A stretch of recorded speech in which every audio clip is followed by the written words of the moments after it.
The Linux Show, starring Nick Carter, Master Detective. Presented by Acme, America's great producer of fine quality paints.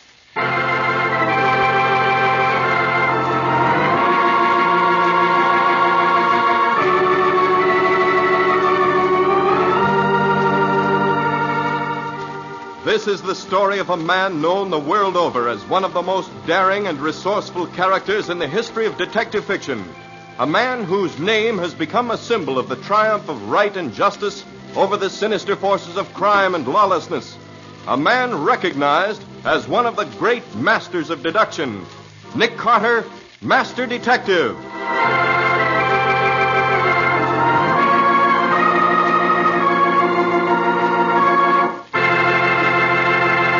Today's strange case, The Haunted Rocking Chair. Another exciting chapter dramatized from the life story of Nick Carter.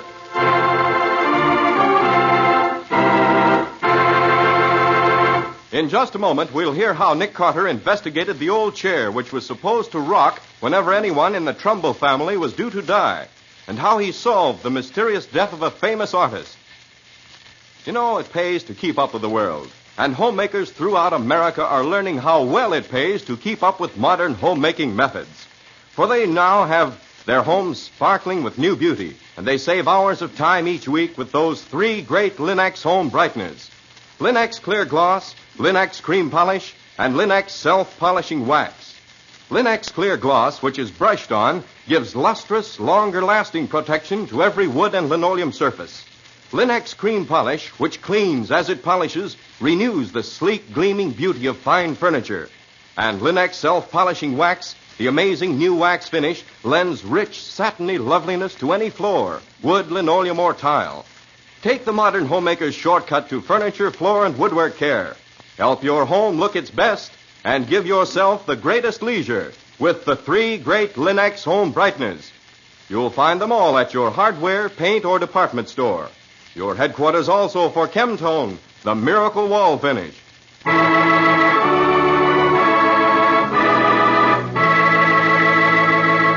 And now for today's exciting case from the life of Nick Carter. Once again, we keep our weekly appointment, which takes us to the sedate old Victorian mansion on the corner of 5th and 4th. It is late afternoon. The long shadows fall across the quiet streets. A solitary flower peddler ambles slowly down the block. His horse follows sedately, pulling a dilapidated truck full of potted geraniums and petunias. The peddler is exercising a fine Italian tenor voice. Anybody wants the flowers? Nice the flowers. I got a petunia. I got a geranium. I got a roses.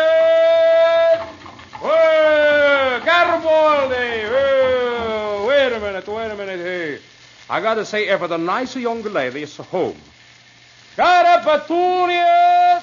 Got a begonia. Tony, wait a minute. It's okay, Garibaldi. She's coming ahead. Good afternoon, Miss Patsy. Hello, Tony. How's Garibaldi? Oh, it's fine. Good.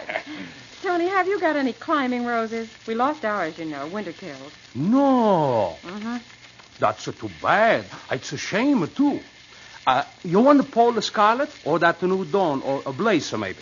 Well, I don't got them today, but I'm going to get them for you. Good. We'll take one of each. Miss Patsy, your boss, he's home, maybe? You mean Mr. Carter? Yes. Yes, he's upstairs in the laboratory. You ask him, please, can he see Tony? Well, it's after office hours, Tony. I got to see him, Miss Patsy. Please, I got to see him. What's it about? My sister, Maria. She's afraid. She's got afraid to death. What's she afraid of, Tony? A rocking chair. What? A rocking chair that was belonged to an old lady. And this old lady is dead a long time ago. But sometimes she's come back. She sits in the rocking chair and a rock and a rock and a rock. And every time she's a rock, somebody gets dead. That sounds promising. Suppose you tell me all about it, Tony. Then I'll see if I can't persuade Mr. Carter to pay your sister a visit and investigate that rocking chair.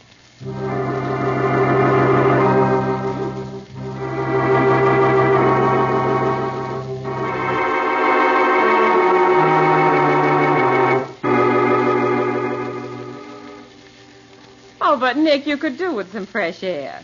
We could rent a speedboat and take a run up the Sound. The island where Tony's sister lives isn't very far beyond Hellgate. How does Tony's sister happen to be living on an island the other side of Hellgate? It's the old Trumbull estate, Shipwreck Island. Tony's sister Maria is the housekeeper for Eric Trumbull, the famous painter who lives there now. I see. The old house has been in the Trumbull family for 3 generations. It was built by Obadiah Trumbull, an old sea captain who was suspected of being a freebooter at the time of the Civil War. The old boy had 4 wives. In succession, I hope. Oh, but of course. Now, where does the rocking chair come in? Oh, that belonged to the last of old Obadiah's wives. He brought her home as sort of an afterthought when all the children of his other wives had grown up. They hated her. She was little, with skin the color of dark ivory, and her face was sort of like a monkey's. Some say she was a Creole, and others claim she was Portuguese. At any rate, she talked with an accent and claimed to have the powers of a voodoo witch doctor. Probably hated her because they were afraid of her. Probably. No sooner was Obadiah safely in his grave than the children turned on her. Eric's father, who was the eldest, had her declared insane. Nice people. She was locked up in an attic room and fed 3 times a day, but no one ever spoke to her, and she never came out of that room.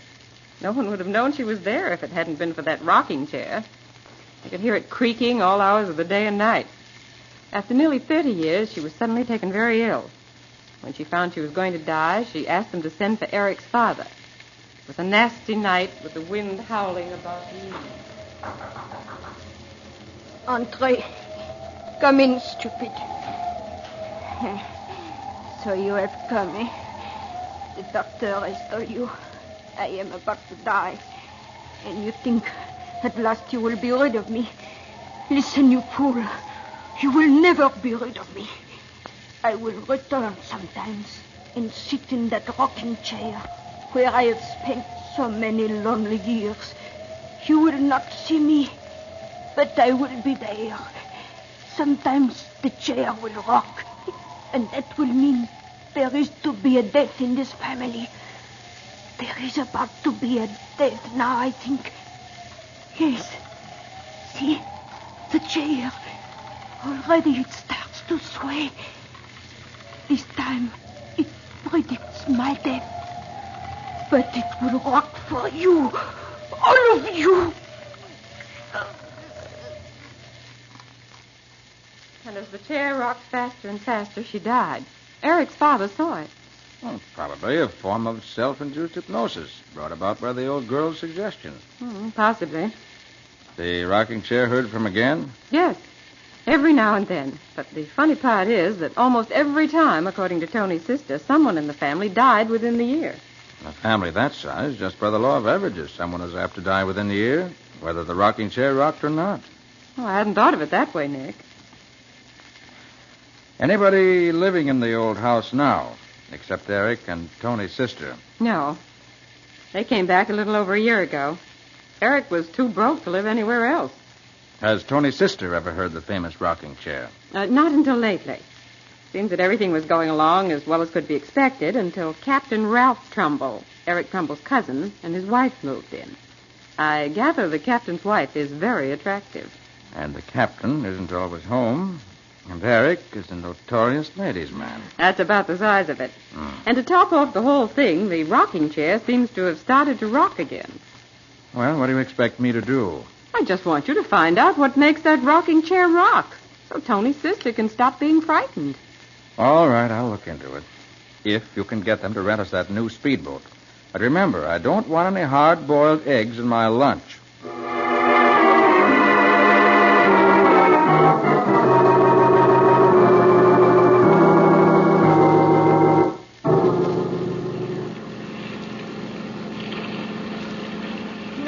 Glad you came, Nick.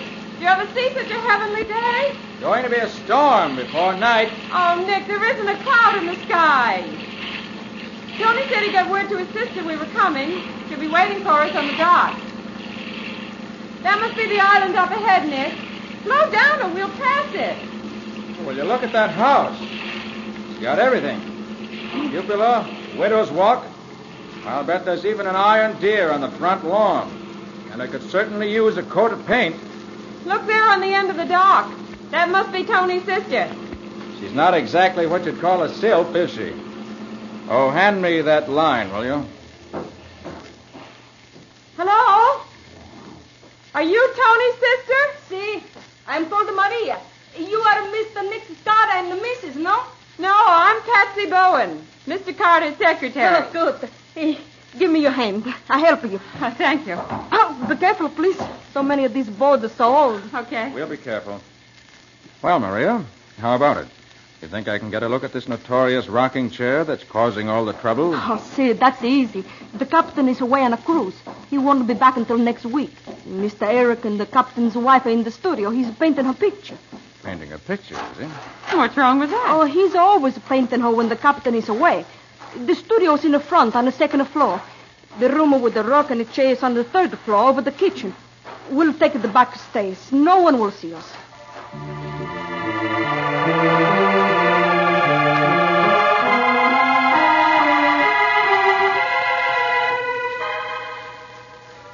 This is the room, Mr. Carter.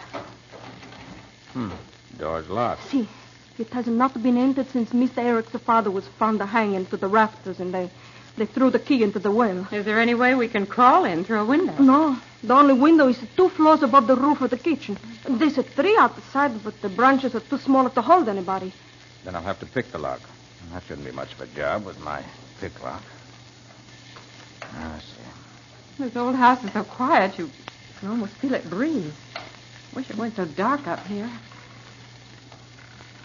Nick, do you hear that? Santa Madonna, this is the chair again. It rocks. Someone will die. Someone will die. Quiet, Maria, quiet. Just a minute now. This lock isn't as simple as it looks. There. That did the trick. Now. No one is there. The room is empty. Look, over there right beside the window. The rock is still rocking. And there's dust all over everything. There should be prints of some sort. But there aren't, Nick. Not a mark on the floor anywhere. Spirits are leaving no footprints. At the window. Little pane at the lower left-hand corner is missing. But the window is locked tight. Nobody could crawl through an opening so little as that. Nick, the cushion. The cushion on this chair is still warm. Claire! Claire! Claire, find the diary. Santa Maria, this is the captain. He's come home. He's looking for his wife. Uh-oh. You better run down, Maria. See if you can stall him. Claire!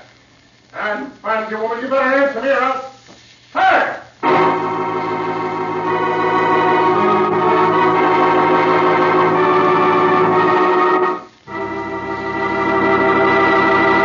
Well, a locked room and a rocking chair that rocks all by itself, with nobody around to set it rocking, and an angry captain trying to find his missing wife.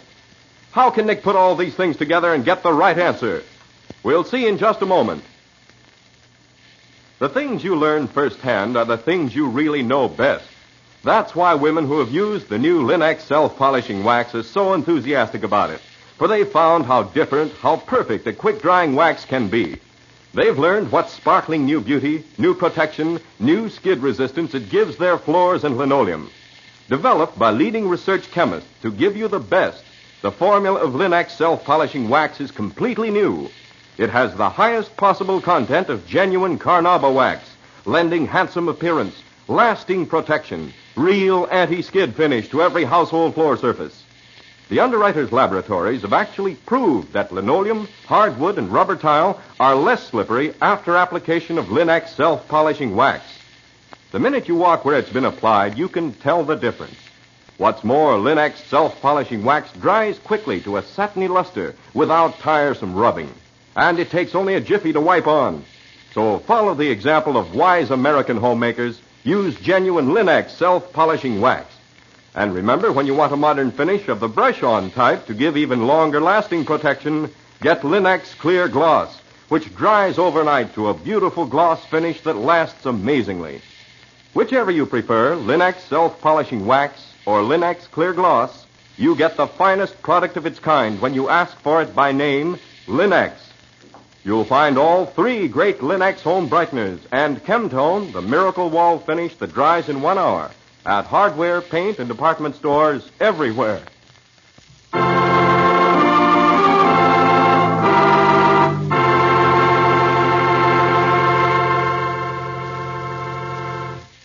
And now back to our story. Investigating an old house in which an ancient rocking chair started rocking without any cause or reason, Nick runs into a complicated set of circumstances. Eric Trumbull is painting a portrait of the captain's beautiful young wife, much against the captain's wishes. And Maria, Eric's Italian housekeeper, is scared of both the rocking chair and the quick-tempered captain. As we pick up our story, the captain is storming through the house looking for his wife. Maria! Maria! Oh, there you are.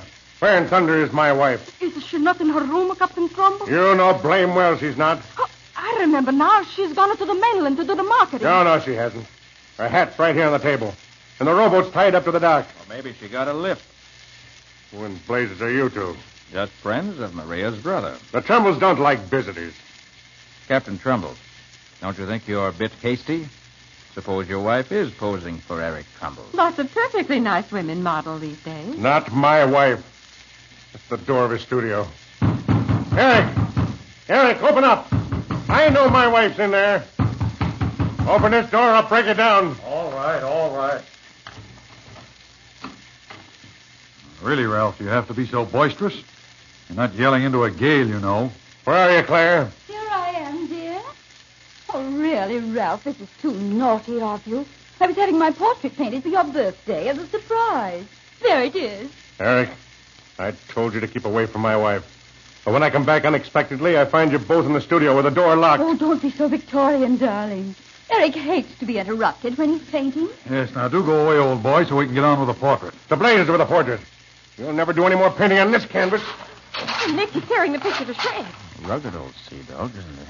Ralph, I hope you realize you've destroyed a priceless work of art. Don't worry, I'll pay you for it. Although I have my doubts about how priceless it is. Claire, get your things together. We're leaving this house. Now? This minute.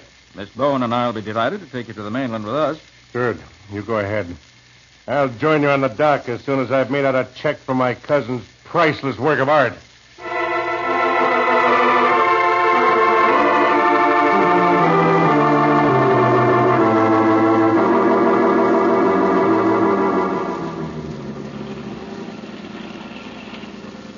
Nick, I don't see why you insist on going back to Shipwreck Island.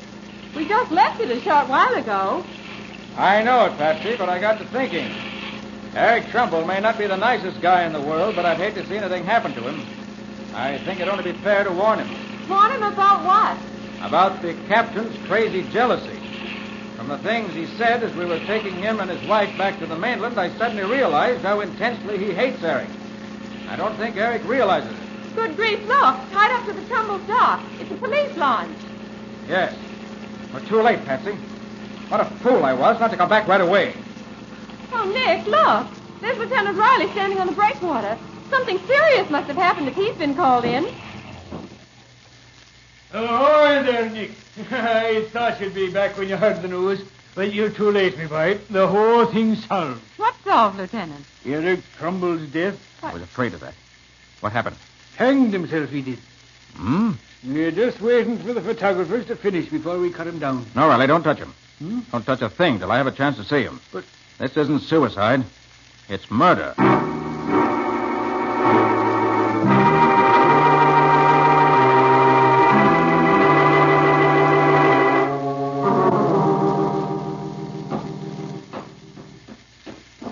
And would you mind telling me why you're so sure it ain't suicide? Because Eric Trumbull was psychologically incapable of killing himself. Do you think the captain came back and did it, Nick? No.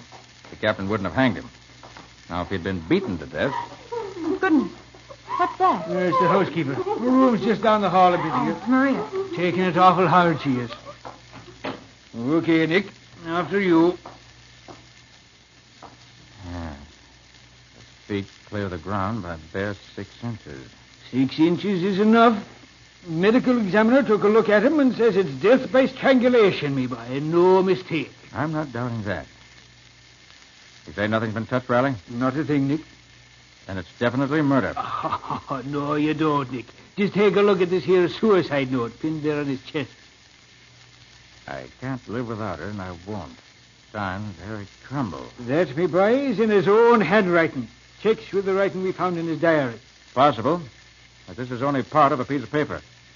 The upper part's missing. So what? It's a suicide note. That's enough for me. Riley, if a man's going to commit suicide, he has to stand on something. A box, chair, even a few books, and then kick them away from him. But there's nothing here. Nothing within 15 feet of the spot where the body's hanging. Yeah, Nick, you're right. Consequently, Trumbull was strung up by someone else. Someone who threw the rope over that beam, hauled the body up, and then tied the rope to that bracket. Now, wait a minute. What would Mr. Trumbull be doing all that while? There's no signs of a struggle here. Probably because the murderer was careful to sneak up behind him and knock him unconscious first. Huh?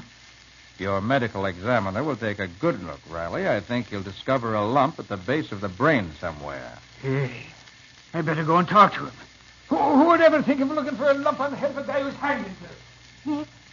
Nick, will you come out in the hall a minute? That's right away, Patsy. As soon as I unpin the so-called suicide note. All right. What's up? It's Maria here. She wants to talk to you. Mr. Carter, please. I hear what you said, that it is not a suicide. Is that the truth? I'm afraid so, Maria. Oh, I know it. I know it. It was the captain. They had a terrible battle fight after you left to go to the boat this morning. Maria, what makes you so sure that Captain Trumbull killed his cousin? That note you have in your hands. It's part of a letter Mr. Eric sent 3 days ago to New Barefoot where the captain's ship had gone. Mr. Eric was in love with the captain's wife. He was painting a picture of her. Yes, we know that. He did it then. I know it while you waited on the dock. We were there less than 5 minutes. Oh, the captain is so strong. For him, 5 minutes is plenty. What makes you so sure it wasn't somebody else? Somebody who came to the island after we left. Because nobody came. When you are gone, I lock all of the doors and the windows. I go to the kitchen to fix Mr. Eric his lunch. When I take it up to him, I find him. Like that. And you're sure no one else was here? You didn't open the door to anyone? I swear on the Bible. Tell me, Maria. Why did you kill Eric? You think I did it? No, you are wrong. It was the captain that let the proofs that letter was written to him. The captain didn't do it, Maria, for 2 reasons. One, the letter, though undoubtedly written by Eric, was never sent.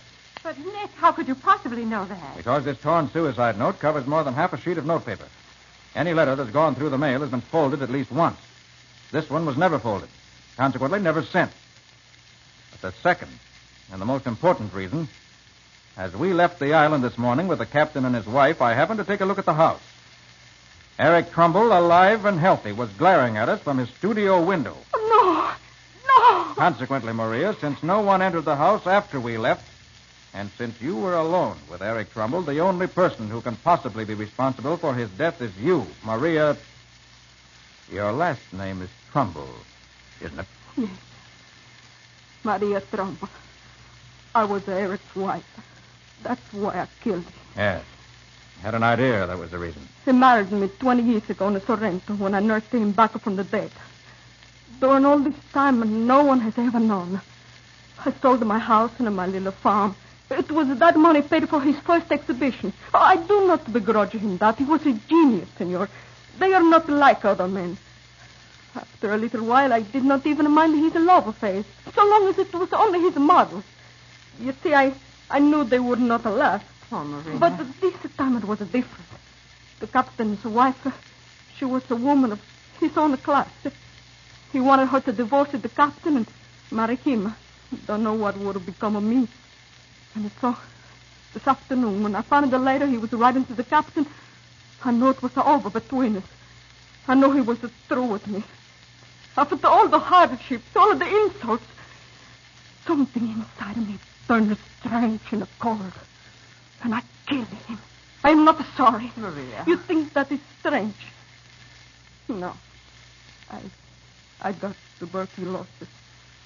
In 6 months, I'll be dead. Well, Nick, you're right again.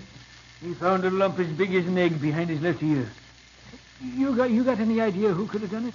Maria knows, Riley. Huh? She was Eric's wife. What? I have no doubt she'll be glad to tell you whatever you wish to know.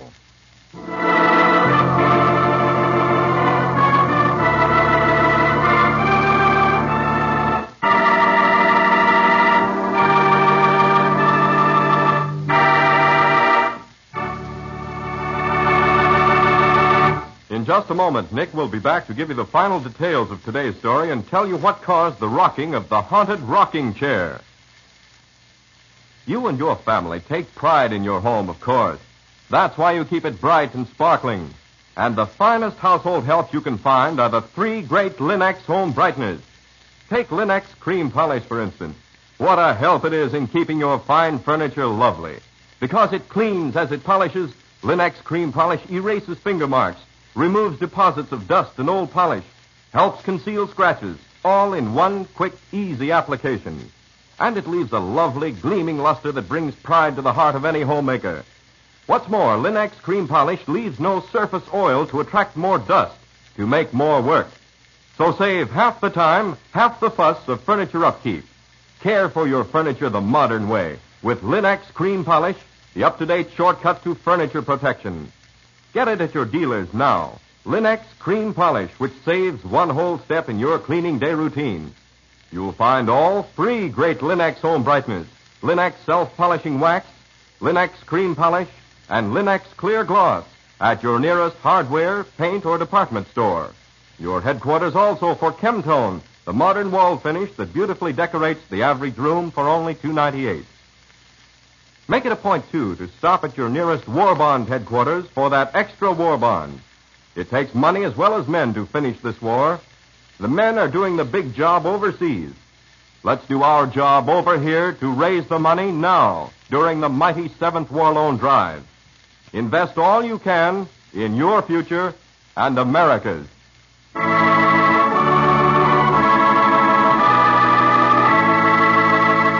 And now let's hear from Nick Carter himself. Nick, what happened to Maria? Did Riley arrest her? Yes, Ken, he did, but she died before she could be brought to trial. And what about the rocking chair?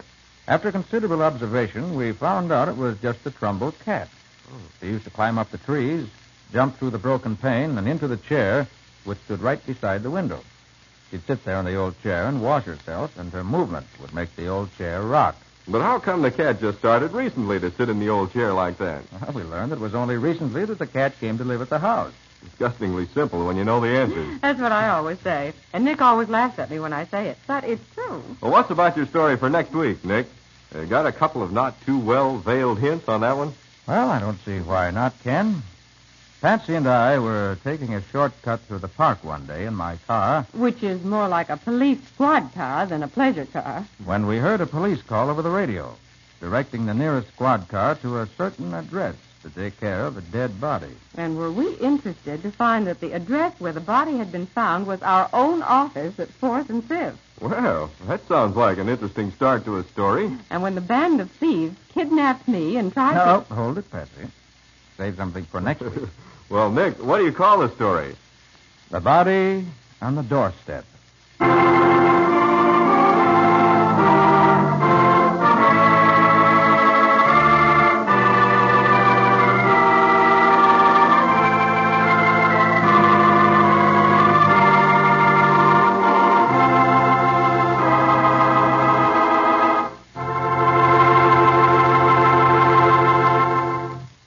Nick Carter, Master Detective, is copyrighted by Street and Smith Publications, Incorporated. Lon Clark is starred as Nick with Helen Choate as Patsy. Original music is played by Lou White. The programs are written by Edith Miser, and any resemblance therein to actual persons living or dead is purely coincidental. The entire production is under the direction of Jock McGregor.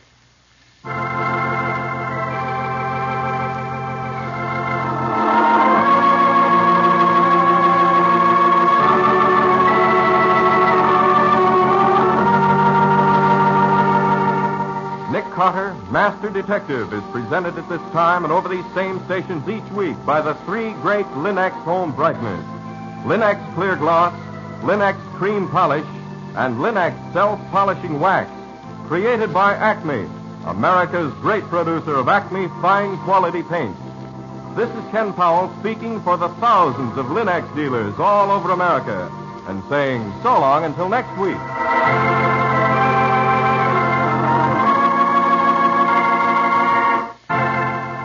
This is the Mutual Broadcasting System.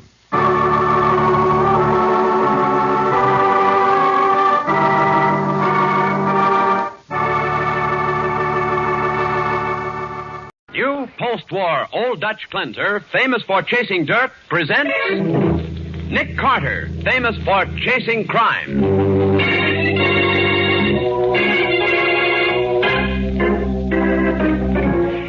break at this time, two great names are joined as new post-war Old Dutch Cleanser brings you one of the most resourceful and daring characters in all detective fiction, Nick Carter, Master Detective.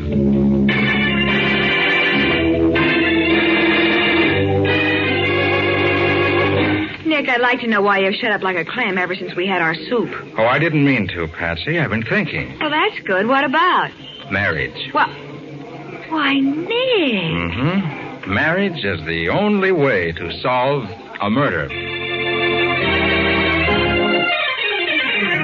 Now for the case of the policymakers. Today's adventure starring Lon Clark as Nick Carter, brought to you by new post-war Old Dutch Cleanser. It's a beautiful afternoon early in November, and along a section of deserted highway, an open car moves toward the hills in the distance.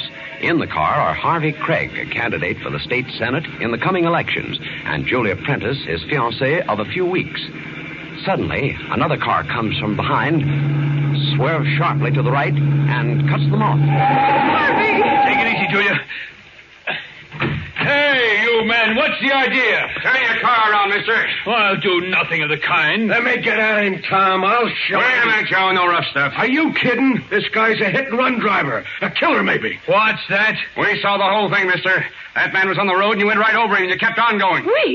Julia, be calm, please. But these men are saying that I know what they're saying, dear, and I'm going to let them prove it. We're going back.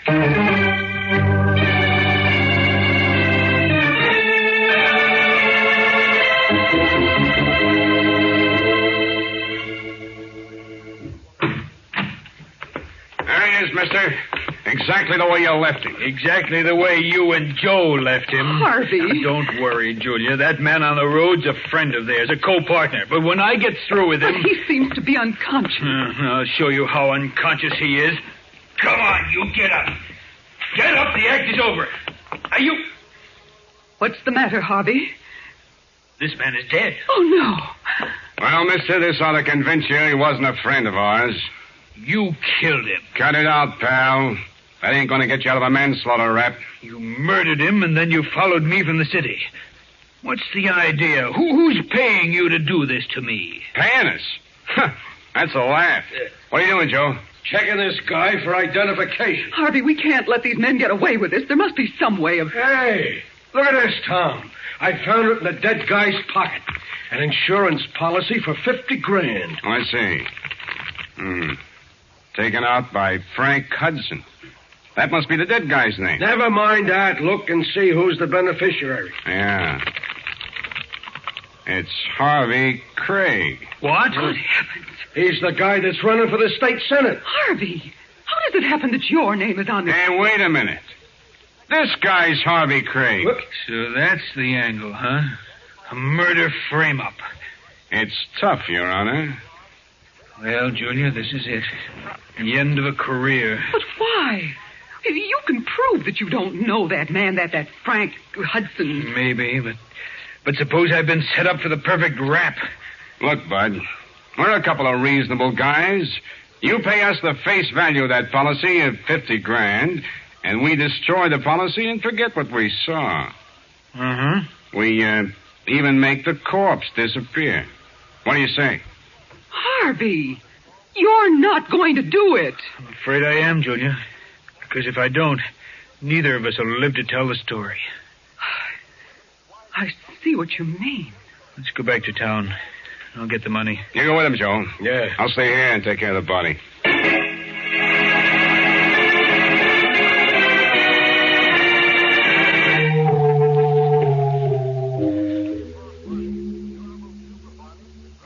And that's the whole story, Nick. I paid them because I was afraid of what they might do to Julia and me. And because I wanted to get to your office as quickly as possible. Why didn't you go to the police, Harvey? I promised Julia I wouldn't. As a matter of fact, she doesn't even know I'm here. Well, I don't understand it, Harvey. The girl you're engaged to doesn't want you to go to the police. I know it sounds odd, Patsy, but you and Nick have never met Julia. She's proud. She thinks I'm a sucker for having paid off, and she thinks the less I talk about it to anyone, the better. So you want us to keep mum? Yes, please. Why didn't you raise your voice when you got back to town? I was afraid of the bad publicity, Nick. A murder charge. Harvey, they wouldn't have dared to make it against you. Oh, I wasn't thinking at the time. Oh, Nick, I want you to get them, will you? Of course he will, Harvey. Well, I guess that settles that. I've been put to work. Oh, thanks, Nick. Oh, here's a description of Joe and Tom. I've written it down. Oh, good for you. Every little thing helps. Well, I've got to go now. I'll be at my campaign headquarters, Nick, if you should want me. Goodbye, and good luck. Poor Harvey. Well, Nick, what do you think? I think this has all the earmarks of a murder racket for blackmail. Wonder whom it's happened to before. Then you don't think this was the first time? Oh, it couldn't be. Gang that operates so smooth, he must have had a lot of experience. But where did they get the victims? Well, if Harvey's typical, I'd say from who's who. No, Patsy. I mean the victims they killed. Harvey told us he never saw that Frank Hudson before. Yet that man had a policy naming Harvey as the beneficiary. Well, it could have been a phony. Well, it could have been. But suppose it wasn't. Who set Hudson up for it? And how? Boy, Patsy, you got any old clothes? Any very old clothes? Would you mind telling me what old... Not at all. I've got an idea that somewhere in the slums or along the waterfront there are operators pulling hopeless prospects out of the gutter and setting them up for the kill. While you and I are going to be a couple of prospects.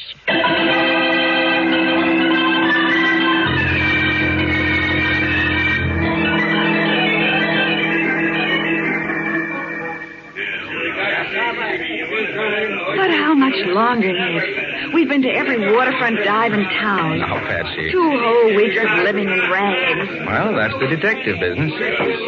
Oh, go into your act. We're being watched. Oh, why did I ever marry you?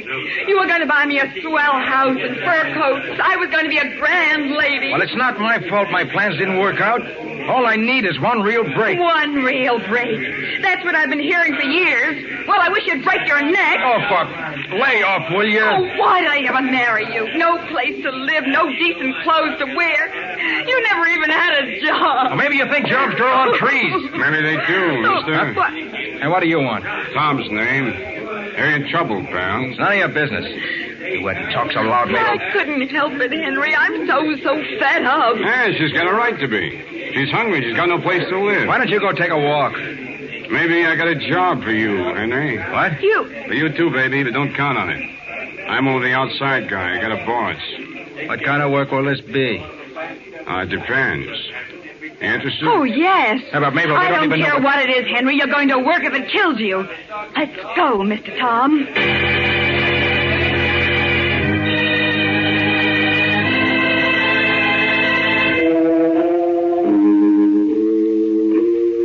So, you've been married for 6 years, and you've done some traveling. The hobo trail, Mr. Nicholas? Sometimes. Hmm? Any man who would subject a woman to such a life... Well, I couldn't help it, Mr. Bentley. The breaks were all against me. How did you feel about that, Mrs. Nicholas? Oh, I couldn't leave Henry. Ah, such devotion. Well, I need a couple in my house. Naturally, you've never been a butler, Mr. Nicholas. No. No, sir. No, sir. That's better. I see you learn quickly. You'll keep this place in order, and you'll see that it's dusted. Yes, sir. And now, Mrs. Nicholas, can you cook? Sure. Yes, sir, Mr. Bentley. Good. My tastes are very simple. We'll get along. Tom. Yeah? These people are going to stay in the room on the 4th floor. Okay. Ask Joe to prepare it for them. Okay, Mr. Bentley. Do we go with him? No. You wait here. If you're wondering about my 2 men, Tom and Joe, they live here with me. I prefer them to dogs. Oh, we weren't wondering, Mr. Bentley. Good. You'll make the ideal butler. Now, there's one matter that must be settled before we begin our relationship. Yeah? As you see, I have many valuables in this house. Rare paintings, antique vases, so forth. Oh, you don't think we'd steal from you, Mr. Bentley? It's happened before, my dear lady. And so I have one strict policy in this establishment. All my employees must be bonded. Ah, I see. Do you object, Mr. Nicholas? Oh, no. It's all right with me, sir. Yes. I'll have the forms here sometime tomorrow morning. In the meantime... Excuse me, Mr. Bentley. What is it, Tom? Joe's on his way up to the room. You want me to show him where to go? Oh, they'll find it. The 4th floor, Mr. Nicholas. Then turn to the left. Yes, sir. Come along, Mabel. Yes, Henry. I didn't do so bad, did I, Mr. Bentley? 2 instead of 1. Yeah. Why don't we give them the insurance business? We don't know anything about them, Tom. A couple of hard luck bums, that's all. I wonder. The lady had clean fingernails.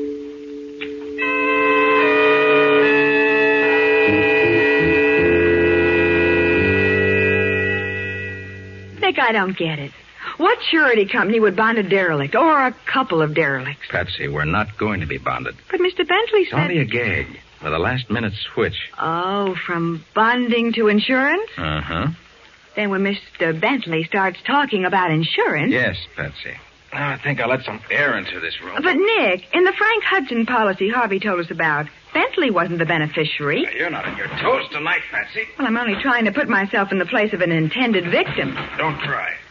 You're right in it. But I'd become suspicious of a policy that didn't make Bentley the beneficiary. It's no use. Window's sealed shut. It's what? Sealed. It's glass, barrier to the outside. But why? Just in case someone should want to yell for help. Oh. Does that answer your questions about the policy? You mean the victims were forced? They were if they became suspicious of Bentley. But as long as they believed in him as a good Samaritan who could do no wrong... Even when he made someone else the beneficiary? Even then. Remember, the people who signed those policies were hungry, down and out. Oh. Bentley was giving them... May we come in? Of course. Yes, sir. Thank you. You stay here at the door, Tom. Okay. You, Joe. Yeah, right, Mr. Bentley. Oh, my dear Mr. and Mrs. Nicholas, don't look so surprised. It's an old custom of mine when I'm welcoming new servants. I've brought a bottle of wine. For us? For me, too. A rare, sparkling Burgundy. I want you to feel at home. Permit me to do the honors. For you, Mrs. Nicholas. Thank you, sir. For you, Mr. Nicholas. And now one for me. Raise your glasses, please. A toast to my new servants, Mr. and Mrs. Nicholas, better known as Nick Carter. Oh. Did I startle you, Miss Bowen? What? How did you find out about us? Oh, my underground espionage system. I see. Well, what are you going to do with us now? Kill you both, of course. Oh. But not until I've made arrangements to convert you into cash. And that, my friends, will be very soon.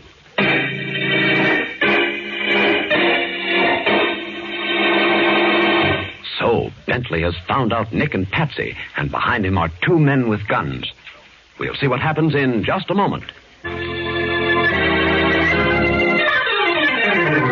Now, back to the case of the policymakers. Today's adventure with Nick Carter, brought to you by new post-war Old Dutch Cleanser. It is several hours later, and in Bentley's luxurious library, Nick and Patsy are sitting near the desk, surrounded by Tom, Joe, and Bentley. Here's the forms, Mr. Bentley. All filled out and ready for the signature. Well, thank you, Tom. Give Mr. Carter his. Your application for insurance, Mr. Carter. You're asking for $250,000. Don't you rate me too high, Bentley? Oh, no, not too high for a man of your reputation and connections. Here's your application, sister. Yes. Forgive us, Miss Bowen, but we think you're worth only $100,000. I'm not worth anything to you. You'll let me be the judge of that, won't you? Wow. So Jackson Phillips is going to be my beneficiary. Why not?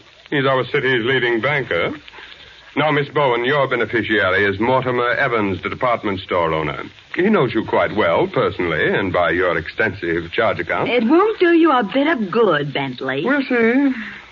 Please sign these applications. You're not going to send our friends up for blackmail? Oh, a very harsh word, Mr. Carter. Let me go to work on them, Mr. Bentley. Oh, Joe, you're much too temperamental. But it's no dice if we don't get their signatures. This ain't like the other jobs we done. We're shooting for big dough now. We gotta have their signatures in their own handwriting. We'll have them, Joe, but without your methods. What's wrong with my methods? Oh, they're much too crude for present company. Oh. I'm sure that Mr. Carter and Miss Bowen will prefer my more scientific methods of persuasion.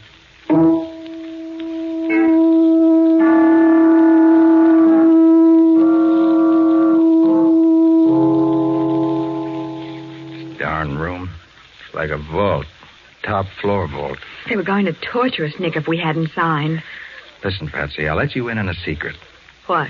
I knew all the time we were going to sign those applications. You did? Of course, we had to sign them to get the goods on Bentley and his gang. No case without them. Oh, I see that now, Nick. Let's see. 2:00. Time to get out of this room and down to the library safe. Oh, that's going to be easy, what with that window sealed and with Joe parked in the hall just outside. It can be done.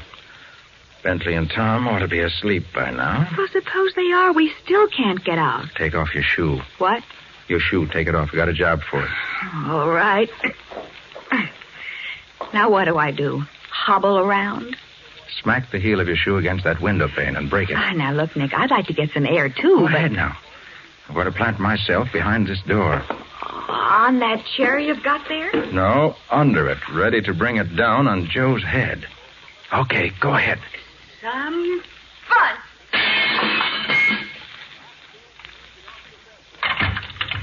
Hey, what's the idea of breaking it? Ow!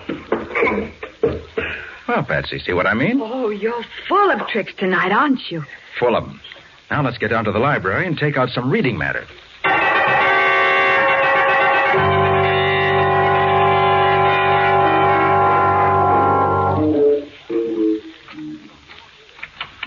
Nick, can't you get it open? I don't know. It's been a long time since I opened a safe without knowing the combination. Well, have you got enough light? Yeah. It's a lucky thing we found this flashlight in Bentley's desk drawer. And look at the size of it. Why, it must be 10 inches long. And it weighs close to... There goes the bolt. Now for some quick research. You need help? Yeah, just bring the light closer. Yeah. Look, Patsy. Policy blanks. A stack of them. Mr. Bentley had plans for a future, didn't he? Let's see what's in this drawer. Are they there, Nick? The applications we signed? Yes, here they are. Good. Now, we'll make a bundle of all this evidence and then lock up the safe, just in case. Oh, we're not going back upstairs, Nick. Of course not. We're phoning the police. That's much better. Nick. Yes, quiet. Someone's walking outside in the hall. You didn't close the door, Patsy. Oh, I forgot. They've seen the flashlight. Oh, they won't see us. Let's get behind them. You're quiet.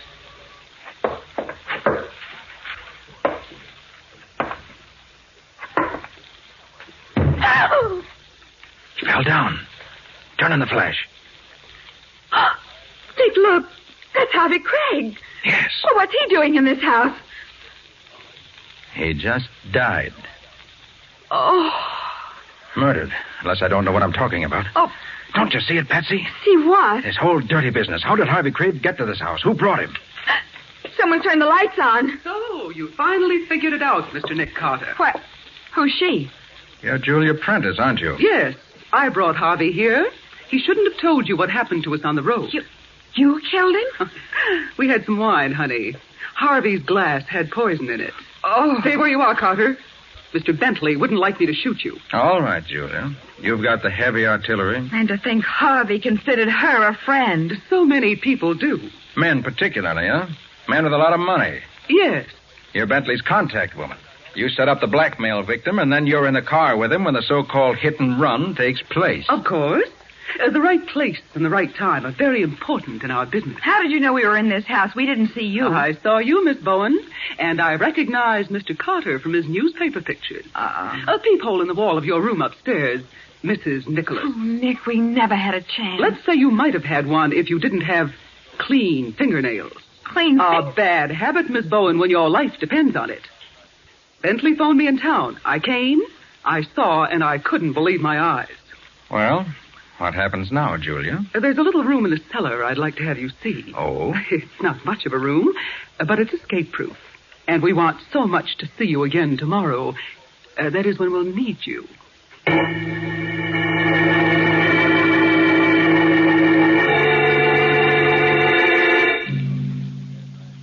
What time is it, Nick? My watch isn't as luminous as it used to be, but I should say it was about 1:15. Day, night, or eternity? Afternoon, Patsy. Hey, you're not losing your nerve, are you? I never felt better in my life. I'll bet. Well, turn on your flashlight and you'll see. After all, we've only been down here since last night. Well, why don't you turn it on? Can't. Battery's dead. Afraid so. Nick. Oh, no. Listen, Nick, Patsy. we'll never see daylight again. They'll kill us before they take us out of here. No, they won't. They can't. But they will. No, Patsy, we've got to appear to be accident victims. They can't run a car over us here. Huh? They've got to take us out of the house. And once we're out in the open... Oh. Here, this may be it, Patsy. Now, listen, don't fight them. We don't want them to carry us out. You go first, Tom, with the lantern. Right, Mr. Bentley. You next, Joe. And don't lower your gun. Not with him around, boss. Ah, good afternoon, Mr. Carter, Miss Bowen. Julia told me you were very naughty last night. Oh, I hope we didn't put you to any inconvenience. We make the punishment fit the crime. Come here, Miss Bowen. I like it where I am. Ah, me. We're going to have trouble. Julia has an appointment to go driving this afternoon with Mortimer Evans, your beneficiary. You've got to be on the road, Miss Bowen. Oh, Nick. His turn will come later, another day. We can't do everything at once, you know. Listen, Bentley, you take both of us or you don't take either of us. Very gallant, Mr. Carter. Tom, take Miss Bowen outside. Okay. No, you don't. Hey, get him off me. Get him off. Joe, you heard what Tom said. I'll get him off. Nick! That tap with my gun makes me even for last night. Come along, Miss Bowen. You killed him. Let me go. Nick! Now, my dear. It won't do you a bit of good to struggle. Julia has an appointment, and you must help her keep it.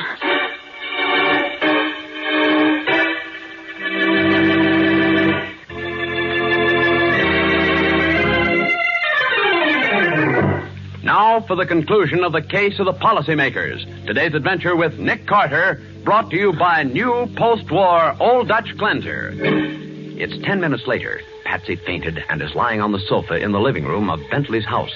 Nearby, Bentley and Julia are discussing their plans with Tom and Joe over a road map which is on the table. Now, this is the exact point in the road where you're to be. Can't we use the same road for a change, Mr. Bentley? Listen to Julia, Joe, and don't ask so many questions. Mortimer Evans and I will pass that point about 3:30. Now, what time do you have? I've got 1:35. Me too. We agree. Well, Lucius, I'm ready to leave for town. I told Mortimer I'd meet him at 2 o'clock. I'm going to be late. Oh, not too late, my dear. 10 or 15 minutes for one as charming as you. Can it, brother? The only thing I see in you is a bookkeeping item. Frank, aren't you? Joe, get my car out of the garage. Yeah, sure, right away. Give me a cigarette, Lucius. There are times, Julia, when you behave as if you're running the show. I might as well be. You couldn't get along without me. There are other women as well qualified. That's going to cost you 15% more, darling. What? Another bookkeeping item. I was going to talk to you about that later, but since you brought it up... Now, look here, I Julia. want 45% from now on. You can have the 25% I've been getting. Now, wait a minute. If There's you think... no use arguing. I tell you that... Crazy. Why, Am I interrupting something? Nick Carter. He's got a gun. Falling out among thieves, huh? Well, you won't have to worry about percentages anymore. Or maybe you should worry about the percentages. Because from now on, they're all against you. Operator, give me police headquarters.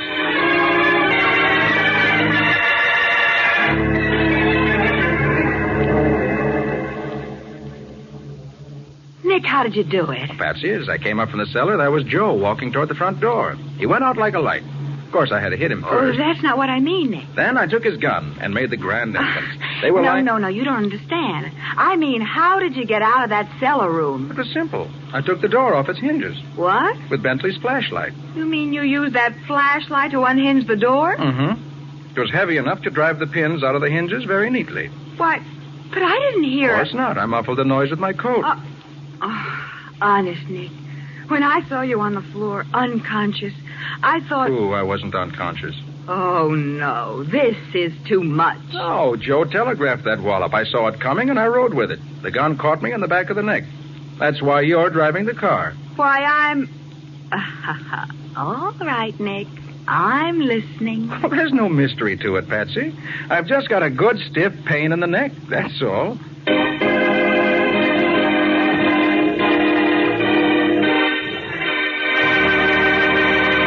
Can you tell us something about the story new post-war Old Dutch Cleanser is going to bring us next week, Nick? Well, Bob, next week we're going to meet a young contractor who helped us track a killer by trying to build a garage on an imaginary street. And Nick found the killer by listening to a talking typewriter. A talking typewriter? Imaginary streets? It sounds fascinating. What do you call the story, Nick? I call it The Case of the Missing Street.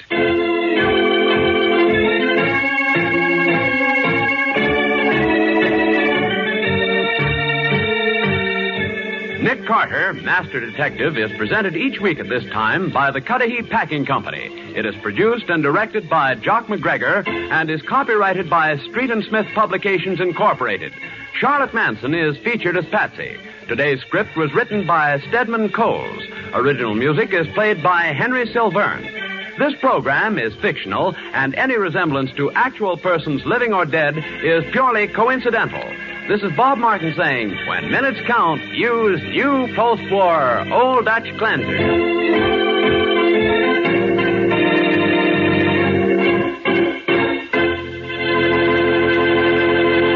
This is the Mutual Broadcasting System.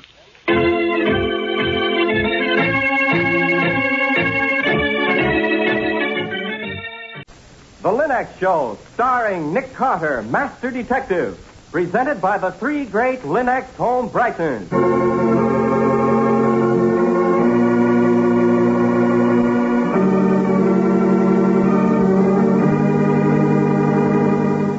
This is the story of a man known the world over as one of the most daring and resourceful characters in the history of detective fiction. A man whose name has become a symbol of the triumph of right and justice over the sinister forces of crime and lawlessness. Nick Carter, Master Detective.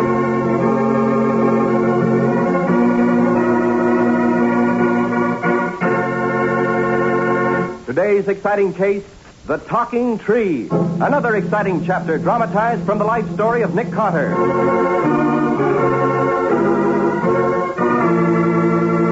In just a moment, we'll hear how Nick Carter investigated the murder of a beggar with a fortune in his pocket and found the solution to the strange case of a talking tree. And now for today's exciting case from the life of Nick Carter.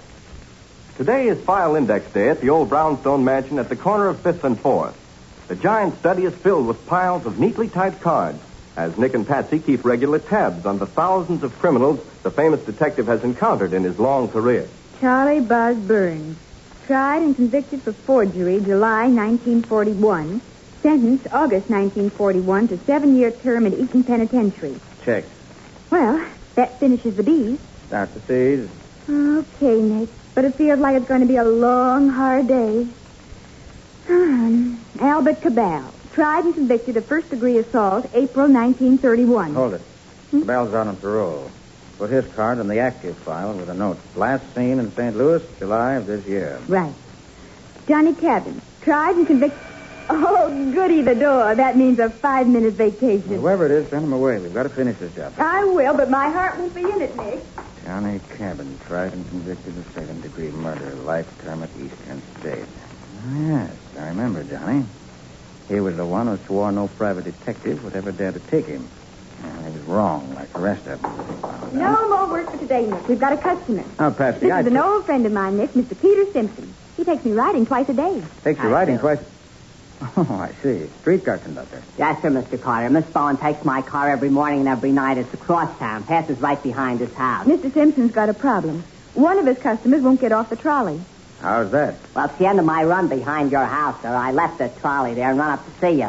I remembered Miss Bowen talking about how you help folks out when they get in a jam. I'm in a bad one, sir. What's the trouble? Well, like Miss Bowen said, one of my customers won't get off the car. Why not? Because, Mr. Carter, he's been murdered.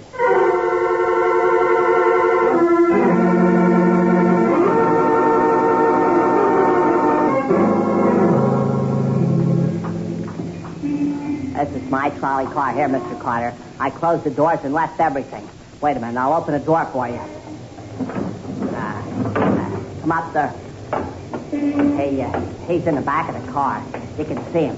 He was the last one. And I said to him, last stop, all out. He don't move. I thought he was asleep. All right, Simpson, I understand. Yeah, fine. I thought you would. Oh, Nick, he's been stabbed. There's a knife sticking in his side. Yes, wait. Well? Not dead yet, but he will be in a minute. Bleeding for half an hour. Mostly internal. Can't be moved or saved. No hope for him. Oh, Nick. Hey, wait. He's trying to talk. Listen. We're with you. Can you tell us who did this? Stone Valley. What? Said Stone Valley. Talking tree. What was that? Talking tree. Killed by talking tree. $1 million.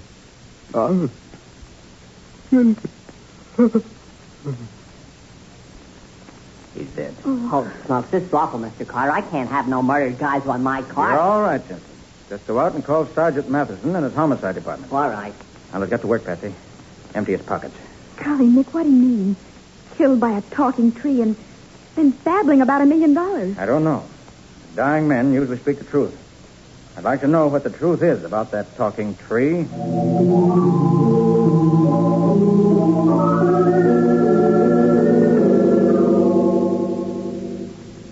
Well, nothing worthwhile in any of his pockets, Patsy. They're torn and empty. No handkerchief, no wallet. 27 cents in change, total assets. Oh, so where do we stand? Exactly nowhere. What do you mean? No identification of any kind in this man, Patsy. Nothing to tell us who he is or why he was killed. Well, what about the murder weapon? That knife? Just an ordinary kitchen knife. No prints on the handle. Golly. Killer probably sat beside him, drove the knife into his side, got up and left the trolley. That's all. And look at him. Clothes shabby and torn. Very obviously a tramp. But who'd want to kill a tramp? And for what? I don't know yet. Perhaps... Wait a minute. Here's something I overlooked. Seems to be a hard lump in the front corner of the jacket. Probably slipped down from the torn pocket. Here, wait a minute. What is it, Nick? Answer to your question. Look. It looks like a big lump of crystal. Happens to be an opal. Opal? You mean that rough piece of peculiar-looking stone is a jewel opal? Uncut and unpolished. Must weigh about 30 carats. Ooh. Worth quite a bit of money. Patsy, this may be the answer to why our victim was killed. Still, it doesn't answer the question of how it came into his possession, or explain his dying speech about talking trees. What do we do now? Leave the body for Sergeant Matheson and our friends at the homicide department. We're hustling down to the jewel center with this opal. Tampering with evidence again, Nick? Well, maybe that's what the police would call it, but I call it solving a murder.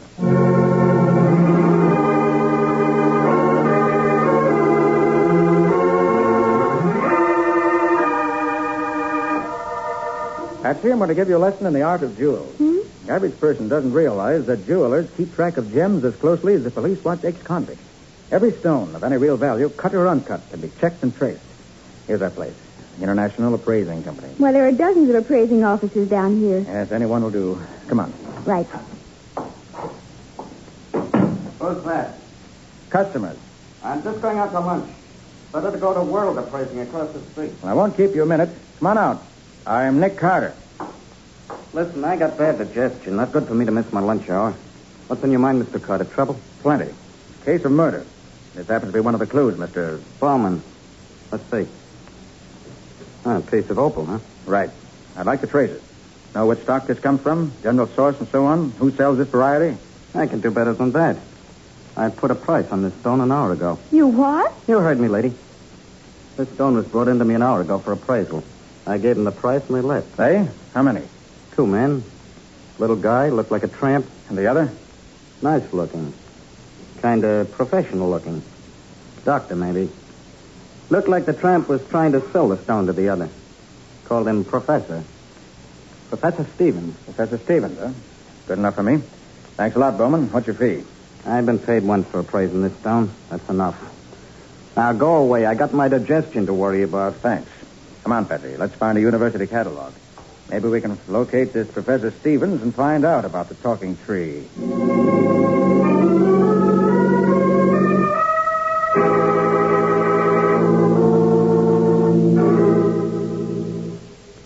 Okay, Patsy, get going. Uptown. Right, Nick.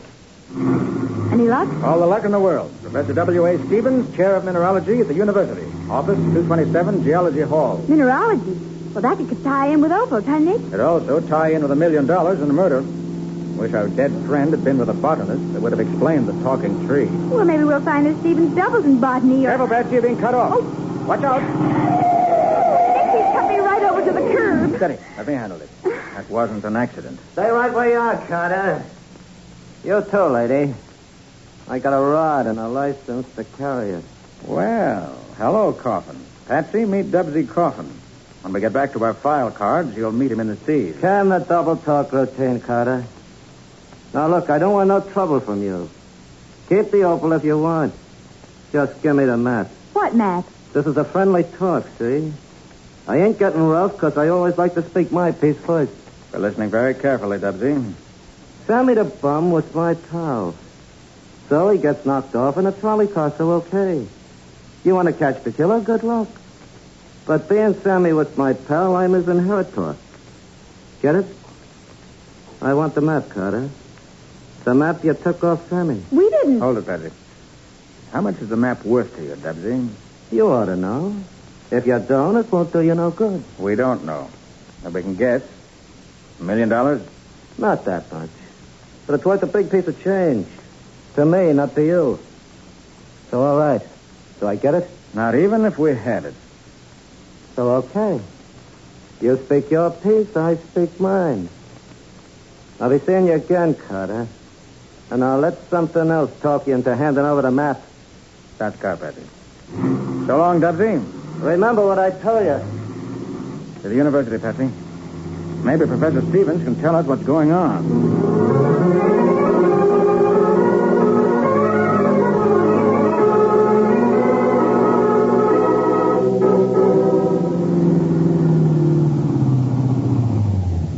This is it, Nick. Let's go. Oh, golly, I'm awfully mixed up in this case, Nick. Well, it isn't simple. The man we found in the trolley was Sammy the bum? That's what Dubsy Coffin indicated. Right in here. Mm-hmm. Well, from the way Coffin talked, it didn't sound as though he killed him. Could simply be talk. I suppose it could. But he mentioned the map. Do you think Sammy was killed for that? Very possible. Up these stairs. Uh-huh. Well, evidently there's a map tied up with the opal Sammy was carrying. Yes, but it's my belief the opal's just a side issue. Coffin didn't seem to care about that. And Sammy tried to sell it to Professor Stevens. Then what? Here we are. Professor Stevens' office. Oh. Maybe he's got a class. Could be. Let's go in and wait. Nick! We have to wait a long time to speak to Professor Stevens, Patsy. He's been murdered.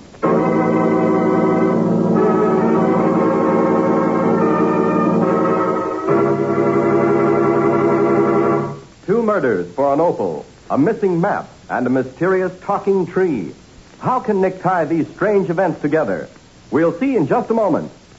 I believe that this nation should commit itself to achieving the goal, before this decade is out, of landing a man on the moon and returning him safely to the earth. And now back to our story. The dying words of a murdered tramp mentioned a talking tree to Nick Cotter. Investigation of the murder and the odd statement led the master detective to the office of Professor Stevens at the university. When Nick and Patsy entered the office, they discovered Stevens murdered. Stevens was shot at close range with a sawed-off shotgun, Patsy. Typical gangster's weapon. Head practically torn to pieces. Oh, it's awful, Nick. Nothing in his pockets to help us either. Nothing. So where does that leave us? About one jump ahead of the homicide squad. They won't be pleased with the way I've handled this case. Sergeant Matheson would call it mishandling. And he won't be far from wrong. Not happy myself. Well, let's get on the ball, Patsy. Let's do some thinking. That's your department, Nick. I'm just the audience. Sammy got hold of an opal and a map. We know he showed the opal to Stevens. Mm-hmm. We don't know about the map. Stevens and Sammy were killed. The map disappeared. Now, what's so valuable about that map? It showed the mine where the opal came from. But Patsy, opals don't come from mines. They come... Aha! What is it, Nick? Suddenly, my brain started to work. Suddenly, I'm getting a glimmer. Patsy, I think I know what this talking tree business is. What, Nick? Look here. On Stevens' desk. There's an atlas open to this date. Mm-hmm. Now look across the page where the light hits it. Yeah. You can only see what I want to show you by reflected light. Now, you see anything unusual? Wait a minute. My eyes aren't as sharp as yours. Yes. I see a faint pencil mark. As though a pencil point had tapped the map lightly. On a small town. The town of Dead Tree. Remember that, Betsy. Dead Tree. But that isn't Talking Tree. True enough. And I think that at Dead Tree we might find a talking tree.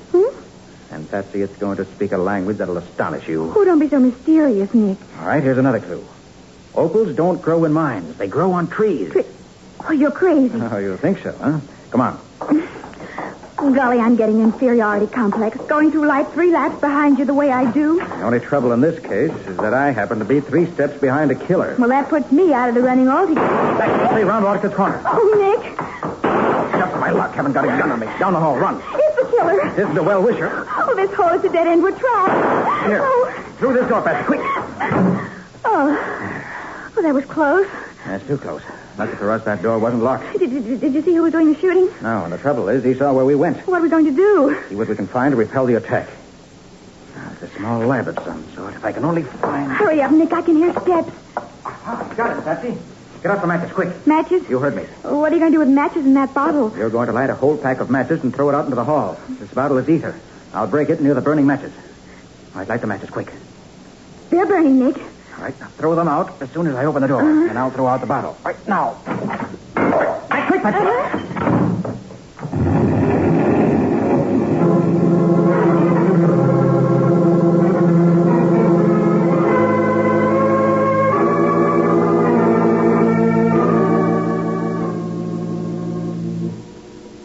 All right, Patsy, all clear now. You can come out. Is he still here? Yes, knocked out and burned by the explosion. He'll live and regret it. Well, who is it, Nick? One of W. Coffin's gunmen. Hophead kid named Vern. I guess Coffin wasn't kidding about letting something else talk for him. But he forgot that some people talk back. Now listen, Patsy. In about 20 seconds, this place is going to be like a beehive. I can hear people coming now. If it wasn't Saturday afternoon, the place would be crowded already. Now, we've got to get out of here. Well, then let's go. Not together. We'll be picked up if they see us running. We'll separate and meet at the car. Okay. Try to stop at a drugstore and pick up some sandwiches. We've got a long drive ahead of us. Where to? Dead Tree? Right. We're going to Dead Tree to find the talking tree.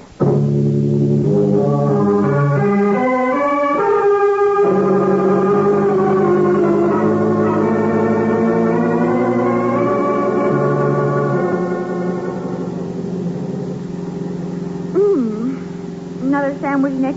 No, thanks. You can finish them. Oh, I've eaten too many already. And I'm supposed to be on a diet. Well, they weren't the best sandwiches I ever had either. I feel as if I were getting Bowman's indigestion. Oh. How much further is it, Nick? It's getting dark. They should be in Dead Tree any minute. We've passed 6 signs in the last 6 miles. Each one said Dead Tree half a mile.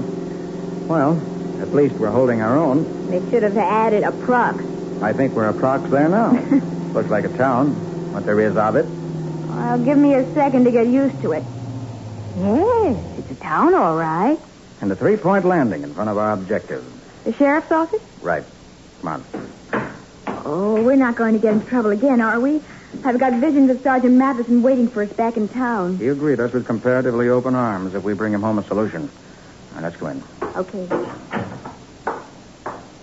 Yeah? Is this the sheriff, Denson. Yeah? Well, my name's Nick Carter. Yeah? Sheriff Denson, I'd like to ask you a few questions. Yeah? I assume that means go ahead and ask. Yeah? Well, do you keep any kind of a check on vagrants passing through Dead Tree? Yeah? Do you recall whether a tramp answering to the name of Sammy the Bum passed through here last week? Yeah? How long was he in this section? Don't know. Maybe a couple of days. Golly, he can say something else, can't he? Please, Patsy. I can talk, young lady, when there's something worth wasting breath over. Well, why is this town called Dead Tree? On kind of a section of sandy waste up in the hills. You mean desert? Yeah, kind of like the desert up in Maine. Windswept section, about 10 miles square. Nothing but sand and rocks, all eroded. I thought so. Probably petrified trees up there, too, huh? Well, that's what gives the town's name. How'd you know, Nick? Couldn't be any other answer, Patsy. 2 more questions, Sheriff. That desert area is constantly enlarging and changing as the wind sweeps it, huh? Yeah. Will you show us how to drive there, close as possible? Yeah. Sheriff, are you 170 years old? No. Patsy, for the love of Pete. I'm sorry. I just wanted to hear him say no. And I did.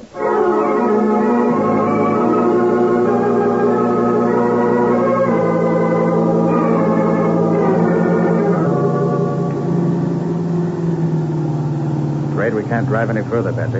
We'll have to hoof it through the desert. Golly, it looks just like the real thing, doesn't it? Sand and rock. And petrified trees. Come on. Mm-hmm. We'll have to keep pretty quiet now. This sand will deaden our footsteps, fortunately. Because there's a strong chance the killer may be up here ahead of us. Oh. Do you know where to look for him, Nick? I do. We'll find him under the talking tree. Oh, Nick. I'm not fooling. Well, all right if you say so. But where'll we find the talking tree? I'm not sure. We'll have to listen for it. Listen through 10 square miles? We won't have to cover that much. See if Sammy located it. It couldn't be very far off the road. Probably he turned off the road we drove down to sleep in the warm sand at night.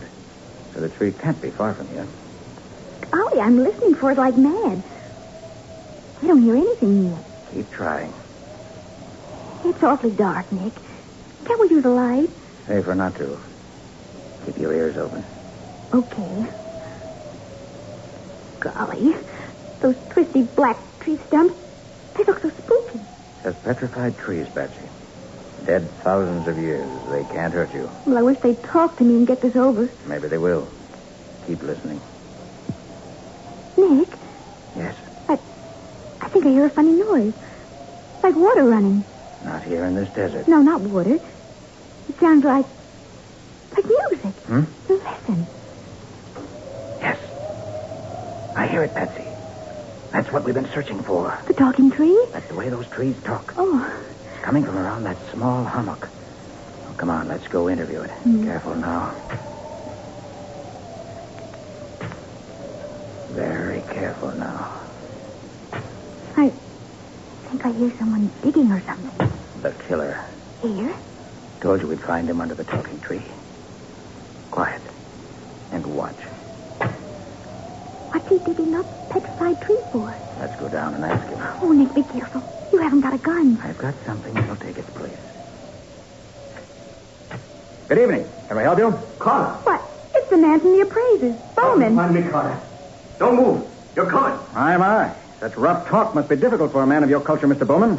Or should I call you by your real name, Professor Stevens? Nick. All right, Carter, you're asking for this. Hey, look out, Nick. Here you are, Bowman. Professor is a rank amateur when it comes to handling a gun. Oh, nice going, Nick. How'd you do it? Merely threw a handful of sand in his eyes. Then when he was blinded, hit him. That's all. That's all? Well, that's enough. Now you have his gun and he's out cold. And he's also on his way to the electric chair. Nick, do you mean to tell me Professor Stevens murdered Sammy the Bum? Yes, Patsy. And then pretended he was killed himself. And he did all that for the sake of a dead tree? Well, take my flashlight, Patsy, and look at that dead tree. Golly. It's all crystal and glittery and... Oh, it's like a tree of jewels. Pure opal, Patsy. An opal tree worth a fortune. Too bad we don't hang killers in this state. It'd be an excellent place to hang Professor Stevens.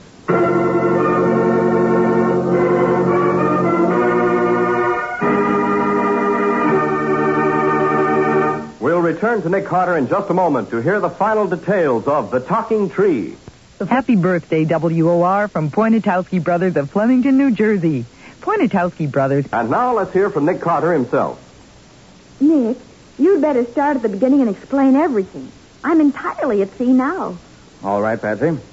The story started millions of years ago when the trees of Dead Tree Valley died. Started petrifying. Uh-huh. After untold centuries, deep under the ground, they turned to stone and then began to crystallize into opal. Oh. Today, as the wind slowly ate away the sand and earth covering them, they were brought to the surface. And when Sammy went out to sleep in the desert, he slept under this opal tree that had been uncovered by the wind? Right. The talking part was the tinkle of the crystalline branches swaying in the wind. Oh. Sammy broke off a piece of the tree and took it into town. Went to Stevens for advice, since he didn't know the value of that opal. Well, then what? Stevens saw the maps Sammy had made and, of course, the jewel. He went with Sammy to have it appraised, just to make sure it was valuable enough to pay him to commit murder. When he found it was, he killed Sammy for the map. But he staged his own murder, too. Why? Sammy talked too much. Stevens didn't know Sammy had told his old pal, Dubsy Coffin. But he did know Sammy told the real Bowman, the appraiser. So, to protect the secret, he killed Bowman, probably only a few minutes before we entered the store. You remember he stalled before coming out to talk to us? Oh, that's right. I remember he talked about his indigestion. He pretended to be Bowman, then rushed the body to his own office at the university, perhaps in a laundry basket or a bag. And there, staged his own death. He didn't know it, Nick, but that was just a preview of what's really going to happen to him.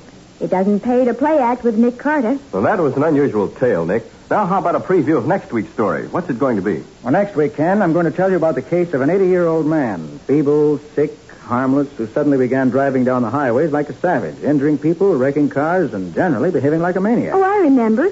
It was all because of a beautiful Egyptian queen who died 3,000 years ago. Breaking traffic laws because of a dead queen. Sounds good. What do you call the case? The case of the Queen's eyebrows.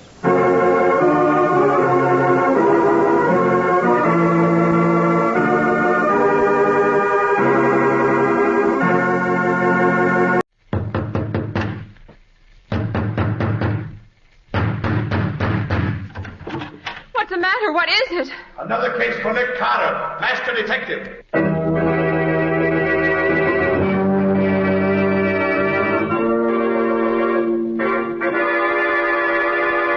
Yes, it's another case for that most famous of all manhunters, the detective whose ability at solving crime is unequaled in the history of detective fiction, Nick Carter, master detective. Tonight's curious adventure... State's prison evidence on Nick Carter and the mystery of the midnight robbery.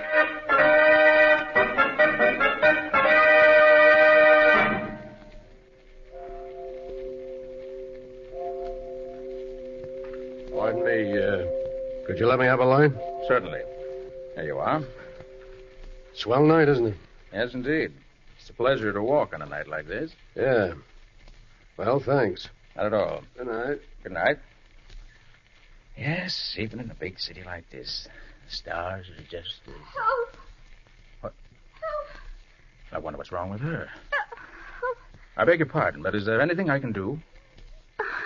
Can I help you? Is something wrong? Murder! Murder? Who is it?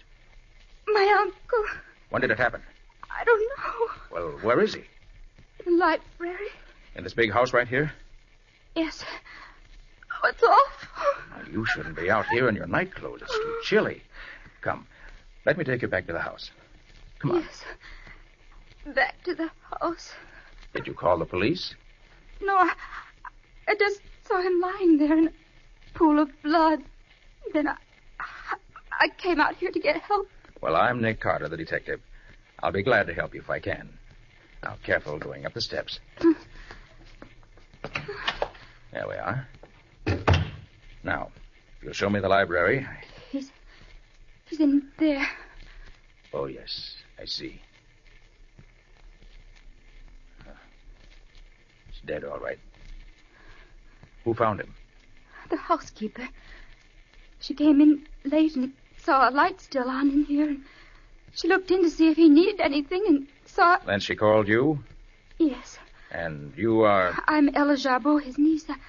I've lived here with him for the last 5 years since my mother died. I see. Has anything been touched since the body was found? No. Nobody's been in here at all. Good. Uh-huh. Shot through the head at close range. Well, it looks as if he did it himself. No. Well, here's the pistol that was used, right beside him. Did you hear the shot? No. I sleep at the opposite end of the house. Oh, Mr. Carter, please find whoever killed my uncle. What makes you think he didn't kill himself? He wouldn't do a thing like that. I know it. Well, that's hardly evidence, Miss Ella. Did you see this note? Note? I know. Your uncle apparently left it propped up here in his desk. It's addressed to Mrs. Sarah Jarbeau, 7 Dunner Street, City. You know her? I never heard of her. What does it say? Let's see. My dear madam, you've been a widow, in fact, ever since the hour following our marriage. But before day breaks, you will be a widow in name also, for I shall be dead. I have at last learned the truth. The one who told me right after our wedding ceremony that you were everything evil has at last confessed that you were really as good as I believed you to be. It's too late for me to ask you to forgive me for the great wrong I've done you. So I'm taking this way of making what amends I can. The upper drawer of my desk is my will, which leaves everything to you, your repentant husband, Enos Jarbeau. Well, that's a remarkable document. Did you know anything about your uncle ever having been married? No, I never heard that before. Well, that note would seem to prove it was suicide. I know better. May I see that note? Of course. Here. I knew it, Mr. Carter. My uncle didn't kill himself, and he didn't write this note either. Isn't that your uncle's handwriting? It looks very much like it, but he didn't write it. Uncle didn't use this kind of pen. What do you mean? Uncle Enos was very proud of his handwriting, and he never used anything but a special type of old-fashioned steel pen point. It has a very fine point. I see. Yes. This note was undoubtedly written with a stub point. Another thing, Mr. Carter. Uncle never wrote anywhere except at his desk here. And this desk has been locked since yesterday morning, and I have the key. How long have you had it? I borrowed it yesterday morning because I had some letters to write, and I've had it ever since. Is there another key to this desk? No. And Uncle would never write anywhere else. You're quite a convincing detective, Miss Ella. And if you're right, this can't be suicide, in spite of the other evidence. I know I'm right. Uncle would never have taken his own life. I believe you. And I'm just curious enough about this to do a little investigating myself. If I'm as good a detective as you are, I'll find your uncle's murderer in short order.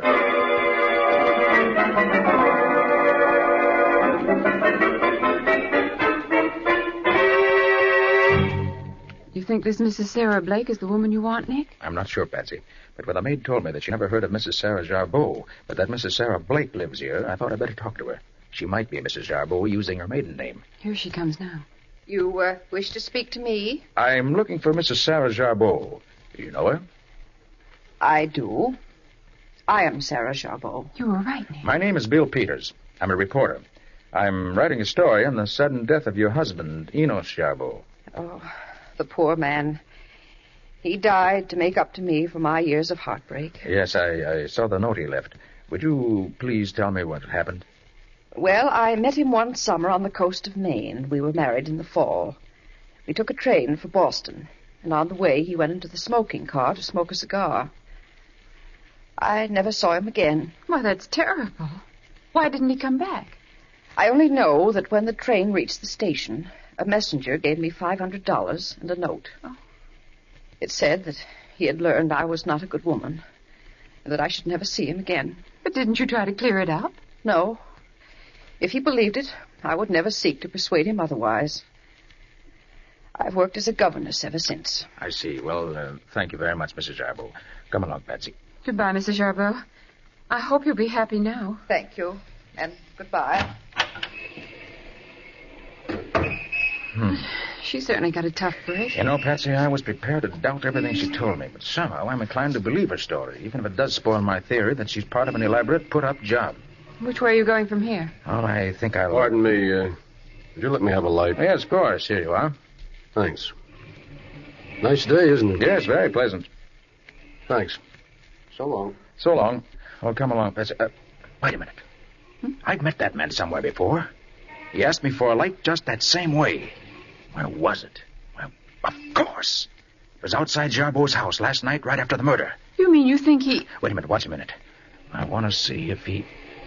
Yes. He's going into the house we just left. Right. If he and Mrs. Jarbeau know each other, the chances are her story is a phony. Oh, but Nick, she seems I know what I know, Patsy, but this changes things. Patsy, I want you to find out what you can about old Enos Jarbeau's past. Find out about that marriage, if there ever was one. But first, call Scubby and tell him to get here right away. Okay. If that man leaves before Scubby gets here, I'll follow myself. Otherwise, Scubby can tail him. But I've got to know where he goes and what he does. Right now, he's our one positive clue.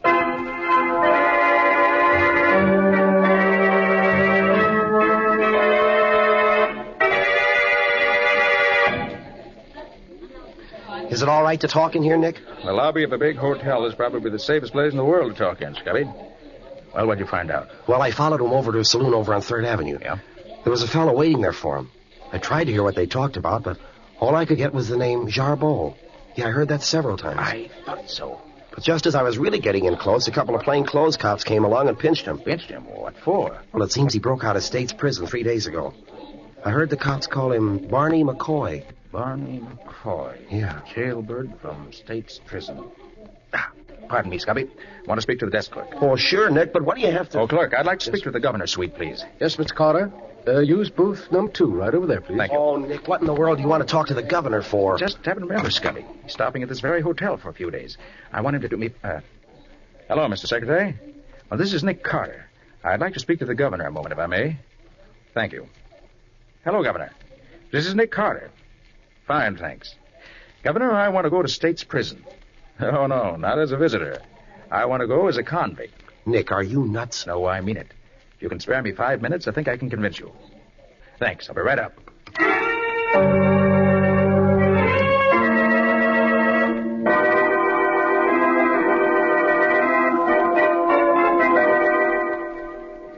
Ella, I asked you to meet me here at my office because I'm going to be out of town for a few days, and I want to have everything straight before I leave. Has anything further happened? Nothing, Mr. Carter, except that Mrs. Jarbeau has installed herself in the house as its mistress. She's very unpleasant to me, and I know she'd like me to leave. Now, you stay right there. Did the will leave anything to you? No, Mr. Carter. Everything went to her. I can't understand it. I can. That will is forged. But the will is in Uncle's handwriting, and both the witnesses to the will have identified their signatures as genuine. And the will was found where the note said it would be. Nevertheless, I'm convinced the will's a fake. Betsy, what did you find out? Eunice Jarbeau and Sarah Blake were married, right enough. I found the record in a little church on the south side. Sarah really is his wife. Forged will doesn't make sense. And neither does a suicide note, which Jarbeau didn't write. Maybe he did kill himself after all, Mr. Carter. Maybe he just forgot about me. No, I don't believe it, Ella. I don't either. And Ella, I'm going to prove I'm right, even if I have to go to jail to do it.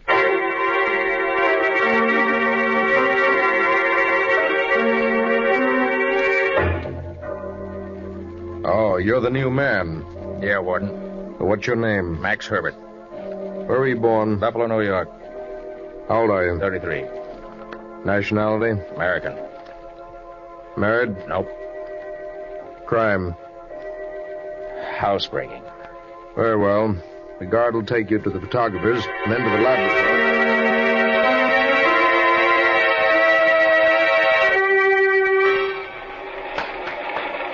Well, fella, you've been here 3 days. How do you like working in this shoe shop? I don't like it. Not cut out for it. What are you in for? Second story job. What'd I get you for? Cracking a safe. There's 4 of us. 2 of them got away. Me and McCoy was nailed cold. McCoy? Hey, you wouldn't mean Barney McCoy, would you? Yeah. Yeah, you know him? Sure, know him well. Great guy. Yeah, sure is. And you know his wife? Yeah, some. She's a darn smart woman, Addie is. Addie? Yeah. Thought her name was Sarah. No, his wife's Addie. Sarah was his sister. Yeah, they look so much alike you couldn't tell one from the other. Yeah. Well, what became of Sarah? I don't know. She married some rich guy for his money, but he left her flat. I don't know what happened after that. Addie's still in town waiting for Mac to get out. Yeah, he did break out. A few days ago. We just caught him and brought him back here. Yeah, they got him on the rock pile for trying to escape. Hey, cut out that talking, you guys. Get back to work. Okay. So Barney McCoy's on the rock pile now. I rather think I'd like to be transferred to the rock pile myself.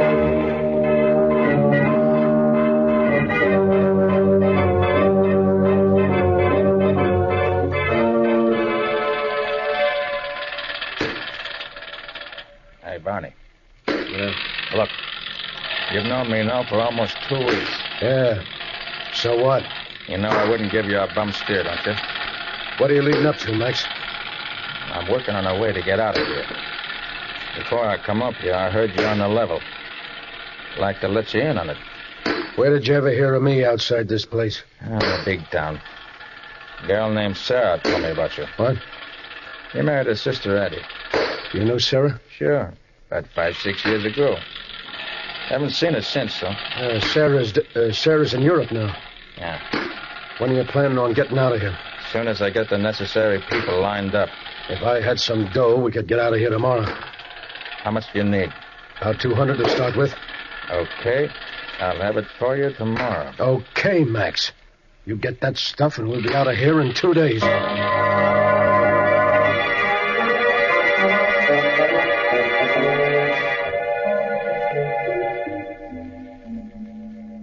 All right, you get 5 minutes to talk. Hey, Nick, why don't you... Hold it. I'm Max Herbert in here. Oh, I'm sorry. I should have remembered. How in the world did you ever get in this place? Well, the governor fixed it so that I was caught red-handed robbing the home of a friend of his. Yeah. When they caught me, I had the family silver in one hand and the family jewels in the other. It was easy. And now I arranged to be transferred to the gang where McCoy's working. Well, have you found anything? Yes, but it's all circumstantial. But Barney McCoy and I are breaking out of here day after tomorrow. and I'm hoping to get some proof then. Are you sure you're getting out of here? Yes. One of the keepers is working with us. Oh. I think this same keeper fixed McCoy's getaway last time. And I also think, from what I've heard, that he may have helped in Jarbeau's murder. Yeah? I've learned positively that he was absent from the prison on leave that day. But isn't there danger if you're getting hurt if you try to break out of here? Of course there is. I have to take that chance. I've got to stick to McCoy. Don't worry, Scubby. I'll be all right. I hope.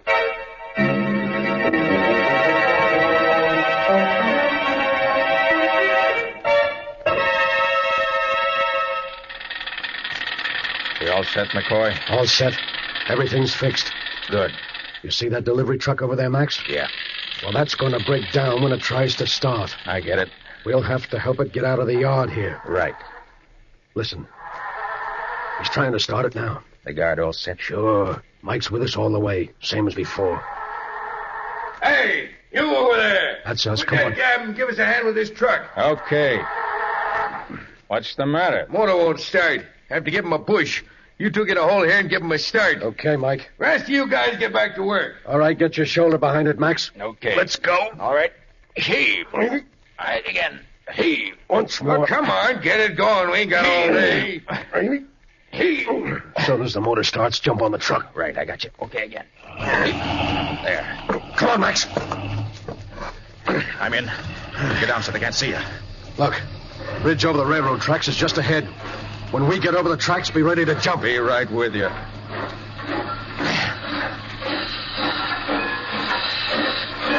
right, now, come on. Right behind you, Barney. Jump on the tender of that engine below us. Now. Okay. You all right, McCoy? Yeah. Come on, engineer. Give her all the steam you got. Don't stop to talk. You, fireman, feed the coal to her. I don't want to use this gun unless I have to. Watch out, Max. The outside wall of the prison's just ahead. You'd better duck. There's going to be shooting. Right, McCoy. All okay so far? Oh, here it comes. Watch it. Look at him pour it on.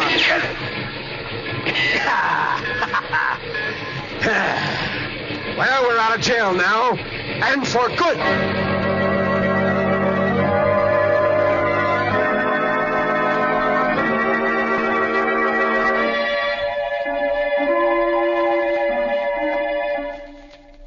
It's good to see you back in your office again, Mr. Carter. Yes, it's good to be back here, Ella.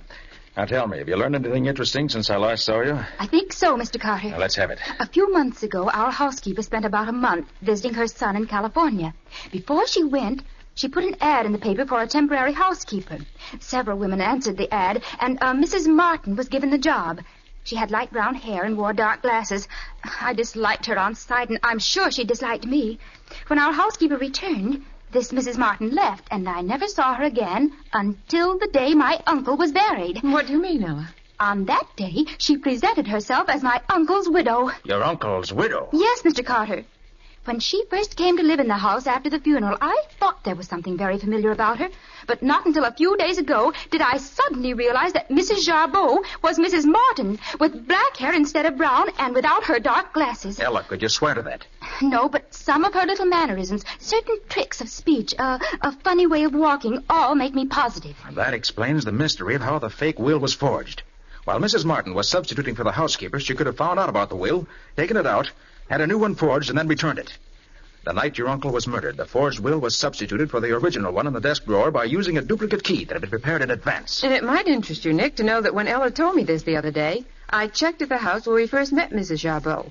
The woman there told me that Mrs. Jarbeau was away on a visit during the month that Mrs. Martin took the place of Ella's housekeeper. Good work. That settles it, Betsy. Just a minute, Mr. Carter. There's another thing you better know. Something else? Yes, Mr. Carter. Last evening, a strange man came to the house. He and Mrs. Jarbeau were apparently old friends because she called him Mac. Barney McCoy. She took him up to her room where I heard them talking for a long time. I tried to hear what they were saying but couldn't get close enough. But I did hear him say it was time to get that girl out of the way for good. And then Mrs. Jarbeau said that now that Mac was back, it was time to wind up the job. Well, Ella, if everything goes as I hope it will, we'll be the ones to wind up the job, not Mrs. Jarbeau. Anything else you want me to do? Yes. Meet me in the rear of your home tomorrow night at 11 o'clock. We'll make our final arrangements then. In the meantime, sit tight and keep your ears and eyes open.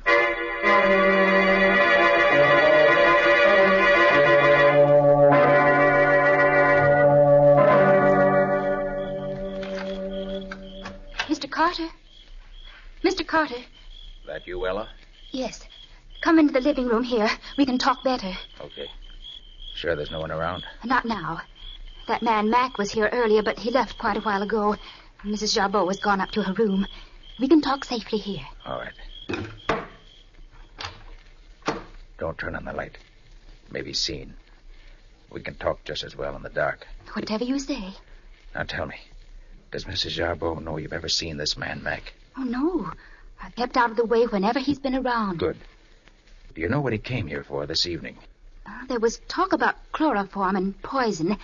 And then she told him the lawyer for the estate was here this afternoon and said that she would be in full legal possession of the estate in another few days. I see. And then he said that if that was the case, it was the time to act before it was too late. Well, it's time for us to act, too. I think we'd better... Quiet. Somebody's unlocking the door through which we came. Maybe they won't come in here.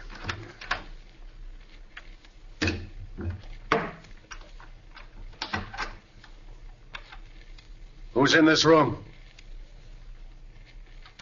I can't see you in the dark, but I know you're there. Who's there? Who are you? None of your business. Speak up or I'll shoot. If you do, you'll never live to see another day. What's going on in here? Why isn't the light on? Mrs. Jabot. Ella, what are you doing Barnaby here? Croy, you. Max Herbert, by all that's holy. What are you doing here? Why, Oh, you see, Barney, Yeah? He's here because he loves me. Don't you know this man is an ex-convict? You ought to be serving a sentence in state's prison right now. Yes, I know that. Well, that's why we had to meet like this, Barney. Is this true, Ella? Yes, Mrs. Jabot, it is. Look here, you.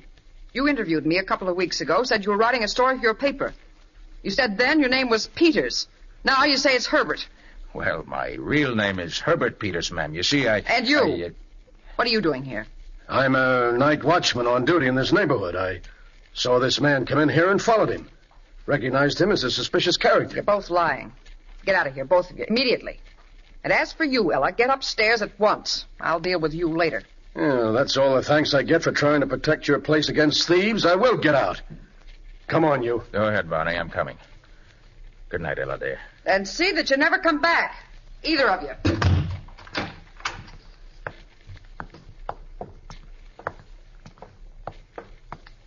Hey, Max. Yeah? Was that story about you and the girl straight? Why, sure, Barney. Wasn't your story on the level? Well, to tell you the truth, I was going to see if I could find a few things I could swipe. I'm flat broke. You haven't got a few bucks on you, have you? Sure, Barney. I can let you have a 10 spot. What? Here. Gee, thanks, pal. I won't forget you for this. Forget it. Yeah, we sure were lucky to get out of there so easy. Yeah. I thought the old dame was going to have us pinched. You're under arrest, both of you, so don't try and have it nice. Right, there you go. Stop or I'll shoot. No, you don't. You let go of my arm. You made me miss him. So what? Yep. Well, I got you anyway. You won't get away. You're going back to state's prison again, Mr. Max Herbert. Oh, you know my name, do you? I sure do. And I know yours, Ben Lyons. But, what? You know me? Hey, let me look at you. Gladly. Come over onto the street light. All right. You know me now? Well, Nick Carter. Well, I'll be... Well, gosh, I'm sorry, Mr. Carter, but a woman just called the station, said she'd passed 2 escaped convicts in front of her house, and if we hurried, we could pick them up. Even give us their names, too, Well, so never mind I that now, Ben. Listen to me. I'm on the trail of something big. Have the lieutenant and 8 men meet me at 12 o'clock tomorrow night at the back of the Jarbot place across the street where they won't be seen. Okay. Be sure to tell them not to fail me, because I expect to capture the murderers of Enos Jarbot.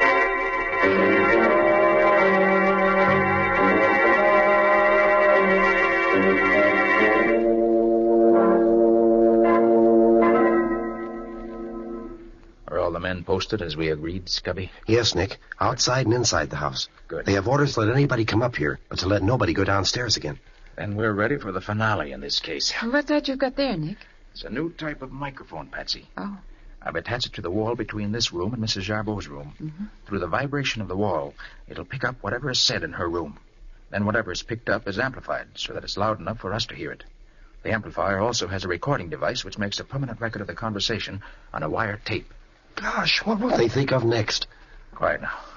Let's listen. I'll turn it on. But I tell you, Barney, we can't lose.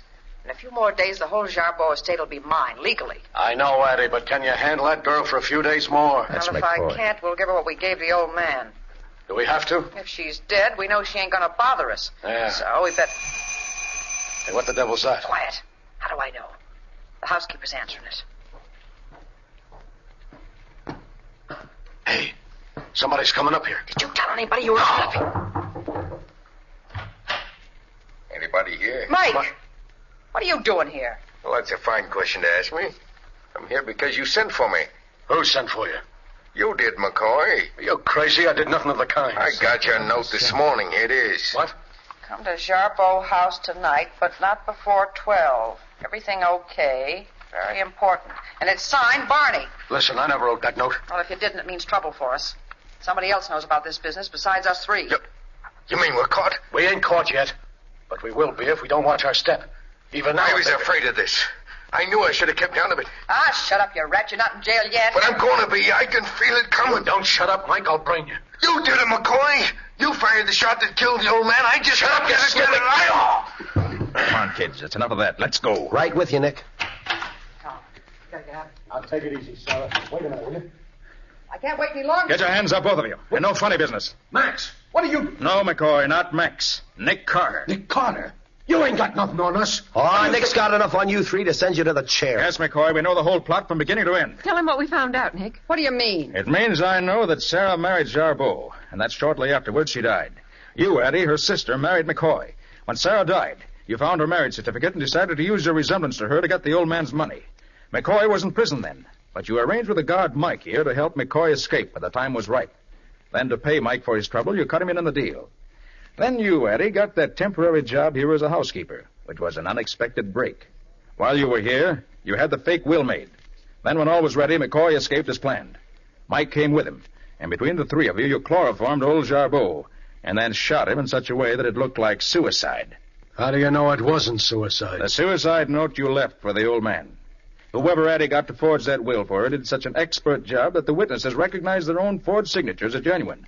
But whoever wrote that suicide note was so clumsy that he wrote it with a blunt-pointed fountain pen instead of the sharp-pointed steel pen that was the only pen Jarbeau ever used. That ain't proof.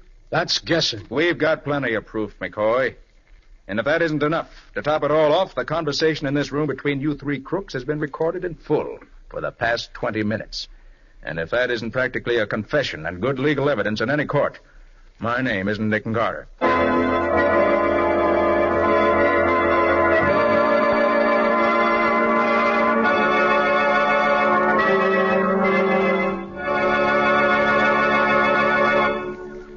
This was another strange experience of Nick Carter, Master Detective, called State's Prison Evidence, or Nick Carter and the Mystery of the Midnight Murder. Another of the curious adventures of Nick Carter, which are brought to you regularly at the same time each week by WOR Mutual. And now, Nick, what about our story for next week? Well, next week's story started off as a simple question of who stole the firm's funds. But it ended up by being the very perplexing question of who killed two men and caused the death of a third. And not the least puzzling part of the case was to find out who fired the fatal bullet which started off the murders. Isn't that usually the most puzzling part of a murder story? Well, yes, it is. But in this case, the man who was killed was standing by my side in the corridor of a large office building. And there was no one around at the time who could have fired the gun that killed him. I'm afraid I'm getting more mixed up all the time. That's exactly how we felt about it. But Nick cleared it all up in spite of everything. And we'll tell you all about it next week.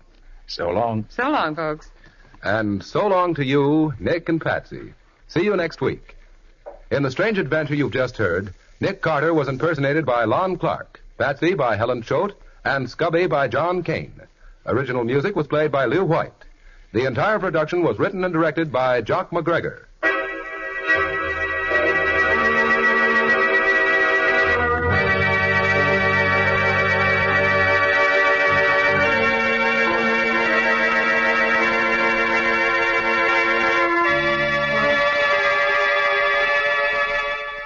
Next week at the same time, another curious experience of Nick Carter entitled An Angle on Murder, or Nick Carter and the Mystery of the Mutilated Bullet.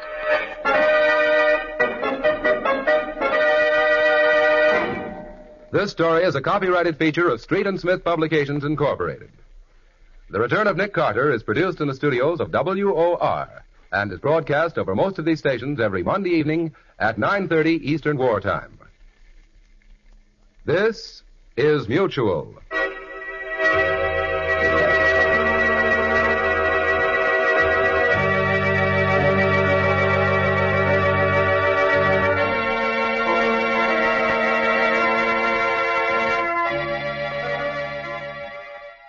Two great names are joined as new post-war Old Dutch cleanser brings you one of the most resourceful and daring characters in all detective fiction, Nick Carter, Master Detective.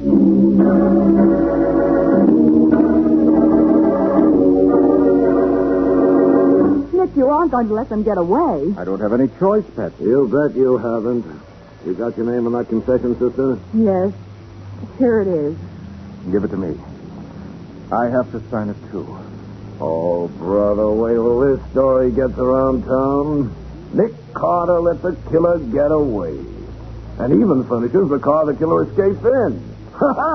It'll be the biggest laugh of the year.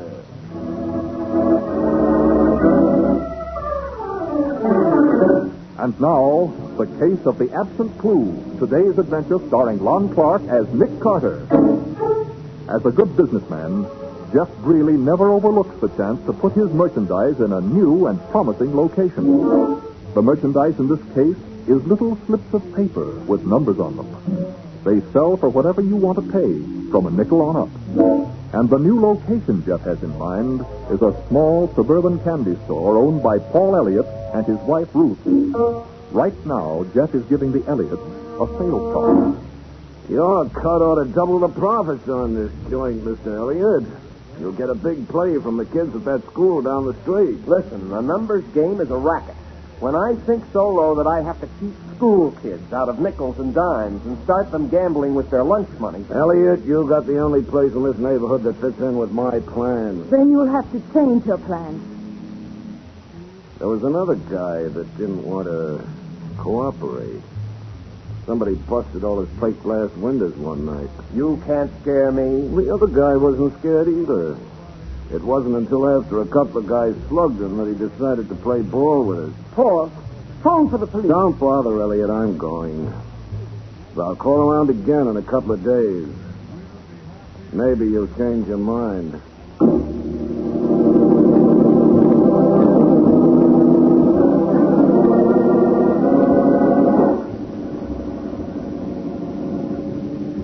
That's the pace, Barney. Slow down till I heave this brick. Easy now. Oh, bullseye. Now step on it.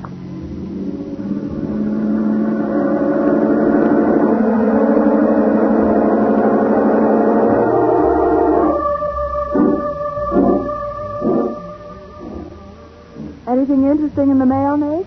No, not so far, Patsy. Say, what have you got there? New fountain pen? Oh, no. It's one of those tear gas guns that looks like a fountain pen. Sergeant Matheson gave it to me. Oh, he did? Uh-huh. Yeah, it was nice of him, wasn't it? Yes, sort of handy to have in your purse, don't you think? Sort of dangerous, if you ask me. Tear gas is nothing to fool with. Oh, Ned. Well, what do you know? What is it? This letter. From a fellow I haven't heard of since we were kids. Paul Elliott. Oh, I thought it was a case. It may be.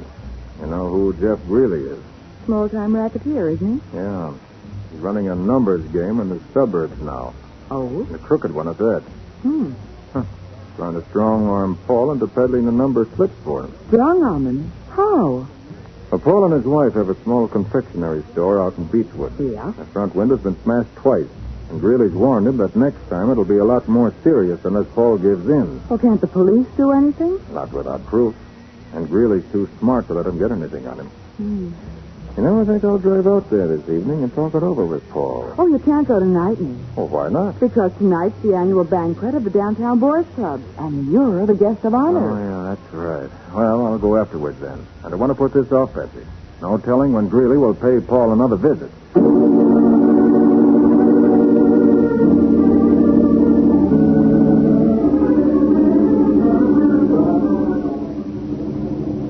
Oh, that's the store there on the right.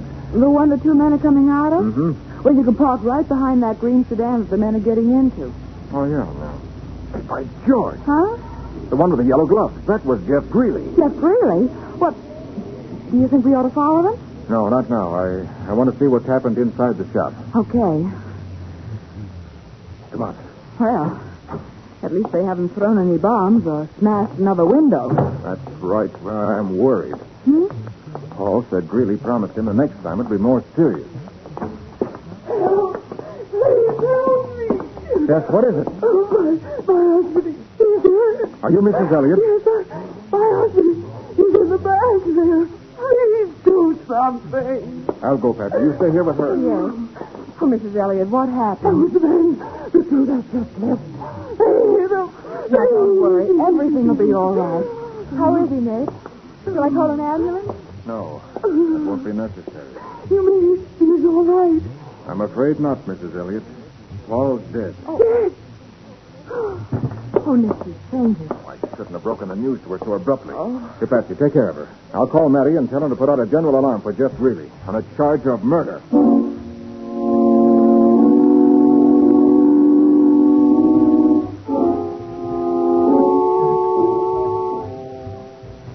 The police will be here in a few minutes, Patsy. How is he? Still unconscious, Nick. I just dipped my handkerchief in cold water at the soda fountain. I'll wipe his face with it. You got to smear his makeup. Oh, no, I won't. She isn't wearing any. You mean that peaches and creamy face is natural? Of course it is. Some women are lucky. Oh, she's coming out of it. How do you feel, Mrs. Elliott? Who are you? My name's Carter. I'm a private investigator. I used to know Paul years ago. Who's that forward? Please, Mrs. Elliott, try to tell us what happened. Paul and I stayed late to unpack some new stock. He was opening the crates in the back room, and I was in the storeroom when Jeff Greeley and that other man came in. How long ago was that? Oh, it was only a few minutes ago. I heard Paul quarreling with him, and the sound of a fight, and then Yes? I came out of the storeroom just in time to see Greeley. The one who was wearing yellow gloves? Yes, he picked up the crowbar Paul had been using to open the crate, and he hit him with it. Did they see you? No, I don't think so. When Paul fell, they ran out the front way. Yes, we saw them leave as we drove up. Now he's dead. Try to control yourself, Mrs. Elliott, please. I used to nag him, but he didn't make more money, but it was only because I loved him and wanted to be proud of him. Of course it was. Now it's too late. Mrs. Elliott, if you can identify Paul's killers. I can. I saw them kill him, and I'll never rest until those men are in the electric chair.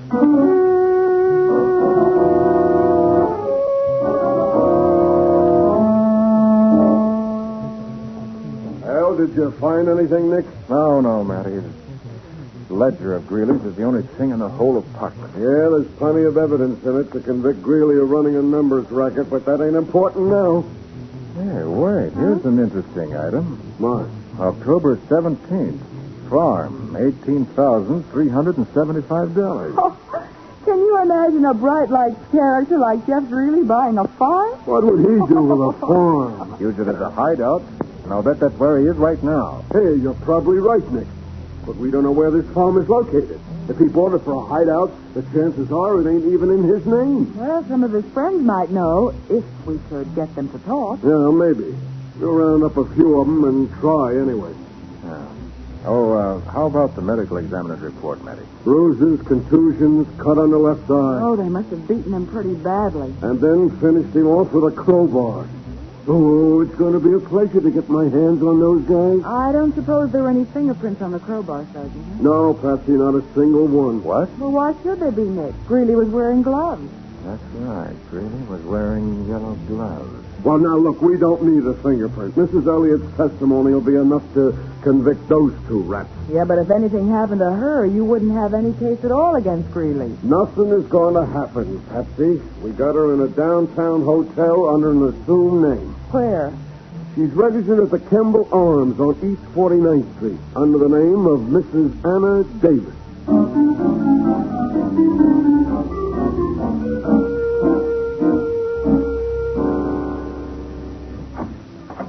Yes? Mrs. Elliott? No, My name's Anna Davis. I know, Mrs. Elliott. It's all right. I'm William Jeffords from the district attorney's office. Oh, I didn't know. There's been a couple of new developments in the case, Mrs. Elliott, and the DA wants to see you in his office right away. All right.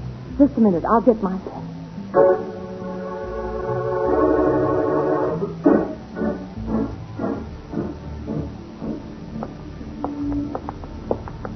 This is the car, Mrs. Elliott. Here, I'll open the door. Thanks. That man at the wheel. That's Jeff Greeley. Get in there. Nice work, Eddie. Now, you keep her quiet back there. I got some driving to do.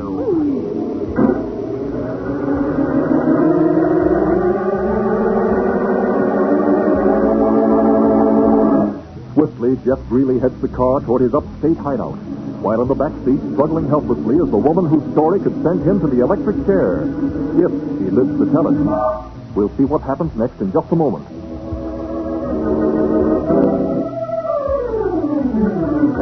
Now, back to the case of the absent clue. Today's adventure with Nick Carter.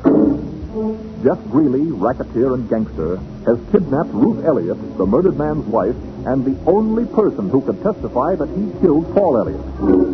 At headquarters, Nick and Mattie have just learned that Mrs. Elliott has disappeared from the downtown hotel where they had her registered under an assumed name. Greeley did this, Nick. It's got to be Greeley. The doorman at the hotel saw two men force her into a car, but they got away before he could call a cop. Oh, there's no use getting excited, Matty. Oh, how long do you think Greeley is going to let her live, knowing her story will send him to the chair? Well, how do they find out where she was, Sergeant? I checked that, Patsy. They used the old registered letter check. Huh? The man went to Mrs. Elliott's apartment with a letter she had to sign for personally, and the superintendent told him where she was. The superintendent?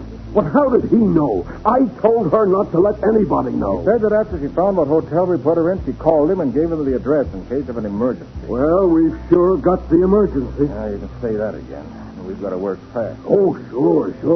But what do we work on? The location of that hideout Greeley has in the country. Nick, we've been working on that and got exactly nowhere. Matty, Greeley's brother would know where it is if anybody would. Nick, we questioned him for over an hour this morning. All right, then. We're going to question him some more. Okay. I'll have him brought up. But I tell you, it's no use, Nick. Pete Greeley's dumb, but he's plenty tough. Okay, it's up to us to be just a little bit tougher.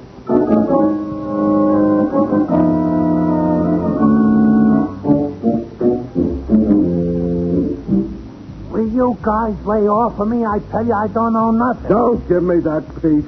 Your brother Jeff bought a farm last October, and you know it. Listen, you lame-brained stumblebum.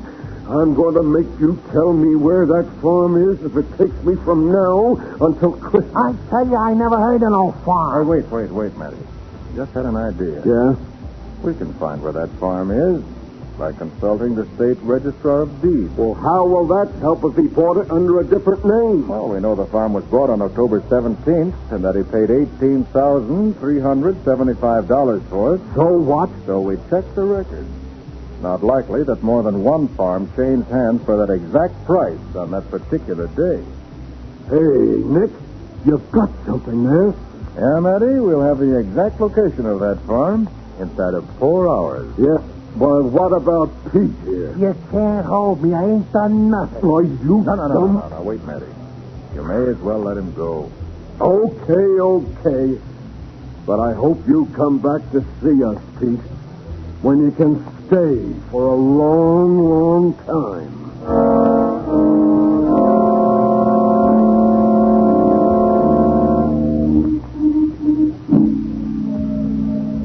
Hey, I want to send a telegram. Well, that's what we're in business for.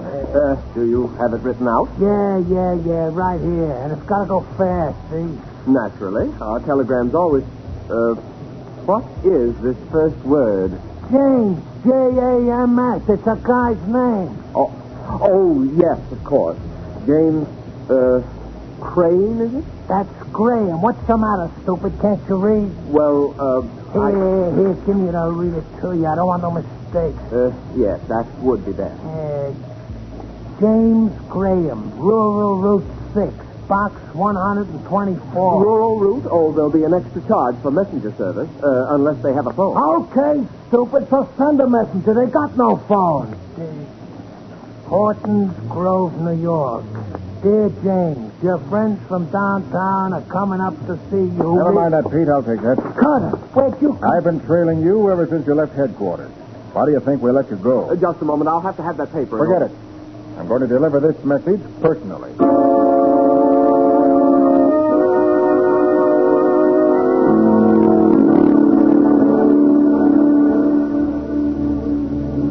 Is this the place? This is it. Oh. But where's Brearley's car?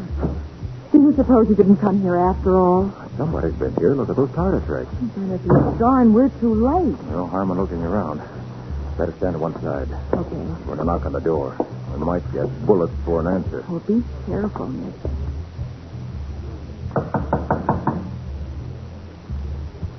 Do you hear anything? Not a sound.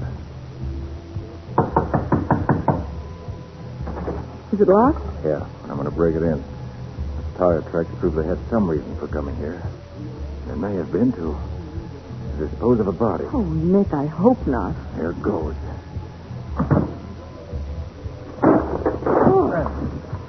Now let's see what we can find in here. But, you hear that? Yes. Seems to be from this room over here. Yes. Nick, it's Mrs. Elliot, bound and gagged. And she's alive. Oh, thank heavens. You untie the gag, Patsy, while I get these ropes off her hands and feet. Right, Nick. There you are, Mrs. Elliot. Are you hurt? No, I'm all right. I heard your voices and I started pounding my heels on the floor. That's the tapping we heard. All right, now you're loose. Tell me, did Jeff Greeley bring you here? Yes, he and two other men. They said they were going to kill me. Where are they now? I heard them say something about going into town for cigarettes. Well, then we better hurry. We've got to get away before they come back. Yeah? What? What's your rush? Oh. Really? You can all relax now, because you're not going nowhere till I say so.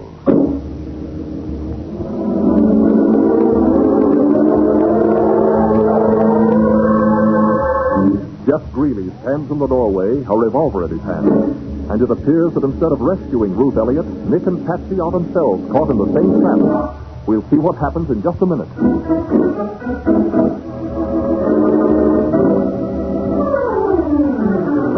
Now for the conclusion of the case of the absent clue. Today's adventure with Nick Carter. Nick and Patsy found Ruth Elliott bound and gagged in the deserted farmhouse where she had been taken by Jeff Greeley. But just as they were about to leave, Greeley appeared in the doorway, a revolver in his hand. You can all relax now, because you're not going nowhere. You got back from town with those cigarettes in a hurry, didn't you, Greeley? I never went. Barney and Eddie took the car, and I stayed here to keep an eye on things. That was smart. Now keep on being smart and put away that gun. I'll put it away after I make sure that you three ain't going to talk now or ever.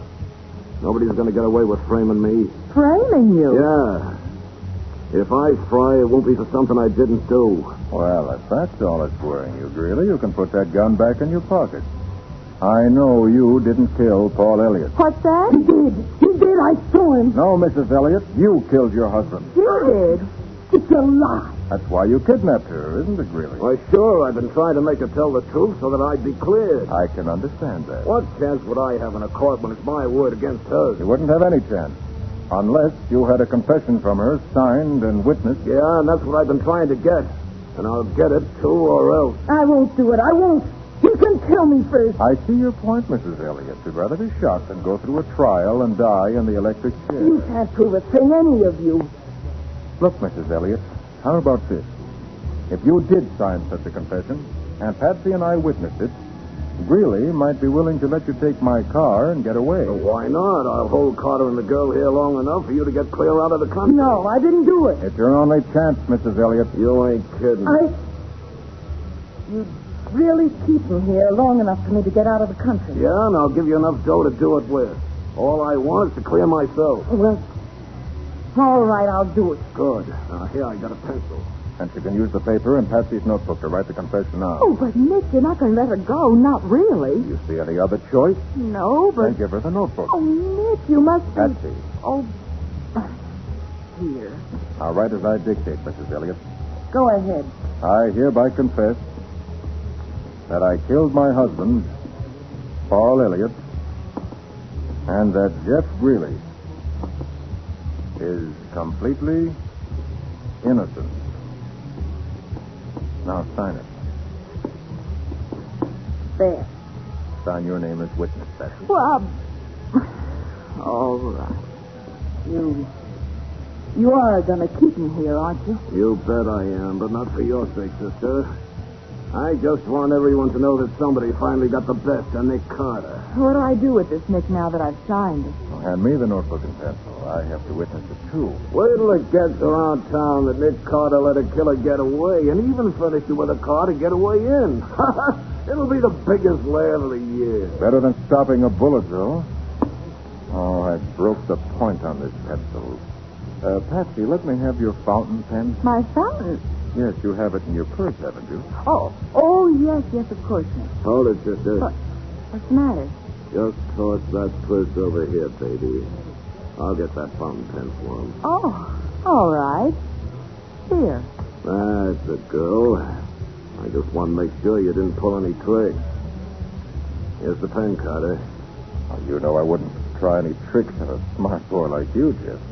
Oh, there's no ink in this pen. Huh? I'm afraid I'll have to use tear gas. All right, let go of the gun, Greeley. Let go. I've got the confession here.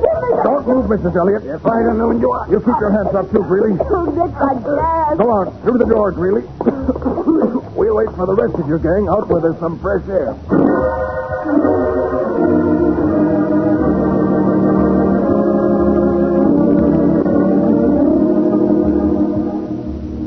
Nick, would that confession Mrs. Elliott signed have held good in court? Oh, not for a minute, Patsy. It was obtained under duress.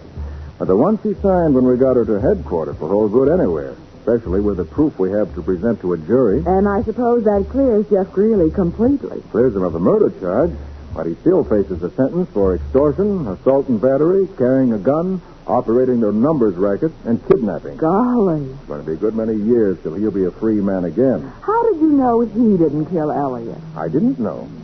But I began to wonder when Mrs. Elliott overdid the heartbroken wife act by pulling that phony faint. Phony? Why, it looked perfectly real to me. Ah, but it wasn't, though.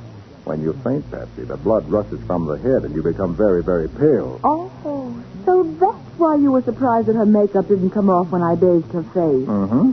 She still had that peaches and cream expression. But that wasn't any reason to accuse her of murder. You must have had another clue. I did. A clue that wasn't there. A clue that wasn't... Oh, what do you mean? Remember, there weren't any fingerprints on the crowbar that Paul Elliott was killed with? Well, why should there be any? Greeley was wearing gloves. True enough, but Elliott had been working with the crowbar, and he wasn't wearing gloves. His prints should have been all over it. Since they weren't, I knew somebody must have wiped them off. And it wouldn't have been Greeley because he was wearing gloves anyway. Right. So it had to be Mrs. Elliott. Nobody else was there. You mean that after Greeley and the other man came in the store and beat up her husband, she saw her chance to murder him and put the blame on them? According to her confession, they left Paul lying on the floor unconscious, which gave her a perfect opportunity. But why? What motive did she have? Money. She killed him for money? Yes. Paul had a lot of insurance. Oh. And they hadn't been getting along for a couple of years, so she thought she saw a chance to commit the perfect murder. Well, Nick, that little tear gas gun of mine certainly came in handy, didn't it? It certainly did. Lucky for us that Jeff didn't take a closer look and see that it really wasn't a fountain pen. I guess you're glad now that I had it in my purse, huh? I still say it's a dangerous thing to carry. But it isn't.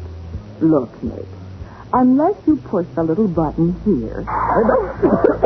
Patsy, you little idiot. How did I know it would go off? Oh, Nick, open a window or something.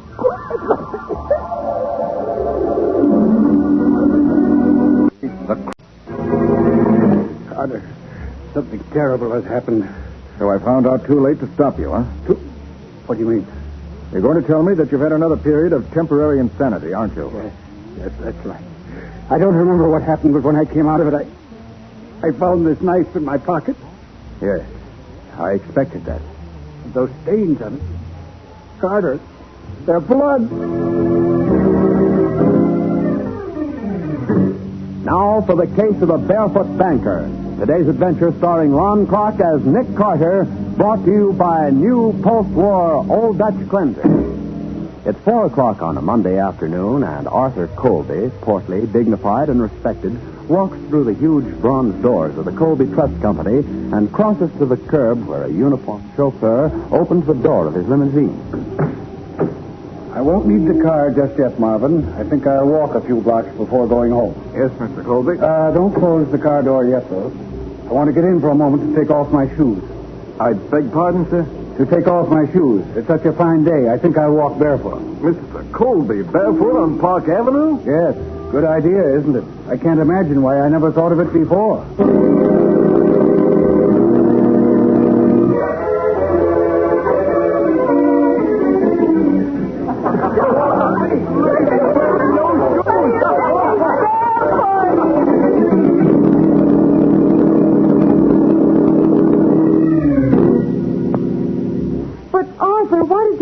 Such a thing. You, of all people. I tell you, I don't know, Ron. I can't even remember it.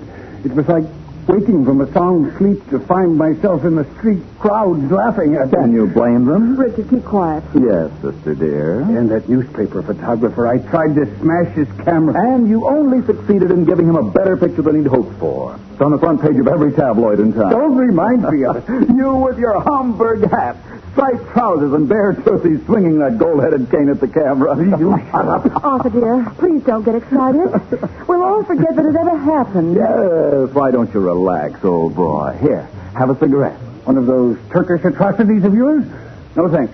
I'll stick to my pipe. Sis? Not now, Richard. Aren't we swanky these days? Monogram cigarettes, no less. Yes, they're not paid for either, by the way.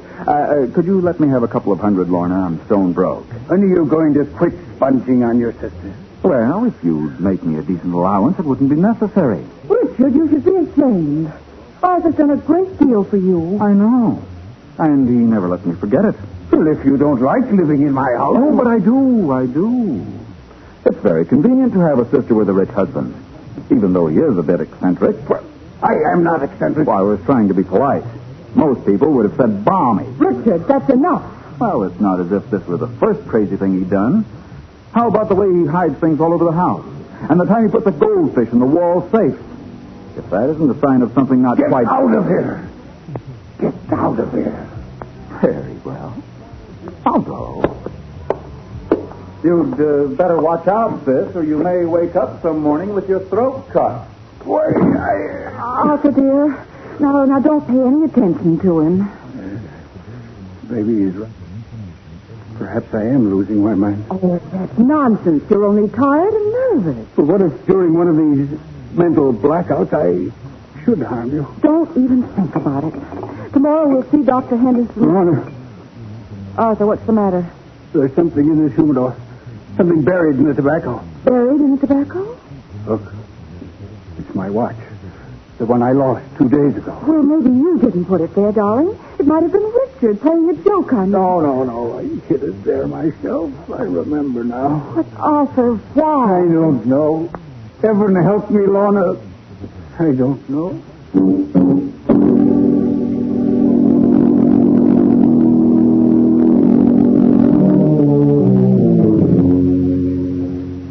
I should like to buy a knife. Yes, sir? A kitchen knife? I believe so. Yes, a kitchen knife should do nicely. What kind, sir? What kind? Oh, yes, sir. Paring knife, butcher knife, carving knife? Butcher knife. Yes, a large butcher knife. Of course. Now we have them at various prices. The price doesn't matter, just so it has a sharp edge. A very sharp edge.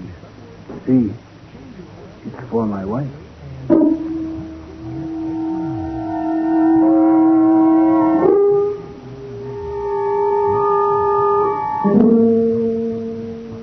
And that was the knife they found under your pillow, Mr. Colby. Yes. I don't remember putting it there. I don't even remember buying it. And you aren't Nick to protect your wife against what you might do in the future, Mr. Colby? No. No, I told you all this, Carter, so that you'd understand the circumstances. What I want you to do is find the sum of money I mislaid during another of these spells. Oh? How much money? $20,000. Wow. Quite a bundle. When did you lose it? Yesterday. Tell her at my bank said I drew a personal check for $20,000 at about 2:30. And did you? I examined the check this morning. It's my signature, all right. But you don't remember signing it? I don't remember anything from about 2 o'clock until I arrived home at 5. Go on. The bank guard saw me leave the building at 3, but where I went or what I did, I don't know. And you don't know whether you were robbed or lost the money or gave it away? I'm more inclined to think that I hid it somewhere. I do hide things lately. Well, I'll see what I can do. But frankly, I think there's only one thing that'll get your money back. What's that? Luck, Mr. Colby. Just plain sheer luck.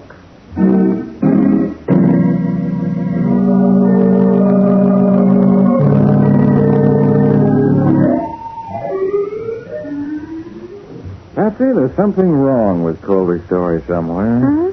What do you mean wrong? Doesn't ring true. I'm no psychiatrist, of course, but I've always understood these mental cases followed a definite pattern. Well?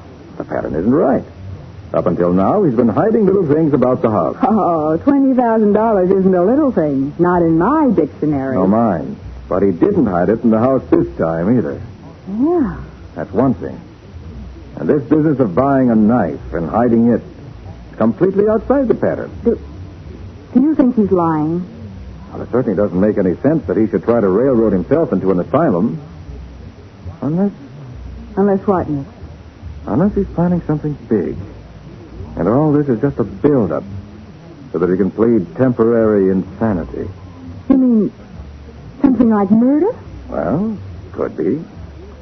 You have the name of Colby's psychiatrist? Yes, it's Dr. Miles Henderson. He has an office in his home out in Eastfield. Try to get me an appointment with Dr. Henderson.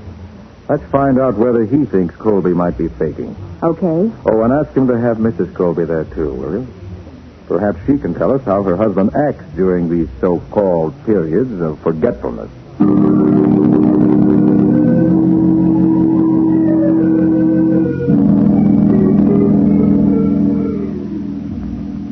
Why did you ask me here, Mr. Carter?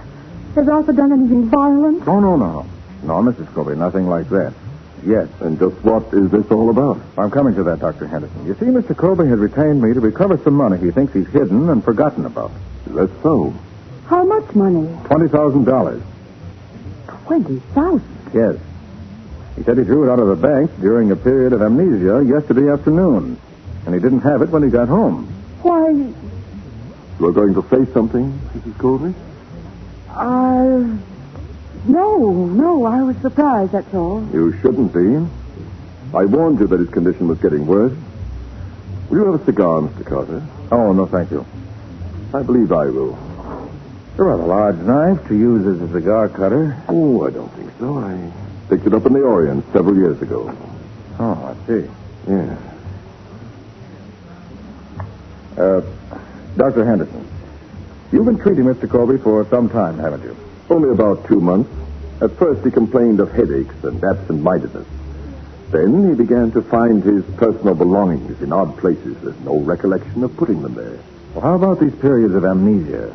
They started 3 weeks ago, and they're getting progressively worse. At first, he did silly things, but now his actions are becoming more ominous. Such as buying that butcher knife and hiding it under the pillow, you mean? Exactly. For her own safety, I've been trying to persuade Mrs. Colby that her husband should be placed in an institution. And I can't believe that's necessary. I won't believe it. Not until... Until it's too late, perhaps. Richard keeps at me about it, too, until sometimes I think I'll go mad. And who's Richard? My younger brother. He lives with us. Well, I'm afraid Richard's right. He isn't right. You know what he's thinking of, Doctor. Money. Just a minute. I'm afraid I don't follow this. I love my brother, Mr. Carter, but I know his fault. He thinks if Arthur were in an asylum, I'd control Arthur's money. I see. Huh. Tell me, Dr. Henderson, have you ever observed a case quite like Mr. Colby's before? In my own experience, no. But the pattern of behavior is not really unusual. That's what I was really wondering about. Up to this point, Mr. Colby's condition corresponds exactly to that of a French editor, described by a Dr. Wilhelm Schweigert. in his book, Psychopathic Phenomena and Aberrations. Well, this other case, did it start and develop in the same way? Step by step, they are exactly similar. That's why I'm so positive Mr. Colby should be confined. Why? What happened to the French editor? He murdered his best friend.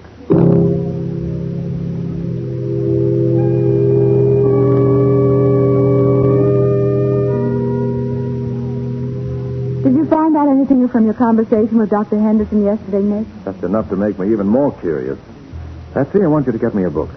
It's called Psychopathic Phenomena and Aberrations by a Dr. Wilhelm Schweigert.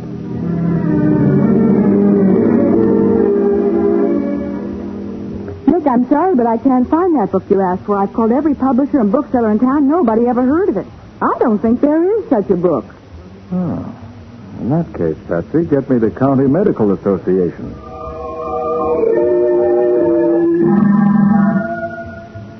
I see. Thank you very much, Dr. Wilson.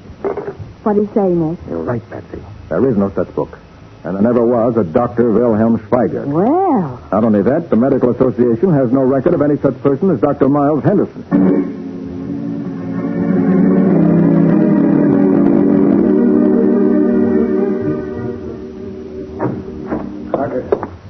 Carter, you've got to help me. Something terrible has happened. So I found out too late to stop you, huh? What are you talking about? You're going to tell me that you've had another period of temporary insanity, aren't you? Yes, last night. I started for my club about 8, and I don't remember any more until I awakened in my own room this morning. And during this so-called period of forgetfulness, what did you do? Murder your wife? No, thank heaven Lorna's all right. But look what I found in my pockets this morning. Why, that's Dr. Henderson's paper knife. I saw it on his desk yesterday afternoon. Yes, I must have been there last night. And these stains on the knife.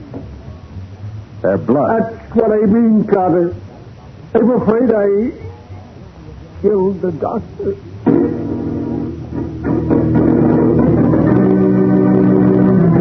Well, instead of being part of Colby's plan to cover up a murder, the false Dr. Miles Henderson, it appears, has himself become Colby's victim. We'll see what happens next in just a moment.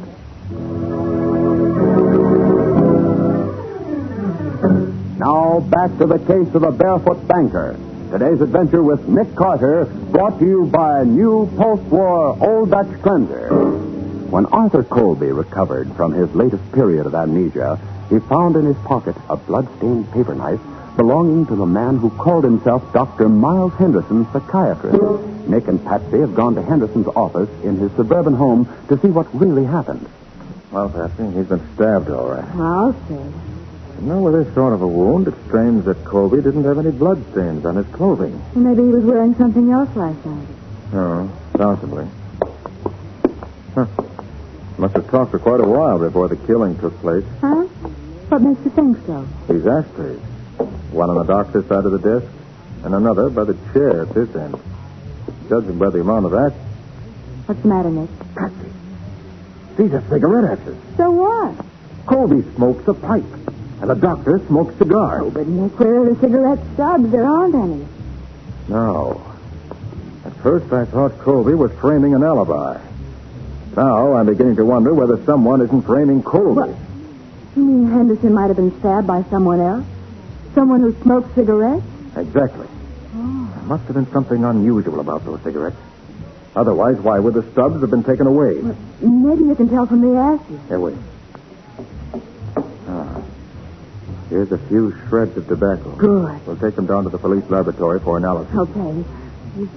Is there anything else to be done here? Now, I want to take a look in this filing cabinet, labeled Case History. See if I can get the names of some of Dr. Henderson's other patients. I'll get a pencil and write them down for you. That won't be necessary, Patsy. Huh? Looks as if Colby was the only patient our fake doctor had. You mean the file is empty? Not quite. Look what I found here. What? Yeah. It's money. A lot of money. Certainly is. I think we found out what happened to Colby's $20,000.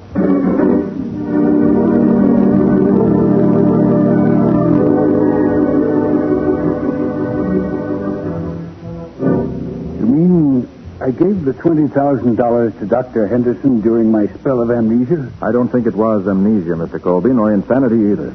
Carter, what are you driving at? Tell me, how did you happen to start going to Henderson? Why, I met him at the house one night. Who brought him there? I don't know. There's a big party. Many of the guests were strangers to me. Friends of Lorna's, friends of Richard's. Go on. Well, Henderson mentioned being a doctor and a psychiatrist, so I told him about the headaches I'd been having. He suggested I come to see him the next day, and I did. And that's when your real trouble started, wasn't it? Yes, those headaches were the first symptoms, he said. What kind of treatment did he give you? Why, the usual routine, I suppose. I'd talk about my problems, and he'd explain the hidden meanings in what I said. Wasn't there ever anything else? Well, sometimes he'd give me a sedative first, then he'd talk to me until I fell asleep. He said it relaxed me for the actual treatment. Ah, yes. And after one of those treatments, you'd pull some ridiculous stunt, wouldn't you? Are you trying to tell me the doctor was responsible for the spells I've been having? Colby, he wasn't a doctor. He was a fake. What? And unless I'm mistaken, the reason for your peculiar actions was not insanity. You were hypnotized.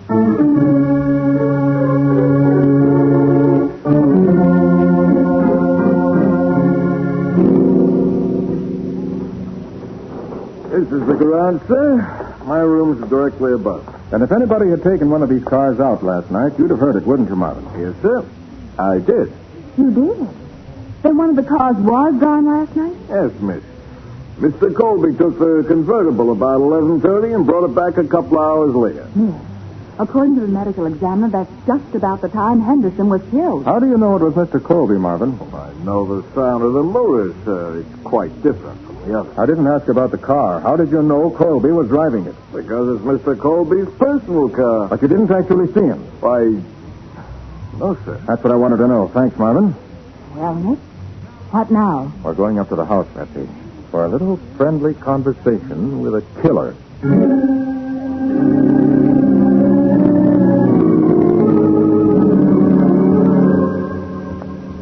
Isn't this rather useless, Mr. Carter? We all know what happened. My brother-in-law killed Henderson in a fit of temporary insanity. I still want to know whether anyone left the house last night at 11:30. Can you tell me, Mrs. Colby? No, I'm afraid not. My room is in the east wing. Too far away to hear the front door. How about you, Mr. Ames? At 11:30, I was sound asleep. I'm sorry we can't be of more help. Will anyone have a cigarette? No, thanks, Richard. Mr. Carter? Miss Bowen? These are rather special if you like all turkey tobacco. Yes. Don't you... Oh, no, thanks. I don't smoke. I wonder whether I may make a phone call, Mrs. Colby. Well, of course. Richard will show you where the phone is. Well, while you're making that call, Nick, I'm going to work on a little idea of my own. What sort of an idea, Betsy? Never mind. But I may have a surprise for you.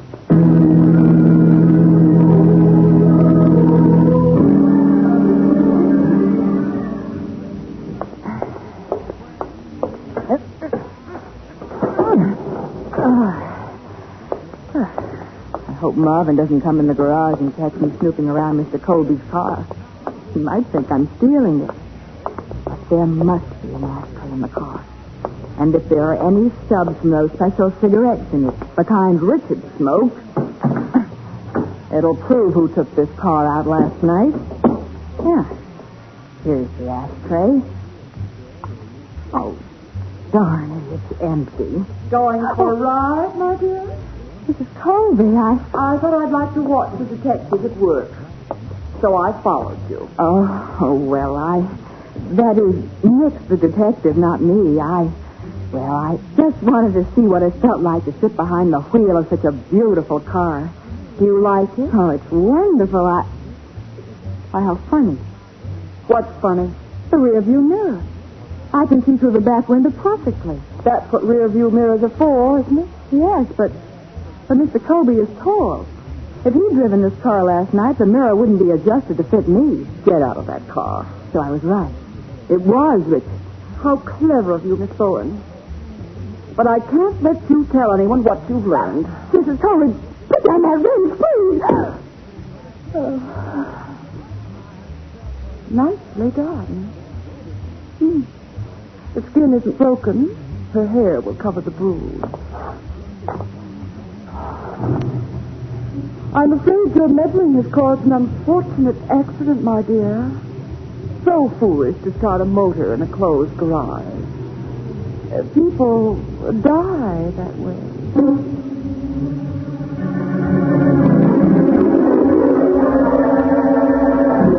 And as Mrs. Colby closes the garage door, Patsy lies unconscious behind the wheel of Arthur Colby's car with the motor running. We'll see what happens in just a moment.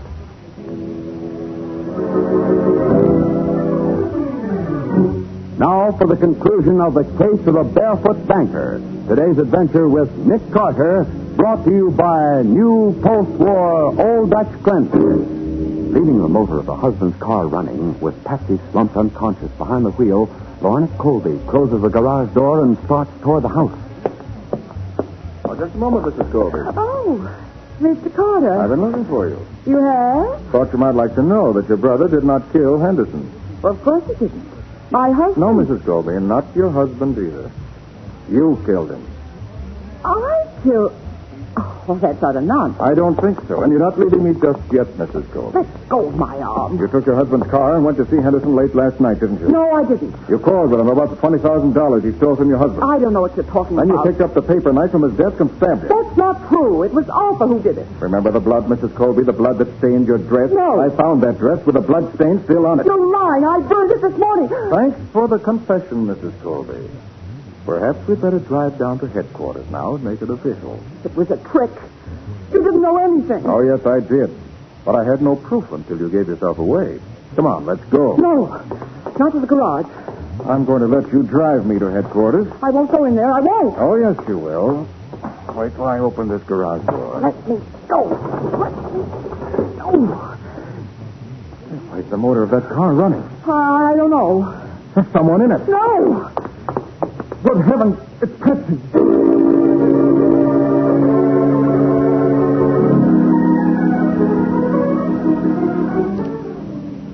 Well, Nick, they say I can leave the hospital tomorrow. Isn't that wonderful? Wonderful that you're alive, Patsy. Another couple of minutes in that garage, and you'd have been my late lamented secretary. Oh. Well, I'm sure glad you came along when you did. But tell me, Nick, how did you know Mrs. Colby killed the doctor? I knew because Richard smoked turkey cigarettes. But the laboratory analysis of those shreds of tobacco in Henderson's ashtray proved that they came from some ordinary popular brand. Oh, and that eliminated Richard. Yes. Colby smoked a pipe, so he was in the clear. So it had to be his wife. I don't follow that, Nick. Couldn't it have been some completely unknown person? But you're forgetting that the knife was found in Colby's pocket. And outside of Richard or Colby himself, the only person who could have put it there was Mrs. Colby. Well, yes, but what was behind all this business? There's a plot to get control of Colby's money by having him put in an asylum as a homicidal maniac. Mm-hmm. That's why Mrs. Colby hired Henderson, an ex-vaudeville hypnotist, mind you, to pose as a psychiatrist. And by putting Colby under hypnotic influence, Henderson could make him do peculiar things the next day and then forget all about them. He could and did. And after a few incidents like that, all before witnesses, mind you, Mrs. Colby would have no trouble at all getting her husband put away as a dangerous lunatic. Then Richard was completely innocent. Didn't know a thing about it. You know, the whole scheme might have worked out if Henderson hadn't got greedy and used hypnotism to make Colby draw that $20,000 out of the bank and bring it to him. Yes, that was a fatal error. I should say it was. Made Mrs. Colby furious. So that's why she killed him. That was one reason. She also saw a perfect chance to get rid of the only person who knew her plans and at the same time put her husband in the asylum as a homicidal maniac by putting the blame on him. What a dirty frame-up. Oh, by the way, Patsy, you get 50% of the fee on this case, you know. I do? Mm-hmm. Why? Because you caught the killer before I did, even if you didn't know it. Well, I hope I never catch another one. Catching criminals is awfully hard on the head.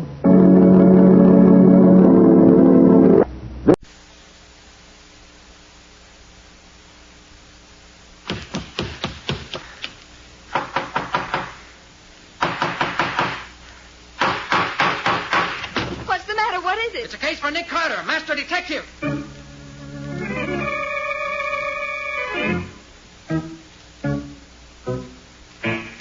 Yes, it's the case of the Poker Murders. Another case for that most famous of all manhunters, a detective whose ability at solving crime is unequaled in the history of detective fiction. Nick Carter, Master Detective.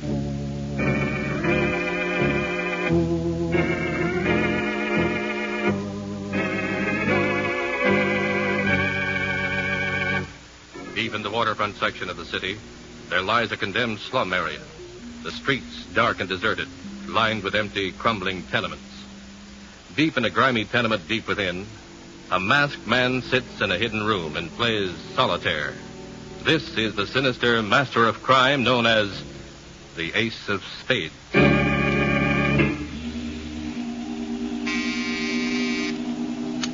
Yes? 6 and 7 are close to see you, Ace. Send them in. Well, here we are, Chief. Yeah. You're 5 minutes late. Sorry, Ace. The cops are watching this area. We had trouble slipping in. Since when have I accepted excuses? Yeah, boss, we know. What about the other 3? Are they waiting at the rendezvous? Yes, sir. You've both memorized my instructions? We got him down cold, Chief, but suppose there's a hitch. There won't be a hitch. The Ace of Spades doesn't make mistakes. Of course, if you make one. No, we won't, Ace. You can depend on us. All right. Now, you two had better get going. Yeah, okay. One thing. What is it, Chief? Don't forget to leave your calling cards. I don't want to disappoint my dear friend, Sergeant Matheson.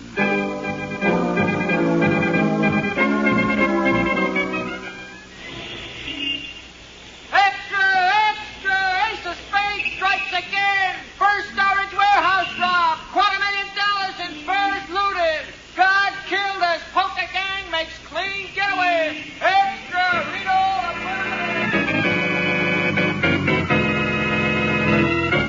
Hey, there's a Mr. Ralph Williams here to see you. Ralph Williams? Special investigator for Acme Underwriters. Oh. Show him in, Patsy. For the retainer they're paying me, I have to see him. This way, Mr. Williams. Mr. Carter, my company's in trouble. Yes? Well, sit down, Mr. Williams. Tell me about it. As you know, we're the biggest underwriters in the business. But this fur storage robbery yesterday, well, we can't take any more of those. Oh, the Ace of Spades, huh? Yes. Whoever he is, he's hit us 5 times in the last 2 weeks. We're paying out a fortune in claims. You're working with the police on this? The police? They're helpless. The Ace of Spades has been too smart for them. Take that fur warehouse job last night, for instance. Yes? Every burglar alarm was cut or disconnected. The vault combinations were known beforehand. And the locations of the most valuable furs. What about the guard? Was he one of your own operatives? Yes, one of our best men, too. They locked him into one of the refrigerated vaults. Mm-hmm. The Ace of Spades men leave the usual calling cards? Yes. It was a 5-man job, apparently. They left the 6, 7, 8, 9, and 10 of clubs. Oh, straight flush. It's a pretty high poker hand. Among his other accomplishments, our friend seems to have a perverted sense of humor. Well, it's a brand of humor I can't say I relish. Mr. Carter, will you help us with the case? I will.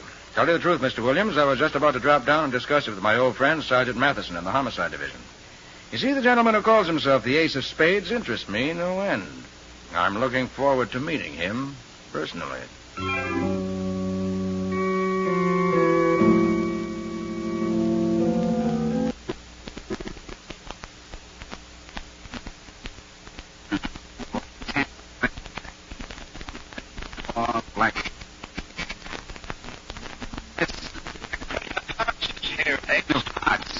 Put her on.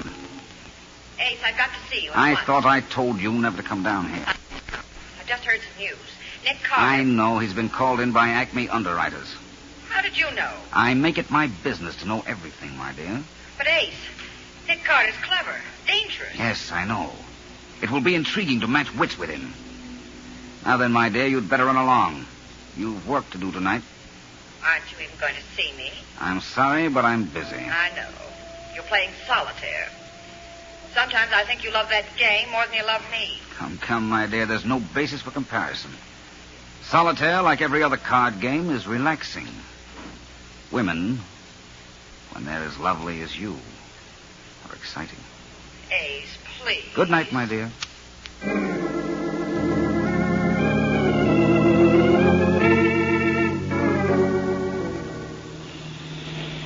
Nick, you won't be late for Rhoda Stanley's birthday party, will you? No, Patsy. You drop me at headquarters and go right on. I'll join you later. Uh-huh. Oh, it's funny the way I bumped into Rhoda after all these years.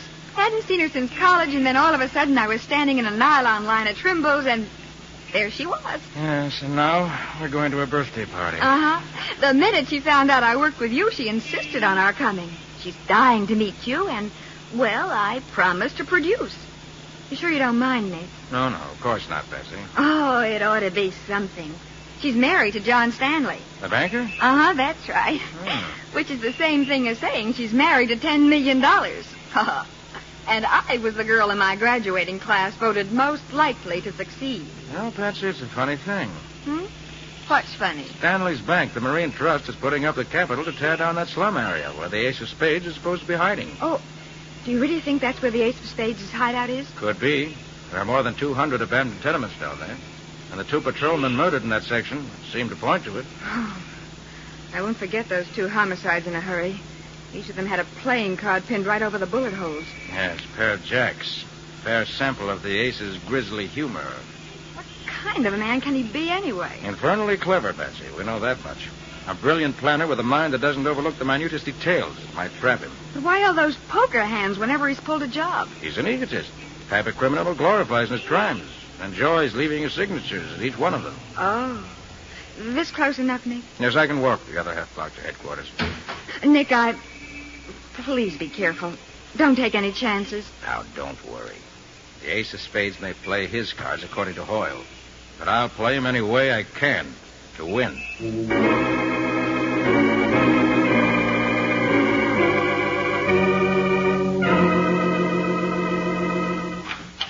Hiya, Matty. Oh, Nick. Well, to tell you the truth, for once I'm glad to see you.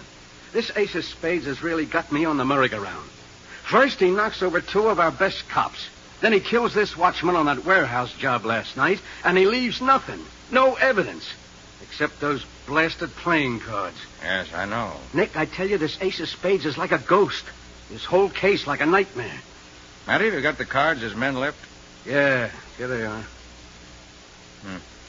Common pattern. They sell hundreds of decks like this all over town. What about the... Fingerprints? Yes. No, none. We powdered every card. Even used the iodine test. Nothing doing. Suppose you searched that abandoned slum area. Look, are you kidding, Nick? Of course we did. The night Burke and Finnegan were killed, we went through it with a fine-tooth comb. A devil of a job it was, too. As I can imagine. Inasmuch that place has been blacked out ever since the city decided to dismantle their street lamps in the area to save electricity. Yeah. With all these hundreds of empty tenements, the Ace could change his headquarters at will. Why, you could drive a car through there with the headlights turned off and never be seen. Yeah, I know. That's what makes it tough. The place is as black as, the Ace of Spades. I got a couple of men down there now nosing around. Not that I expect to find anything. Homicide, Sergeant Matherson. Nolan's calling in from a call box down in that tenement area, Sarge. Yeah? Shall I switch you on? Yeah, I'll talk to him. Hello? Hello, is that you, Sarge? Yeah. What is it, Nolan? Well, Connors and myself saw a light in one of these here tenements. What? Are you sure? Yeah, positive. The light's gone now, but we got the place spotted. Shall we go in and investigate? No. Now listen, Nolan. You and Connors stay there and keep your eyes peeled on that tenement. Yeah? I'll be right down with a squad. Okay, Sarge. We'll be on the corner. Hey, Sarge. Nolan!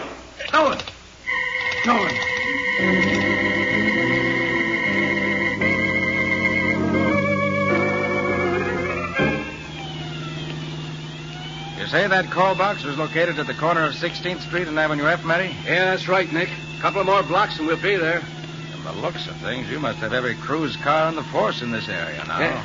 But judging by what's gone before, I don't think it's going to do us any good. Matty, just look at this area. Nothing but rows and rows of dark tenements and boarded-up stores. Yeah, Look, there isn't a whole pane of glass in the place. The streets and the sidewalks are certainly littered with this place. Hey, Nick, I heard a shot. Take it easy, Matty. Take it easy. One of your boys up ahead just blew a tire. Picked up a piece of broken glass, probably. Oh, yeah. Oh, this place gives me the creeps, I guess. There's the call box that Nolan called from. I don't see anything. You, Matty? No. Nolan and Connors must be somewhere around, one way or the other.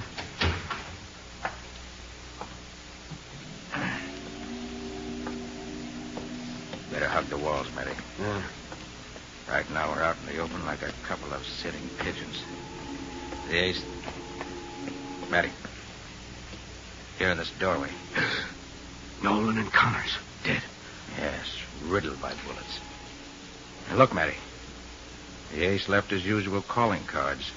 The jack of hearts on Nolan and the jack of diamonds on Connors. And Burke and Finnegan drew a pair of jacks, too, when they were murdered down here. 4 jacks. 4 of a kind. Well, whatever the ace of spades is, Matty, he's consistent. He's still killing. And according to Hoyle.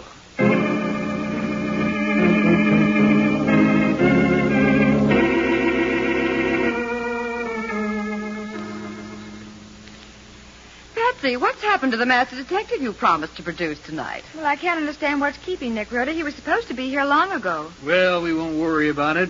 Let's just have another cocktail, huh? After all, it is my wife's birthday. As you know, Patsy, I'm a lucky woman to be Mrs. John Stanley. Look at the birthday present John gave me. This necklace. Oh, I've been noticing that, Rhoda. Matched diamonds, isn't it? Mm-hmm. It's a magnificent thing. Oh, that must be Nick now. I'll get it. What the devil? All right, Stanley, get those hands up. Yeah, and fast. Hey, now, wait a minute. What does this mean? We're playing cops and robbers. That's why we're wearing these masks. But you... Shut up, Stanley. I'll do all the talking around here. All right, Joe, get to work on that wall safe. It's behind that picture. You know the combination. Right. John, all my jewelry's in there. No, my dear. I'm afraid there's nothing we can do now. Or any other time. Pretty sure of yourself, aren't you? Yeah, lady, I sure am. How you doing, Joe? Okay. Just got the safe open. Swell. Now, Mrs. Stanley, I'll take that necklace. Oh, John, my birthday present. Will you give it to me, or do I have to tear it off your neck? Rhoda, I'm afraid you'll have to do as he says. No, I won't. Oh, Rhoda, your husband's right. We're helpless now. These No, men are... they're not going to take my necklace. All right, lady. Looks like I'll have to rip it off that pretty white neck of yours. Take your hands off my wife. Shut up, Stanley. Stay where you are. I said let her alone, you hear? Take your hands up. John! Nice work, pal. Yeah. Haven't had a chance to use that blackjack in a long time. You've killed him. He isn't breathing. Naturally, lady. That was no love tap I gave him. No. You got all that stuff out of the safe, Joe? Yeah. Everything's worked like clockwork. As the chief would say, according to plan. You'll pay for this. Both of you. That's what you think, lady. Oh, here's a couple of calling cards. Just to, remember us by.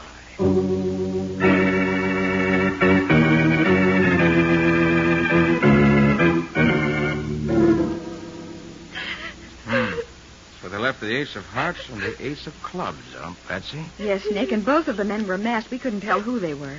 They hit John. They killed him. He tried to protect Oh, me. now, Rhoda, don't try to talk. You've had a terrible shock. Just lie back on the couch and try to rest. The doctor will be here soon. John. I'm sorry, Mrs. Stanley. But someday you'll have the satisfaction of seeing those killers go to the chair. Nick, one of those crooks said everything went according to plan. Do you think the ace of spades planned John's murder? Yes, Patsy, I do. But it was so wanton. Whenever the ace of spades kills, he kills for a reason. He isn't the type to kill just for the pleasure of it. Now, Patsy, did you notice anything about these thugs? Anything unusual that might give us a clue? Well, no, they were both masked, about medium height, wore black gloves. And... Wait a minute, Nick. Yes? I do remember something now. When the man who hit John with the blackjack raised his arm, I saw his cufflinks. And what about them? They were little black aces of clubs. Unusual. Do they look expensive?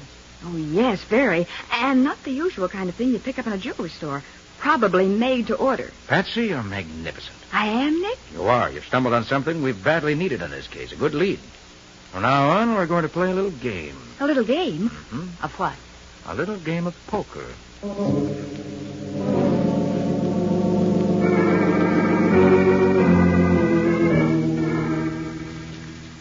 Mind if I use your phone, Sergeant Matheson? No, not at all, Mr. Williams. Sergeant, my company is demanding action from you and Mr. Carter here. Yes. Now, wait a minute, Mr. Williams. Frankly, we can't wait for anything much longer. You realize the losses Acme underwriters are taking? Hello? Hello, Boulevard Garage. This is Mr. Williams. Is my car ready? What? 2 new tires.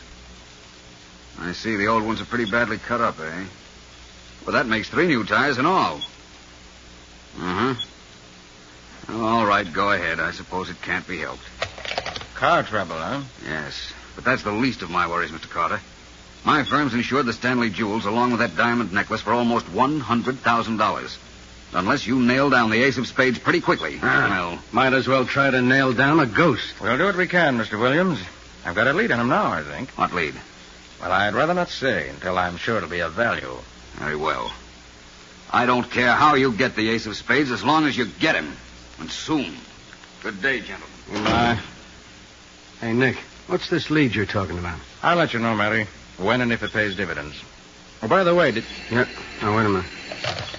Homicide, Sergeant Matheson. Sergeant, is Nick there? Oh, yeah, sure, Patsy. Yeah, Nick, it's for you. Hello, Patsy. Did you find anything? Plenty. I canvassed the big jewelry store just as you told me to do. And? After walking my feet off and talking to about 100 supercilious jewelry clerks, I finally made a strike at Rutledge's. They make up those cufflinks? Yes. Did they have a carbon of the sales slip? Yes, Nick, they did. The man who ordered those cufflinks was Frankie Morello. Morello, huh? Good work, Patsy. Go home now. Soak your feet in hot water. I'll let you know when I need you again.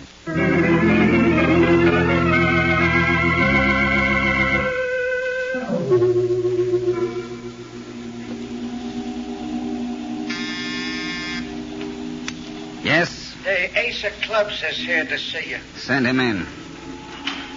Hello, Chief. You sent for me? Yes, Frankie. Sit down. Thanks. Well, Chief, how'd you like the way Joe and me pulled off that Stanley job, huh? That's an interesting pair of cufflinks you're wearing, Frankie.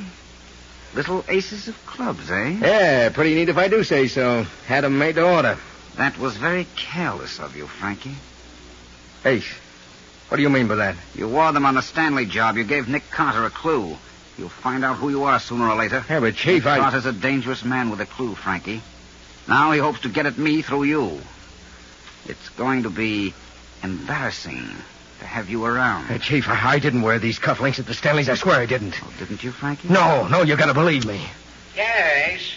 Send in the Queen of Hearts. Right. What? Meet the Queen of Hearts, Frankie. You? Yes, Frankie. It's I. Sorry, Frankie. Chief, no. No!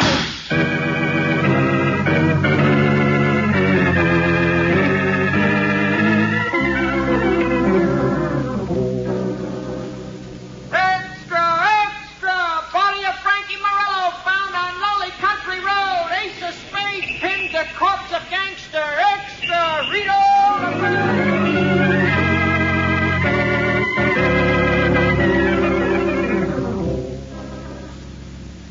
A fine state of affairs, Nick. Frankie Morello, our only clue, wiped out. Yes. But only you and I knew about that cufflinks clue, Nick.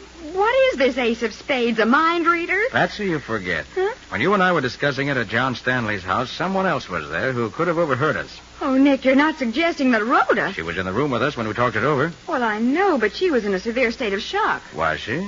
Nick, you don't mean... I mean that things are beginning to add up. Look, Patsy, those crooks knew where the wall safe was, even at the combination. Oh, yes, that's right. The ace of spades could have received that valuable information direct from Rhoda. Yes, but we can't be sure of that, Nick. No, but there's one thing we can be sure of. Neither you nor I tipped off the ace of spades about that cufflinks clue. And somebody did. And the ace fella was important enough to force him to destroy the evidence, his own henchman. Then it must have been Rhoda who tipped him off. She was the only other person who knew about the cufflinks. Exactly. I can't believe it. What? Well, I knew Rhoda Stanley well. Of course, I haven't seen her for...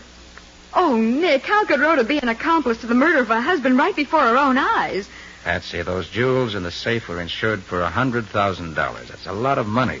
Not to mention the millions that John Stanley probably left her in his will. But if Rhoda's mixed up in this, then who is the ace of spades? I've got a hunch, but I'm not positive yet. Whoever he is, he has an intimate knowledge of the jobs he tackles. And all these jobs have been pulled off against Acme underwriters. Patsy, suppose someone had easy access to the files of the company. Files? Yes, on banks, first storage vaults, and other properties, giving their floor layouts, burglar alarm setups, and so forth. A clever crook could pull off a nice, clean job with this information, couldn't he? Yes. Oh, but there might be any number of men who'd have access to this information. Adjusters, executives, insurance actuaries, any number of people on the inside. True, but we can narrow it down further. This man, this ace of spades, would not only have to be an inside man, he'd have to be someone who got around on the outside, too. Knew all these places by actual experience because he'd visited them. That's the only way he could operate the way he's doing. Wait a minute, Nick. You mean... I'm not sure, Patsy. And I hope to know within an hour. Come on. Get your hat. Let's go. Go? Go where? To the Boulevard Garage. That's where Ralph Williams keeps his car.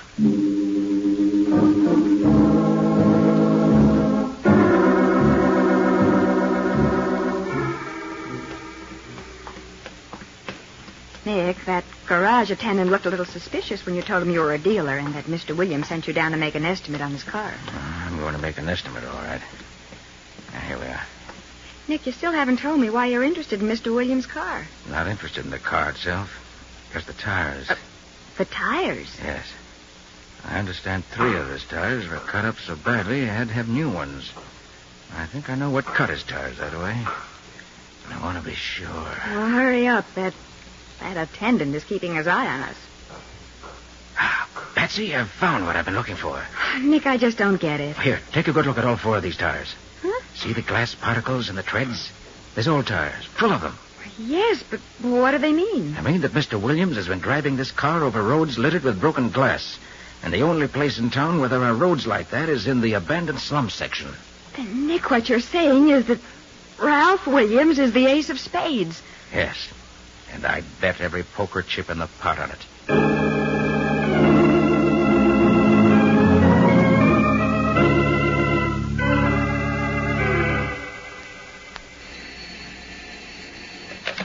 Investigation, Williams speaking. Who? Claims Department. Oh, yes, Mr. Redden. Funny, I was just talking to Mrs. Stanley. She's right here in my office now. No, we haven't been able to break that Stanley case. The ace of spades got clean away with those jewels. Huh? I know it's a lot of money, but we're licked and we'll have to pay the claim. Yes, I know, and you're perfectly right. But even Nick Carter's fallen down on this one. All right, Mr. Redden. Goodbye. Well, my dear, it looks as though you're in. They're going to okay the claim. When will it come through? The cash, I mean. Sometime next week. And after that, my dear, I suggest you go away for a long vacation trip. In fact, I think I'll join you myself. It's, getting pretty warm in town. Yes, come in. A messenger brought this letter for you, Mr. Williams. Oh, thank you, Miss Hamilton. From Nick Carter. Nick Carter? I wonder what he wants. Oh, now, my dear, nothing to be nervous about. Let's see. There's nothing in it but a playing card. Yes. But look at that card. It's the Joker.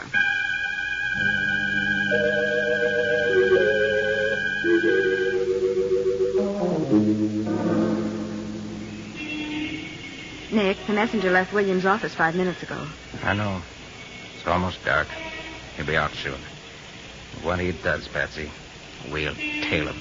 Nick, why did you send him that Joker? Just having a little fun. In the ace's own way. But isn't that dangerous? Shouldn't we have just gone up and got him? What if he gets away? He won't. You forget one thing, Patsy. What? The loot. The ace is almost $500,000 sold it away somewhere. And he's certainly not going to leave town without picking it up. That's the big reason why I sent him the Joker. He knows around him now. It'll flush him out. Of course. And he'll lead us right to the hideaway. If everything goes according to Hoyle. Nick, do you think it's in one of those slum tenements somewhere? I'd bet on it. Can't think of a better place to hide anything. Here, wait a minute. Yes. Here comes Williams out of his building now. Yes, and Rhoda Stanley's with him. They're getting into a taxi. All right, Betsy. Here we go.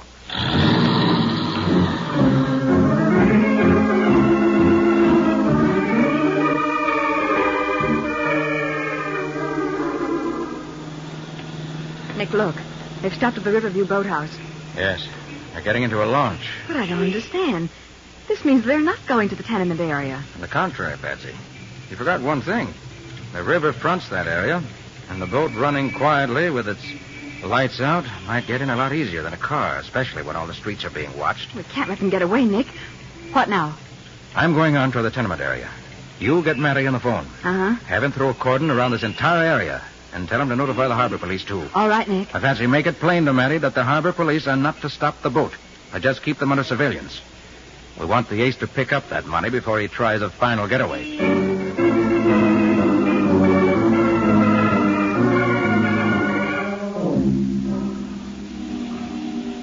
Well, Nick, it worked out just as you figured.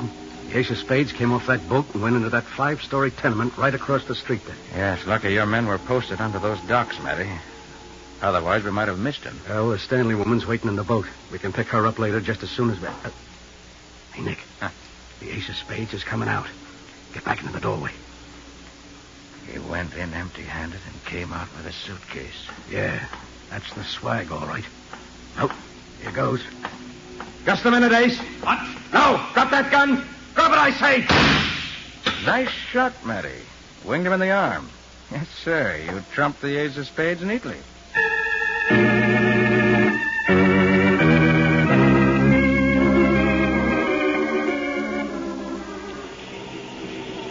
Well, Nick, they're starting to tear down these tenements today. Oh, what a place. Even in daylight, it gives me the creeps. Yes, but someday, they tell me, this is going to be a beautiful housing development with parks and playgrounds for the kids. Maybe, but right now it looks like a kind of death house. And speaking of the death house, I wonder what the ace of spades is thinking about now. About black on red or red on black? Nick, what on earth do you mean? I just spoke to Matty on the phone a few moments ago. He tells me the ace of spades sits in the death cell all day and all night, playing solitaire.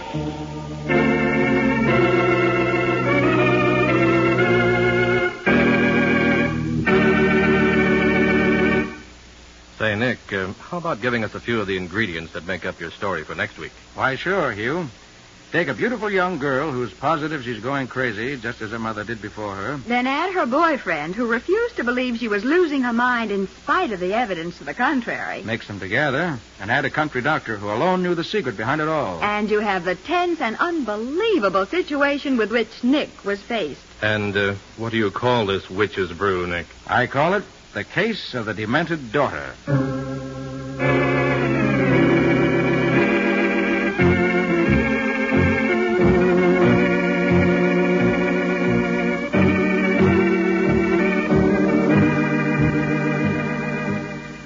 Nick Carter, Master Detective, which is produced and directed by Jock McGregor, is copyrighted by Street & Smith Publications, Incorporated.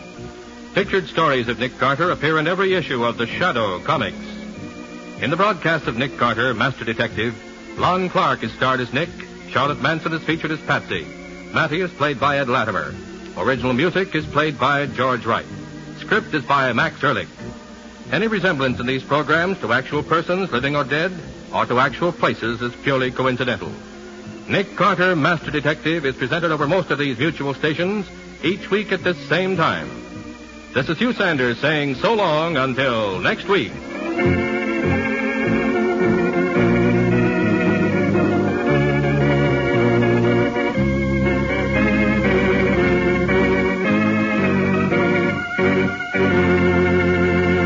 This program was heard in Canada through the facilities of the Canadian Broadcasting Corporation.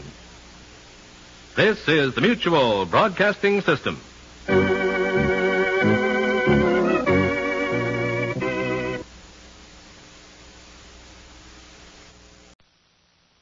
Third contest winners. Yes, folks, later we'll announce the Ford winners in the third big jingle contest. So listen while new post-war Old Dutch cleanser, famous for chasing dirt, presents Nick Carter, famous for chasing crime.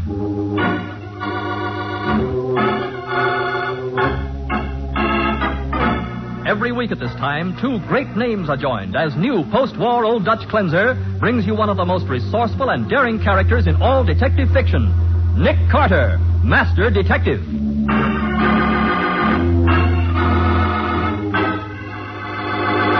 Nick, why do you want us all here in the workshop? Because, Patsy, this is where the great Canestro cooked up his most famous illusions. And it ought to be a good place for me to pull a couple of tricks, too. Now, don't tell me you're going to pull rabbits out of a hat. Rabbits? No, Patsy. A killer, I hope. And now, the case of the magic rope. Today's adventure starring Lon Clark as Nick Carter, brought to you by new post-war Old Dutch cleanser. Tonight, at the Elton Theater, magicians from all over the country will compete for the Fulton Award, a $10,000 prize for the best illusion of the year. But the greatest magician of them all, Carlos Canestro, will not be present. Confined to a wheelchair since he's now a leading contender for the Fulton Award.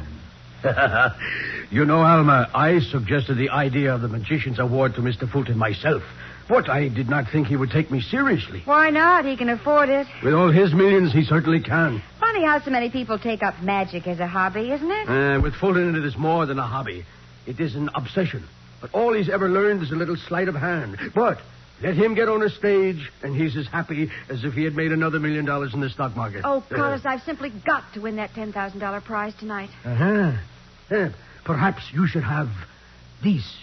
That piece of rope? That piece of rope, my dear, will mystify the world. It is the most spectacular illusion of my whole career. Oh? How does it work? No. That is Canestro's secret. When I return to the theater... You expect to work again? But of course I do. I'll be out of this wheelchair very soon now. Well, that's good news. Alma, you will tell me what happened to me the night of the accident. It was the equipment, wasn't it? The equipment was all right, Carlos. You slipped, that's all. But I couldn't have. I had done that trick 1,000 times. Why did I fall through that trap door, Alma? Why? Carlos, you mustn't get excited. It's bad for you. See how your hands are trembling. Here. Let me hold them in mine for a moment. There now. I beg your pardon. Mrs. Canestro. Carlos, dinner is ready. Wheel yourself into the dining room, will you? I want to say something to Alma. Very well, Catherine. Come back again soon, Alma. What I have to say won't take long, Alma. Mrs. Canestro, what you saw didn't mean a thing. I don't want to hear any lies. You've been in love with my husband for years. Oh, that's ridiculous. If you weren't so crazy I told jealous... you never to come here. Now get out. And don't come back or... Or what? You'd better be pretty nice to me, Mrs. Canestro, or I might tell the newspapers exactly why Carlos fell that night. And you wouldn't want that, would you?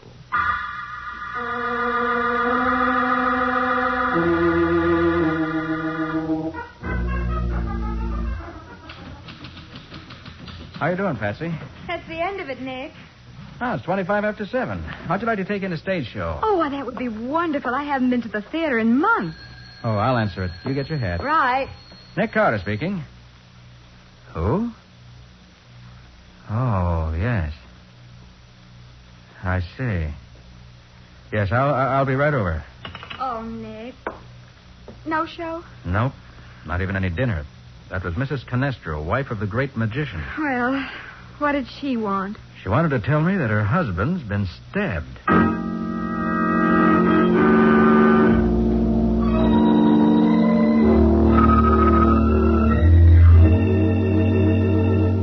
He's been dead for at least 2 hours. Mrs. Canestro, when did you find the body? Only a few minutes ago. I opened the door, and there he was with that knife in his chest. You ever seen this knife before? Yes, it was part of Carlos' magic act.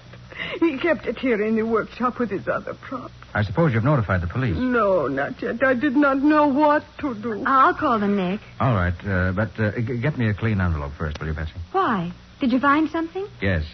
Canestro evidently tried to put up a fight. Oh? The fingernails in his right hand are broken as if something had been torn out of his hand. And these bits of fiber were under his nails. Why, they look like the stuff they make rope out of. That's what I thought. Here, put them in the envelope. Rope? The rope trick, Mr. Carter, it is gone.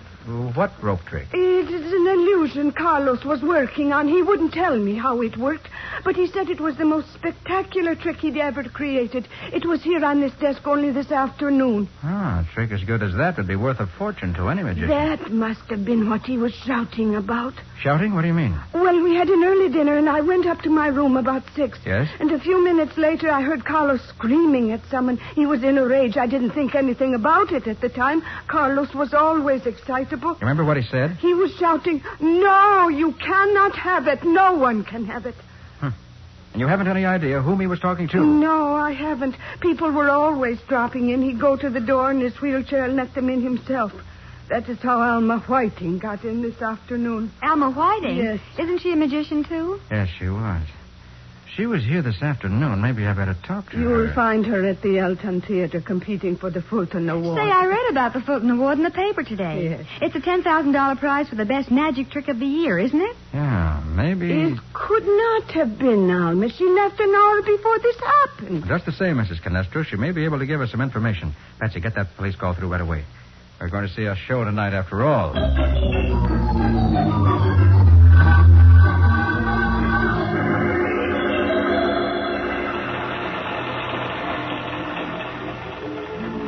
I beg your pardon, Mr. Fulton? Who let you into my box? I distinctly told the My officer... name's Nick Carter. Nick Carter, the detective? That's right. This is my secretary, Patsy Bowen. How do you do? Well, I'm happy to meet you both, I'm sure, but what are you doing here? I'd like to talk with one of your performers, Alma Whiting. Thought perhaps you could tell me when the best time would be. But Elma's on in a few minutes. Is it something urgent? It is, if you call murder urgent. Murder? Carlos Canestro was stabbed to death about 6:30 this evening. Canestro? Stabbed? I can't believe it. Sorry, but he was. And Miss Whiting seems to be the last person who saw him alive. Mr. Fulton, tell me, have any of the magicians done a rope trick here tonight? A rope trick? No. Canestro dead, the greatest magician the world has ever known, dead. Well, can you take us backstage and introduce us to Miss Whiting? Oh, certainly. I'll take you back just as soon as Marvello finishes his act. He's nearly through. I have to stay and judge the contest tricks, you know. Thank you. And now, ladies and gentlemen, watch closely, please. This is the contest trick coming up I now. call your attention to this very familiar object I hold in my hand. A common, ordinary piece of rope. Hey, Nick, About 8 do you feet long. suppose Now, that watch rope could be the one? Oh, no. But I hope to find out before long.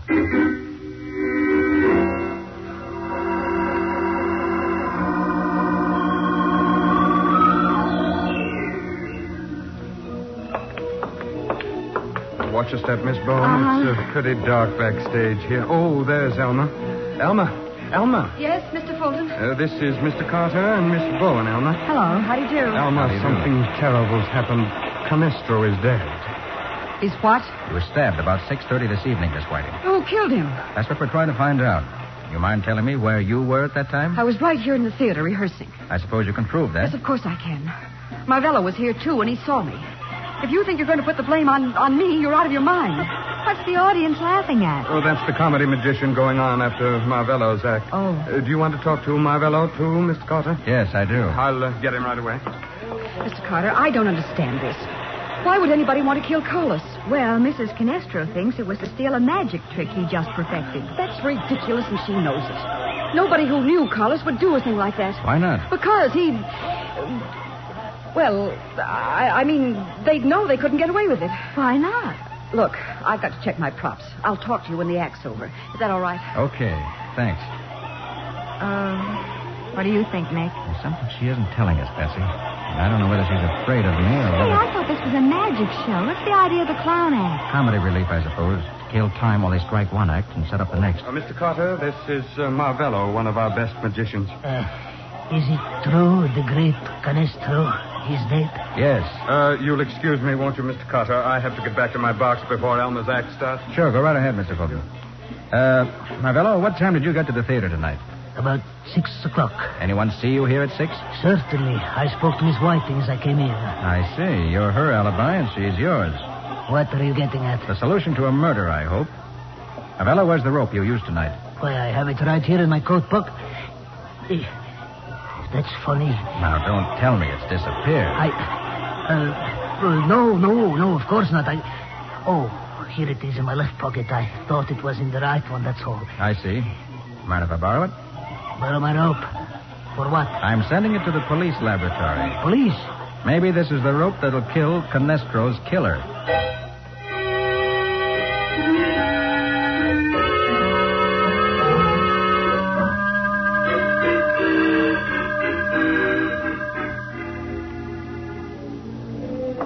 Nick, where have you been? Elmer Whiting's act's almost over. Phoning Matty.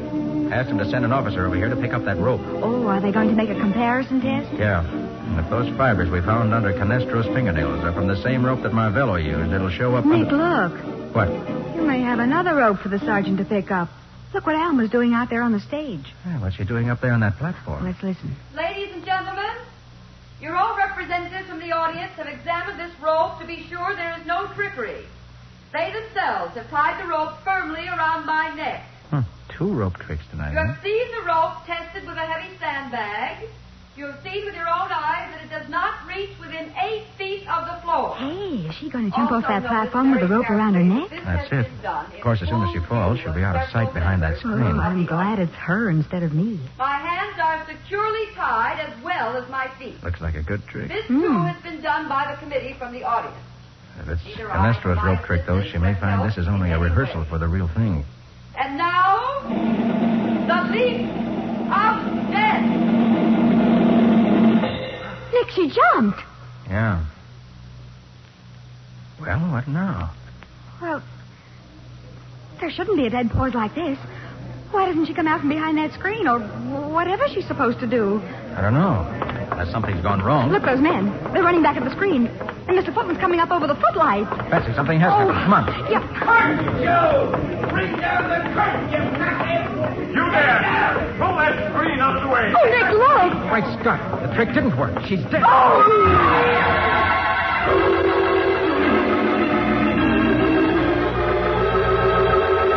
At the end of a rope, the rope which she hoped would win her the $10,000 Fulton Award, swings the lifeless body of Alma Whiting. We'll see what happens in just a minute.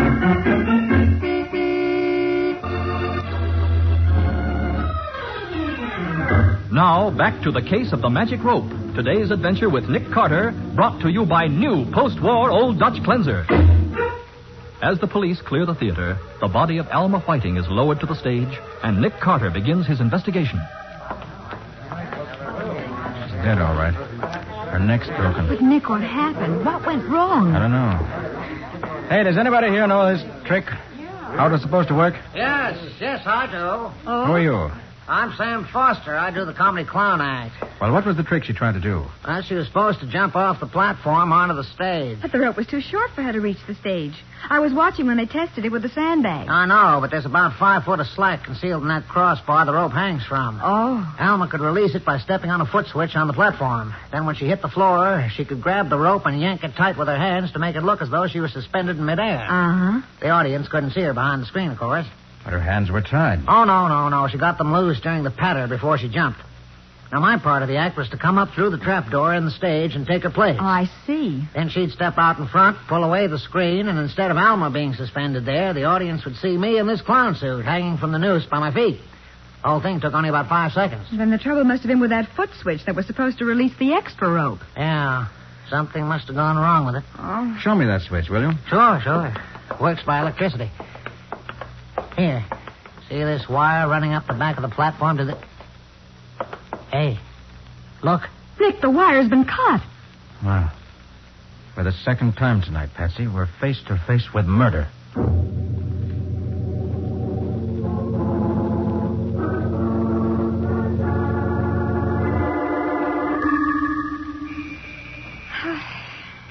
Nick, what's the idea of coming back here to Canestro's house? Remember what Alma Whiting said?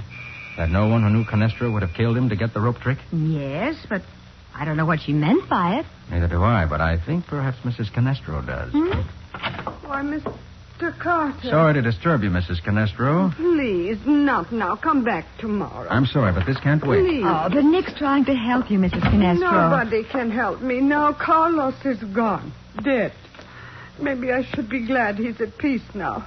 No more suffering. No more. No more what? Had he been ill? No, except for the lameness, his health was perfect. What was wrong then? His mind? His mind? Who said anything about his mind? Well, Alma Whiting told me that... Alma Whiting, I might have known. Look, Mrs. Canestro, your husband was a famous man, a public figure. You can't hide important facts about a man like that. But I had to. His public knew him as the great Canestro, a name that meant as much in the theater as Bernhardt, Caruso, Pavlov. Of course it did. I could not shatter that illusion. I could not let the world know that the great Canestro had lost his mind. Oh, that's awful. So that's what Alma meant by saying that anyone who knew Canestro wouldn't steal his trick. Alma knew. That is what caused his accident. His mind snapped during the performance that night, and he fell. Alma is the only one who knows. You say no one else suspected your husband's condition? No. He always talked rationally when he had visitors. He'd boast about the new illusions he was creating. poor, pitiful little tricks that wouldn't fool a baby. I knew his rope trick was no good, but I... Oh, someone's at the door. I'll go. Why, hello, Carter. Marvello and I stopped by to see whether we could do anything for Mrs. Canestro. I'm glad you did, Mr. Fulton. Come on in. You too, Marvello. Oh, thank you. Oh, Patsy, will you and Mrs. Canestro come into the workshop here, please? I want to try an experiment. Of course, Nick. An experiment? Don't tell me you're going to try to produce rabbits out of a hat, Mr. Carter. Rabbits? No, Marvello. I'm going to try to produce a murderer.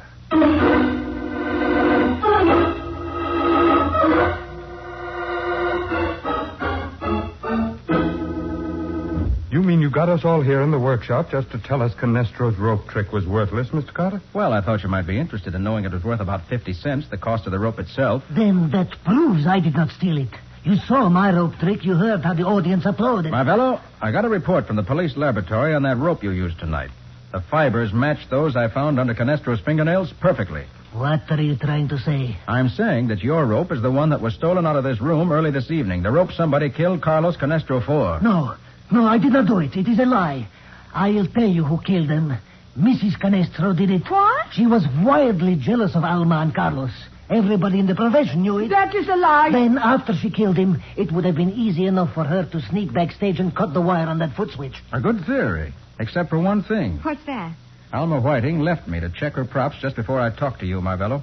And she certainly wouldn't have overlooked testing anything as important as that switch. Her life depended on it. Naturally not. All right, then. The wire was cut after she tested it, in the last 2 or 3 minutes before she started her act. And at that time, we were all standing within a few feet of the platform that contained the switch. If Mrs. Canestro had been there, I'd have seen her. So you're trying to put the blame on me, huh? No, I'm not. You were talking to me all during that time. Then Marvello couldn't have done it. No, he couldn't. And nobody else was there except the stagehands. Well? I think we can count them out, Mr. Fulton. They'd have no reason to kill either Alma or Canestro. But that does not leave anyone but to... Nick, watch him. He's getting away. Stay where you are, Fulton. Carter, put away that gun. You don't seriously think that a man in my position... I don't think, Fulton. I know. Here, Patsy, you hold the gun while I frisk him. Right. But this is ridiculous. I could buy and sell Canestro 100 times. Why should I steal anything from him? Because there are some things that money can't buy. And that rope trick was one of them. You're being silly. Am I? You're crazy about magic, Fulton. And when you couldn't buy that trick, you killed Canestro to get it. Has he got a gun, Nick? No, there's nothing on him. Keep him covered while I call a police car. Uh-huh. Police headquarters? And hurry. Oh, Patsy. Yes, Nick? Patsy, well, look at me for a minute. Yes, Nick? Can you see any... Thanks. Oh, Nick! He got the gun away from me. Yes, thanks for looking at Carter instead of me, Miss Bowen. Now put down that phone, Carter. Okay. Guess I was kind of dumb, wasn't I? Yes, you were, and I'm in command now. But you killed Canestro, didn't you, Fulton? Yes, you were right about that. I thought so. I've always wanted to own one great trick, one real illusion that no one else had. So I tried to buy the rope trick from him. But he laughed at me, said his trick was much too good for a mere beginner like me. I flew into a rage... And grabbed the knife off the desk and stabbed him. Yes. He shouldn't have laughed. And after you found out the rope trick wasn't worth anything, you tried to put the blame on Marvello by planting the rope on him, didn't you? Naturally. When I brought Marvello across the stage to you, I took the rope he'd used out of his right coat pocket and put Canestro's rope in his left pocket. So it was you who tried to frame me. Yes, Marvello. Even Canestro couldn't have done a neater bit of sleight of hand than that. What about Alma, Fulton? When I switched the ropes on Marvello, I looked up and saw her watching me, so there was nothing else I could do. Oh. All right, what's your next trick? A disappearing act? Exactly. I'm going to lock you all in here while I take my leave.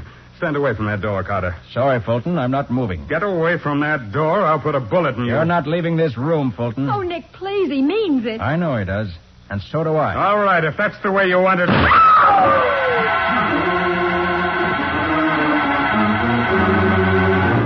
While the others stand by dumbfounded, Fulton at point-blank range fires his revolver directly at Nick Carter's heart. We'll see what happens in just a minute.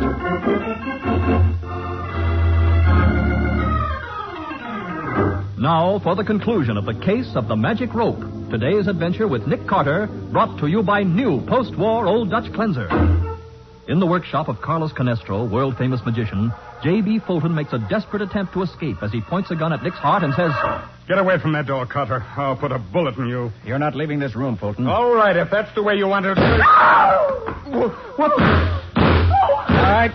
You through playing with that gun, Fulton? You are. Please notice that I've got you covered with a revolver that shoots real bullets. Oh, Nick, for the love of Pete, what happened? That revolver Fulton has only shoots blank cartridges. What? I picked it up here in the workshop. It must be the gun Carlos used in his act. I guess it was, Mrs. Canestro, but Fulton didn't know it. Why, you dirty... Skip it, Fulton. All right, Patsy. Call headquarters and tell them to come here and pick up Fulton the Great.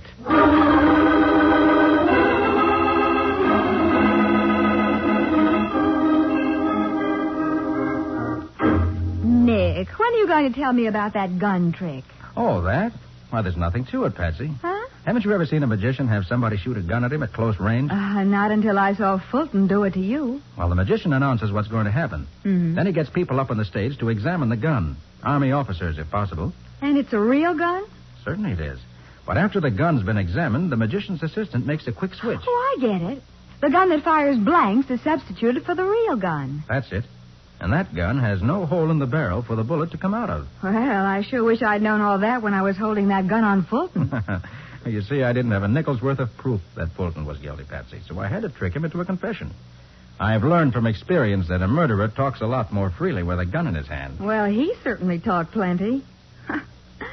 I guess it only goes to prove the truth of the old saying. Oh, what old saying is that? Why, give a man enough rope, and he'll hang himself.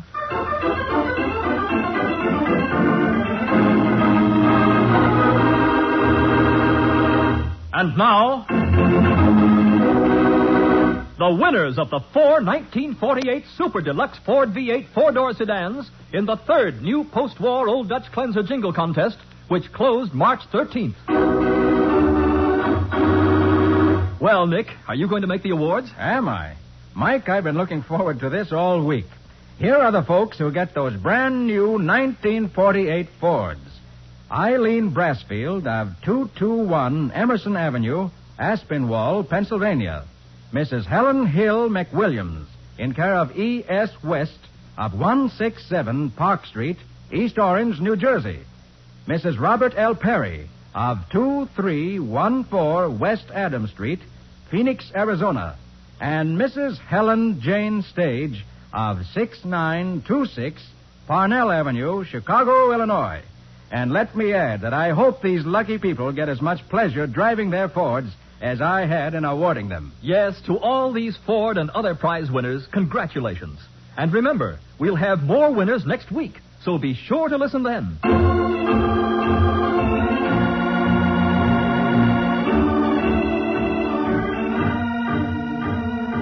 Nick Carter, Master Detective, is presented each week at this time by the Cudahy Packing Company. It is produced and directed by Jock McGregor and is copyrighted by Street and Smith Publications, Incorporated. Charlotte Manson is featured as Patsy. Today's script was written by Evelyn Goodman and Jim Parsons. Original music is played by Henry Silverne. This program is fictional, and any resemblance to actual persons, living or dead, is purely coincidental. This is Michael Fitzmaurice saying, when minutes count, use new post-war... Nick, isn't there any way out of here? I've gone over every inch of it, Patsy. There's not a chance. It's like being buried alive. I almost wish he had shot us. It would be better than dying like this. I'm going to make him wish he'd shot us, too. What? In fact, I'm going to make him come back to do it. Right now.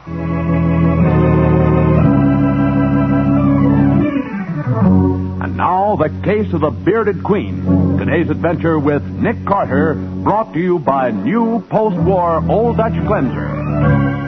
Today, Scubby Wilson, reporter on the Globe Gazette, finally got delivery on his new car, and is preparing to give Nick's secretary, Patsy Bowen, his one and only girlfriend, the first ride.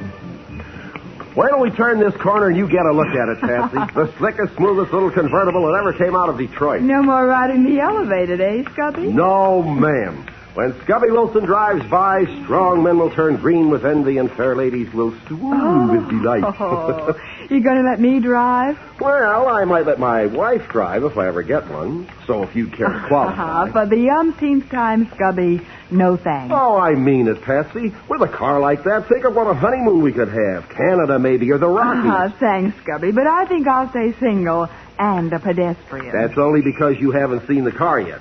Oh, and now before we turn the corner, maybe you'd better shade your eyes. It may prove a bit dazzling at first. Well, let's turn the corner and see. Okay, I'm a good woman, but don't say I didn't warn you. Now, behold the pride of the motor car industry, the glory of... Well? Holy cats! My new car is gone. Somebody's stolen it.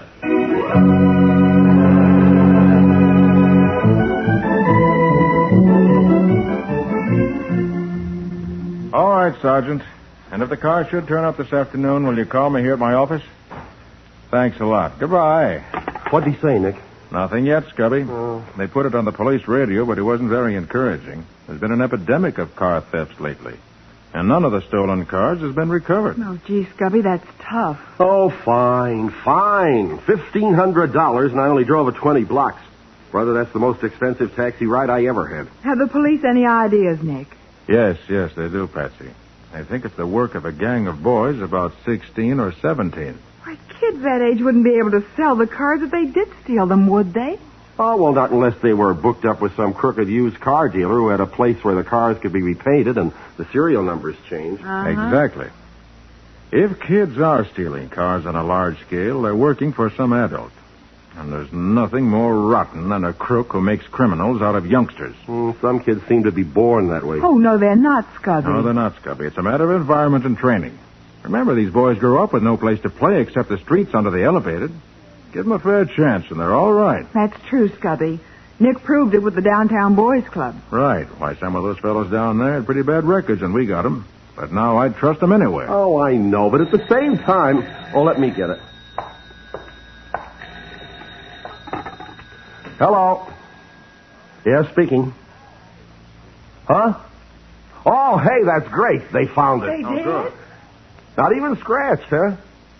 You sure? Oh, swell. Oh, who took it, do you know?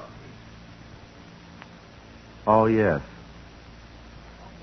Yes, I know him. Well, thanks, Sergeant. I'll be right down. Was it stolen by somebody you know, Scubby? Somebody we all know, Patsy. Huh? Danny Walker, Nick. Danny Walker? Why, he belonged to the Downtown Boys Club. Are you sure?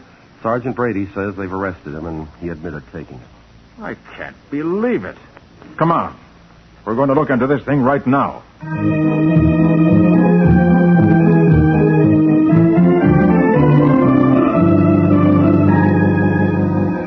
Oh, lay off, will you, Nick? I told you if I'd known the car belonged to a friend of yours, I wouldn't have took it. It's you I'm interested in, Danny, not the car. I don't like to see you here in jail. You're the first member of the club who's got into trouble in more than a year. I want to find out why and help you if I can. I don't belong to your club no more. I quit a month ago when my folks moved over to the west side. Oh, is that so?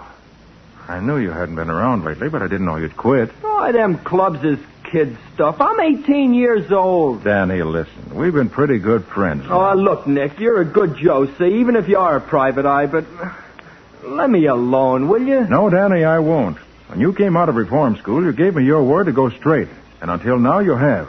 What's changed you, Danny? What's happened to you? Well, I lost that job you got me, and I had to get some money quick, see? It was kind of a debt. Of honor, like. So I swiped the car to get the dough, and I got caught, and that's that. You stole that car for somebody else, didn't you? No, I didn't. I stole it for me. Danny, look, I came here to go your bail because we're friends, and because I thought you honestly wanted to go straight. Now, you can help me protect other boys from getting into trouble the same way you did. If you'll only tell me If I'll turn stool pigeon, huh? Well, I won't do it. No, sir. I tried going straight, and it didn't work. I'll take this rap.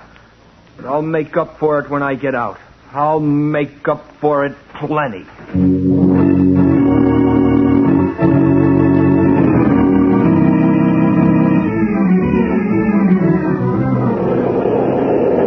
Those elevated trains make so much noise, it's a wonder anyone gets any sleep around here. anything, Patsy. Oh, there's Scubby in front of that delicatessen. And there's the space where we can park. I hope he's been able to find out something. Hello, beautiful. Hello, Scubby. Hiya, Nick. You have any luck, Scubby? No, not much. There's a gang in this neighborhood, all right, but the kids wouldn't talk to me. They have any regular place to meet? There's no settlement house and no boys' club. But some of them hang out at the West Pine Street garage. A garage? Now, don't get excited. I know it sounds like a perfect lead, but I met the boss.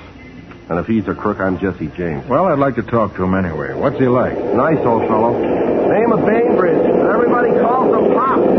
I think you and he will have a lot in common. What? Not you, Nick. What? I said I think you and Pops Bainbridge will have a lot in common. Oh, never mind. You'll see for yourself. Come on.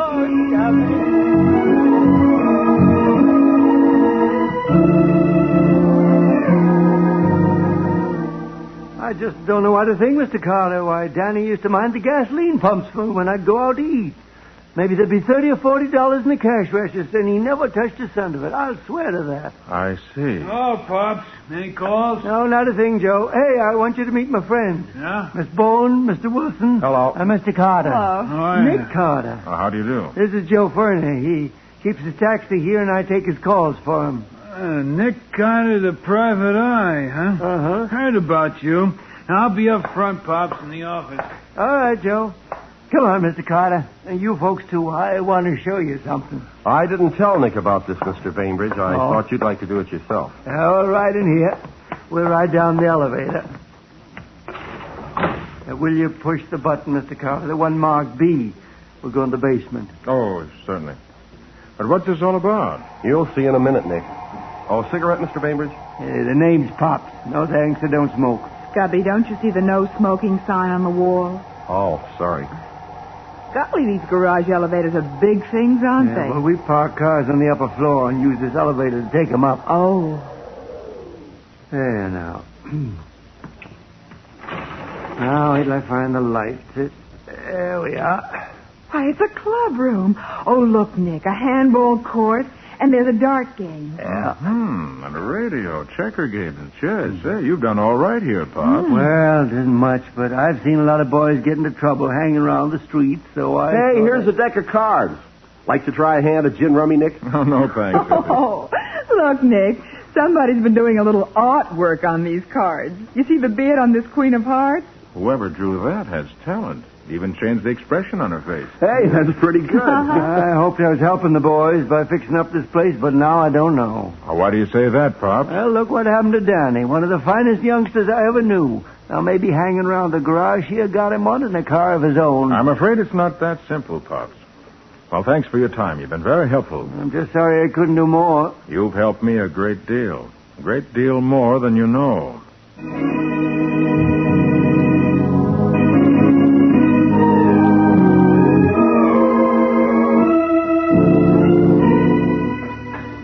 What's the gag, Nick? You didn't come to the jail just to play cards with me. Oh, yes, I did, Danny. Let me deal your hand. Okay. You know how to play poker, don't you? Sure, but I ain't got no money. I'm playing for higher stakes than money. Wait. Huh? Never mind picking up your cards. I have you beaten. How do you know? We ain't looked at the hands yet. I have 3 aces, and you're holding a pair of 6s. You a mind reader or something? Turn them over and see. Well, Hey, what is this? You stacking the cards on me? No. I was reading the backs of the cards, Danny. A mark deck, huh? So what? See this card? Yeah? 5 of clubs, isn't it? Yeah? Hey, show me those marks, will you? In a minute. This is the 10 of diamonds, right? Right. And the 7 of spades? The Queen of Hearts? Wait a minute. That Queen of Hearts. It's got a beard on it. Has it? Pete Krovic put that beard on there. I seen him do it. Oh. So you played with this deck before? You bet I played with them before. Where'd you get them cards? Don't you know? Who gave them to you? Come on, quit holding out on me. You're holding out on me, aren't you, Danny? Yeah, I guess I have been. I guess I've been a sucker, ain't I? Taking the rap for somebody who... Who what, Danny? Listen, Nick. Did you mean that about going my bail if I helped you crack this case? Danny, the minute you tell me who's behind these car thefts, you're on your way out of here. Oh, no. Get me out first, then I'll talk. All right. May take me a couple of hours to make the arrangements, and I have to see a client at 8. But if I can't be here, I'll send Scubby to bring you to my office. That's okay. And don't worry about your case, Mr. Carter. I'll crack it for you. Good boy. Brother, I'll crack it wide open.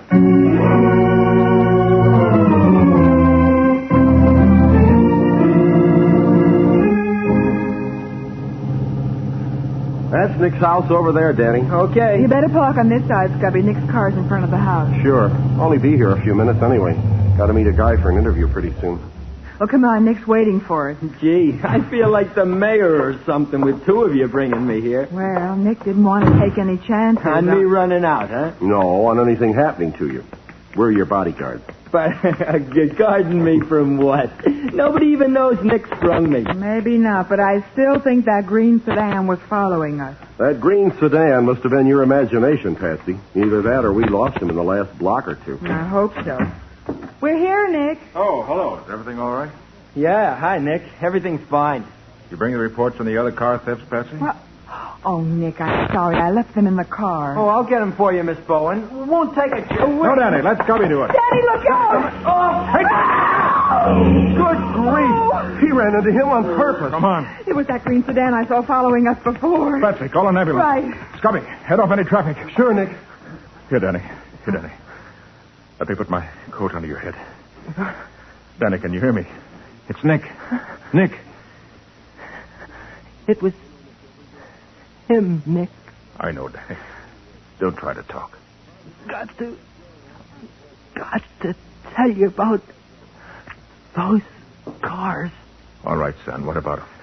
The eye. What eye? What do you mean, Danny? Look for the eye in the L. Danny. Oh, the poor kid. He's fainted. No, Scubby.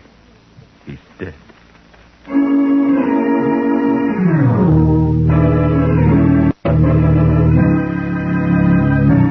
The I in the L. Can Danny's dying words be the clue that will lead Nick to the head of the car thieves and Danny's killer? We'll see what happens in just a moment. Now, back to the case of the Bearded Queen. Today's adventure with Nick Carter, brought to you by new post-war Old Dutch Cleanser. Back at the office, Nick, Patsy, and Scubby are puzzling over the connection between the automobile thefts and Danny Walker's dying words. Look for the I in the L. Nick, the only way I can figure it must be some detective on duty around the elevated train. Naturally. Scubby, look, Brady.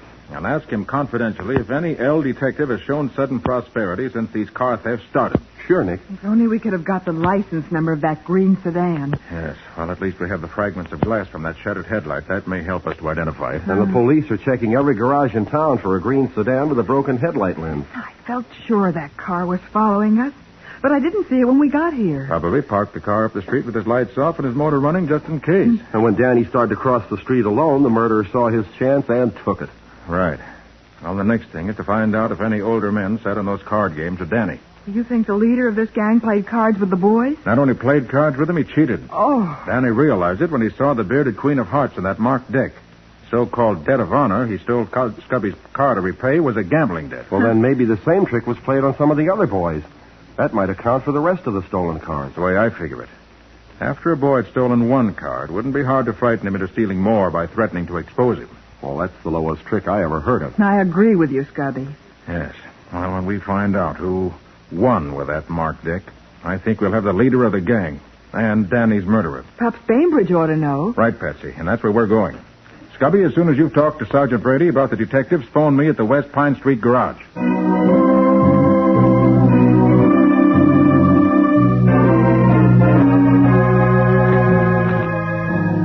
Well, there are a couple of older fellows who sometimes used to play down there, Mr. Carter, but I don't... Pops? Oh, Joe. What's the matter? No gas tonight? Oh, I didn't hear you drive up. Been here 2 or 3 minutes. You're so busy talking to your friends, you didn't see me. We were talking about Danny Walker. Yeah, nice kid. Too bad he had an accident, wasn't it? How about putting some gas in my car? Sure, Joe. Sure. Right away. Answer that, will you, Mr. Carter? Oh, yes. It may be for me anyway. I'm expecting a call. Well, maybe it's for me, too, Nick. I'd better come with you. Nick, I didn't want to be left alone with Joe. Did you see the look on his face and how scared Pops was? Yes, I noticed it.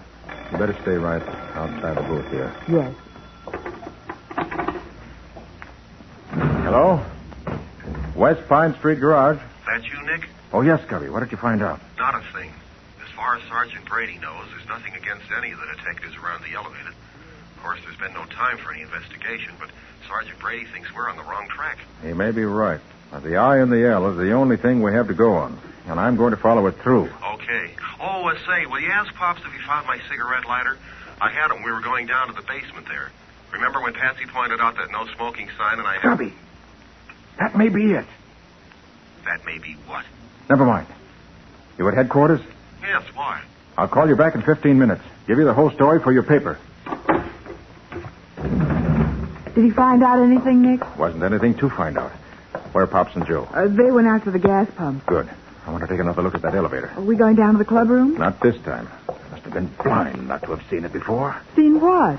An elevator made of steel plates riveted together, push-button controls, and a no-smoking sign painted on the wall. Well, what's unusual about that? Here's the elevator. Step in, I'll show you. Uh-huh. See, Patsy? One of those rivets is right in the middle of the I in no smoking. The I and the L. The letter I and the no smoking sign in the elevator, of course. Danny died before he finished the word. But, well, how does that... This elevator is run by push-button controls, Patsy. A button for each floor. I know, but... There were another floor, a secret floor. The control button for it would have to be concealed, too. And that rivet in the letter I may be it. Push it, Nick. Let's find out if... Nick, we're going down to the boys' club room. Think you'll find we're going past the club room, Patsy. But we can't go past the basement. No? Ever hear of a sub-basement? Huh? Why, of course. Yes, we're passing the club room. There is a secret floor. Maybe we're going to discover a lot of secrets. Well, this seems to be it. Whatever it is. Gosh, it's dark here. There should be a light switch near the elevator. Yes, here it is. Nick, it's another garage. A complete paint shop. And mechanical equipment for working over stolen cars. Look, at the other end of the room, a green sedan. With a broken headlight and the fender all dented. That's the car, all right. The one that killed Dennis. Hopper, you too, sister. Joe, I thought you were... I came down while you was telephoning. I've been standing right behind this pillar waiting for you, baby. You and the boy. Now, look, Joe. Carter, take your rod out of your pocket and drop it on the floor. No, don't turn around. Whatever you say. But you're not playing this very smart. Smarter than you, Flatfoot. And take that pocket, too, sister, just in case you might be packing some heat. Where's Pop? Have you done something to him? Me? I don't do nothing to nobody, unless it's an accident. Of course, I do have an awful lot of accidents. Hit and run accidents, Joe? Sometimes. But I'll be able to do better than that for you two. Something real neat and artistic. Now, wait. You don't realize the police know we came here. So you come here, then you left, see? Nobody will find this cellar, and nobody will ever find you. So long, suckers. I'll see you again tomorrow, the next day. And when I do, you're going to have one of the neatest little accidents that ever happened. So long, suckers. I'll see you again tomorrow, the next day. And when I do, you're going to have one of the neatest little accidents that ever happened. Nick, isn't there any way out of here? No. Just this one big bare room. Nothing but the pillars that support the building. These workbenches and garage equipment. And the elevator shaft at the other end. But it's like being buried alive. I almost wish he had shot us. Patsy, I'm going to make Joe wish he had shot us. What? In fact, I'm going to make him come right back to do it right now. Nick, why are you taking off your shoes? I may want to walk quietly before I'm through. Hand me that monkey wrench there. Oh, that won't be any good against a gun, Nick. Better than nothing. Let me have it. Okay. Now, you get inside that green sedan. Lie down on the floor. You'll be as safe from bullets there as any place. All right, Nick. This switch box on the wall contains the main electrical switches for the entire building. One for the lights and one for power. We've got to keep the garage going upstairs as a blind. But it can't operate without lights. So we cut the lights. Oh, Nick, be careful. I will. I'll be behind this pillar next to the switch box. Joe will have to get those lights on again and quick. And he'll have to pass me in the dark to do it. I left the power switch on so the elevator still runs. He's coming. Oh, Nick. I'm afraid. Don't worry. It'll be over in a minute. One way or the other.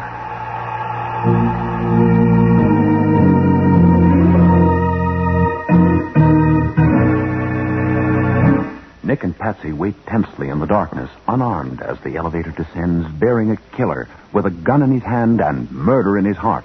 We'll see what happens in just a moment.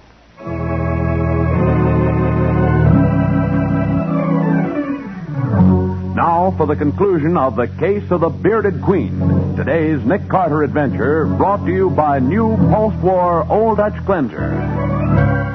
Trapped in the dark sub-basement of the West Pine Street garage, Nick, armed only with a monkey wrench, waits behind a concrete pillar near the light switches for a killer. Across the room, the elevator comes to a stop. The beam of a flashlight cuts the pitch blackness, and a voice says, That was very clever to turn off those lights, Mr. Carter. Clever, but fatal. You leave us no choice but to dispose of you and Miss Bowen. Now.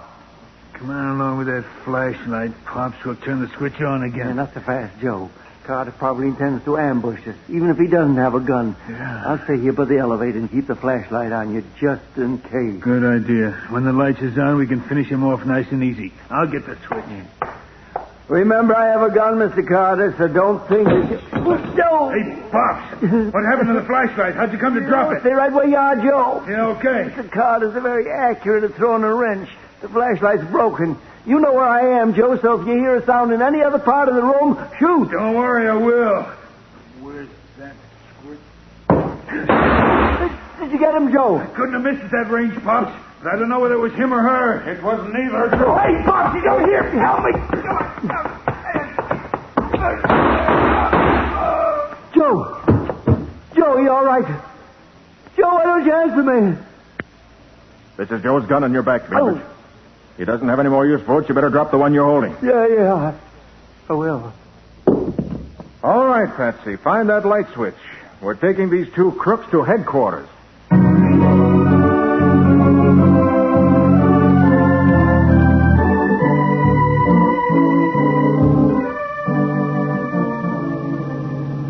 Straight ahead on this street, Scubby. You can't miss the sign out front. The West Side Boys Club, grand opening tonight. Okay. Oh, say, Nick, when you jumped on Joe Farner in the dark, how'd you know exactly where he was? By the flash of his gun when he fired at something across the room. Oh. But I still don't know what he was shooting at. I do. Huh? When I heard Bainbridge tell Joe to fire at any sound, I threw my shoe out of the window of the car I was hiding in. And sure enough, he shot at it. Oh, good for you, Patsy. Very clever. You distracted Joe's attention just long enough for me to jump in. Great stuff, Patsy. Will you marry me? Oh, Scubby, please. Oh, okay, beautiful. And then after I had Joe's gun, it was easy to find Bainbridge in the dark. He kept calling to Joe, so all I had to do was to follow the sound of his voice. Uh-huh. This is it, Nick. The new West Side Boys Club. Just look at the crowd. You have your seat. In my pocket. Good. You know, I'm prouder of being asked to speak at the opening here tonight than I would be if I were asked to address Congress. I guess the other boys who were mixed up with Bainbridge and Ferner will be here, won't they? Well, of course, Cubby. Nick got them all suspended sentences because of the trickery used to make them steal those cars. And thanks to clubs like this, those boys will now have a chance to grow up right. Hey, Patsy, you know what? What, Scubby? I just realized. Now that you've ridden in my new car, maybe you'll change your mind about marrying me. Well, Scubby, I must admit I'm in love with... Me? No, darling. Your car.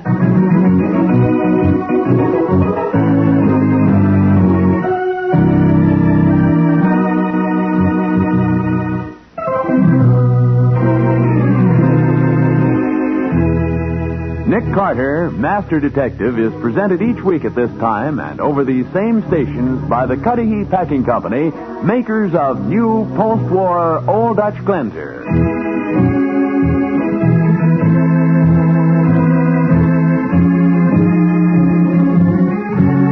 Detective. Detective, produced and directed by Jock McGregor, is copyrighted by Street and Smith Publications, Incorporated. Lon Clark is starred as Nick, with Charlotte Manson featured as Patsy. Scubby is played by John Kane. Today's script was written by Jim Parsons. Original music is played by George Wright. This program is fictional, and any resemblance to actual persons living or dead is purely coincidental. This is Bob Martin saying, when minutes count, use new post-war Old Dutch Cleanser. Post-war Old Dutch Cleanser, famous for chasing dirt, presents Nick Carter, famous for chasing crime.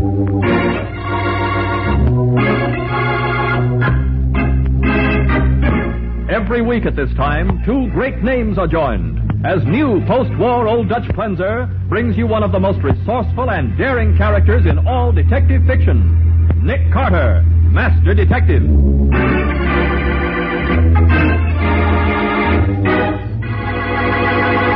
Oh, Nick, if only he'd come. He's 10 minutes late now. I want to see him just as much as you do, Patsy. I sure hope he can tell us what we want to know. 12 hours on this case, and we don't even know the victim's name. That's true, Patsy. Great Scott!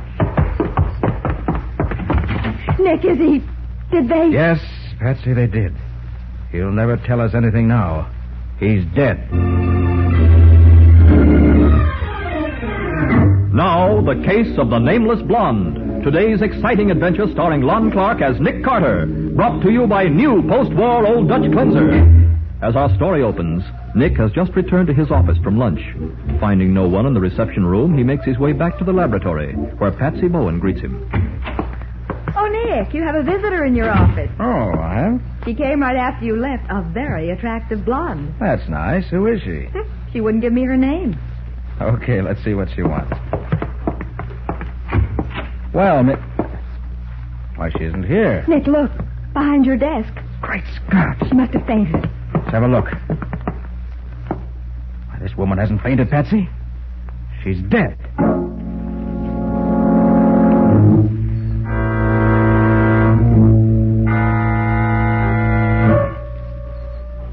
And that's the story on your mysterious blonde, Nick.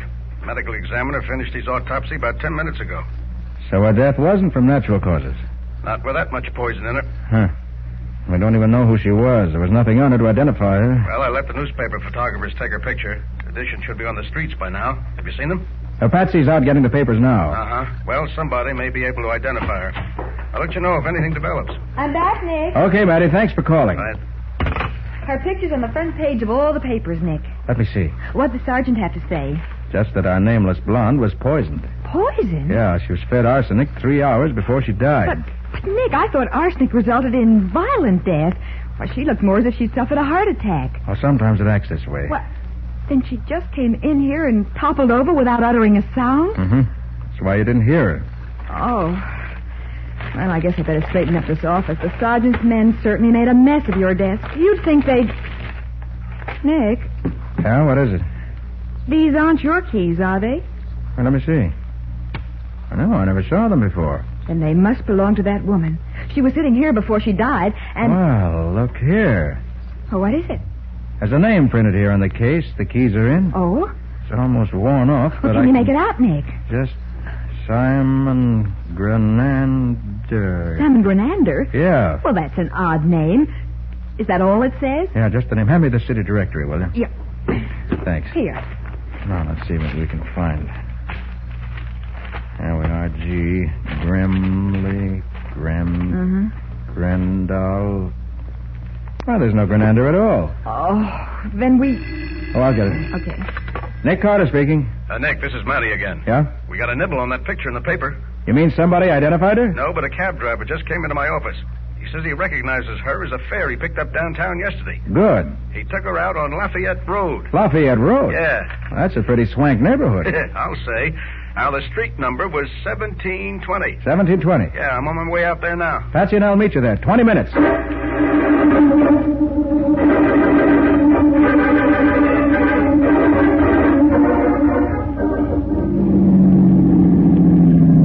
Here I am over here, Nick. Okay, Matty. Hello, Sergeant. Oh, hiya, Patsy. Well, this is the place, Nick. I thought I'd wait for you two before I did any investigating. Gee, the house is completely dark. Yeah, don't look like anyone's home. Not the friendliest place I've ever seen. Ring the bell, will you, Matty? Right. There is no use trying to get in. What the... Stand right where you are. Don't try anything because I have a gun. Hey, look, who are you? Who are you? And what are you doing trespassing on private property? We happen to be the police, mister. The police? Yeah. Yeah, now who are you? I am the caretaker. My name is Weber. Nobody home here? No. There's no one living in the house now. Hasn't been since the funeral. Funeral? Whose funeral? Mr. Stokes. He died just last week. He lived here alone. Do you mean Marvin Stokes of Stokes and Whitaker, the big real estate company? That's right, miss. Were you here all day yesterday, Weber? Sure. I'm here all the time, day and night. Then maybe you can tell us the name of the visitor you had yesterday. Visitor? Yes. I did not have any visitors yesterday. Look, we know a woman came to this house in a taxicab late last evening. Now, who was she? You're crazy. No woman came here. The cab driver says he let her out here and she walked up the steps before he drove off. That is not so. Who's Simon Grenander? Simon Grenander? I've never heard of anyone by that name. All right. You have the authority to let us in this house? No, I cannot do that. You would have to see Mr. Stokes' partner, Mr. Whitaker. He is the only one who could let you in. Why Mr. Whitaker? Because he is in charge of this property now. Okay. Guess that means we drop in on Mr. Whitaker. Well, you go ahead, Nick. I gotta get back to headquarters. See you later then, Matty. Okay. Come on, Patsy.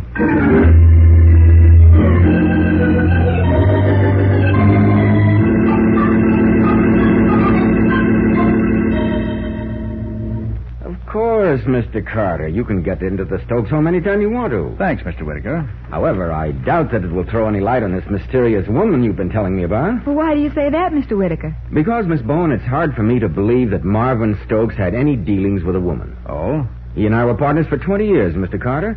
And in all that time, he had no interest in women at all. In fact, he was woman shy. It was an obsession with him. Well, this gets screwier and screwier, Nick. The only thing we're sure of about that woman is that she went to Stokes' house. Well... And now we find that she had no reason to go there and that nobody saw her when she got there. Oh, by the way, Mr. Whitaker, does the name of Grenander mean anything to you? Simon Grenander? No. No, I've never heard the name before, to the best of my Excuse me. Hello? This is Sergeant Matheson of Homicide. Is Nick Carter there? Yes, just a moment. For you, Mr. Carter. Thanks. Hello? Nick, Matty, we got another bite on that newspaper picture. Oh? A guy named McIntyre just called to say he thinks he can identify the dame. Say his name's McIntyre? Yeah, Captain Ernest McIntyre. I'm meeting him at the morgue in 20 minutes. Okay, Matty. We'll get over there right away.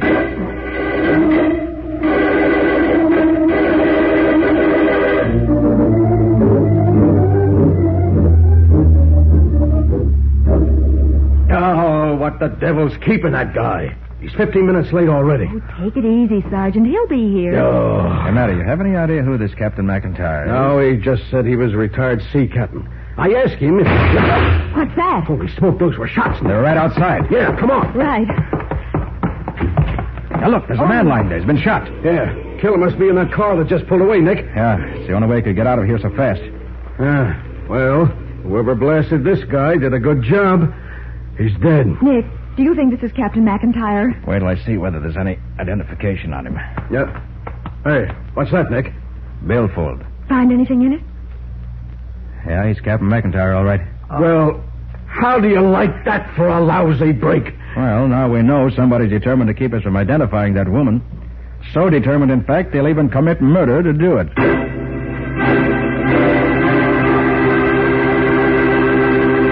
And so, once again, Nick is frustrated in his desire to learn the identity of the nameless blonde. We'll see what happens next in just a minute.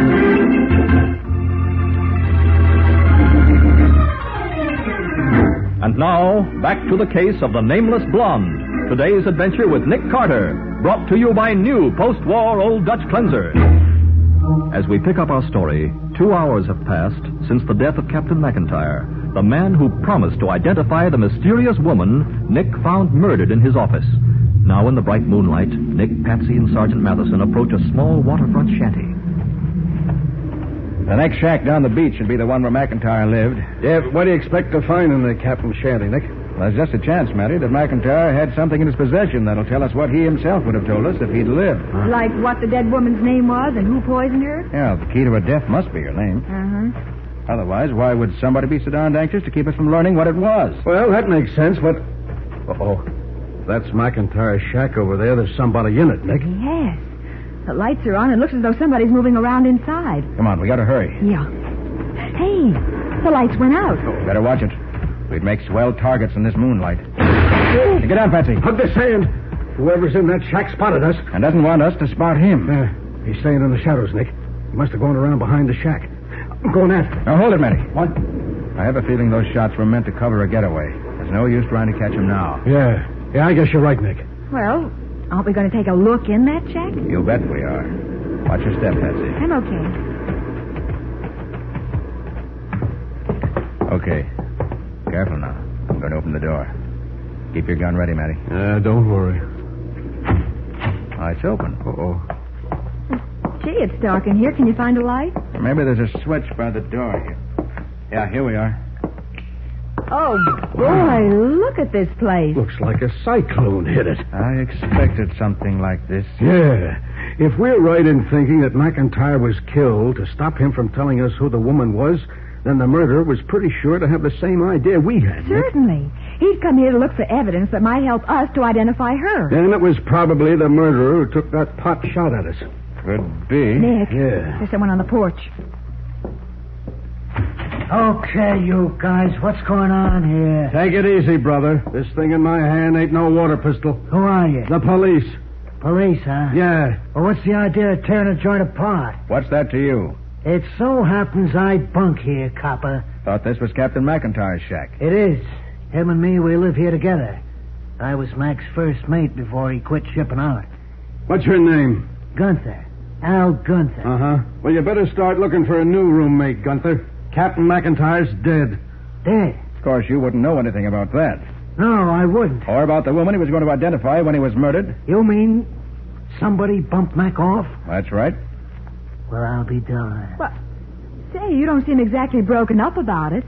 What do you want me to do, sister? Bust out and cry? We all gotta die sometime. Well, Gunther, you ever hear of a man named Simon Grenander? Simon Grenander? Why, Well, it looks like he has, Nick. No, I ain't. It don't mean nothing to me. What do you do for a living now, Gunther? Me? Who else? I'm working on a private yacht. It's owned by a guy named Whitaker. Whitaker? Yeah. What's wrong with that? Not a thing. Good. Anybody got any objections if I fill my pipe? Not at all. Go right ahead. Thank you. Very expensive humidor you keep your tobacco in. It ain't mine. It's Mac's. May I see it a minute, Gunther? I can't stop you, can I? Well, now. What is it, Nick? There's a very interesting inscription on the lid of this humidor. Yeah, what's it say, Nick? June 1938. To Captain Ernest McIntyre with deepest gratitude. From Marvin Stokes.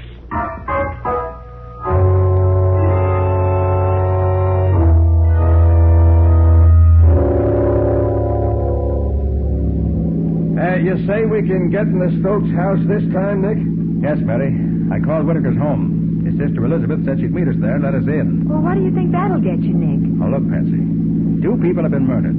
And the only link between them is that somehow they were connected with Marvin Stokes. I know, but... One thing, I hope I can find something in Stokes' personal papers to tell us what kind of favor Captain McIntyre did for him 10 years ago. Yeah, and maybe we can find out why the woman who died in your office went to his house after he was dead. I hope so. The answers to those questions should tell us who the woman was and why she was murdered.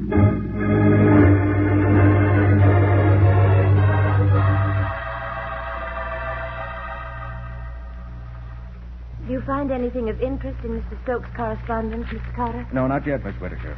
But they're not even halfway through yet. Where'd the sergeant go, Nick? Oh, out to find Weber. Said he was going to see... Okay, Weber, get in there. Yeah. And it sounds as though he found him. Well, I finally got the truth out of this guy, Nick. He was lying, all right.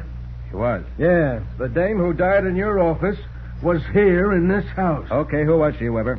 I don't know her name. She did not tell me. Then why did you lie about her being here? I had orders not to let anybody in. She gave me $20 to forget them, and, well, And you took the bribe and then were afraid to admit it. Yeah.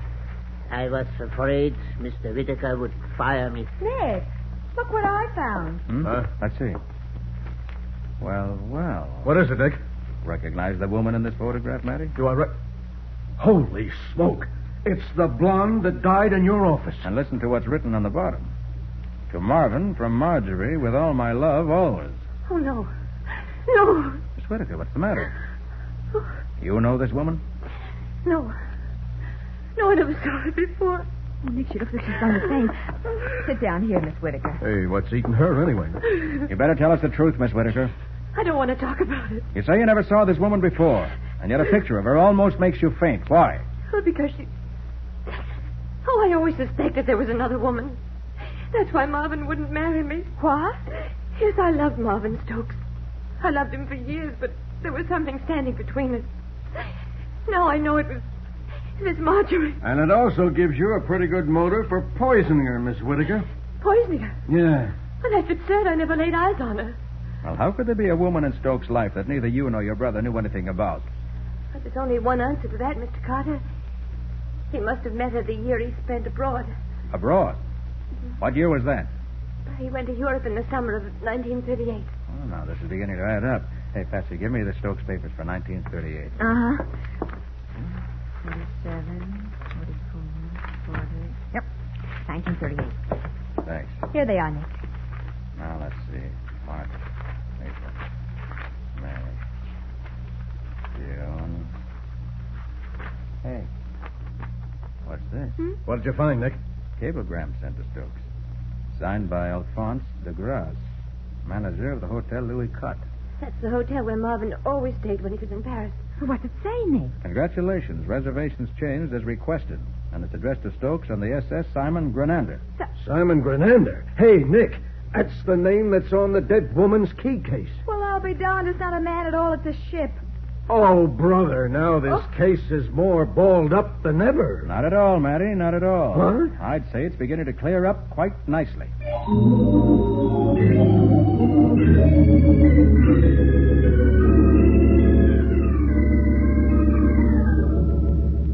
Nick, if you really know who the murderer is, why the dickens don't we go get him instead of sitting around the office waiting? We're waiting for Matty to track down the proof. Meaning the log of the SS Simon Grenander? Yeah. He's going to call us from the harbor master's office. But what do you expect to find in the log? Oh, look, Patsy, we know that 10 years ago in 1938, a ship's captain named McIntyre performed some sort of service for Martin Stokes. Something that Stokes was grateful for, right? Yes, but... We also know that Stokes met a woman named Marjorie in 1938, and that she was in love with him. Well, right? go on, so what? Remember what the cablegram said? Well, of course, congratulations, reservations changed as requested. Right. Now, why would a hotel manager cable Stokes as congratulations? Why? And why would Stokes want his reservation changed? Well, I don't know. Patsy, think. What's one of the functions of a captain on a ship at sea? One of the... Why, he can marry people. And that's why the congratulations. Now you're and what... catching on. In other words, I believe Captain McIntyre married Marvin Stokes to this Marjorie, whoever she was. But can you prove it? Well, I hope I can. And I think the log of the Simon Grenander will bear me out, if we can find it. Uh-huh. Marjorie and Stokes must have separated. We know she didn't come back to America with him. Apparently not. But now, after Stokes is dead, this Marjorie suddenly bobs up. Now, who's the one person who'd be most anxious to get rid of her? You tell me. Well, if Miss Marjorie could have proved that she was Stokes' legal wife, she'd have had a claim to his estate, no matter what kind of a will he left. Why, I get it. Whoever inherited Stokes' property would have had to get rid of her or lose his inheritance. Right. And Thomas Whittaker was the sole heir to Stokes' estate. That's what the will says. Then Whittaker is the murderer. I believe he is. Well, I'll be darned. Of course, it's still just a theory. There's no record of the marriage or the log of the SS Grenander, then... Oh, that must be the sergeant now. Nick Carter speaking. It's Matty, Nick. The SS Grenander was junked a couple of years ago. What? Don't tell me the log's lost, Matty. No. No, I just spoke to the manager of the steamship company that owned it. He says all the ship's papers are stored in the warehouse on Pier 32. Can you get the log for us? Yeah, he says he'll give me the key to the warehouse. So I'll pick it up and meet you there, huh? Okay, Matty. Pier 32. Right. 15 minutes.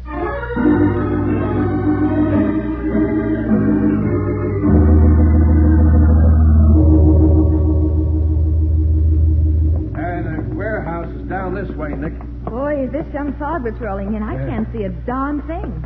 Hold on to my arm, Patsy. Hey, you're pretty sure Whittaker's our man, huh, Nick? All adds up that way, Matty. Yeah. Of course, I can't swear to it, but I'd certainly... Back against the wall, quick. Can you see anyone, Nick? No. fog's too heavy. You got your gun, Matty? Yeah, I got it all right. What am I going to do with it? When you can't see what you're going to... Listen, someone's running toward the end of the dock. Yeah, I can see a shadow. Stop, or I'll shoot! Okay, if that's what you want. Matty, I think you dropped him. Yeah, come on. Do you think it's Whitaker, Nick? My theory's right, it should be. He came down here after the log, too. It was the last piece of evidence he had to dispose of. All right, here he is. You dead, Matty? Oh, blast it, yes. I didn't want to kill him. Oh, drat this fog. Nick, look. What is it, Patsy? This isn't Thomas Whitaker. What? No. It's Captain McIntyre's first mate, Al Gunther.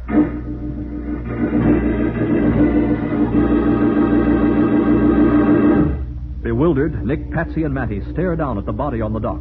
Does this mean that Nick's deductions were wrong? That it was Gunther and not Thomas Whitaker who committed the murders? We'll bring you the conclusion of this adventure in just a minute.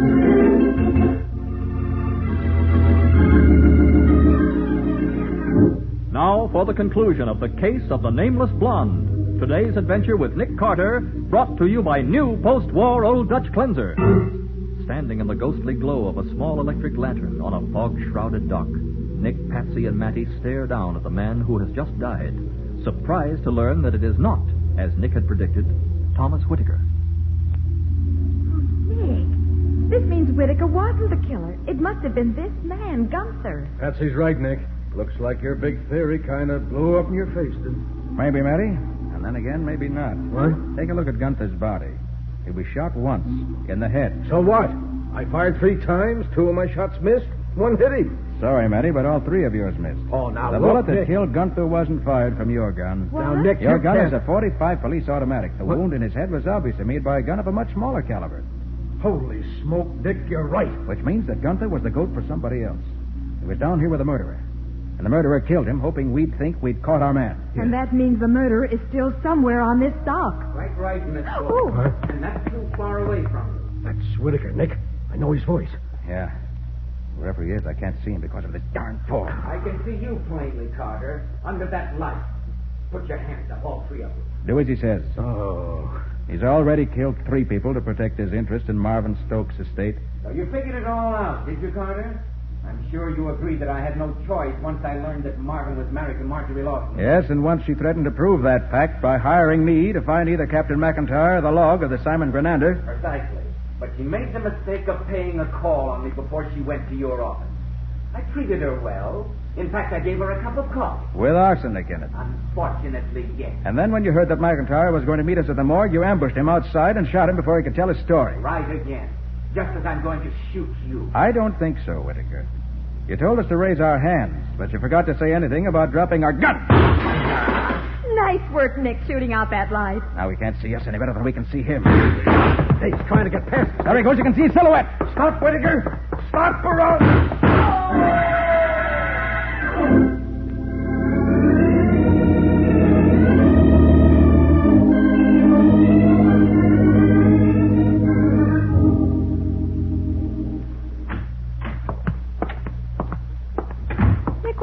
So long. Oh, I had to stay at the hospital while Whitaker made a statement. Oh, what'd he say? Everything was pretty much the way we figured it, Patsy. We? Well, you know what I mean. Marjorie Lawson, or Marjorie Stokes, I should say, arrived from London last week. She'd been living there ever since she left her husband. Well, why did she leave him? Well, from what Whitaker said, they came from different social levels. Stokes was wealthy, and she was a shop girl. Oh. Apparently, after the honeymoon was over, he was ashamed of her. Well, that's a fine thing. Yeah. That's why they broke up only a few months after they were married. And that must be why Stokes never mentioned the marriage. Yeah, I suppose so. And the only proof Marjorie had of their marriage was in that ship's log. No marriage certificate? No. Whitaker says she told him all her papers were destroyed in the London Blitz during the war. Oh, what a break. Yeah, wasn't it? She was probably looking for some kind of proof in Stokes' papers the night she bribed Weber to let her in. Uh-huh. But she didn't find it. So she came to see me. It all makes sense, Nick. That is, except for Gunther. Where did he fit in the picture? Why, you put him in the picture, Patsy. I did? Uh-huh. By your reaction when he said he worked for Whitaker. But... It made him curious. He went straight to Whitaker tonight to find out what it was all about. Uh-huh. And Whitaker persuaded him to help him find the logbook. So it seems. But how about Whitaker, Nick? Was he badly hurt? No, Matty's bullet got him in the right leg. I think he'll be up and around in time to go on the last walk he'll ever take.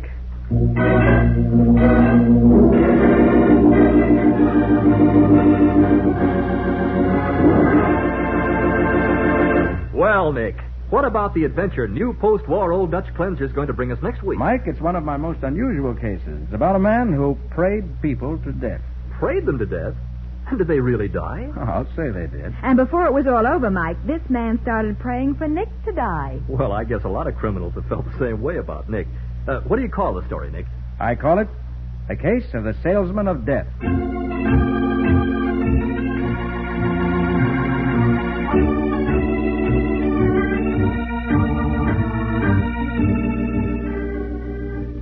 Nick Carter, Master Detective, is presented each week at this time by the Cudahy Packing Company. It is produced and directed by Jock McGregor and is copyrighted by Street and Smith Publications Incorporated. Charlotte Manson is featured as Patsy. Ed Latimer plays Matty. Today's script was written by Ken Pettis and Lou Schofield. Original music is played by Henry Silburn. This program is fictional, and any resemblance to actual persons, living or dead, is purely coincidental. Every 10 minutes, somebody dies of tuberculosis. Yet tuberculosis is curable and can be wiped out. And the sooner it's caught, the quicker and easier the cure. That's why, as a preventive measure, everyone is urged to have his chest x-rayed. Some local tuberculosis associations and health departments do this free or at very little cost. So check your chest. Get a chest x-ray tomorrow. This is Michael Fitzmaurice saying, when minutes count, use new post-war Old Dutch Cleanser.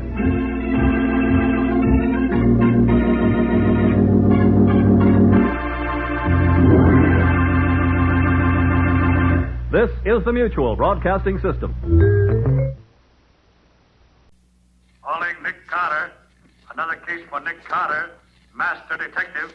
Yes, it's another case for that most famous of all manhunters, the detective whose ability at solving crime is unequaled in the history of detective fiction. Nick Carter, Master Detective. This week's curious adventure is Murder in the Crypt. For Nick Carter and the Jackal God.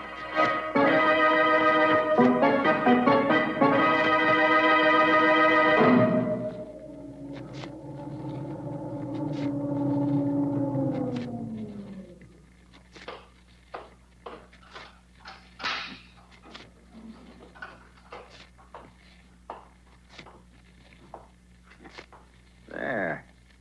You'll never know that I came here this time any more than you did the other times I was here. Those footsteps. Coming this way. It's Anubis. Anubis. Oh, it can't be. I am Anubis, guardian of the dead. No.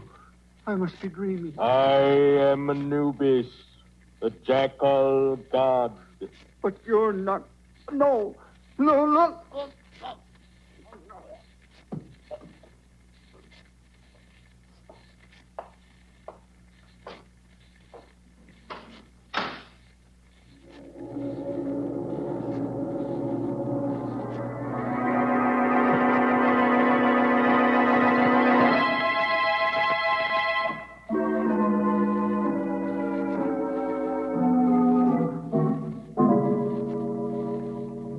Scarabs from Abydos. Condition good. Come in. You Dr. Waldemar? I am. I'm Lieutenant Riley from headquarters. You called me about a museum guard who disappeared? Of course. It's about Shelby, the chief attendant here at the Egyptian Museum. Where and when did this Shelby disappear, Doctor? He failed to report to me as usual before leaving last night. And the guards on the door say he did not leave the building. We've hunted everywhere for him, but we haven't found him. Oh, you've hunted everywhere, have you? Yes, Lieutenant. Everywhere except in the Crypt of Snefru. The what of who? The Crypt of Snefru, an Egyptian king of the 4th dynasty. And where is this crypt? In the basement? No, it's on the 2nd floor, directly above this office. It was installed especially for Professor Glidden, the archaeologist. He alone has access to the crypt. It has a special lock on the door. Oh, you mean he has the only key, huh? Precisely. I called Professor Glidden's apartment a while ago, but he did not answer. I presume he is on his way down here now. I hope he can shed some light on this mystery.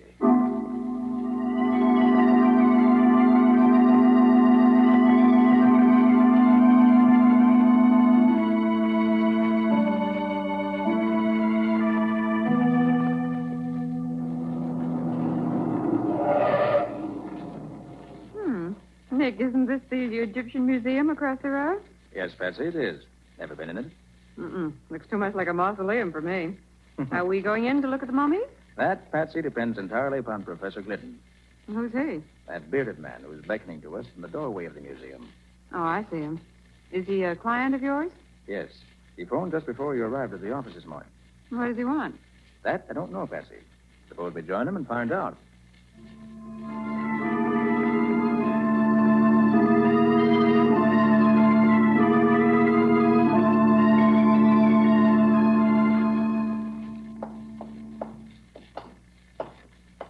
And you say, Professor, that the Archaeological Society gave Dr. Waldemar the money to complete the museum. Yes, Mr. Carter.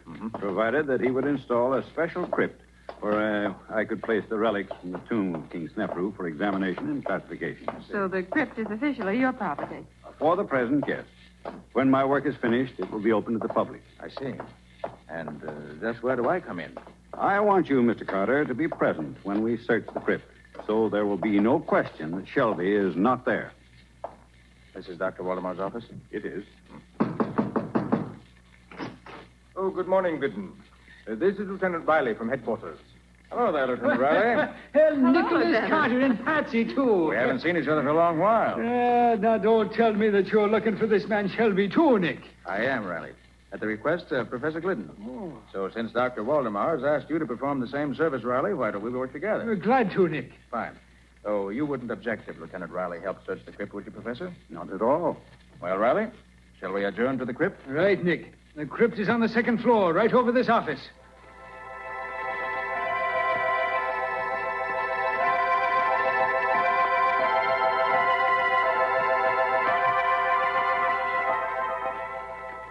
Come, Glidden, unlock the door. This is an intricate lock, Waldemar. It takes careful handling of the key. There. Where's the light switch, Professor Glidden? Just inside the door to the right. Very well, I'll... There. Well, would you look at that now? I never saw a statue to resemble that beast. The body of a man and the head of a dog it has. I'd call it the head of a jackal, Riley. Am I right, Professor Glidden? You are, Mr. Carter. That bronze statue is a life-size figure of Anubis, the jackal god. Anubis was the guardian of the dead, and his statue was set at the entrance of ancient tombs to keep out thieves. A jackal face is enough to scare anyone away. Come along, Riley. Let's look around inside the crypt. Okay.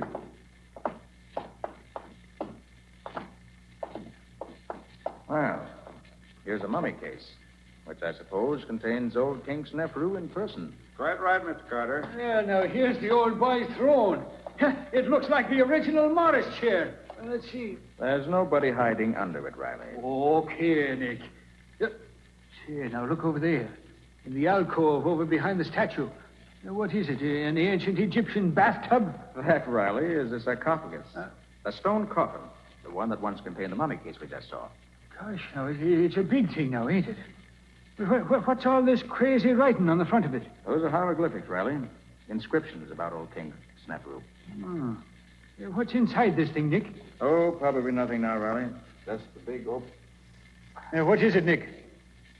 This sarcophagus is not empty, Riley. Huh? Shelby's in it. Oh. And he's dead.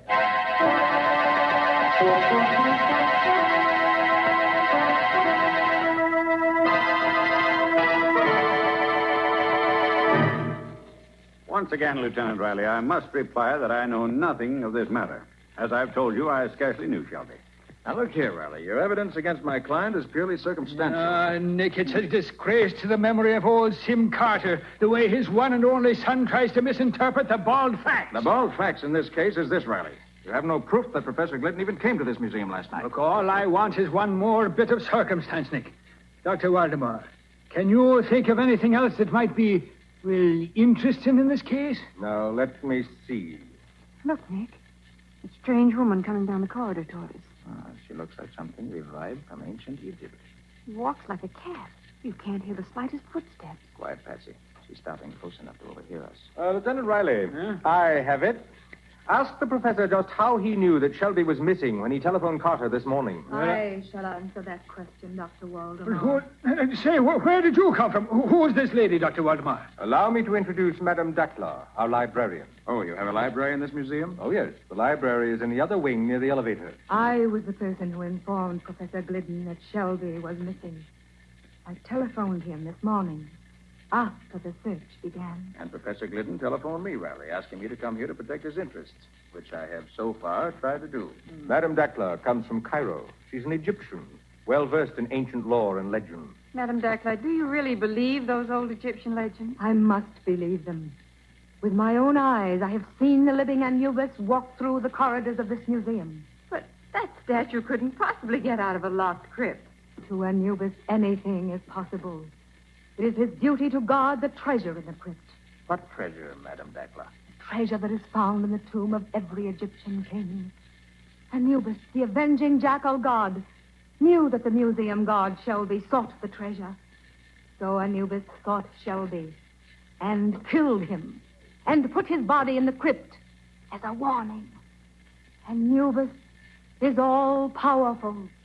You mean you've actually seen this jackal god walking around this museum recently?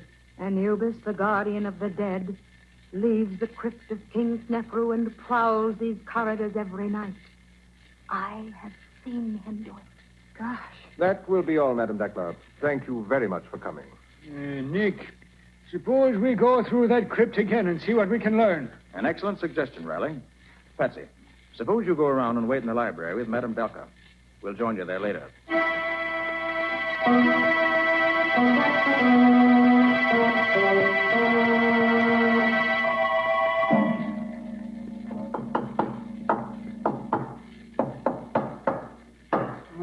Nick, this crypt is as solid as a rock. We've tested every inch of floor and walls and ceiling here. Yes, Riley, every spot we've tapped seems to be solid stone or concrete. Nick, suppose we check those measurements again, eh? Oh, no use in that, Riley. The room's 30 by 30, with 4 feet out for the door on one side and 8 feet out for the alcove on the other. How big did you say that sarcophagus was, Nick? It's 8 feet long and 6 feet wide. Practically the same size as the alcove it's standing in. And it's 4 feet 6 inches high. Why? And I was just thinking, Nick, that's an awful big chunk of rock there. Well, Professor Glidden says this one weighs over 1,100 pounds. It's over half a ton. Just goes to show that the floor in this crypt must be solid to support such a weight day in and day out. There's an answer to this case somewhere, Riley. Even if I don't know yet where it is. Come on. Let's get back to the office. If I'd followed my better judgment, I'd have locked Professor Glidden in a jail cell first. It wouldn't be wise just yet, Riley. You're wrong there, Nick. And I'll tell you why. This door here is the only way in and out of that crypt.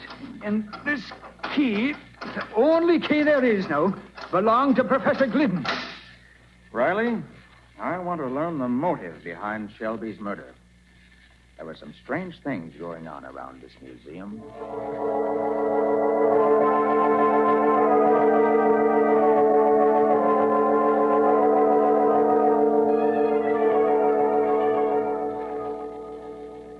Three ancient anklets, one jar of perfume. Come in, come in.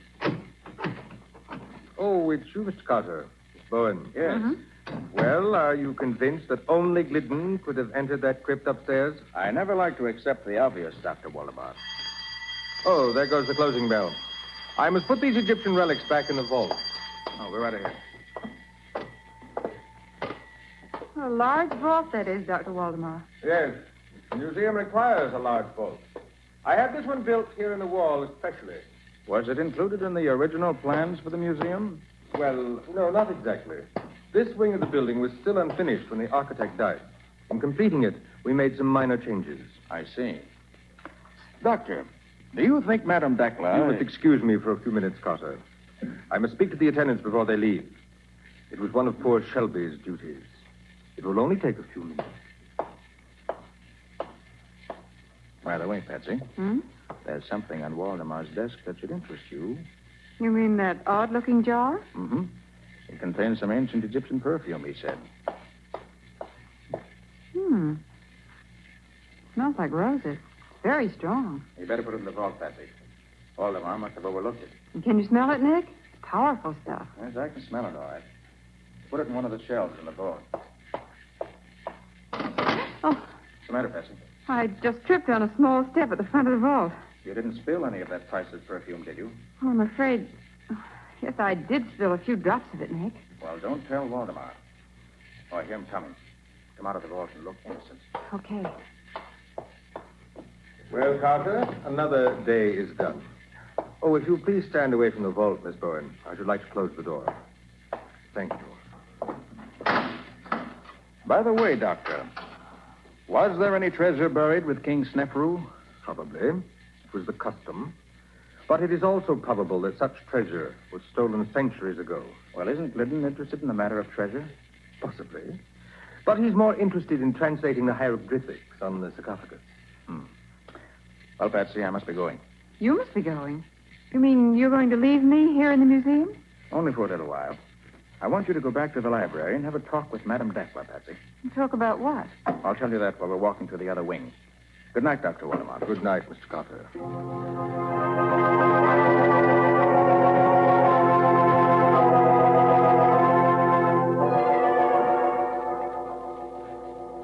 Mr. Carter isn't interested in ancient manuscripts, Madame Dackler. He wants to see the architect's plans for this museum. Oh, but he should ask Dr. Waldemar for those. I don't think Dr. Waldemar has them. Mr. Carter wants the original plans. I shall be glad to see if I can find them for you. I shall try the file cabinet by the door.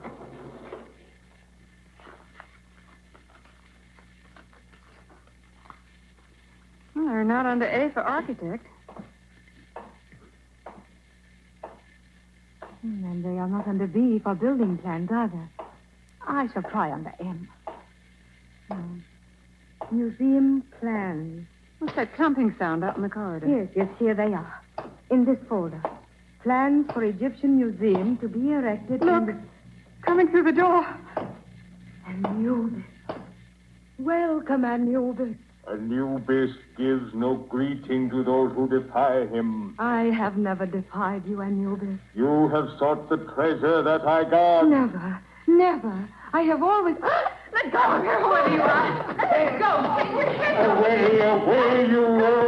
Hey, now, what new mischief is going on here, Nick? O'Reilly, you're just in time. Huh? Patsy was just going to tell me.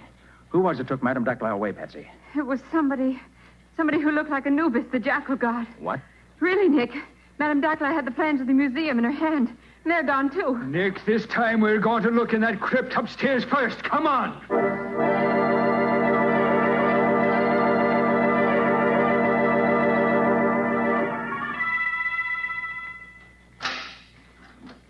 All right, find that light switch now, Nick. Right, Riley. Yeah, there she is, laying right at the feet of that creature Anubis there. You mean the statue of Anubis, Riley? It may be a statue now, Nick, but I am near to believing that the thing comes alive when it chooses. Madame Dackler alive? She's still breathing, Patsy. What do you make of it, Nick? She's been drugged, Riley. Quick, get her over to the door where the air is fresher. Yeah. That's right. She's coming around now. Where am I? You're all right, Madame Dackler. Oh, but I am in the crypt now. And the last I knew, I was in the library. I knew it. I knew steel doors are no barrier to Anubis. Help her outside, Patsy, so I can lock the door here. You lean on me, Madame Dackler. But I tell you, it is useless to lock that door. Anubis can pass through all barriers. Maybe so, but Professor Glidden can't. Come on, Madame Dackler. I'll take you back to the library. Then I'm going to put the professor in jail where I can keep my eye on him. From now on, there'll be no foreign on this.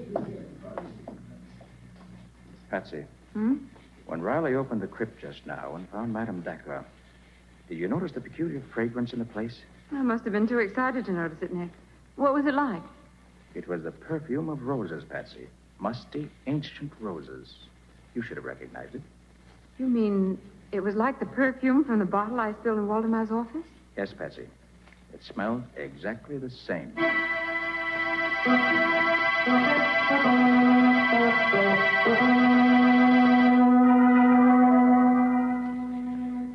admit nothing, Lieutenant Riley.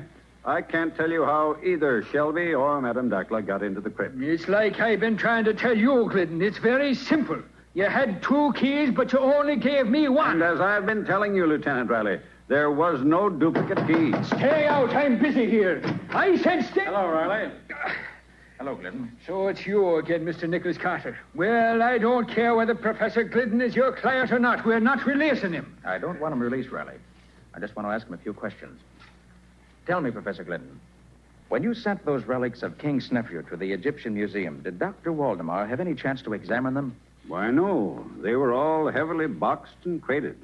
That is, everything except the sarcophagus. That was handled separately. Waldemar installed the sarcophagus in the crypt before I arrived. I see. I seem to recall that Shelby helped him set it up. The boxes and crates were all upstairs when I got back. But I opened them alone and set up everything myself, including the statue. That's all I wanted to know. I'm sorry, Professor, that you'll have to spend the night here. But I hope to arrange your release by morning. All right, Sergeant. Take the professor to his cell. Yes, sir. Come along, Professor. Say, Riley. Will you do something for me? Why should I? Why shouldn't you? You'll learn something yourself, and that's always a help in a murder case. All right, Nick. When can I lose? Fine. Pick up Patsy. She has all my notes, and you may need them. Then both of you go to the crypt. Where'll you be, Nick? I have to attend to another matter first. Now listen carefully, Riley. Here's what I want you to do. When you get to the...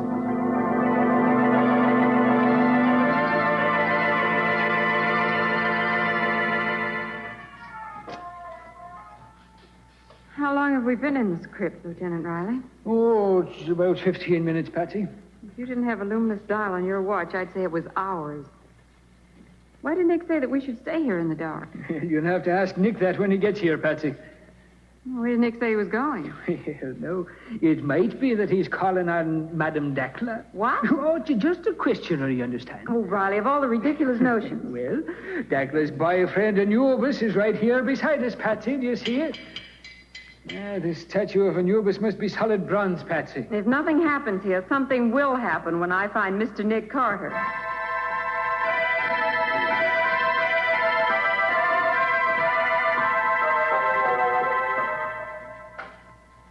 Only 10 minutes more, Patsy. I'm getting so used to this darkness, I can see the sarcophagus plainly. Looks so big. Yeah, it is big. It's almost... What's that? I don't know. Sounds as if something was happening at last. Riley! Hey, what is it, Patsy? Now, you're not getting hysterical now, are you? Riley, I smell something. The perfume of roses. And it's getting stronger. Now, what has the perfume of roses to do with all this here? Riley, look. Look at that sarcophagus. Patsy, what we're looking at can't be happening here. Oh, but it is. That sarcophagus is rising straight up in the air. And I've always said that seeing was believing. Look. I see what's doing it, Riley. You can't tell me that anything that will make a stone coffin weighing half a ton go floating up in the air 5 feet on the floor, Patsy. It's on top of an elevator, Riley. An elevator? Sure, that's what's lifting it. Well, glory be. You're right, Patsy. That's what that rumbling sound was. Riley. Yeah? The man coming out of the elevator with a flashlight. Wait till I draw my gun, Patsy. I'll fix... You're too late, Riley. I have you covered. It's Dr. Waldemar. Why... Riley, that elevator is the vault from Waldemar's office. Quite right, Miss Bowen. I have you both covered. Don't try anything, either of you. Well, what would you be trying, Waldemar? There will be 2 new victims in this vault, Lieutenant Riley. 2 fools who, like Shelby, found out too much. But I'm sorry it isn't 3. Nick Carter would be a welcome addition. You really mean that, Waldemar? Nick, where are you? Carter, how did you get here? I've been waiting for you in King Snefru's sarcophagus. And now if you... I'll kill you first, Carter. I doubt that. Okay, Patsy. Look out, Patsy! He's knocking over that statue! It's falling over!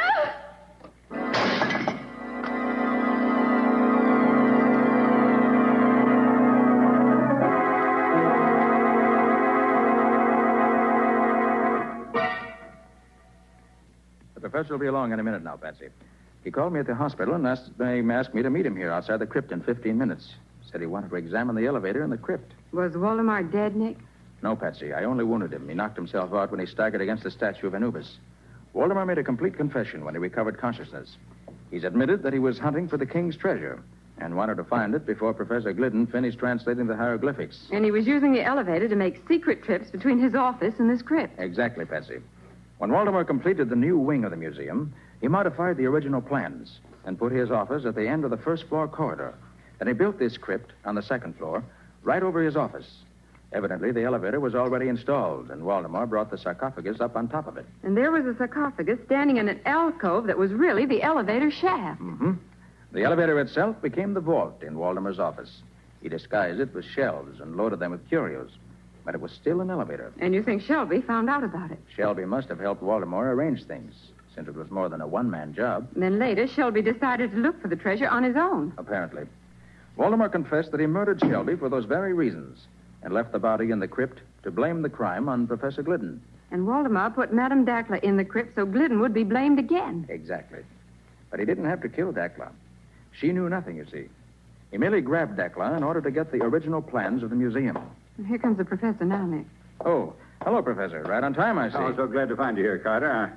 I wanted you to be here when I examined the crypt in the elevator. I want no more surprises. Well, I don't think anything else is going to happen up here, Professor, but I'll be glad of the chance to do a little extra looking around myself. Oh, there's that Anubis again. He's on his face this time. It was quite clever of Waldemar to disguise himself as Anubis. He really did resemble the statue. Well, look, Nick. Where, Patsy? There at the statue lying on the floor. Why, the head is completely turned around. Yes, the fall must have knocked it loose. Oh, give me a hand with it, Professor. We'll set it up again. Oh, certainly, Carter. It's pretty heavy, but... Yes, it is. What? Gold. Oh, Nick, is it real? I imagine it is, Miss Bowen. Why, this must be the treasure of old King Snuffrous. So that's where the royal treasure was hidden. Waldemar must have looked everywhere except in the head of this statue. So Anubis was really the keeper of the treasure. Well, congratulations, Professor. And I hope this discovery makes up for all your troubles. It does indeed, Mr. Carter. I shall now be able to visit Egypt again.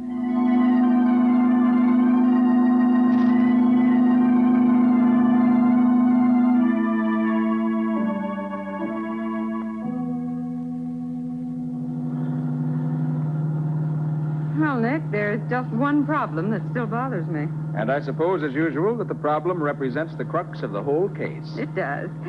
When I put that jar of perfume on the shelf, did you already know that the vault was an elevator? I did, Patsy. The elevator floor wasn't quite level. That's why you tripped as you went into the vault. But of course. But, Nick, what made you think it was an elevator in the first place? Quite simple, Patsy. There had to be an elevator to take the sarcophagus up to the crypt on the second floor. But, Nick, there's an elevator in the other wing of the museum. They could have taken the sarcophagus up that way and wheeled it across to the crypt. Patsy, how large is the sarcophagus? Why, it's 8 feet long and 6 feet wide and 4.5 feet high, didn't you say? Mm-hmm. And how wide is the door to the crypt? 4 feet, according to your measurement. Exactly. Now, Patsy, do you think you could put a sarcophagus 4 feet 6 inches high through a door only 4 feet wide? Of course not, Nick. Of course not, Patsy. Not even Dr. Waldemar could do it. Up through the alcove was the only way. Waldemar probably hoped that no one would think to compare the size of the door to the size of the sarcophagus. And nobody did, except Nick Carter.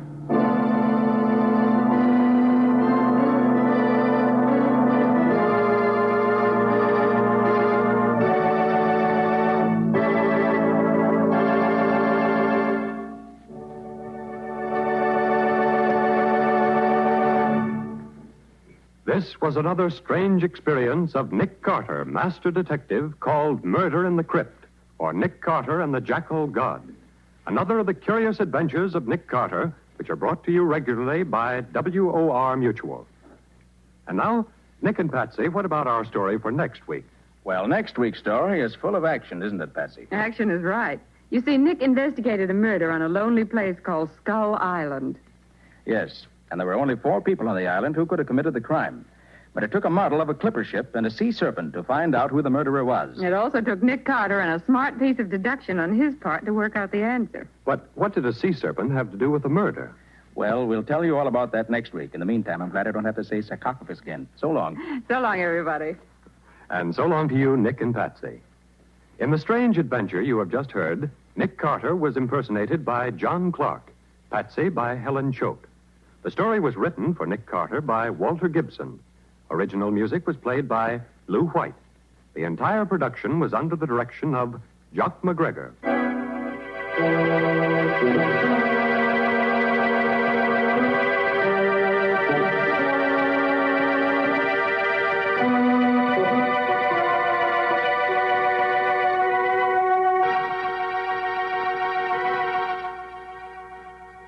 Next week at the same time, listen to another curious experience of Nick Carter entitled Murder on Skull Island. Or Nick Carter and the Mystery of the Sea Serpent.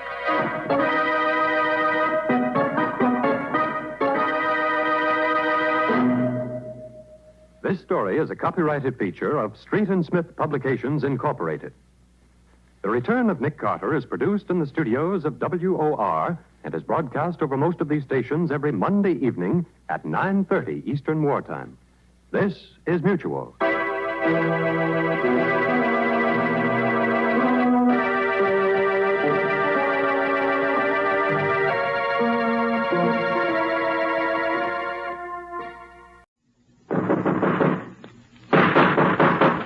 What's the matter? What is it? Another case for Nick Carter, master detective.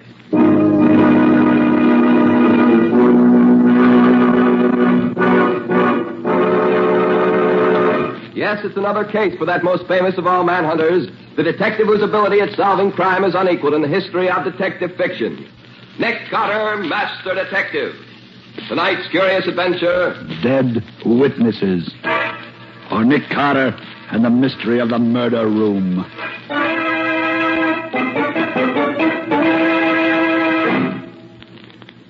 How about having me lunch with me in an hour or so, Pete? I haven't seen you in a dog's age. Oh, swell, Nick. Where can I meet you? Well, suppose we get... Nick, that guy across the street, they got him. Yes, come on. Maybe he's still alive. Well, maybe, but he doesn't look so to me. The way he's all crumpled up there. I'm afraid you're right, Pete. Oh, here. Help me turn him over on his back. Okay, yeah. Well, he's dead, all right. Hey, Nick, will you look at who he is? Our old friend Louis Morelli, the gangster. Well, he'll never muscle in on anybody's rackets again. He certainly took care of that. Yeah. Now they can take his name off the blotter at headquarters. But, Nick, did you see who was in the front seat of that death car as it went by us? Yes, Pete, I did. Slug Barron. Yeah, Nick, Slug Barron in person. Do you realize what this means? We now have something we've been trying to get for the past 3 years. Evidence against Slug that will let us put him away. Well, every detective on the force, including me, has been trying to get something on that thug ever since he pulled his first job here. Right, Pete. This should be good news to the whole city. Pardon me, but is he dead? Yeah, very dead. You know him? No, I never saw him before, but I did see him shot by someone in that car that went by. And I think it's outrageous that such things can happen in this city. You say you saw him shot? Yes. I happened to look up as the car went by, and then I heard the gun shooting, and I saw him fall. You wouldn't be able to identify the man in the front seat of that car, would you? I'm sure I would. He was a mean-looking individual, and that big scar across his cheek was very plain. Why? Nick, this is too good to be true. Another witness. Hey, look, fella, would you be willing to testify against that guy when we catch him? I certainly would. Such men should be put away where they can't get out. Here's my card. Let me know when you want me. Okay, thanks. William P. Fletcher, 46 Main Avenue. Oh, boy. We'll call you all right, buddy. We've waited for this for 3 years.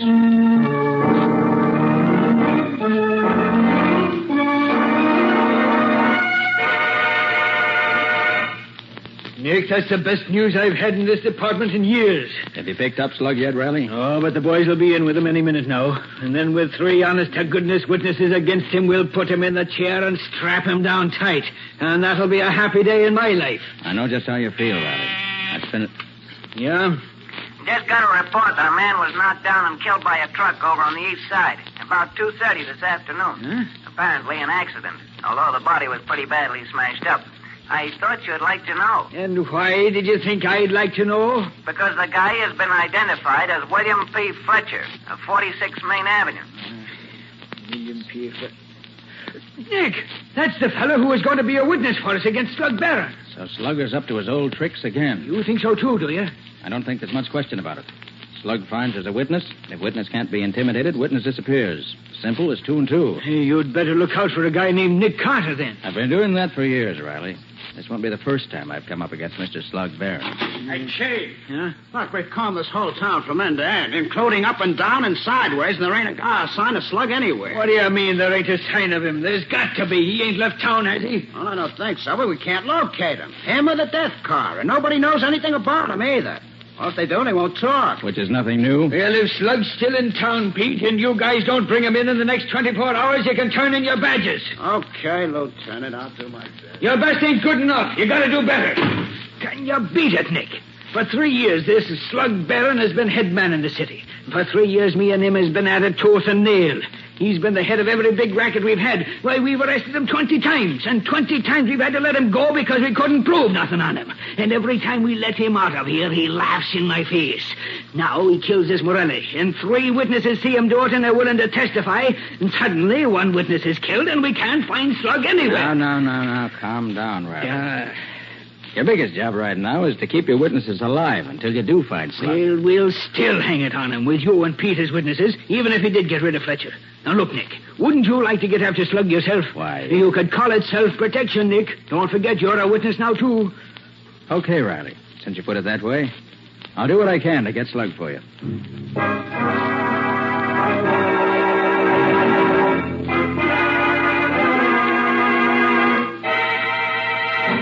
But, Nick, Slug Barron is a dangerous killer, and you know it. Certainly I know it, Patsy. That's why I'd like to see him put where he'd be in the receiving end of a legal killing. You mean the chair? I do. And the sooner he gets there, the better off. Nicholas Carter's office. Put Nick on, quick. It's Riley, Nick, and is he excited? Oh, thanks. What's up, Riley? Pete has just been found dead in his own garage, killed by the exhaust from his car, the coroner says. How did it happen, Riley? His wife says he got back to the house about 7:30 this evening. He drove in the garage and shut the doors, and about a half hour later, she suddenly realized that he hadn't come in the house yet. So she went to look and found the body. Do you believe it was an accident, Riley? I do not. It was Slug did it. There's no question about it. He's getting rid of the witnesses, and you're next, Nick. Okay, Riley. I'll get to work right away. I owe it to Pete as well as to myself now. Good, Nick. But watch your step, lad. Right, Riley. Oh, and Riley, I'd like to donate $100 to the fund for Pete's widow. He was my friend. So long. Did he say that another witness had died? Yes, Patsy. Pete's just been found dead in his car in his own garage with the motor running. But that could be an accident, Nick. It could, Patsy, but it wasn't. No more than that truck's killing Fletcher was an accident. That's Slug's specialty, being clever. He's dangerous, Nick. Do be careful. Well, Patsy, there's one thing in my favor. I know that Slug will never shoot me down out in the open. He only does that with his fellow crooks. Fletcher's death looked like an accident. Pete's death looked like an accident. And if he can get me, that'll look like an accident, too, which makes it easier for me to watch out for him. You mean he'll set a murder trap for you? Probably. Nicholas Carter's office. I'd like to speak to Mr. Carter, please. Just a minute. Here, Nick. See you. Oh, thanks. Hello? Nick Carter speaking. Mr. Carter, would you care to drop in on me and have a little talk? Who is this? That's not important now. The important thing is, would you care to come? Well, why should I be interested in you? It might be to your advantage. In what way? I know something that you'd like to know. I have some information that would help you in your search. Oh. Where are you? I'm in the Cascade nightclub. Will you join me? Yes. How can I find you? I shall be at the far right-hand table as you enter the main dining room. I shall look forward to seeing you in, shall we say, about half an hour. Okay. I'll be there. Oh, Nick, you mustn't go. This is probably the very trap you were telling me Slug would set for you. It may be, Patsy. Although I doubt that he'd use the Cascade nightclub. That's a little too well known for him. But, Nick, people who have legitimate business Patsy, with you... I can't afford to overlook any source of information. But there are other ways of getting information besides sticking your neck out for it. This man's voice interests me, Patsy. I think I might just see what he looks like. Besides, it isn't often that I get a chance to go to a nightclub like the Cascade. Maybe I can stick him with a check. Good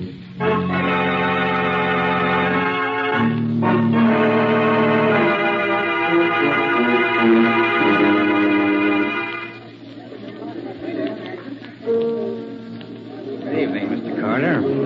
You sent for me? Yes. Would you sit down? Thanks. Care for something to drink? No, thank you. Cigarette? No, thanks. Just interested in business, huh? Well, maybe I can help you with some information I happen to have. Yes? Mr. Carter, would you like to put your hands on Slug Barron? I'm afraid I don't understand you. No? I think you do. Let me put it in another way. If you live long enough to get your hands on Slug Barron, it means the electric chair for him. But I happen to know that your chances of living are none too good right now either. He's left you alone until he got rid of the other two witnesses. But now that they're gone, your turn is next. How do you know all this? That's not important just now. What is important is that you may die tonight, tomorrow, or next week. But whenever it is, you are going to die. You won't have a chance to do anything about it. You'll probably be dead before you even know what the bullet that kills you feels like. Well, all this is very interesting. I fail to see where it's leading you, Mr. The name is Morelli. Morelli? Yes. Louis Morelli, the man Slug Barron killed, was my brother. I came to town to kill Slug myself, but I find I can't do it alone. I can't get to him. But I can help the police to get him. You mean you know where he's hiding out? No, I don't. But I do know something just as good. I happen to know that he changes his hiding place every other day to make sure the cops don't trace him. The address of his new hiding place is left with one of his henchmen in an old-fashioned safe. I know the house where the safe is located. And I know that for 2 hours this evening, that house will be deserted. And what do you want me to do? Well, I've had some experience in breaking into houses and opening locked doors as well as locked safes. I'll take you to the house. The safe will be open. You can learn Slug Barron's hiding place, and then the rest do. If all that you say is true, why don't you get the address and bring it to me? The result would be the same. Look, Carter, I'm a safe cracker and a burglar, but I'm not a stool pigeon. I may help the cops, but I don't hand them evidence they can perfectly well get for themselves. That's a rather fine distinction, isn't it, Morelli? You have your ways of doing things, Carter, and I have mine. You want to work with me or not? Very well. Where'll I meet you and when? Let me see. 5 after 10 now. I'll meet you at 5 minutes past midnight in a doorway at the corner of Perry and Clinton Streets. I'll be there. Just one thing. Come alone. I can't afford to have anybody know I work with the cops. If you bring anybody with you, the whole thing is off. Remember, don't bring anybody with you. Very well, Morelli. I'll be there at 5 after 12. And alone.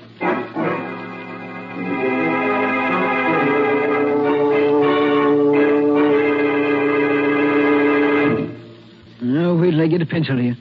All right. Go ahead, Nick. What's he look like? Medium height, black hair, blue eyes, little mustache. Weighs about 135 pounds. Parts his hair way over on the left side. Scar on back of her right hand. Nose has been broken and fixed up. Yeah. You know him? Well, not offhand, Nick.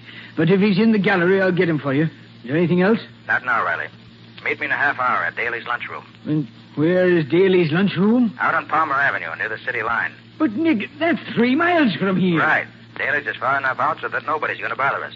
I'll meet you there in half an hour. Okay, Nick, okay. I'll be there. I don't know. Sometimes I can't figure that guy Carter out at all.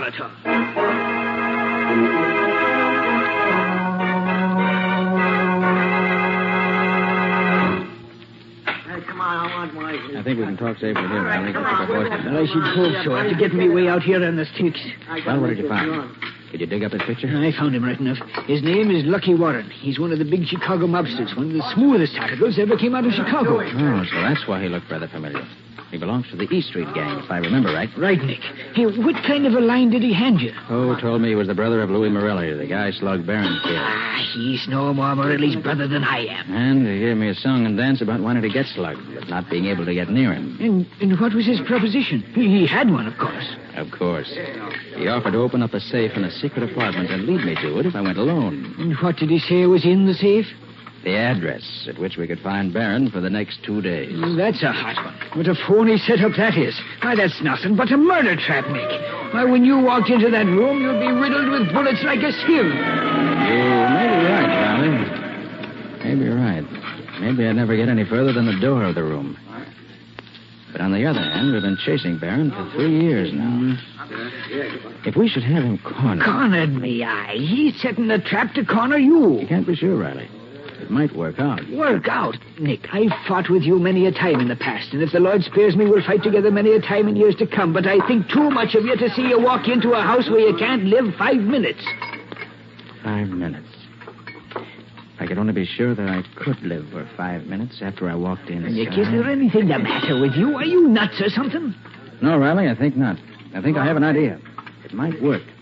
And it might not. And you might live and you might not. Don't you see, Riley? That's true even if I don't walk into this trap of his. If it doesn't get me one way, he'll get me another. My only chance to stay alive is to get him first. And this plan of mine may be the answer. Nick, you know you can't. Hold your tongue, Riley, and listen while I tell you my idea, because I'm going to need your cooperation as I never needed it before. Now, here it is.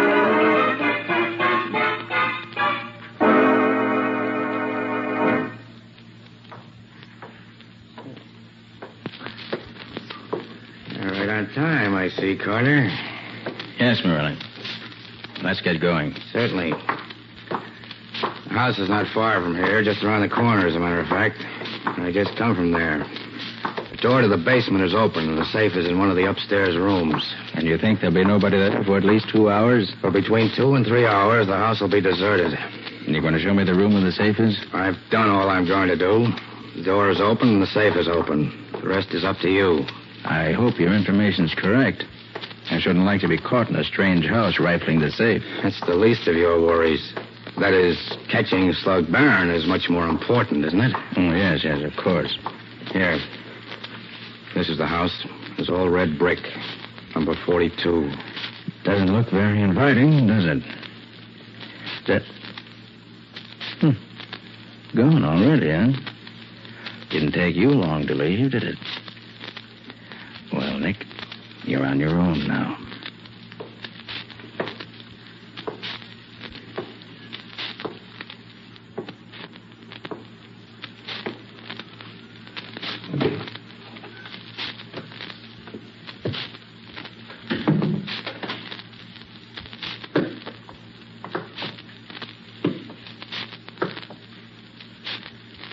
Nothing here in the basement to interest me.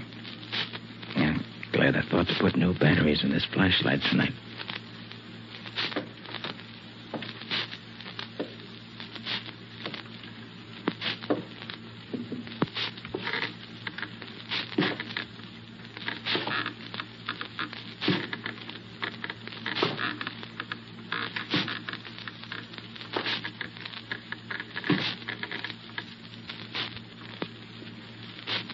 Seems to be nobody here on the first floor. Must be all up on the second floor where he said the safe is. It probably won't bother me until I get up there, which is just as it should be.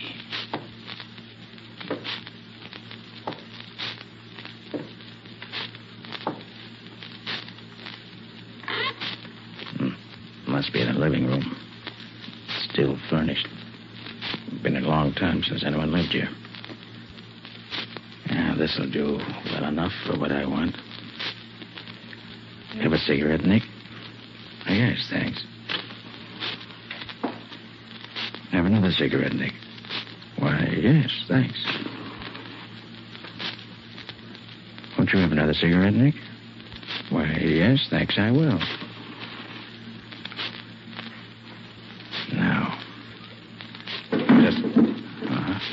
Sounds as if they're getting nervous upstairs. Now, don't worry, friend. I'll be up in just a minute.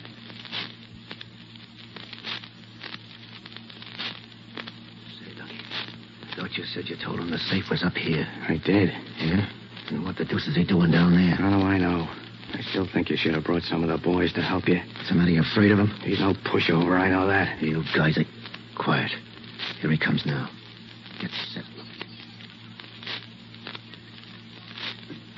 Now, these are the creakiest stairs I ever heard.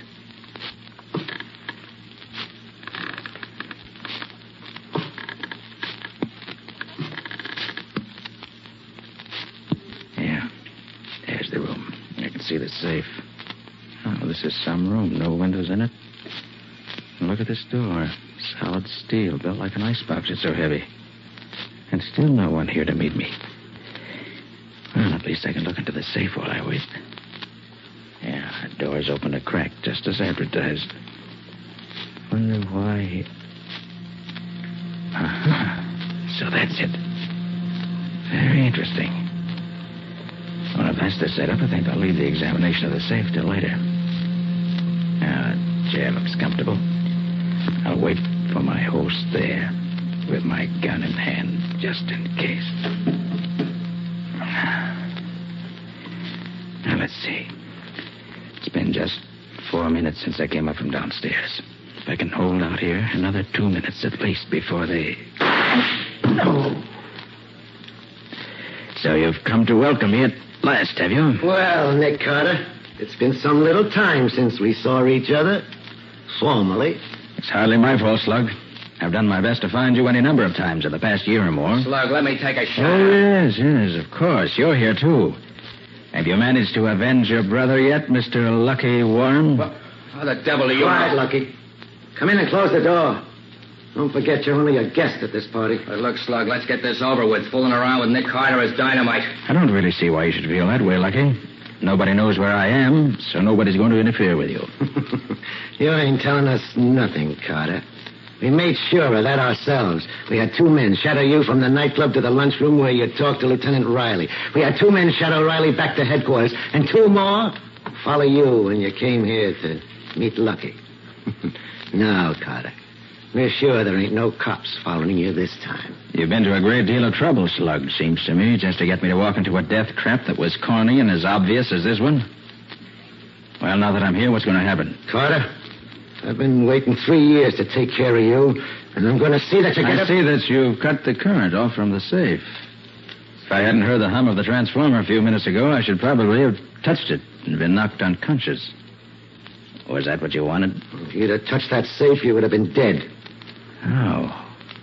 That's what happened to that headquarters cop they found on the 3rd rail of the elevator last winter. I thought it didn't look right at the time. You got him to touch this safe, and that electrocuted him. Then you dumped him in the 3rd rail where they found him.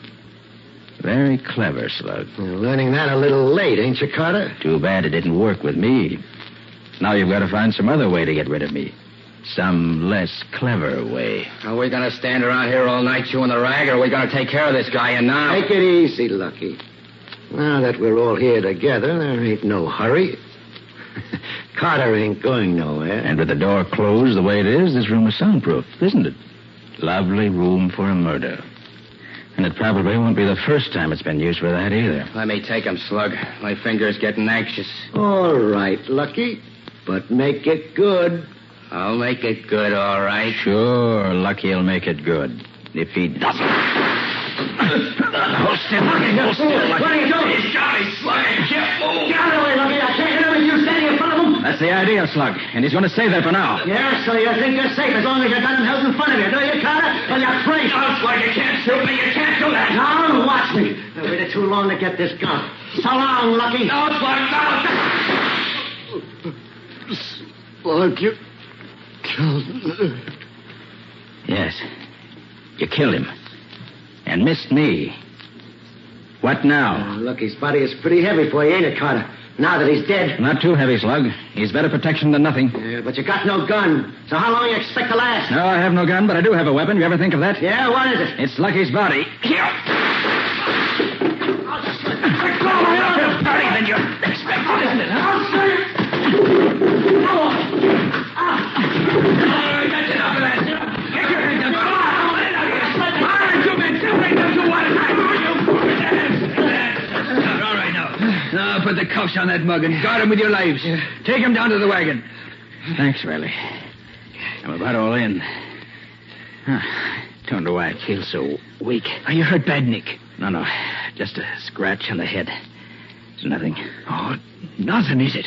Sure, it's bleeding enough for 2 men. Hey, get the doc up here on the double. Okay, sir. How about that hole in your shoulder, Nick? I suppose that's nothing, too. You almost did for me, Riley. I was afraid I wouldn't be able to hold him for you.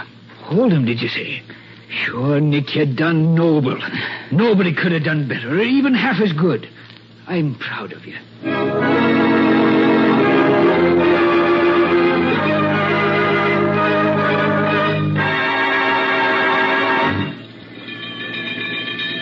I brought this old hurry-up wagon because I thought we might need to use it as an ambulance or as a hearse Are you feeling better, Nick? Oh, yes, Riley, thanks. Very much better. Sure, Nick, you scared me out of 10 years' growth this night. You got your killer, didn't you? Oh, sure, I got him after he almost got you. Oh, what a fool you were to walk into a trap like that, Nick. Perhaps you're right, Riley. Somebody had to get slugged.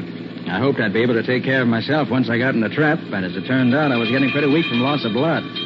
I'm darn glad that you didn't arrive any later than you did. You're a lucky guy, Carter. I'd have killed you if those guys hadn't butted in. Well, you didn't. So that's that. That's that, he says. Just like that. What a man. Look, Carter, these guys didn't follow you up to this house. I know that. How did they know where you was? Curious, huh? All right, I'll tell you. When I was talking to Riley last evening, some fire engines went by. They gave me an idea.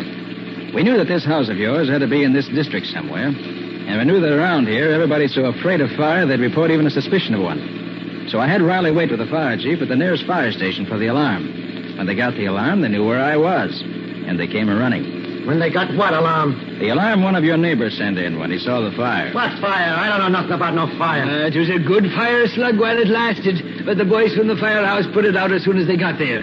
Where was this fire? Well, Slug, it was like this. When I stopped in the living room on the first floor of your house tonight, I lighted 3 cigarettes.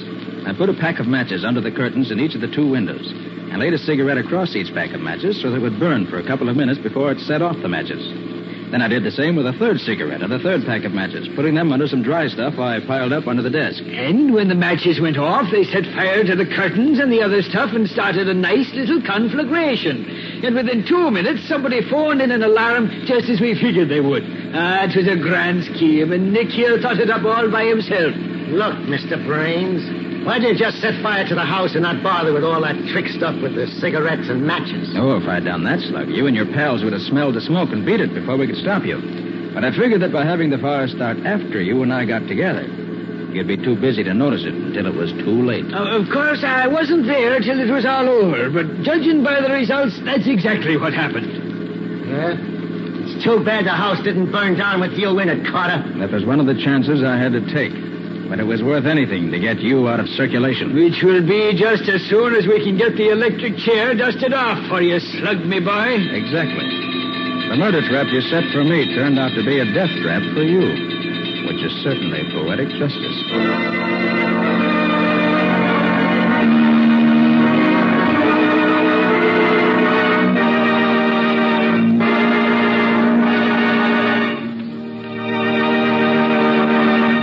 This has been another of the strange adventures of Nick Carter, Master Detective, which are brought to you regularly at the same time by WOR Mutual. How about a little preview of next week's story, Nick? Well, next week I want to tell you about an adventure that we had in which Scubby was much more concerned than I was. Well, that isn't quite true, Mr. Scott.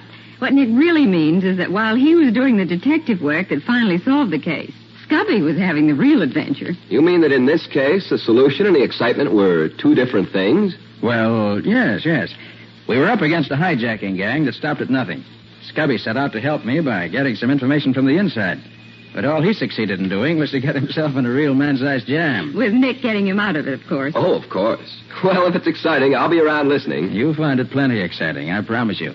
So until next week, so long. So long. So long to you both. In the strange adventure you have just heard, Nick Carter was impersonated by Lon Clark, Patsy by Helen Choate, Lieutenant Riley by Humphrey Davis. Original music was played by Lou White. The entire production was written and directed by Jock McGregor.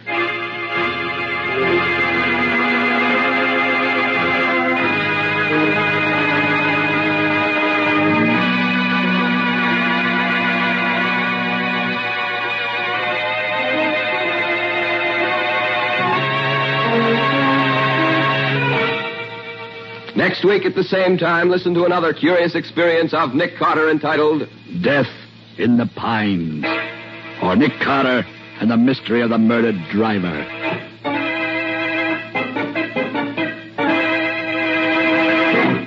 This story is a copyrighted feature of Street and Smith Publications, Incorporated.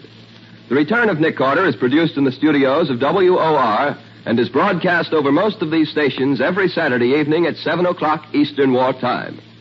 And don't forget that the adventures of Nick's adopted son, Chick Carter, are broadcast over most of these stations Mondays through Fridays at 5:30 p.m. Eastern War Time.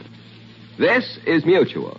Alibi, Today's adventure starring Ron Clark as Nick Carter, brought to you by new post-war Old Dutch Cleanser. The streets of the big city are strangely silent as a sleek, black convertible purrs its way down Seaton Boulevard. Suddenly, what the deuce? Oh, are we home already, Nick? No, Patsy, we're not. Then why'd you stop? I'm curious to know why the Art Museum is all lighted up at 3 o'clock in the morning. Oh, Nick, don't tell me that you're going to stop and investigate just because there are a few lights on. I certainly am. Oh, okay, Nick, you go prowl around all by yourself then. I'm going to stay right here and finish my nap.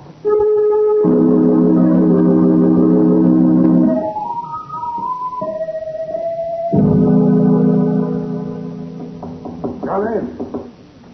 Yeah, that's right. I'll wait here till the squad arrives. Yeah, goodbye. Something wrong, officer? Hey, who are you? I'm Nick Carter. I was just passing... Nick Carter? Hey, I've heard of you. Well, thanks, but what's wrong? Plenty. Sam Hildred, the night watchman here in the museum, has been murdered. Well, how'd you happen to find him? You on duty here? No. I'm on the park detail, so this is on my beat. You see, I go off duty at 2 o'clock, and I usually stop in and have a cup of tea with old Sam before going back to the station. And that's what you did tonight? Yeah. Well, Sam wasn't in the office, so I waited for him, thinking maybe he was making his rounds. Did you hear anything while you were waiting? Not a thing. But when he didn't show up after half an hour, I went to look for him. And found him dead? Yeah.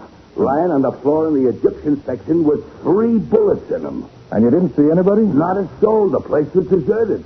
So I called headquarters. Uh-huh. Do you mind if I take a look at the body? No, come on. I'll show you where it is. He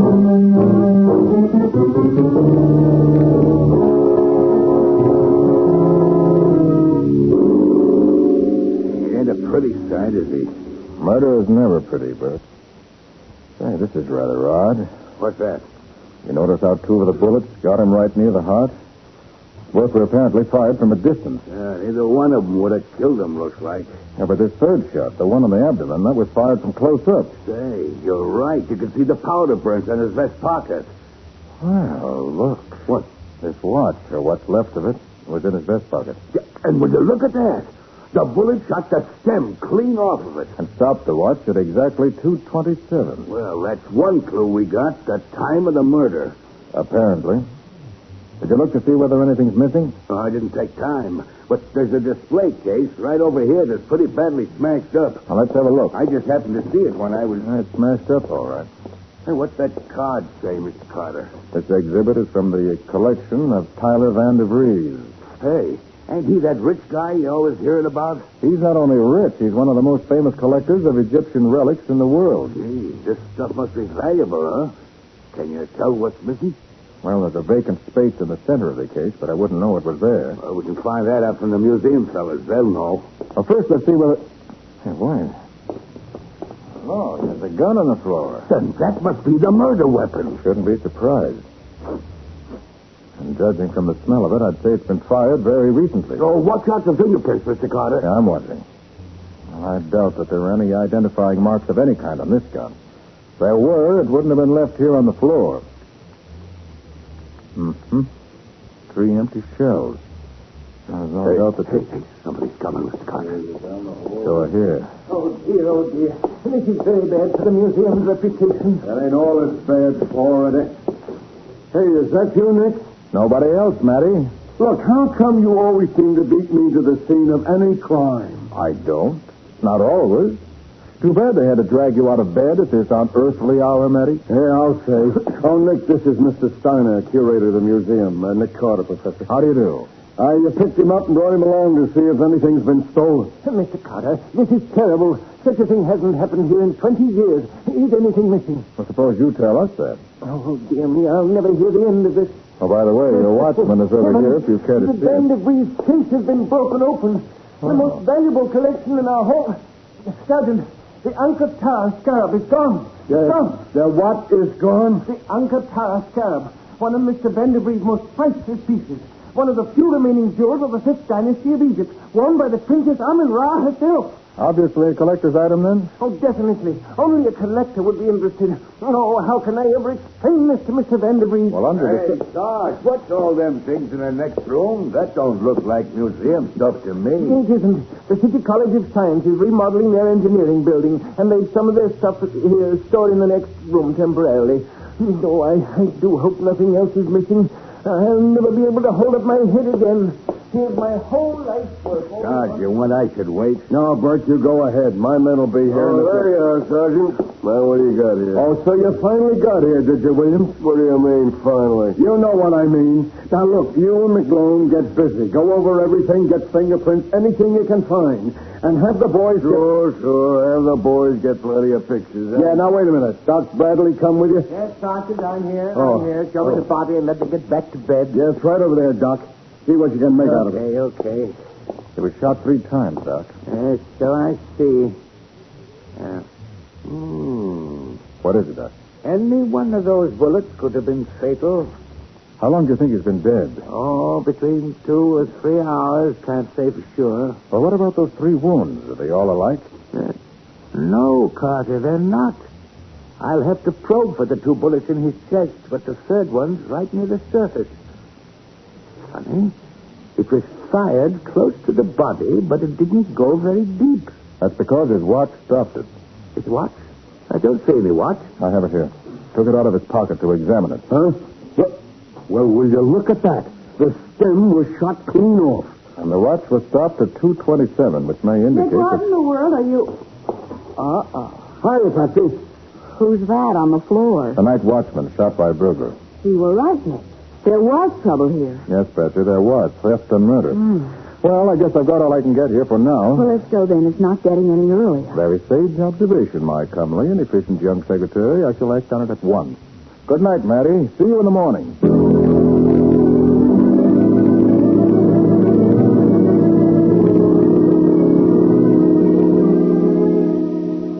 Good morning, Nick. Why, good morning, Patsy. Didn't expect you for hours yet. Well, I was going to sleep late, but I couldn't. I was much too curious to find out about the murder. The true professional instinct, Patsy. What are you doing now, Nick? Oh, I've been going through our files, trying to pick out all the crooks who would be interested in stealing that precious scarab. Would that be a special kind of a crook, Nick? It would. Why? Because in spite of the scarab's value, there's a limited demand for such things. The thief would have to know where to sell it after he stole it. Oh. And there are very few crooks who would know that. How many such crooks have you found? Only 3. Who are they? Danny Mearson, Jim Peterson, and Jack Grogan. I don't seem to recognize any of those names, Nick. No, we've never had any active connection with any of them. Now, let's see. Danny Mearson stole a rare old vase from Senator Johnson's home 3 years ago and is now in state prison. Looks like him now. Who's next? Jim Peterson. Let's see, he's doing time in Nevada for forgery and counterfeiting. His sentence has several years to run yet. And he couldn't have done it. Which leaves Jack Grogan, wanted on a burglary charge by the Montana police. Disappeared 6 months ago, believed to be dead. And none of them could have done it. Suppose you call Matty. See whether he knows anything about any of these men. Of course, Nick. But haven't you any other clues? This seems like guesswork. Eliminating suspects is never guesswork, Betsy. Part of the routine work that solves many a case. Homicide. Sergeant Matheson. This is Patsy, Sergeant. Oh, top of the morning to you, Patsy. Sergeant, we've got 3 suspects. Yeah? Danny Mearson, Jim Peterson, and Jack Grogan. A fine collection of crooks. Would your record show where any of these men are now? Well, Peterson's still in jail as far as I know. But Danny Mearson was let out on parole 3 days ago. No. He says Mearson's out on parole. Oh, that's interesting. How about Grogan? How about Grogan, Sergeant? Our records show he's presumed to be dead. Yeah? Well, he ain't. He's been seen around town the last couple of days. Does Nick think he did it? Oh, Nick isn't talking yet. Not for publication. Well, tell him to hurry up. If he don't, I'll go ahead and solve the case by myself. Oh, do you have any good clues, Sergeant? Well, why, of course I do. Oh, good for you. Let Nick know when you catch the murderer, will you? Why, you... Goodbye, Sergeant. What did he say about Grogan? Oh, that he's been seen around town in the last few days. Well, now, so Mearson is free and Grogan's back in circulation again. But gives you 2 suspects. Not so good. Well, Mearson's a better suspect than Grogan. He'd be needing money if I know him. But you can't have him picked up without something to go on. True enough. But I can call on him and see what he has to say. If you can find him. I think I can. He always used to stay at the old Sampley house. Shouldn't be surprised if he was staying there right now. But do you think he'd go back to an old address after committing a crime like this? From what I know of Danny, he'd be so sure he left no clues that he wouldn't even try to hide. Suppose you tell Matty to have his men pick up Grogan and to meet me at the Sampley house in half an hour with a search warrant. I'll bet we get results.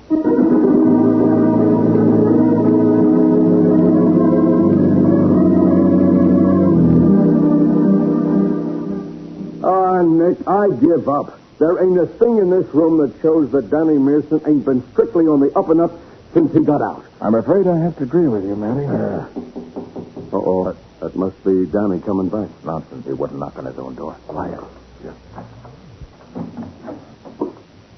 Well, if it ain't Jack Grogan. Okay.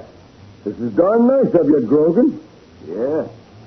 What's nice about it? Well, I had the boys out looking for you, and they couldn't find you, so now you find us. What you looking for me for? Just wanted to ask you a few questions. Questions? Mm-hmm. About what? Suppose we go into that when we get down to headquarters, okay?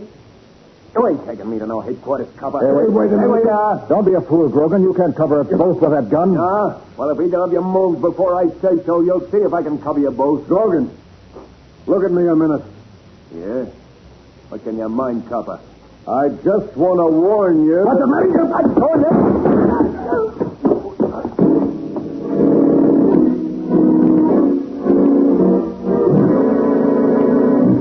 So it was Jack Grogan who showed up at Danny Mearson's room in the old Sampley house.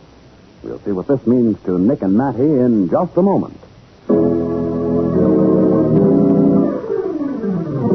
Now, back to the case of the exploded alibi. Today's adventure with Nick Carter, brought to you by new post-war Old Dutch Cleanser.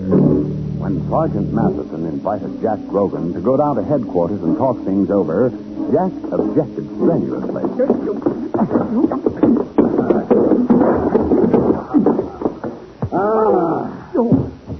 Nice work, Nick. That did it. Never thought he'd be fool enough to think he could keep the two of us covered.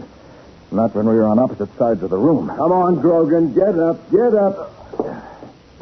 What you picking on me for, copper? You just pulled a gun on an officer of the law.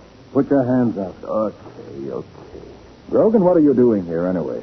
Well, Danny and me, he owes me some money. So you dropped in to collect? When he wasn't here? Yeah. I thought maybe... Look, you and Mearson wouldn't have been working together on that job last night, would you? What job? Well, we'll talk about that down at headquarters. Are you coming, Nick? Oh, no. I'm not through here yet, Matty. Suppose you turn Grogan over to the coppers waiting downstairs and come back here, will you? Okay, Nick.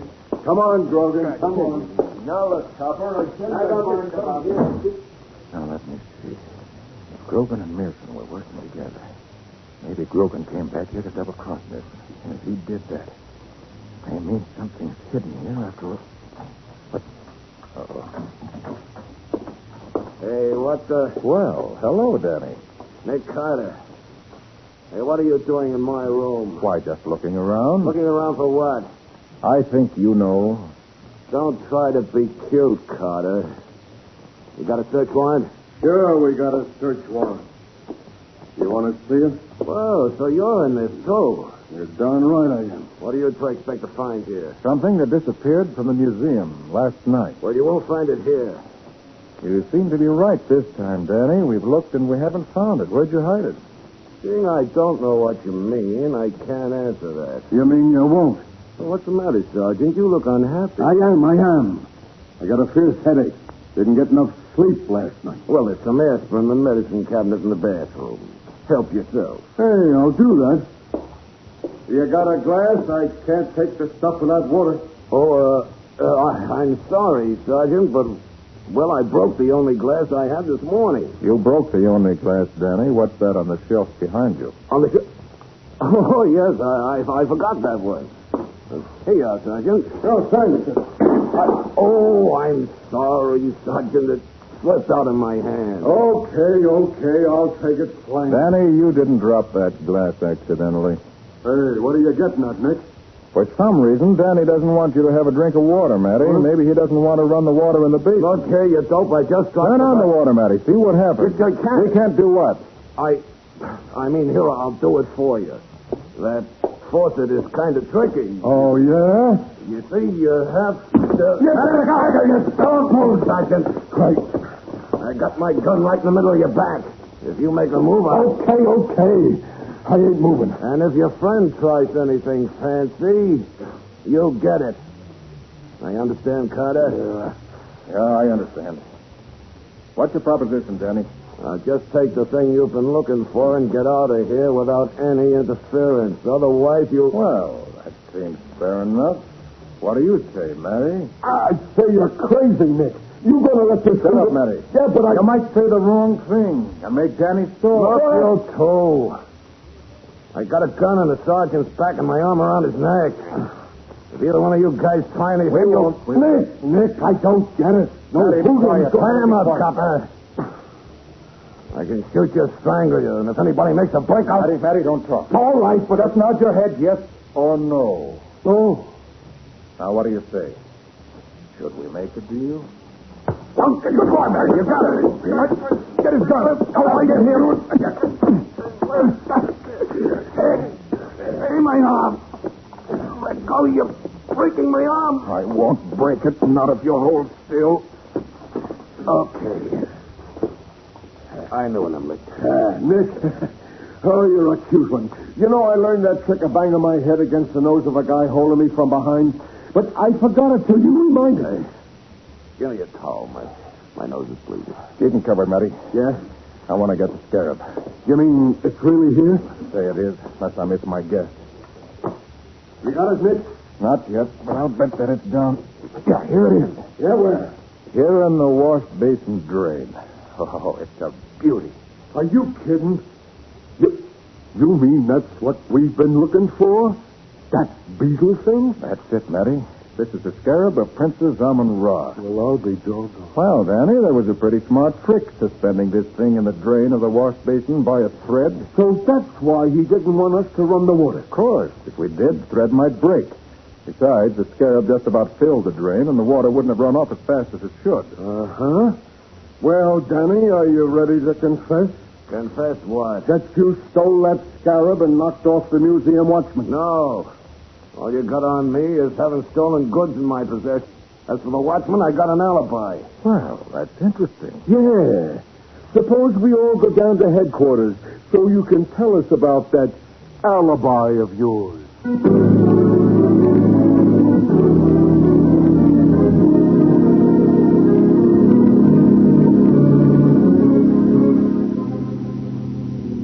Nick, do you really think you can prove Danny killed that watchman? Oh, that depends on how good his alibi is, Patsy. Yeah, but an alibi can be faked, can't it? It can. And I'm positive Danny's is. Excuse me. Nick Carter's office, Patsy Bowen speaking. Nick there, Patsy. Oh, yes, Sergeant. Here, Nick, it's Sergeant Matheson. Oh, thanks. Yeah, Matty, what have you found out? Look, that Danny's alibi is airtight, Nick. We can't beat it. Are you sure of that? I'm positive. The watchman was killed at 2:27. Between 2:10 and 2:35, Danny was in an all-night drugstore 3 miles from the museum. Are his alibi witnesses good? Well, the drugstore clerk remembers him, but what's worse, the cop on the beat stopped in there at 2:20 and talked to him. He knows Danny and swears to the time. Matty, that just isn't possible. Oh, maybe not, but look, Nick, we gotta prove we're right before we can take him before the grand jury. Okay. I'll find some way. Well, I hope you can, Nick, but make it fair. I'll try. So long. What'd he say, Nick? Danny's alibi is airtight. But I still don't believe it. Well, of course he could be innocent. Why are you so sure he did it, Nick? Because he started swearing he had an alibi before he even knew what time the murder occurred. And another thing. The watchman was shot twice from a distance, and once close up. It was a close-up shot that stopped that watch. At exactly 2:27. So what? Look, Patsy, the first 2 shots killed the watchman. Oh, I understand that, Nick. Okay, so suppose the killer took the watch out of the dead man's pocket, set it ahead to 2:27, then put it back in his pocket. And then in order to stop the watch, and also to make it look as though it stopped at the exact time of the murder, he shot the watchman a 3rd time. from close up. What? You really think that's what happened? I'm sure of it. I've got to find some way to prove it. Oh, I'll say. No jury would believe that story without proof. No. Patsy, let's go back to the museum. Okay. Maybe we overlooked something that'll give us the facts we need.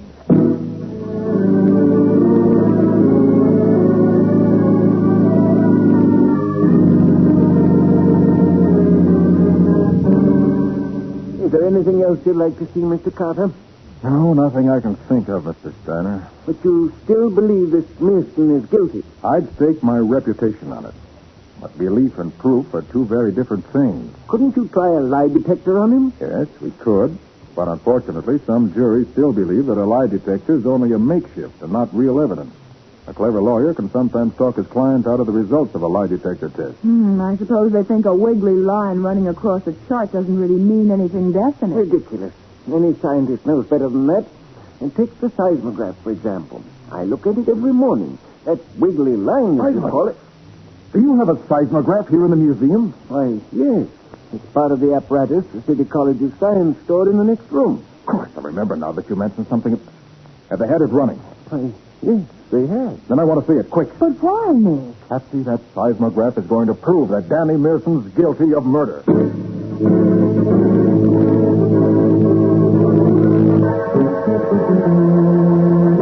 Well, that's a new wrinkle. A seismograph used as proof in a murder case. Just how Nick plans to use this information, we'll find out in just a moment.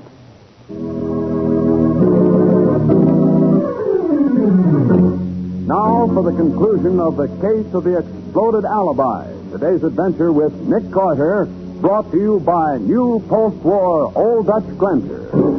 The scene is Sergeant Matheson's office at police headquarters. The sergeant and Nick are discussing Danny Mearson's case with Danny and his lawyer. Mr. Carter, I demand to know why my client, Mr. Mearson, is being treated like this. He's admitted to being a receiver of stolen goods, but he's guilty of nothing else. Mr. Amberley, you claim that Danny couldn't have stolen the scarab and killed the watchman because at the time the murder and theft were committed, he was at a drugstore some 3 miles from the museum. That's absolutely correct. Mr. Amberley, the watchman was apparently killed at 2:27, if we can judge by the time his watch stopped. But actually, he was killed exactly 1 hour and 12 minutes before the time shown on the watch. Why, that's impossible. The watchman's time... The watchman's timepiece was set ahead by Mearson to establish an alibi for himself, and I have positive proof of that. That's a lie. It certainly is. It's absolutely ridiculous. Is it? Well, the evidence I'm talking about is unemotional, truthful, and positive.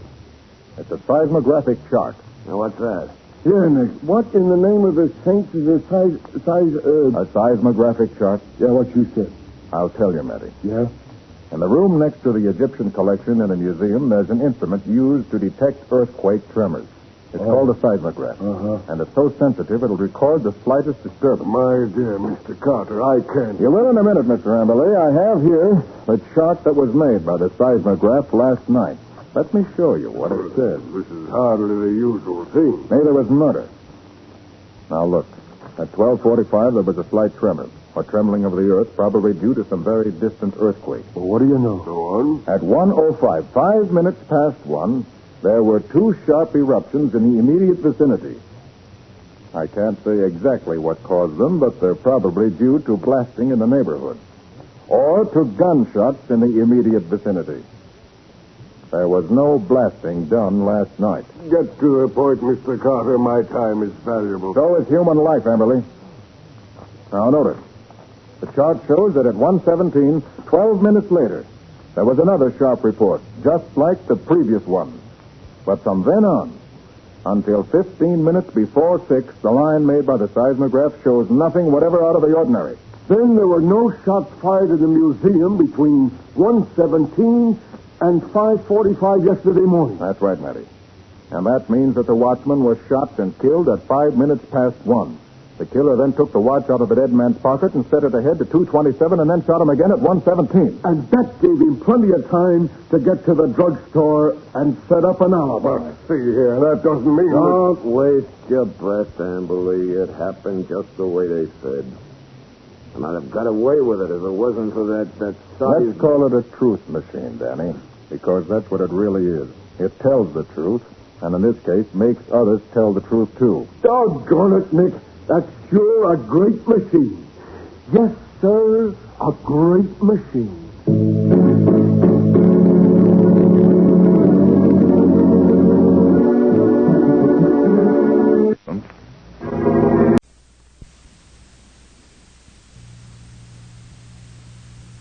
What's the matter? What is it? It's a case for Nick Carter, master detective.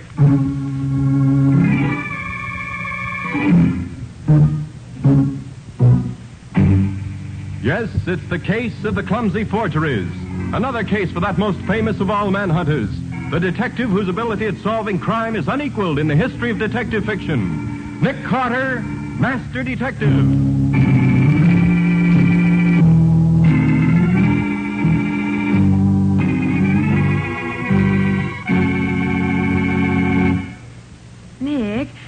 Much more to do on this report? Not much, Patsy. Why? Well, it's after 5, and I have an appointment with my hairdresser at 6. Well, you'll make it all right. I'll see that you do. Far be it from me to prevent you from making yourself as beautiful as you can.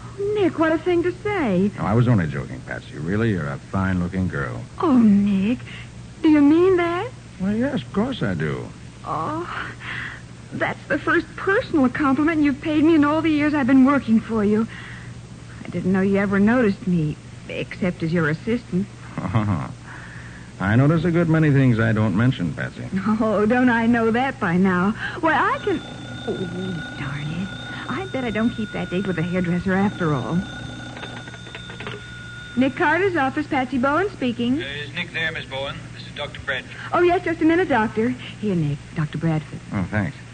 Hello, Doc. Where you been keeping yourself all these months? I haven't seen you in a dog's age. I know it, Nick. That's the old story. Shortage of doctors makes double work for the rest of us. Especially good ones like you. Well, what's new? Well, Nick, I've just run into a very peculiar thing, and I think you can help me. I'm glad to if I can. Let's have it. Well, I've been treating old Gerald Gould for years. Mm-hmm. He's been in bed with a very bad heart for some time now, due to pop off almost any minute. Well, this afternoon, when I dropped in for my regular visit at 5 o'clock, I found him dead. Heart failure? To the best of my ability to determine so quickly, yes. But when I started to straighten out the body so it wasn't as twisted as it was when he died, I found a piece of paper under it, on which was scribbled, "He killed me.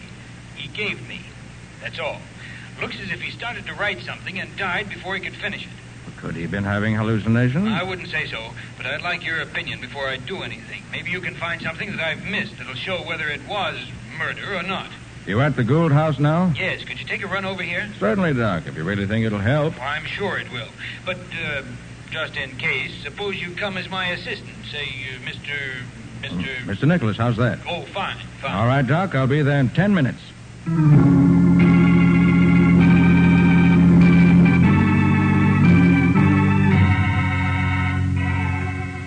You see, Nick, this note was under his shoulder, just as if he'd rolled over on it in his last moments. This pencil was there, too. How long had he been dead when you arrived? Only a few minutes at most. Uh-huh.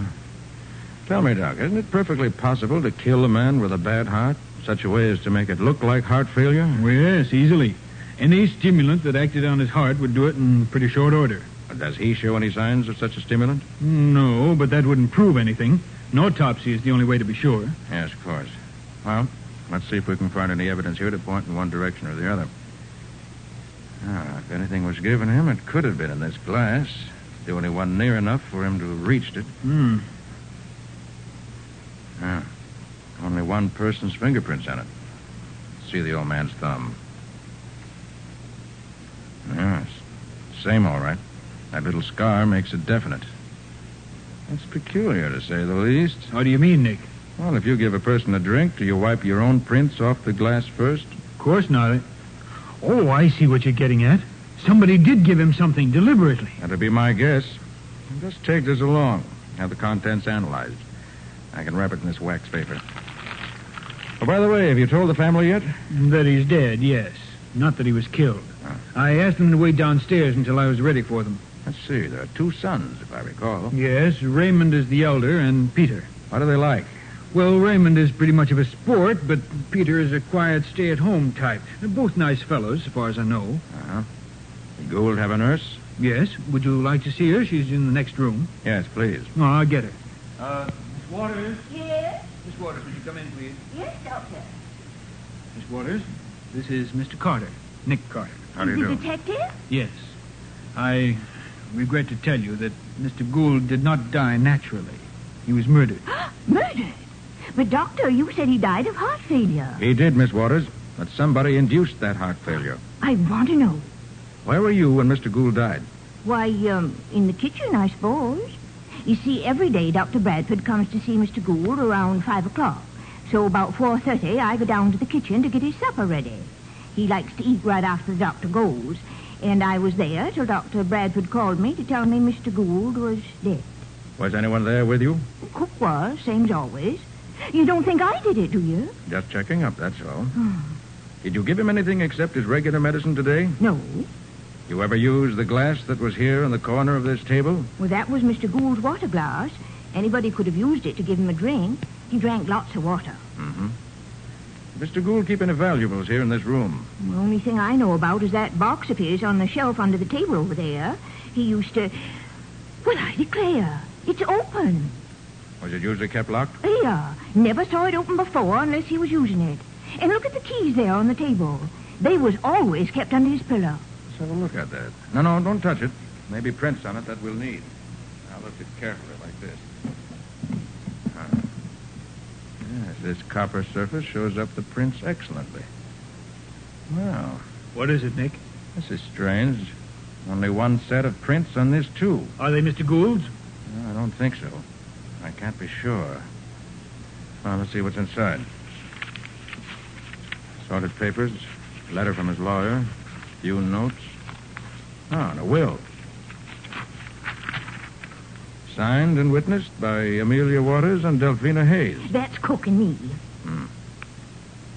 Leaves $1,000 a year to Peter, and the rest to Raymond. Oh, you must be mistaken, Nick. He'd never leave everything to Raymond. Well, that's what it says here. That's queer. That's very queer indeed. Does Raymond know about this will? Oh, no, sir, he doesn't. Cook and I were told to keep it a secret, and we have. I see. Both the boys here now, Doctor? Well, yes, downstairs in the living room. Good. I'll take the dead man's prints, and then we'll have a talk with the two sons.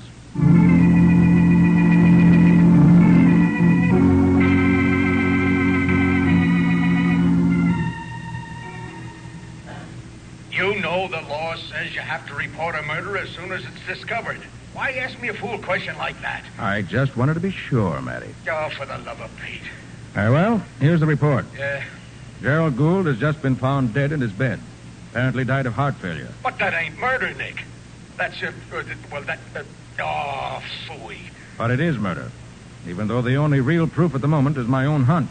Well, why didn't you say so? I'll have a man up there right away. No use, Matty. You won't find anything.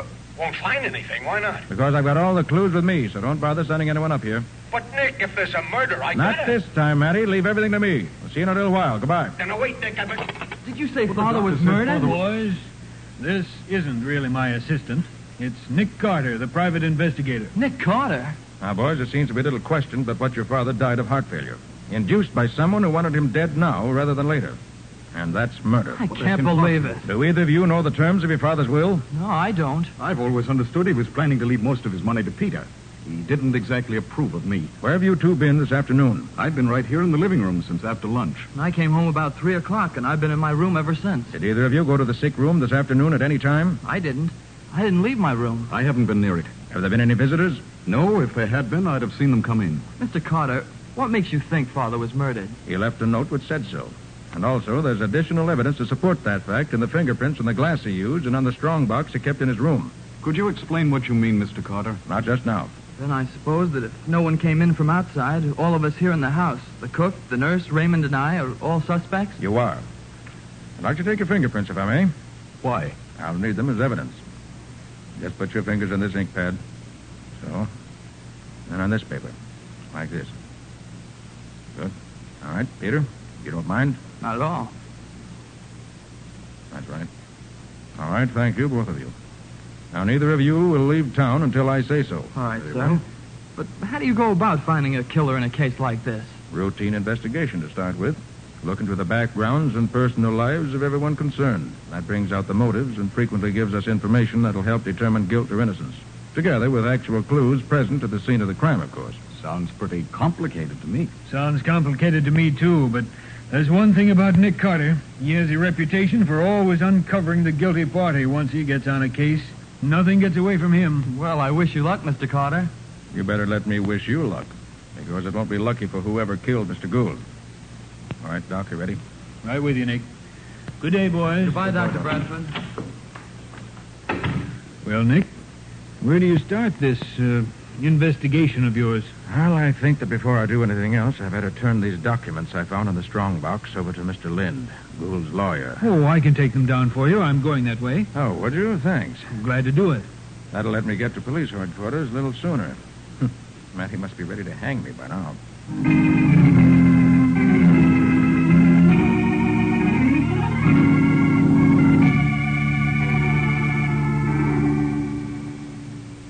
Well, it's darn near time you got here. You tell me there's been a murder, and then you tell me to stay away. Well, I sent a couple of men up there anyway. Well, Matty, as I told you on the phone, they won't find anything. I've got the only clues with me right here in the bag. I'm saving you time. Save me time? Yeah. Give me heart failure. Oh, what a pal. All right, here we are. Here's a drinking glass. Contents unknown, with only the dead man's prints on it. Have it analyzed to see what was in it, will you? Yeah, all right, Mr. Carter. Whatever you say. Thank you. Yes, Sergeant. Come in here. Yes, sir. Now, what else, Nick? Here's a copper box with some fingerprints on it. Gould kept his will and some other papers in it. Yeah? And here for comparison are the prints of the dead man and his two sons. See if the prints in the box can be identified. Yes, Sergeant. Yeah. Take this glass to the chemist. Tell him I want to know what was in it. And have the fingerprint boys look this box over. Right, Sergeant. And here, Matty, is a note. Found under the dead man's body. Here, let me see that. He killed me. He gave me... Huh. Well, I suppose he just had time to write this before he passed out. That's what I thought, too. And then when I found this pencil under the body, I wasn't so sure. How do you mean? The note was written with a soft pencil. But the pencil I found is a hard one. So the whole thing is a put-up job. Murder. I told you that before. Yeah, I know you did. I'm just thinking. I can think, too, can't I? I hope so. Why, you... Okay. Oh. Now, look, Nick, would you mind telling me about the murder? Very simple, Matty. Gerald Gould had a very bad heart. Somebody gave him a stimulant. Started his heart racing, overtaxed it, and it stopped. He died. Huh. So, and without the clues you picked up, it would have looked like a natural death. Not bad. Here's the report, Sergeant. Oh, let's see. Glass contained benzodrine and water. It's an awful deadly combination. Certainly is, if the victim had a bad heart, as Mr. Gould did. How about the prints in the box? The only prints on the box are Raymond's. And that means what? Considering that the will, which was in the box, leaves practically everything to Raymond, it's interesting, to say the least. You mean he did it? I do not. But I'm going to start finding out who did it if I can. Where you starting? Going to do some research work on the two Gould boys. Well, good night, Matty. I'll see you soon. Okay. Hey, now look, Nick, will you keep in touch with me? Oh, by the way, Matty, is Demler Street open again? Yeah, they finished it up yesterday. Why? It's a shortcut for me on my way back to the office. Less traffic, saves time. Okay. Okay, so long. I'll be seeing you.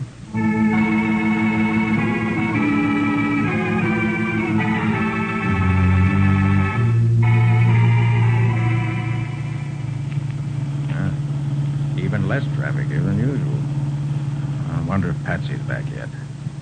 I'll be just like her to wait for me when there's no need of it. Calling Patsy Bowen, private investigator. Calling Patsy Bowen.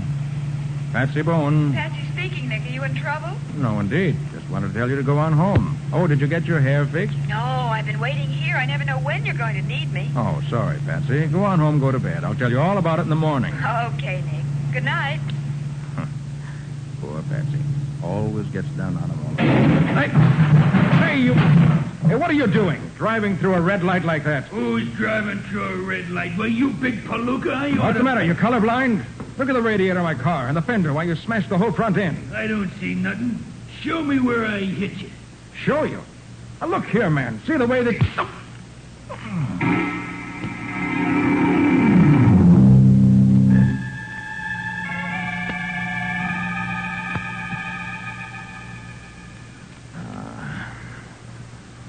Oh, is that you, Patsy? Hello. Hello yourself. Oh, gosh, Nick, am I glad to hear you talking sense again. Huh? Talking sense? Yes. You've been lying here in the hospital for almost 2 days now, muttering and making no sense at all. 2 days? Did you say 2 days? Practically. That sock you got when you hit your head against the windshield almost gave you a concussion of the brain. When I what? Say that again, Patsy. I said that sock you got when you hit your head against the windshield. Is that what you think happened? Of course. One of the prowl cars found you lying on the wheel of your smashed car with your forehead all cut and bloody. Patsy, it's a plot. I wasn't hurt when the smash-up occurred. Oh, Nick. Does your head hurt you? Yes, it does, but I'm not out of my mind. After the accident, I got out and started to argue with a mug who ran into me when he suddenly socked me on the head when I wasn't looking. Huh? Is the car that ran into me still there? Oh, no. That was a funny thing. The other car was gone. Somebody wanted to get rid of me and apparently thought they had. So they towed the other wreck away. But, Nick, who would want to kill you? For a guess, I'd say the same person who killed Gerald Gould. He was afraid I'd find out too much when I started investigating him. Well, he failed this time, and he won't get the chance again. And I'll find out what he was afraid I'd find out just as soon as I get out of this bed. Well, the doctor says you'll have to stay here at least another 3 or 4 days. Nonsense. I'll be out of here tomorrow at the latest. Oh, by the way, have you heard anything more about the Gould case? Sergeant Matheson called this morning to ask how you were. Said he was getting nowhere rapidly. Oh, he said he heard the Gould will was to be read tomorrow afternoon at the lawyer's office. Now, I know I'll be out of here tomorrow. I've got to be present when that will is read. Oh, but, Nick, you can't. And why do you have to be there? I don't know, Patsy. I just know I've got to be present when Mr. Lind reads that will. But the doctor... Doctor or no doctor, I'm going to be at Lind's office tomorrow afternoon.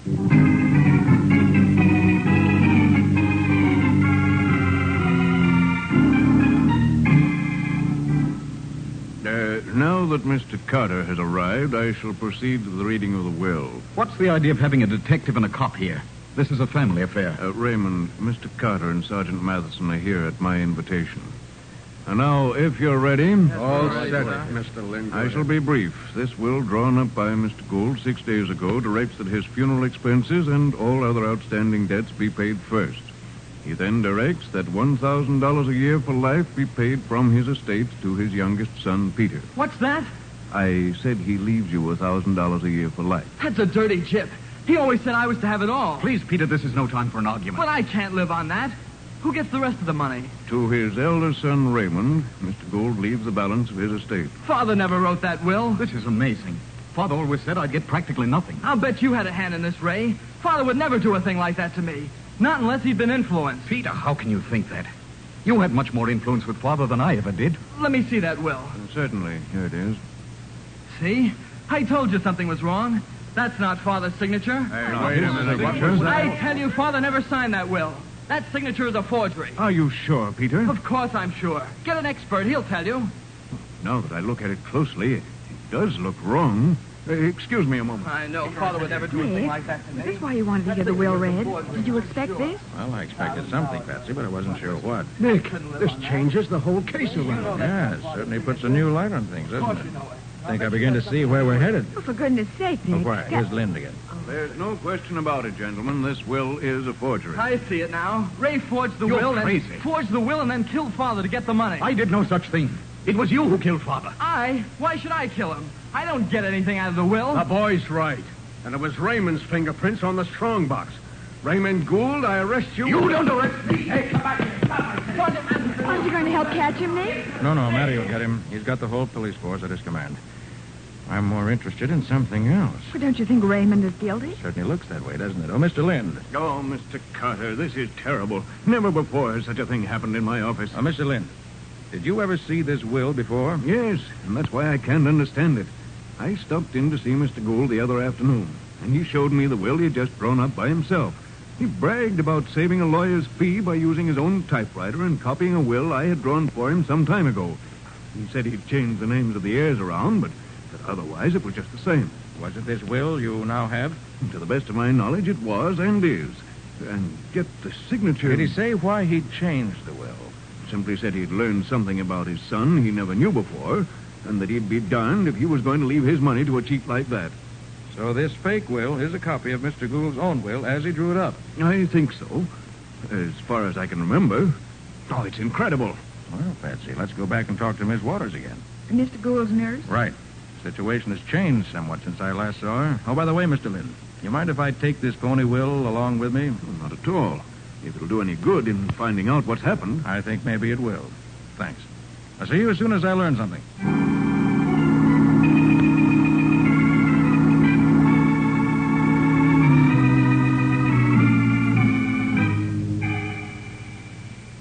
Now, Miss Waters, you said you and the cook witnessed the will which Mr. Gould drew up himself. Yeah, we did.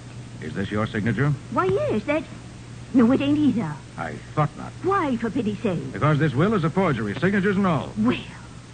Did either of the sons ever borrow their father's typewriter?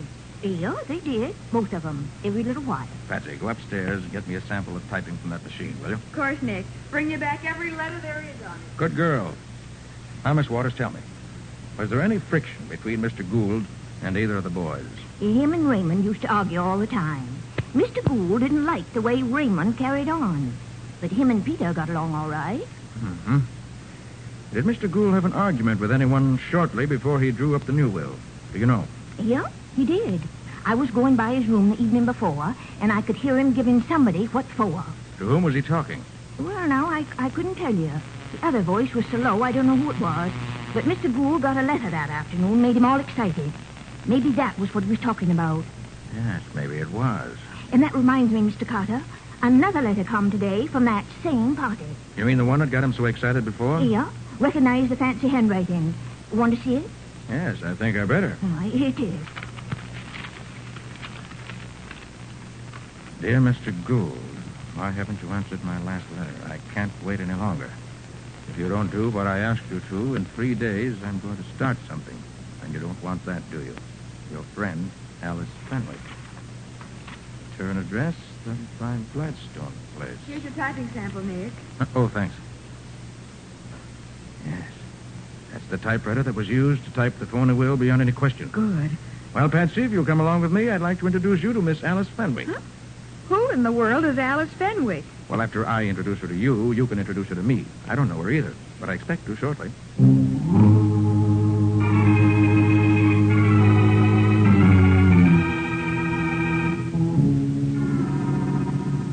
Gosh, this is a lonely section out here. Yeah, it's pretty well out in the suburbs. But we're nearly there now. Hey, Patsy. You see that car parked in the dark shadows under that tree? Yes, why? Why, that's the car that ran into me the night I was hurt. Are you sure? Of course I'm sure. I recognize that patch of light-colored paint on the rear fender. What's it doing out here? I wonder. Maybe there's some connection between that car and the Fenwick girl. She lives in the next house. Oh, Nick, hurry, let's find out. Maybe it's more trouble. I hope we're not too late to prevent it if there is. That mug who knocked me out plays altogether too rough. All right, this is close enough. Okay. Don't make any more noise than is necessary, that's it. I won't. Somebody's having a fight in there, Nick. That sounds that way. Let's look there, through the kitchen window. Nick, he's threatening her. I better get in there and fast. Nick, he's choking her. He's going to kill her. All right, you take your hands off that girl. Up with your hands, fast. Where'd you come from? Keep your hands up and your mouth shut. Patsy, see how she is. Sure, Nick. Now, you. All right. What are you doing here? None of your business. Who sent you? We've got you cold, so your only chance is to tell what you know. Jack sent me. Told me to scare her so she'd shut up about it. Jack who? Jack Gould. Who's Jack Gould?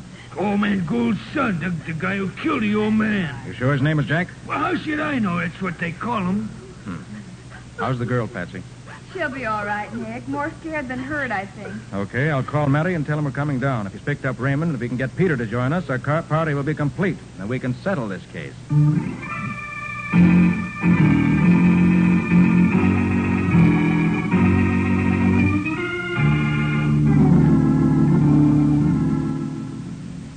So you caught Raymond, eh, Matty? Yeah. Excellent. Didn't get far, did he? I'll say he didn't. I'm glad you didn't let him get away. He has to pay for what he did. I didn't do it, I tell you, no matter what you say. All right, all right. You know what, Nick? Raymond here says he only ran away because the evidence looked so black against him that he was afraid he'd be convicted. And that's just the way the murderer wanted it to look, Matty.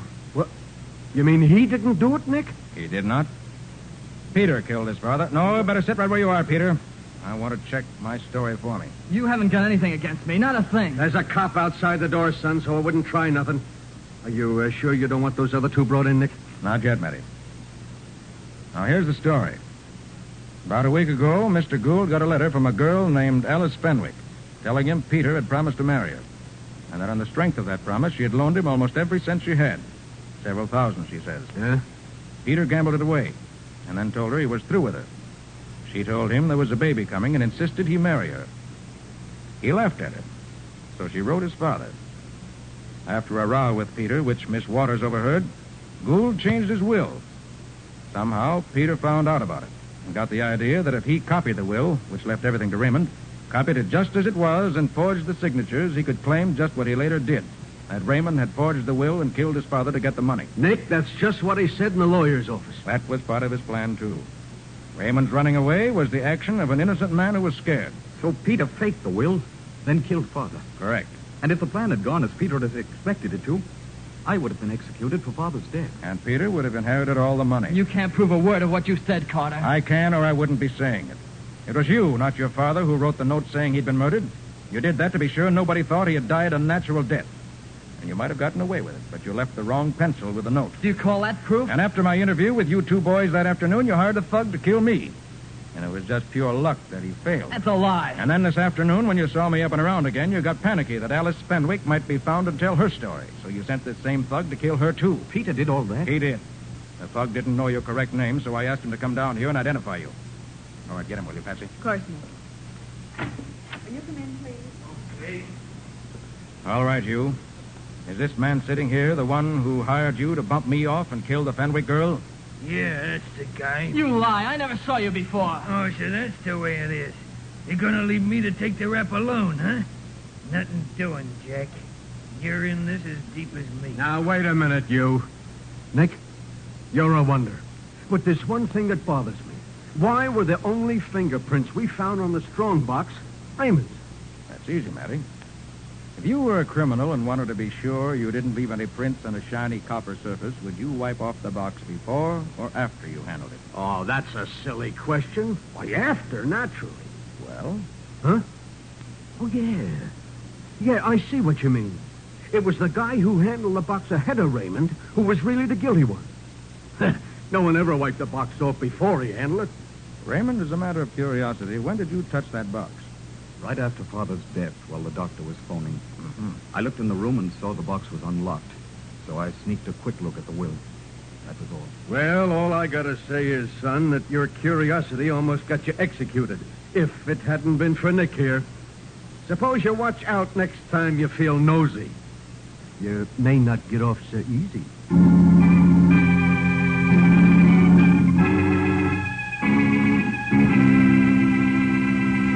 Well, Nick, it's about time to hear something about next week's story, I think. How about it? Well, next week, Ken, we're going to hear about a moving picture in which Waldo took an active part. But not an active enough part. Other clues were a few yellow hairs, a pair of Hollywood sunglasses. And a movie director whose looks in 15 years didn't change at all. And what do you call this mixed-up mess? I call it the case of the make-believe robbery.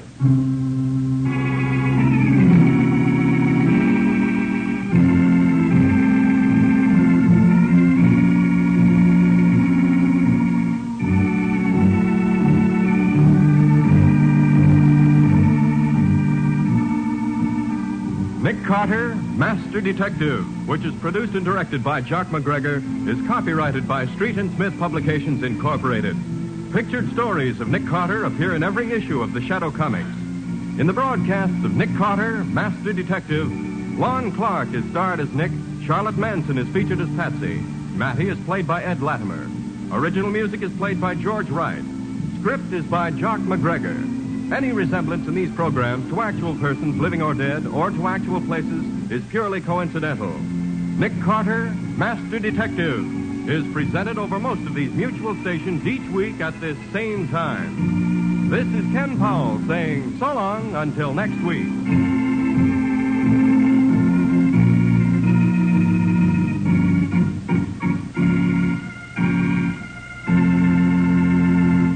This program was heard in Canada through the facilities of the Canadian Broadcasting Corporation. This is...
What's the matter? What is it? It's another case for Nick Carter, master detective.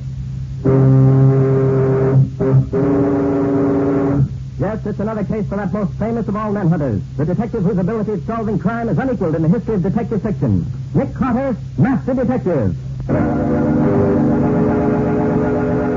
Today's curious adventure, The Slingshot Murders, or Nick Carter and the Mystery of the Broken Window. In just a moment, we'll find out how Nick Carter solves the mystery of the Slingshot Murders. But first, here's something worth thinking about. A lovely home adds to the joy of living. And just as thousands of American homemakers have brought new beauty to their walls with Chemtone, the miracle wall finish, so are they learning that Linex self-polishing wax gives their floors a satiny new luster without tiresome rubbing. Easily wiped on, Linex self-polishing wax dries to a tough, elastic finish that resists wear amazingly because it contains so much genuine carnauba wax with no gum, shellac, or resin in it to chip or crumble. It resists water and dirt, too, so that soil is safely removed from the surface with a damp cloth or mild suds. And Linex self-polishing wax is the non-skid floor finish, resisting slip even when water is spilled on it. The underwriters' laboratories, whose seals on each bottle, have proved this. Ask for Linex self-polishing wax at your paint, hardware, or department store. Headquarters for all three great Linex home brighteners and Chemtone, the miracle wall finish that dries in 1 hour. And now for today's mysterious adventure with Nick Carter. Our story opens in Nick's office, where he and Patsy are having a good-natured argument. Good-natured, that is, until about now. But, Nick, I don't think that's true. Take me, for example. Since I've been working with you, I've learned to observe things I never saw before. Perhaps, Patsy, you've undoubtedly improved while you've been my assistant, but I still say that you really see very little that goes on around you, in spite of all my training. Oh, Nick, anybody would think that I... All right, Patsy, let's see. How many steps are there from the sidewalk up to the front door of your house? Why, there are... Let me see, there How are... high up the floor are the windows in your bedroom? There are about 2. No, 1.5. What color's the 2-cent stamp? Red. Good for you. Thought you were going to say chartreuse. Nicholas Carter's office. Is Mr. Carter there? Oh, is that you, Tilly? Sure. How are you, Miss Bowen? I'm fine, thanks. How are things with you? Pretty good. Can I talk to Nick? Of course, Penny. Here he is. Hello, Penny. How's my special assistant this afternoon? That's what I called you up about, Nick. I think there's going on down here. Could you come over? Well, what is it, Penny? Trouble?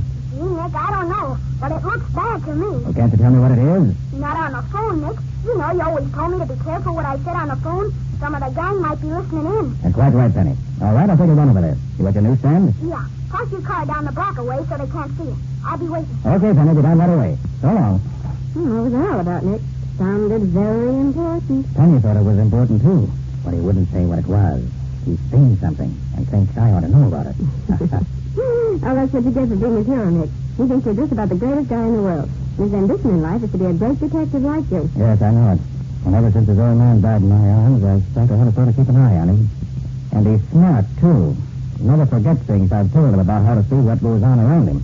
Some people I know, not so very far from here, could profit by his example. Okay, Mr. Carter, okay. Get in your car and be on your way. Leave me to a little peace and quiet here. You and your wisecrack. Very well, Patsy. Since I'm not wanted here, I'll go call on Penny. I hope he's got something more exciting up his sleeve than I think he has.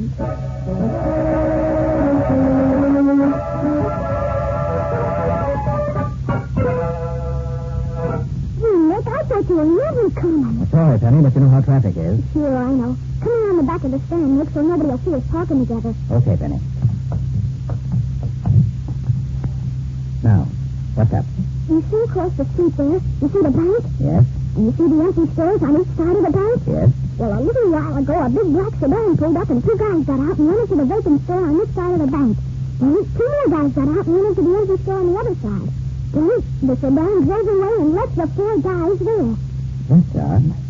Any idea what might be going on? Well, Nick, there's several factories around here, and today's the day the bank downtown sends the money to this bank for the payroll. Tomorrow, Saturday, you know. I see what you mean, Penny. You think those men may be planning to hold up the bank when the money gets here, huh? Yeah, gosh, Nick, don't it look like that to you? Could be, Penny. Yes, it does look suspicious. But Penny, robbery's not in my line. This is a job for Lieutenant Riley in the city police. I'll give him a ring and tell him what you saw. You'll have to hurry, Nick. It's almost 4 o'clock, and that's when the car comes to the meet. Well, I'll phone Riley now. Maybe he can get one of the squad cars. Here it comes up. Yes, and I'm a car, all right. And it's stopping in front of the bank. They're starting to unload the money, and they don't know that Wait here. I warned them, Mandy. Get back, Penny. Keep out of the way. I'll see if I can help the guards by picking off some of the thugs with my gun. Look out, Nick. Don't get yourself killed. I won't. I'll stay behind this pole. Look out, run, Nick. I think so, but Nick, how you doing? Are you, Nick? You're bleeding. Oh, Nick, something hit my leg. Nick, Nick, Louise. Nick, we didn't stop him.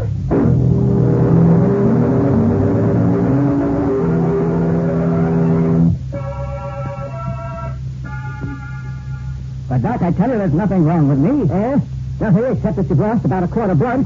There's a nasty hole in the side of your neck. I can't stay here doing nothing. I've got to get up to those thugs. I've got to get out of here. Just tell me, are you hurt, Daddy? Oh, it's only a scratch, Patsy. But this Sawbones wants to keep me here cooped up like a pet rabbit. How is he, Doctor? He's got a bad hole in the side of his neck. Nothing fatal. He'll get over it, but he's lost a lot of blood, too. He's got to be quiet and good natured. Now, look, Doc, look. Nature's going to have a tough time doing anything for me if you keep me here worrying because I can't get out. Nick, you're going to stay here and like it. Good girl. If you don't behave, I'll call some attendants and have them undress you. Then you'll have to stay here whether you like it or not. But, Patsy, I tell you, there's not... Oh, that's Penny. What's he doing here? I want to see Nick. Here I am, Penny. I'm coming, son. You get right back in that bed, Nick, Carter. If you don't... Sorry, Patsy, but Penny wants me. Why, Penny, what happened to you? Oh, nothing much, Nick. A bullet got me in the leg, that's all. That's all. Well, that's enough. Are you hurt bad, son? No, Doc says I'll be all right in a few days. But I got something to tell you, Nick. What is it, son? You know when I yelled at you just before you got shot? Yes, I remember. Well, I saw a guy standing in the window of a house across the street from the bank. Must have been a lookout or something. And just as I looked up, I saw him aim at you. So I yelled when he fired. Did you get a good look at him, Penny? No, but I know which window it was. Good boy. Which one was it? You'll see. I busted it with my slingshot so you know it. I put a marble right through it. And on the first shot, too. I thought maybe you'd find a clue there, if you looked. Penny, you're a wonder. I'm proud to have you for an assistant. It was a window on the third floor of a brown house. You can't miss it. Yes, sir, Penny, I'm proud to have you for an assistant. Nick, are you going to get back to bed or do I... I can't go back to bed, Patsy. I've got to go places. Things to do. Can't let Penny down, not after the way you fix things up for me. Nick. Yes, Penny? Take this with you, Nick. It's as good as a gun sometimes. I use it a lot. Why, well, thanks, Penny. That slingshot of yours may come in handy. I'll keep it right where I can get at it fast if I need it. Oh, there you are, Nick. Oh, you're all right. I certainly am all right. You got any other gang? No, Nick, we didn't. We found the car they were in, wrecked 6 blocks away, but there was nobody in it. The car was stolen, too, so that's no help. Did they get much? Yes, 3 guys are killed, 1 in the hospital, and $100,000 in small bills is missing. That's all I know. Now you've got a lead in the world right now. Well, I have, thanks to Penny here. Penny? Who's Penny? My assistant, and one of the best assistants a man's ever had. He just gave me some dope that may crack the whole case wide open. What is it, man? Tell me quick. Not yet, Riley. This is confidential between Penny and me. Huh? If it works out, I'll let you know. Well, Penny, so long. I'll be seeing you. So long, Nick. Good luck. Nick Carter, where are you going now? I'm hot on the trail, Patsy, and nothing can stop me. Well, if I can't stop you, at least I'm going with you. You certainly can't drive a car in your condition. Okay, then, come on. Time's a wasting. Look, don't you need some help, Nick? I'll send some of the boys with you. No, Riley, this is a one-man job, and I'm the man who's going to try to do it.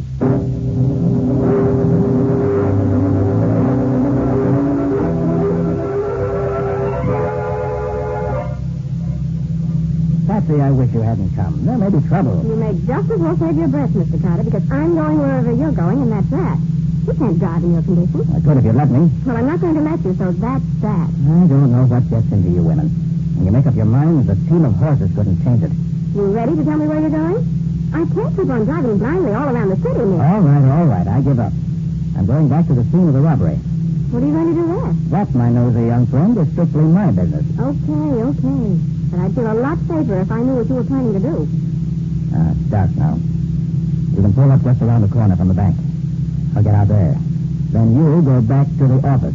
How will you get that? Don't worry about me. I can take care of myself. I hope so. Is this where you want to go? Yes, drop me here. Now remember, you. Back to the office. Okay, bully. But I don't like you going anywhere alone, as weak as you are. It's skill that counts in this business, Patsy, not muscle. I'll get going. I've got work to do.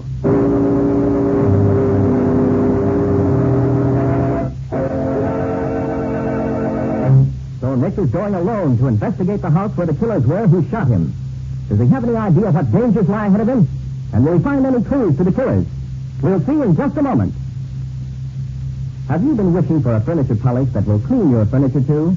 Luminous Clean Polish, the modern protection for your furniture's beauty, saves one complete step by cleaning as it polishes, without tiresome rubbing. Learn firsthand how much time and effort Luminous Clean Polish saves. Luminous Clean Polish removes that cloudy dust and polish accumulation in one quick, easy application that also does away with fingerprints and helps conceal ugly scratches. And Luminous Clean Polish dries hard, leaving no oily film to attract additional dust, to make additional work.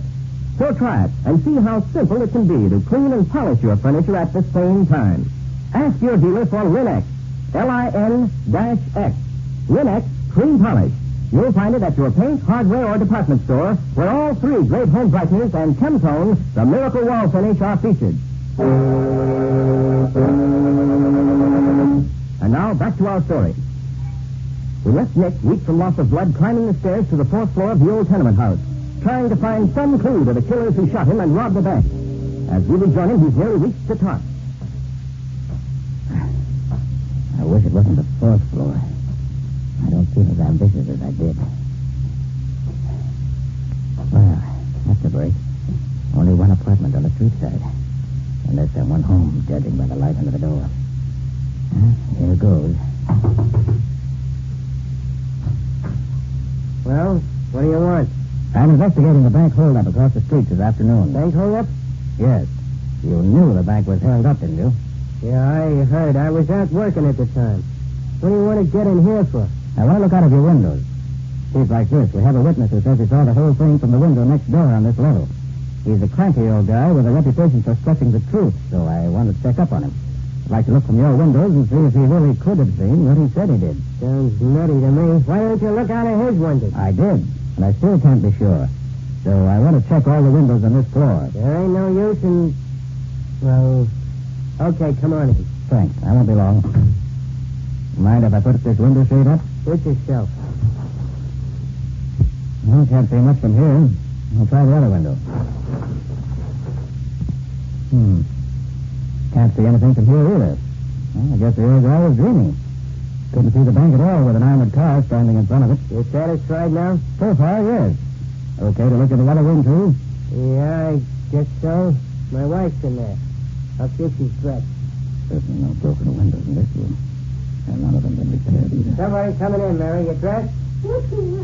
Okay, Topper, you can go in. Thanks. Sorry to bother you, lady.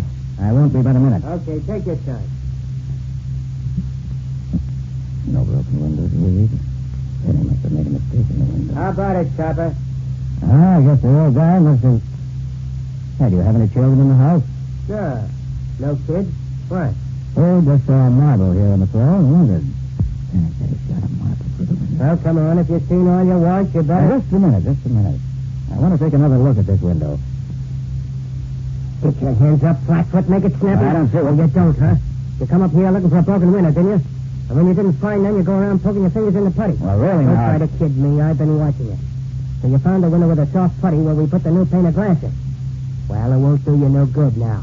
All right, Slug, I'll take over now. Dick Donner. So you're Slug's wife. Yeah. I'd never have known you're not woman's outfit. Pretty clever. A lot cleverer than you, copper. You come right up here just begging for it, didn't you? I thought we'd give it to you for keeps out in front of the bank this afternoon, but I'm glad now we didn't. This is going to be more fun. We can make it last longer. Burn him down. No, Slug. Shooting so quick. I got a better plan for this dumb punk than that. Go right ahead, gentlemen. Don't mind me. But do you mind if I put my arms down? Get his gun, Slug. Sure, Jake. Quite a surprise to find us here, copper, ain't it? Never figured we'd hide out right here alongside the bank, did you? And dumb cops probably are searching all over the city, looking for where we went to. And all the time, we're right here. Hey, Jake. What? This guy's a regular arsenal. 3 guns he's got. I don't care how many he's got. Take them all away from him. Hey, Jake, look at this. What? He's got 3 guns and a slingshot. Are you kidding? A cop carrying a slingshot around to keep the big bad robbers away. What a dumb mug he is. Oh, look now, Slug, don't take all the flat-foot weapons away. Where's your manners? Leave him keep the slingshot. Why, sure. Here, Mr. Dick, I'll put it right back in your pocket where it came from. Maybe you'll save your life with it. Big jump, Jake. Look what Santa Claus brought us to play with, Pete. Well, I'll be a monkey's uncle. Where'd he blow in from? Walked right up the stairs all by himself. Look, Copper, did you ever have a lighted cigar butt jammed in your eye? That's just for a starter. Then we're going... No, you're not. Jake, look out. Get him, son. Give me that gun, Jake. Give me that or I'll twist your arm off. Get out of the way, Jake. You're going to give it... God, nice work, Slug. You knocked him cold. Oh, I'll fix him for this. He nearly broke my wrist. Shall I croak him now, Jake? No. Wait till we get ready to leave. Then we'll play games with him. Tie him up, but good. We'll get the stuff ready to move out when the boys bring the car tonight. Then we'll come back here and take care of him. Over on your face, Flatfoot, so I can get the ropes on you. Wouldn't he like to know that we got all that dough hidden in the empty warehouse right next door here? It's a little hole through the wall of the apartment here, and we got a foolproof hideout. Yeah. Yeah, if he was only smart like Jake, I'd be afraid of him. But there ain't nobody as smart as Jake. There, Copper. That takes care of you. Try and get out of them ropes. Hey, what'd you let the Flatfoot in here for anyway, Slug? Don't be dumb, Pete. If I hadn't, he'd have smelled something funny and come back again with a wagon. Anyways, how'd I know he was wise to the busted glass? You know, Jake, maybe you ain't so smart at that. Yeah? What's eating you? Well, you thought it was so smart to double back here with the cash and hide out right across the street from the bank, and the first thing, a cop smells his way right up here. So what? Only one cop come to me, and he ain't walking out of here, is he? Well, no. Who's running this business anyway? You are, Jake. Okay. All right. Now, Pete, you and me are going back into the warehouse and fix up the stuff ready to leave. Slug, you stay here with the copper. Clean up the joint good. Fingerprints and any kind of junk that might leave a tip. Don't leave nothing. We'll be back when we took care of the dough. Okay, Jake. I'll watch him. Oh.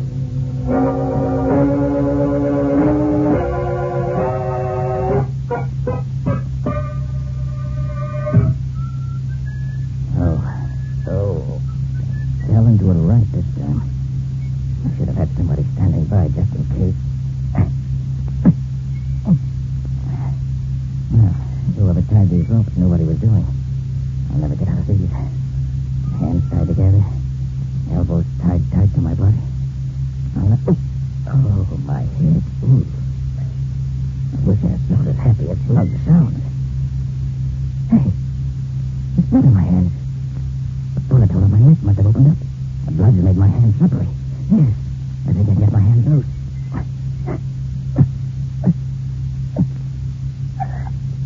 There. But what good's that? My elbow's tied up tight. Oh, if only I had some way to get word out tight that I'm up here. I can't shout. Slug would hear me and bump me off quick. Oh, if only I had a gun, I could... but Slug took them. Only I had... I do have one weapon left. And slingshot. Slingshot. Yes, shoot something into the street through the window. Somebody might find it. Shoot something. What? Shoot what? My badge. My honorary police badge. Oh, only I can get it out of my pocket. Only I can reach it. Never have had much use for that badge, but I certainly need it now. No, I can't get in the pocket. Well, to tear it open. There. Got it. Now for the slingshot.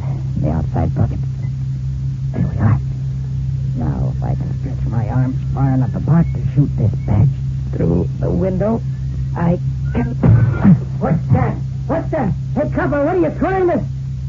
The guy's still out cold. He couldn't have done nothing. But somebody broke that window. Maybe the dick's only faking. Maybe he ain't really out. Let me take a look. Gosh. Here you go. Oh, what a break. He's out cold. I thought he wasn't coming close enough so I could grab his legs, but he did. Lady luck must be on my side today. Just luck his head hit in the radiator that way. Now, if I can wriggle over there and get his gun. Just a little more. Oh, Jake will be back any minute. I got to use that gun before. There. Now, if I can roll back under the bed before Jake gets here.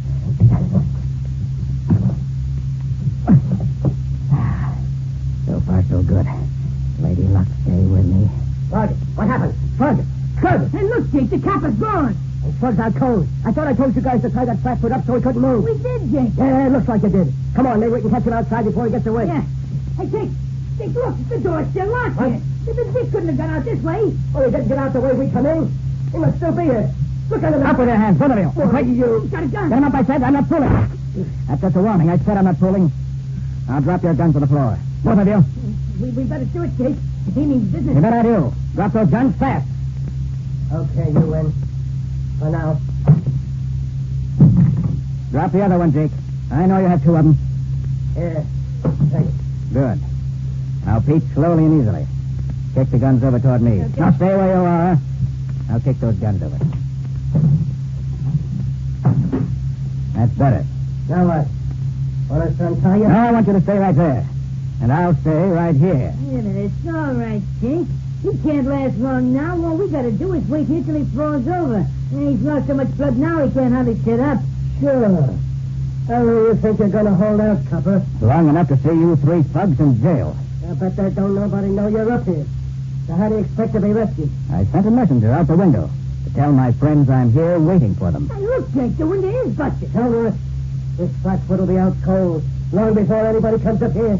Unless it's the boys with a car come to take us out of here. You, think you can last that long, Copper? Yeah, you'll never be able to hold that gun on us for another 2 hours. You might as well give up now, Copper. Think so? I want to take you three mugs in so bad, I'll wait all night. I have to.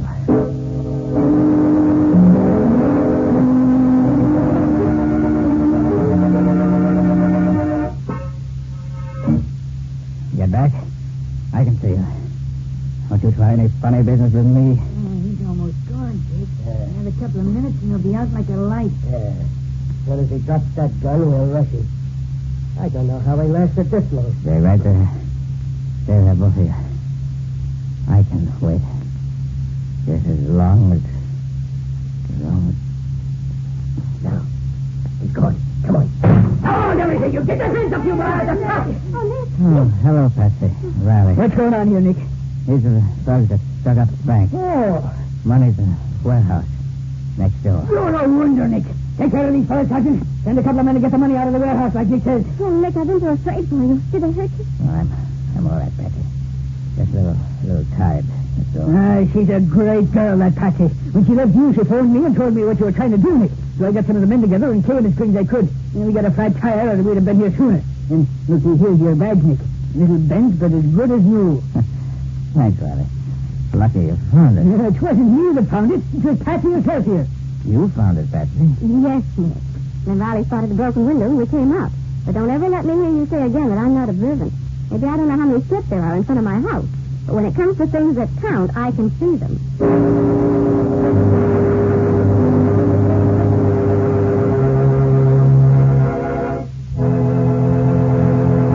In just a moment, Nick and Patsy will bring you a preview of next week's exciting case. How often you've had floors or woodwork surfaces ruined when hot grease, alcohol, fruit acid, perfume, or boiling water was spilled?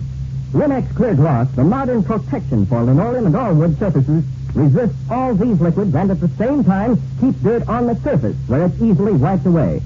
And Linex Clear Gloss provides a really lasting protection for your floors and woodwork. A tough yet lustrous surface that wears and wears. Yet Linex Clear Gloss is easy to apply, for it flows on readily and evenly without brush marks, drying to a glossy finish that keeps its beauty a long, long time. That's why thousands of American homemakers depend upon this sparkling, transparent finish to keep their homes bright and shining. Get Linex Clear Gloss now at your nearest paint, hardware, or department store. If your dealer hasn't received his supply of the 3 great Linex home brightness, he'll have them soon. Ask him to save one or all of them for you. Acme will see that he gets them, and you get them, as quickly as possible. Now let's hear from Nick Carter himself. How about next week's adventure, Nick? Got something exciting coming up? I certainly have, Ken. If you take a transcontinental train stalled high in the mountains in a raging blizzard and mix it with the murder of an opera singer and her maid... And add the theft of $150,000 worth of jewels from the said opera singer. And a snowslide down the mountain right where the train is stalled. And you have the puzzle and crime that I was up against. Sounds pretty complicated to me, Nick. How'd you find the solution? Well, the solution depended on 2 things. A broken bottle of perfume and a chow dog that was lost in the snow. You certainly make it sound attractive. Did it work out okay? You should ask that, knowing Nick. Sorry. What do you call the story? I call it Murder on Mad Mountain. Or the mystery of the opera singer's dog. So long for now. So long, everybody. And so long to you, Nick and Patsy. We'll be looking forward to seeing you again next week. Next week at the same time, listen to another curious experience of Nick Carter, Master Detective, entitled Murder on Mad Mountain. Or Nick Carter and the mystery of the opera singer's dog. Nick Carter, Master Detective, is a copyright feature of Street and Smith Publications, Incorporated. It is presented at this same time and over these same stations by the 3 great Linex home brighteners. Linex Clear Gloss, Linex Cream Polish, and Linex Self-Polishing Wax. This is Mutual.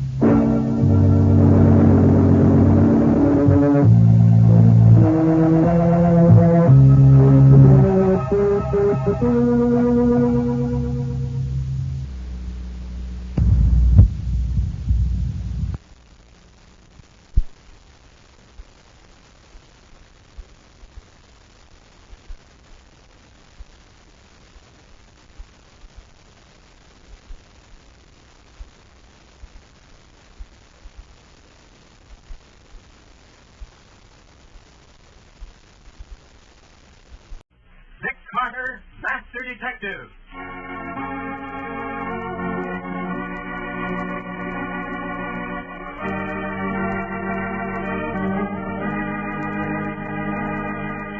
This is the story of a man known the world over as one of the most daring and resourceful characters in the history of detective fiction.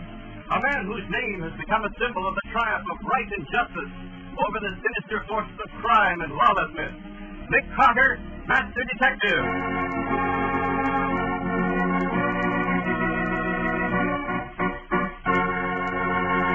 Today's exciting case, Nick's search for the murderer who placed Adolf Hitler's brand on the jaw of a dead man. The body in the ice. There are many strange customs throughout the world, but perhaps the strangest is that of the Arctic Club.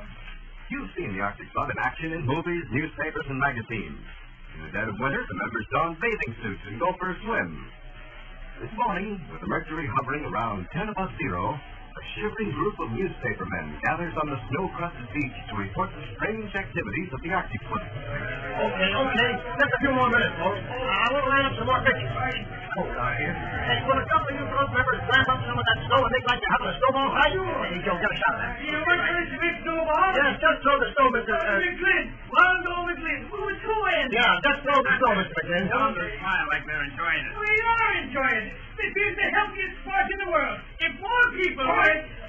Okay, swell. You moving guys finished yet?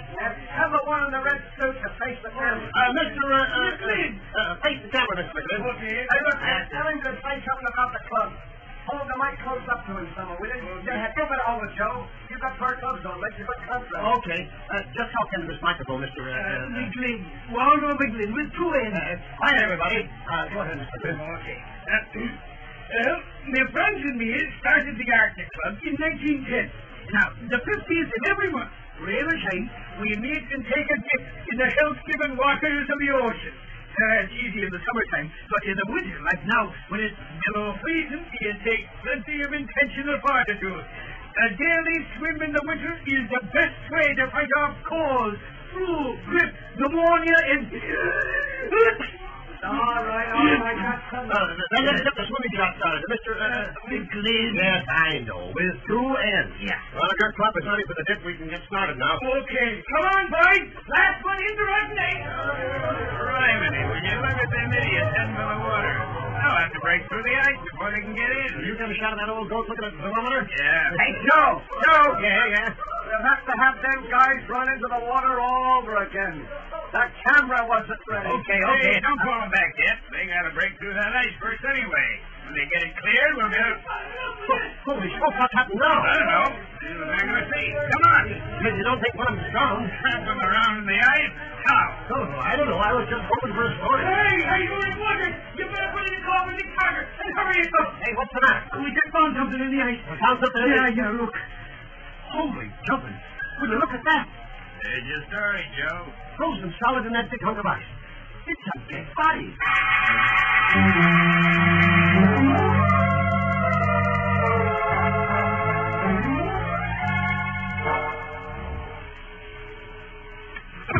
Nick Carter's office, Nancy Bowen speaking. Nancy, this is Waldo. Where are you, Waldo? You were supposed to report early this morning. Let me talk to Nick, will you? Well, just a minute. It's Waldo, Miss. He wants to talk to you. All right. Yes, Waldo? Nick, boy, you gotta come out here right away. Come out where? To the Sunset Beach. Why? To clear my character. Lieutenant declared after 30 years of honorable... Now, let's get this straight, Waldo. Who's throwing mud on your character? Sergeant Matheson. Matty? Yeah, and he... Waldo, are you mixed up in a homicide? It's all circumstantial, Nick. It's all circumstantial. We were going in for a morning swim. When?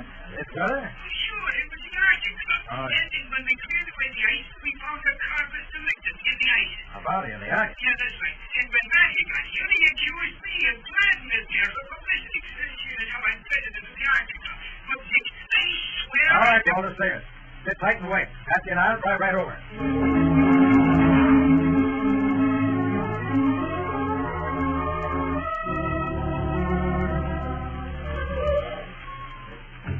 That's the first I've seen out there.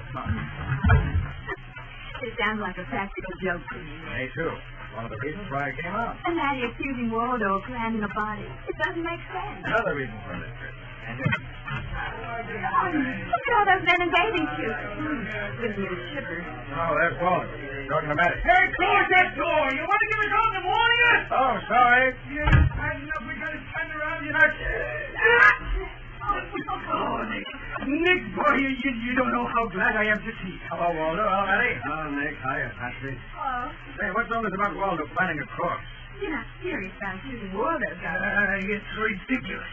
It's a demonstration of the stupidity of the law and its operatives. I'm being framed to solve a case which, if I was on it, I could clear up in 24 hours. All right, Waldo. You and the rest can get dressed and go on home. You're in the clear. Yeah, you're in the clear, Buffalo Bill. Why, You think I'd keep you hanging around here making phone calls if I really thought you were mixed up in this? Huh? I just wanted to get Nick out here. Why, you thought Never mind, never mind. I was afraid of that. Why, Sergeant? That's practically blackmail. Look, Patsy, I'd blackmail my old grandmother to get Nick out of this case. It's a stinker. Come on out to the beach and take a look at the body. Nick, are we going to let Matty push us into this case? Oh, now, Patsy. Well, Patsy, since we're out here, might as well take a look. It'll be on our credit list the next time we have a run-in with Matty's red tape.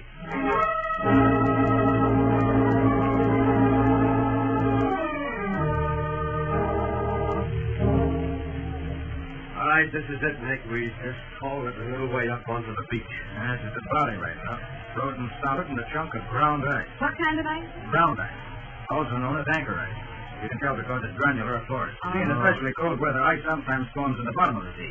Becomes thick enough to float large objects to the surface. For instance, sometimes ships that have been anchored have had their anchors float to the surface and have drifted for miles. You mean that's what happened to this guy? I do. His body was lying on the ocean bottom, held down by that weight around his waist. But, Nick, that means he was murdered. Yes, of course it does. While he was on the bottom, ground ice formed and finally buoyed him up. What do you know? Now, let's have that big case, Matty. Yes. We'll crack all the ice we can off the body, melt the rest off so we can just see what happened to it. All right, here. Nick, thanks. It'll be a long job, but it's got to be done.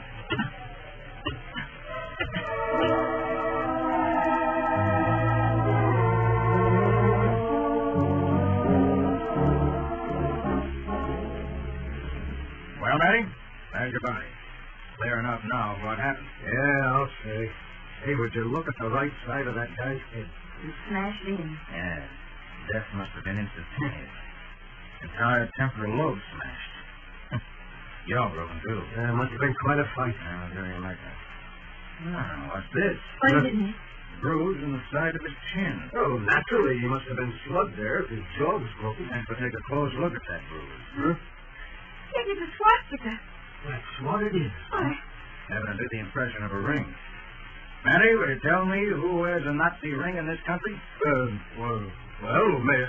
Maybe an ex-soldier, civilian. Yeah, possibly. That's very tough touching his pocket. Doesn't seem to be any identification on him. Now, wait. Here's something caught in his coat sleeve. Huh? It's a piece of rotten wood with a nail in it. Probably came off the ocean bottom with him. Looks like the slant of a lobster pot to me. Ah, this is luck. Hey, there's letters on it. Yeah, it's burned on pretty crudely. Evidently the fisherman was marking his lobster pot. Let's see. That's an E. E. That's an L. Well, yeah. Last two letters of the name. Then D-E-L. D? Yeah, D. R. Can't make out the rest. No. Oh, yes, of course. Belgrade, small town about 30 miles up the coast. You mean this coast stretches 30 miles? I do. All right, Matty. There are your facts. Unidentified man was killed in the fight by someone wearing a Nazi ring. Was weighted down and dumped into the sea near Belgrade. Ground ice floated him up and down here. There's your case. Come on, Patsy. Yeah. Oh, now, look, Nick, you're not walking out on me. Leaving me with this mess? I certainly am. But it's murder, Nick. You can't just go home and forget. Who said anything about going home? Patsy and I are going up to Belgrade to find out who wears Nazi rings.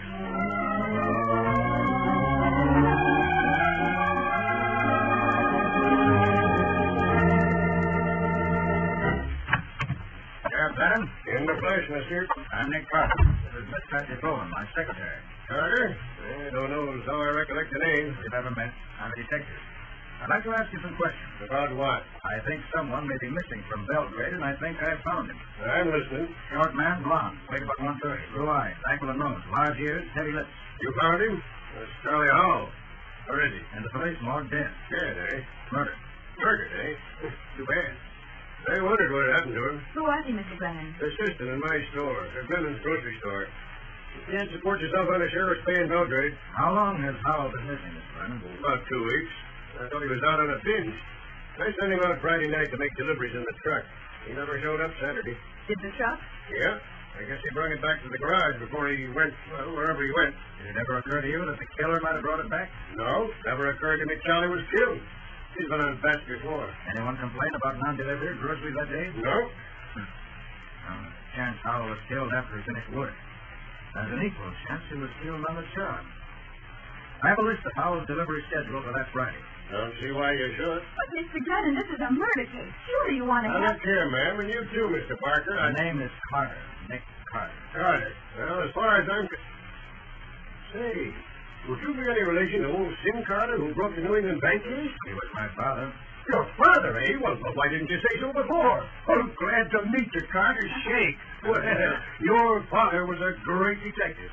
You want Charlie's delivery schedule? Well, you get it. You get anything we got in this town. Well, thanks. For a while, I thought all I was going to get was a cold shoulder.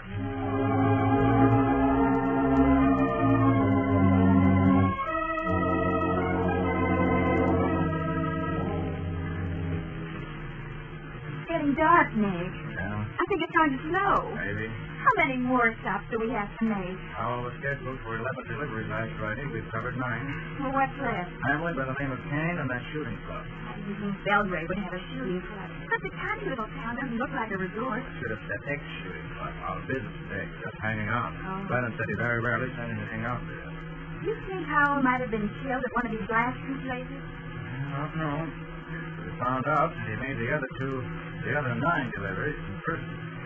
He made these last 2 out of blind alley. Someone might be lying. And the question is who? We don't know what route Howell took. Killer was 9. Might have been the last. That name Kane sounds suspicious. Wasn't Kane the original murderer? Pretty far fetched reason, Patsy. We're going into a trap.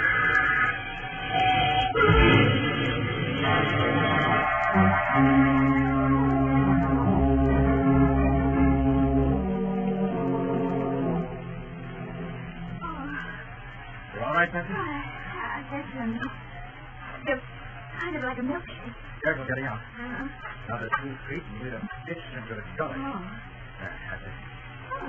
Started to hail. Yeah, now let's see. Yeah, both rear tires shot away. Nice shooting. Our self isn't damaged so much, though, luckily. Oh, who's going to wreck us like this? Someone who doesn't want the Howell case followed. I nominate the killer offhand. The guy with the swastika ring? Well, do you think if we went back we could locate him? I doubt it. That'll be gone. Too dark to look for him. Not enough snow on the ground to trace footprints. Come on. Where to? The first warm house we find. It's going to be a freezing night. We can't sit here on a lonely back road with 2 flat tires and wait for help. Nick, look down the road. A little to the left. I think I can see a light. Huh? Oh, yes, I see it. Now, that's where we were headed when we crashed the shooting club. Well, we're going to make it half an hour. Half an hour in this storm? Oh, I wish Waldo were here. Waldo and his Arctic Club. He's got us into this.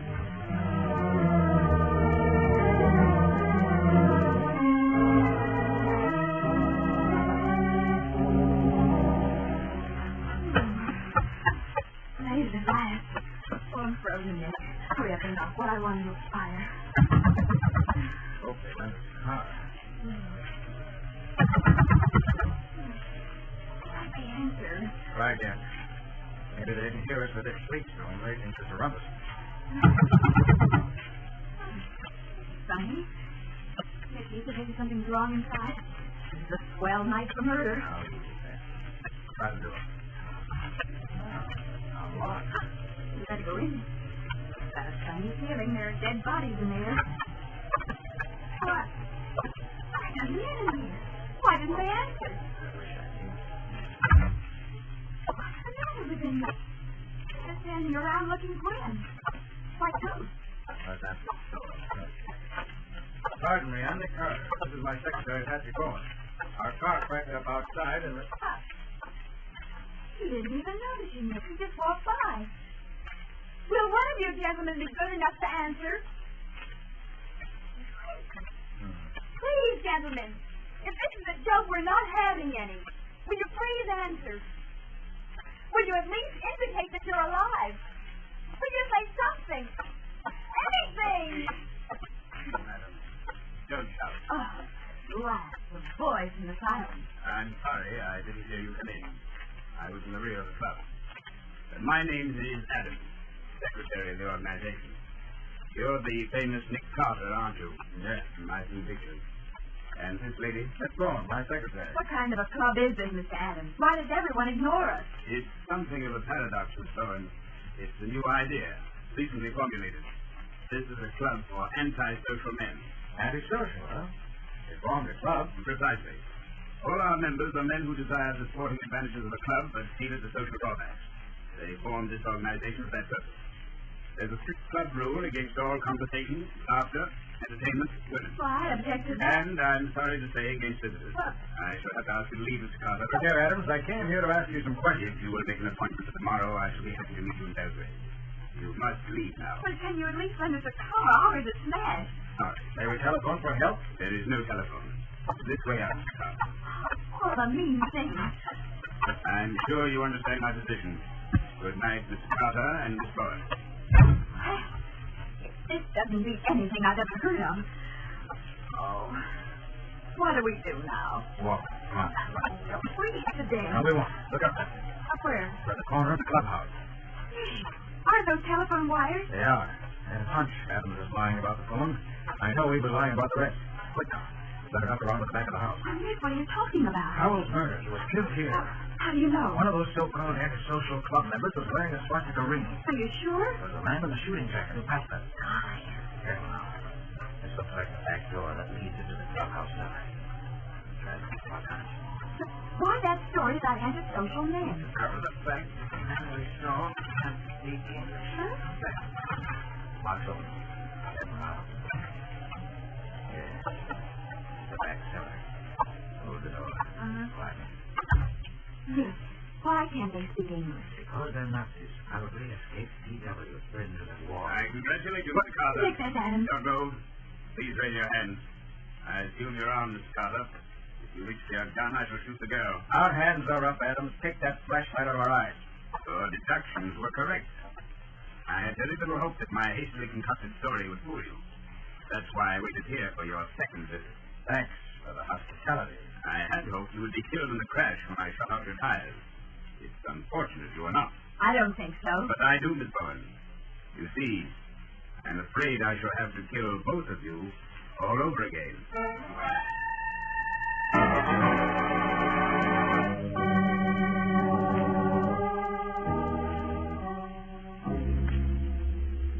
It's getting light out, Nick. What time is it? 6 o'clock. We've been locked up here all night. What's the idea? Adam said he was going to kill us, didn't he? Yeah? So why wait? What is this? Refined Gnostic torture? I don't know. Oh, Nick. There's some way out of this mess. Probably. Just gotta find it. Close the door. I think there's a dead thing. Please remain seated. Many years' experience has taught me how to carry a loaded tray in one hand. So convenient when one must carry a loaded gun in the other. There we are. Breakfast. Thanks. We're not hungry. I assure you, the food is not poison. Look here, Adams. What's the game you're playing? You've been threatening murder. Why delay? We're in an extraordinary position, Mr. Carter. As you've already guessed, this is a depot for escaped prisoners of war. Go on. An intense debate is in progress downstairs. Opinion is divided. One school of thought advocates your death immediately. Yes? A spirited opposition wishes to use you as hostages to ensure safe transport back to the mother country. You haven't made up your minds yet? Not yet. Mine's going down now. I shall presently return with the final verdict. In the meantime, I would suggest you have breakfast. Thanks. There's only one thing wrong with this meal, Adams. No cigarettes. Very well. You may have my pack. Here. Thank you. Be sure to save the last two for the execution. Why do I? You don't smoke. I got them for you. I don't smoke either. You're going to now. Light up fast. Start smoking. Start smoking? But why? I'll show you why later. Just smoke as fast as you can and make sure you save all the ashes. Put them on this plate. Right, if you say so, I'll try. Nice going, Bessie. Now, get this window open. The window? 30 feet above ground, we can't jump. There's no way to climb down. Now, that's for those telephone wires. See them? They're strung to the house just alongside our window. Uh-huh. I think I can just about take them. Careful, Nick. Oh, your cigarette. There, I got them. Now, just get enough play, pull them up. Good. That's slack. Here, take hold of it, Abby. I've got him. Good. Now, Adam's left me my pocket knife. Scrape the insulation off these wires. What good will that do? Whether there's a phone on this line or not, it's connected to the central office. And every time we cut these two bare wires together, we complete the circuit. The light flashes on the telephone switchboard. You can send the operator a code signal by means of those flashes. I get it. There, now. Now let's start that. S. O. S. 2.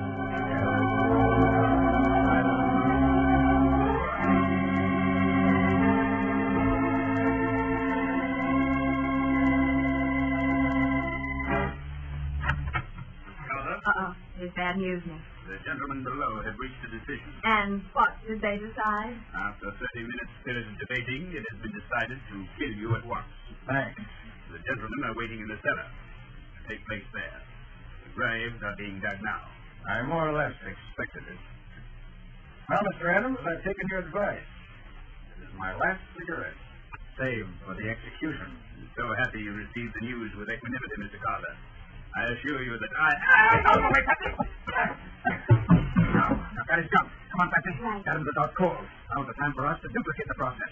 While his gentle playmates are digging our graves in the cellar, we're going out into the cold world.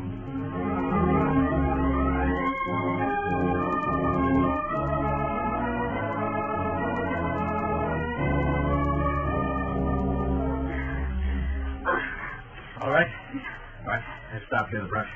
Get organized, Patsy. Oh, okay, Nick. Now, look, we're out of the house. We're not out of danger yet. We've only got one gun, and there are at least 12 men with a whole arsenal. Well, what do we do? Keep moving. We've got to play cat and mouse with them until there's some response to our SOS. We can't let these Nazis kill us, but we can't lose contact with them. We've got to hold on and wait for reinforcements. Well, how do we play cat and mouse? The sleet storms left enough half-frozen slush on the ground for a footprint. We're going to leave a trail they can follow. Come on. Will they follow us? They'll follow, all right. That's why I didn't take Adams with us. I want him to lead the chase. Which way are you going to let them chase us? Heading back to our car. Well, what good will that do? Worst comes to worst, and help them get her in time. We'll try to make it run on 2 flat tires. Start back to town. What's that? Gunsel. They're following us, all right. Keep moving. Oh, Nick, I can see them behind us, way back at the house. They're walking along the line like Indians. Yes. They're clever, all right. Dressed up in hunting clothes, carrying rifles. They look like a shooting line after pheasant or rabbit. Very clever.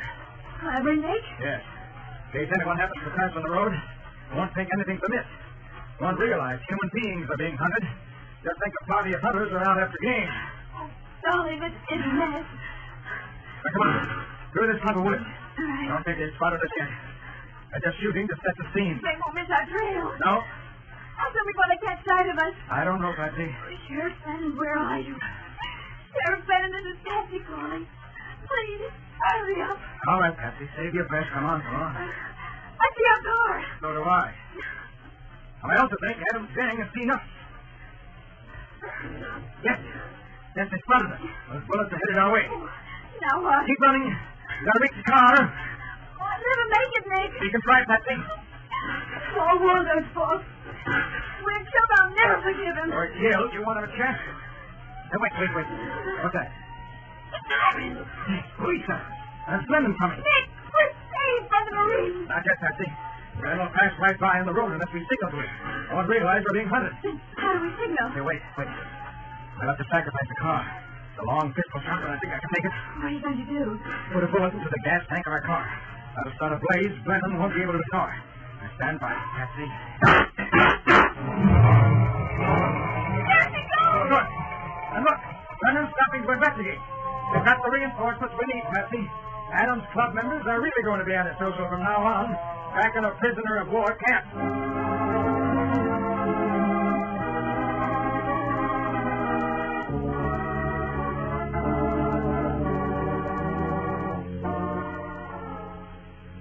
I'm sorry you won't borrow a car to get home, Mr. Carter. It don't seem right letting old Sim Carter's son take the train. Well, that's quite all right, Lennon. Thanks anyway for the offer. Mighty nice of you, giving me all the credit for grabbing that gang of PWs. Well, you deserve it. You got your whole case cold. Charlie Howell evidently heard some of the Nazi gab when he was making his last delivery to the club. Got suspicious and snooped before he drove away. Then was discovered, put up a fight, and was killed. Adams dumped his body in Belgrade Bay when he drove the truck back to the garage. But what about Adams shooting at our car, Nick? How do you know we were coming? Well, Patsy, Adams must have been in Mr. Glennon's grocery store when we were going over Howell's delivery schedule.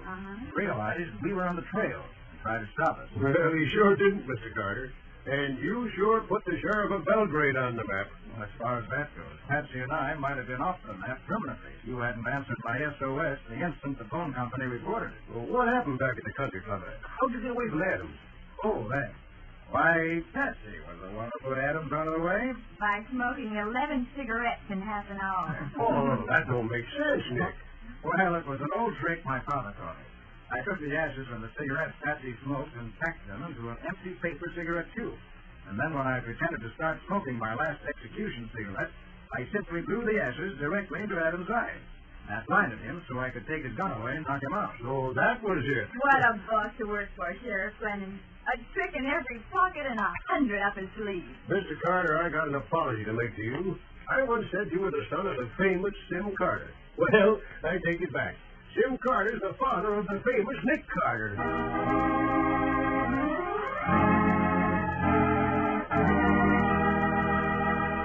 Well, Nick, how about a little preview of next... Yes. You say it couldn't have been either an accident or suicide? No, Patsy, it couldn't. But Trudy says Mr. Briggs was alone in this study at the time. I know it sounds impossible, Patsy, but somehow I believe he's telling the truth. But who fired the gun that killed Briggs? Oh, that's really the $64 question. No, Patsy. The newspapers are right about Briggs' estate. That's the $4 million question. Now for the case of the devil's left eye. Today's adventure starring Lon Clark as Nick Carter, brought to you by new post-war Old Dutch cleanser. Lucky Bristol is a very polite individual. In fact, his first rule for success in running a gambling house is always be polite to the customers. As for his second rule, well, Lucky is in his private office now, politely explaining it to one of the said customers. The way I figure it, Mr. Willard, what's the use of winning if you can't collect? And so I make it a rule to always collect. Oh, how much do I owe you, Lucky? Better than 50 grand. More than I ever let anybody gyp me out of. Well, you know, Lucky, those are gambling debts. Legally, you can't collect a cent on them. 100% correct, Mr. Willard. So when I run into a welcher, I have to use methods that aren't so legal. If you're threatening me... Why, I wouldn't harm a hair of your head, Mr. Willard. But you could meet up with an accident, couldn't you? What do you mean? Oh, a couple of broken legs, maybe. It could even be a fatal accident. In fact, I am willing to bet that's what it would be. Lucky, you got to give me time. I'll be able to pay you every cent if you'll only wait. Wait? How long? Well, my Uncle Jonathan has millions. I'm his only heir. If you'd just be patient... You mean wait till the old man kicks off? He might outlive the two of us. But if anything happens to me, you'll never get your money. Yeah, that makes sense.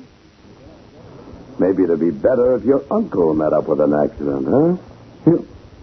You don't mean that... I don't mean anything. Why don't you ask the old boy to loan you the money? Well, I've tried, but... That's right. You try. Try hard enough, and maybe there won't have to be any accident.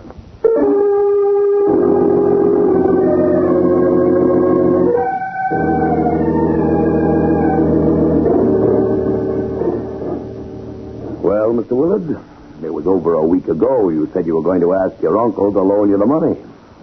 How about it? I've begged him a dozen times to let me have the money, but he won't. That's too bad, isn't it?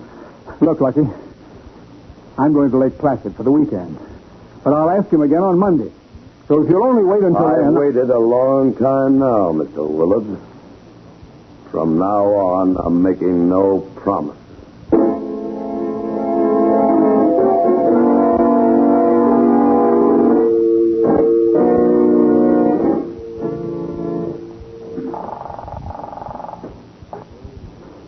Jonathan, Briggs residence? Hello, Kirby. I'd like to speak to my uncle. Oh, yes, Mr. Harry. Just a moment, sir. He's in the study. I'll put your call through to him there. Hello? Hello, Uncle Jonathan.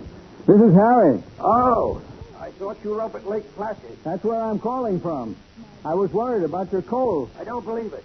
You knew very well that I'm so much better. The doctor said I could get up today. But, Uncle, you've been in bed for the past week, and I naturally... Yes. What you really called about was that money, wasn't it? Well, Kirby can't hear you, can he? What's the matter with you? You know I'm always alone in my study at this time of day. Well, yes, Uncle Jonathan, I did want to talk to you about the money. Well, you can save your breath. I won't give you one single solitary red cent. But, Uncle Jonathan, Not a penny, and that's final. If you... Uncle Jonathan. Uncle Jonathan.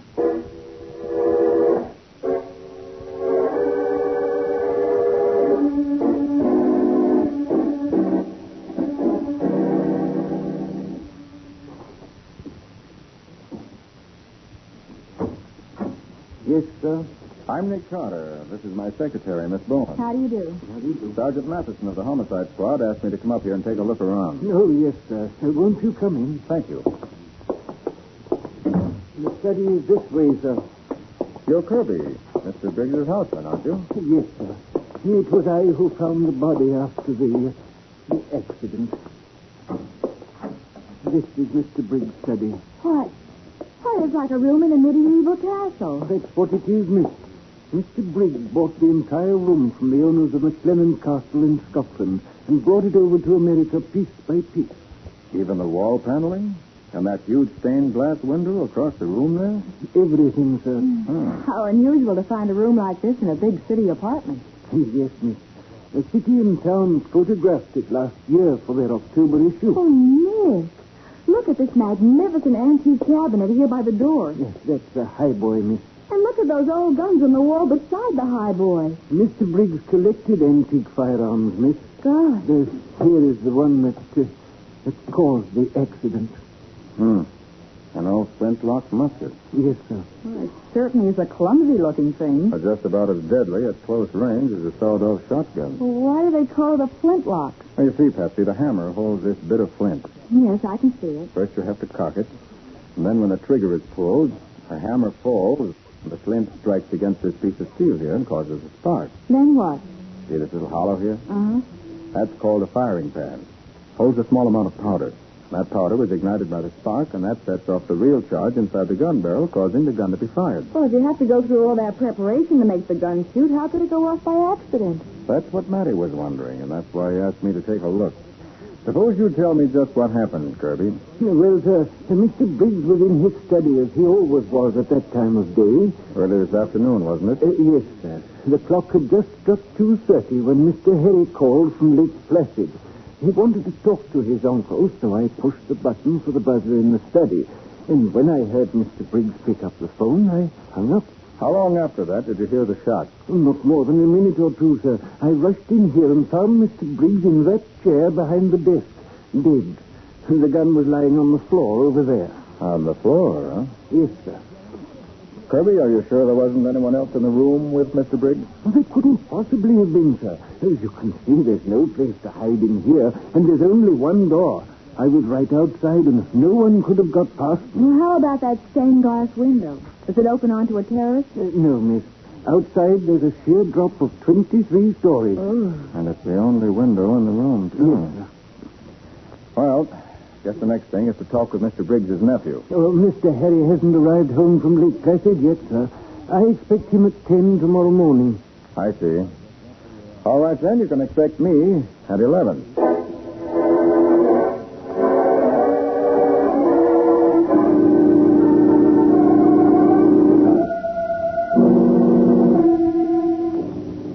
Lucky, what's the idea of phoning me here at the apartment? That was a nice, convenient little accident your uncle had, wasn't it, Willard? Convenient for both of us. Look, Lucky, I can't talk to you now. I just got in from Lake Placid an hour ago, and there's some people waiting for me in the study. You called me back? Yes, of course. Goodbye.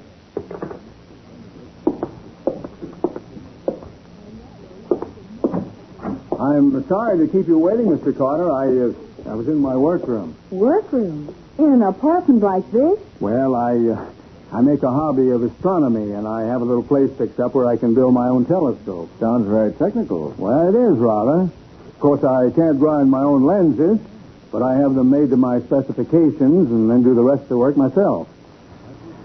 Well, I suppose you want to know about Uncle Jonathan. Shall I leave, sir? No, that's all right, Kirby. Keep on with your work.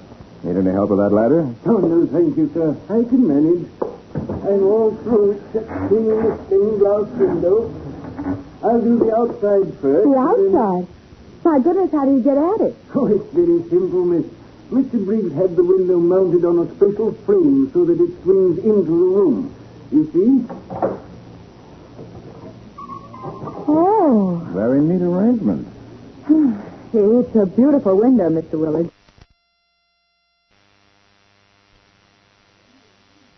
I've always thought so. As you can see, it represents Satan being cast out of heaven. Well, Mr. Willard, about your uncle's accident. I'm afraid there isn't much I can tell you. I was talking to him by a long distance when I heard the shot. And then a moment later, Kirby picked up the phone and told me what happened. How do you think it happened? Well, it seems pretty obvious to me. The gun fell off the wall and was discharged by the jar when it hit the floor. You mean to say that a gun like that hung on the wall loaded? It never was loaded, as far as I know. That's the... You killed didn't pull his gun on you. Jonathan, forgot all about it. Better call him right now. There's a phone in the living room if you want to use it. Thanks. Better come along, Patsy, in case he wants any of those figures you have for him. Right, Nick. Good gracious. Well, what's the matter, Kirby? Something wrong with the window? Yes, Mr. Harry. Something very odd. What is it, Kirby? Satan's left Kirby, look out! What happened? It's Kirby. Nick, look at the ladder. It's half out the window. He lost his balance. I tried to grab him, but it was too late. He fell 23 stories down to the street.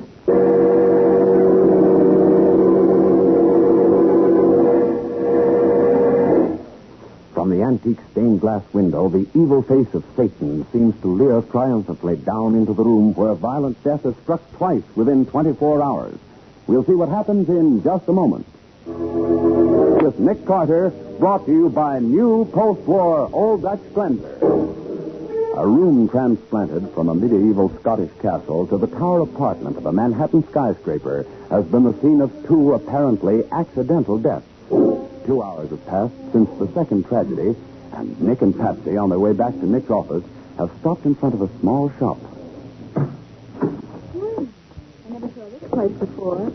Giuseppe Serino, second-hand books and magazines. Giuseppe's quite a character. You'll like him. Oh? Nick. Come down, my friend. Hello. Long time I no see, eh? How are you, Giuseppe? Sta bene, grazie. Good. This is Giuseppe Serino, Patsy. Giuseppe, Miss Bowen. I am very happy to meet you, Senorina. Hello, Giuseppe. Giuseppe used to be in vaudeville. Oh? See.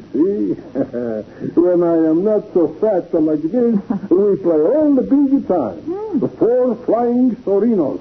Tumblers extraordinaire.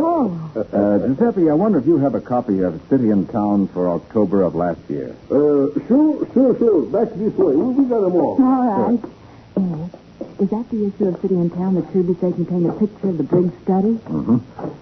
How's business, Giuseppe? She's no good. Everybody, she's got too much money. Can afford the new magazine. No one's old magazine.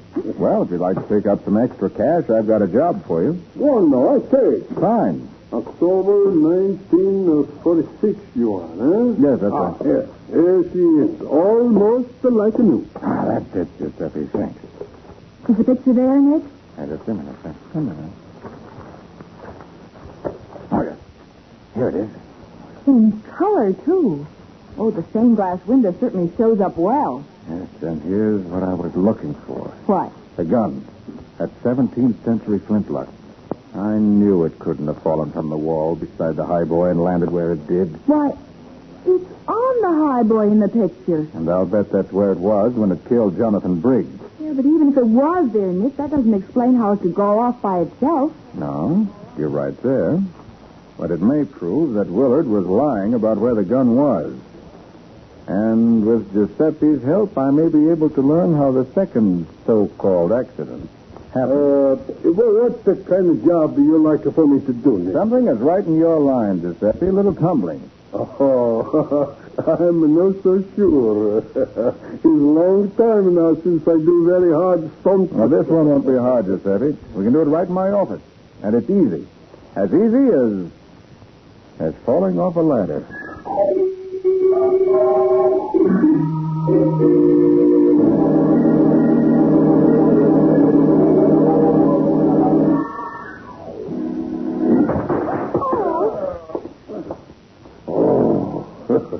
He's a hard worker for fat men like me. Oh, Nick. You've made him fall off that ladder a dozen times. First you have him lean to the left until he gets off his balance. Then you have him lean to the right. Yes, and every time he and the ladder fall in opposite directions. Huh? What do you mean? Well, Patsy, if Kirby had been leaning away from the window opening, he'd have fallen inside the room.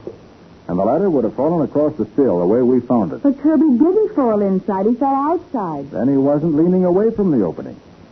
If he'd been leaning toward the opening, he would have fallen outside, and the ladder would have fallen inside the room. But why? That's what Giuseppe's been proving for me. When you fall off a ladder, your feet instinctively push it away from you in the opposite direction. But suppose it happened this way. You're not hurt, are you, Giuseppe? No. But what's the big idea? Push the ladder when I'm no look. Sorry, Giuseppe. I had to prove my point. You see, Patsy? When I pushed, Giuseppe and the ladder both fell in the same direction, just as Kirby and the ladder did this morning. What? Oh. You mean you think Willard pushed Kirby out the window? From what we've seen here, I think he did. But this test of yours isn't proof that he killed Kirby. No, but when you add this to the fact that he was probably lying about the gun hanging on the wall, Mr. Willard appears to be a very suspicious character as far as I'm concerned. But Nick Willard was in right path and he couldn't pull the trigger of the gun by... But he could have, shall we say, made arrangements. What kind of arrangement? Come on, Betsy. We're going to take another look at Jonathan Brake's study. Maybe that will answer your question.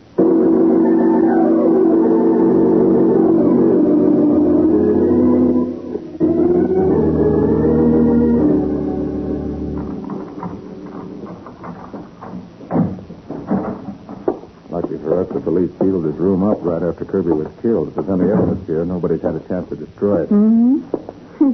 Even the stepladder's still here. Fortunately for us. I need that to get where I'm going. To get where you're going? Yep. Where's that? I want to take a look at the top of the highway. Ah, there. Be careful that you don't fall, Nick. I won't.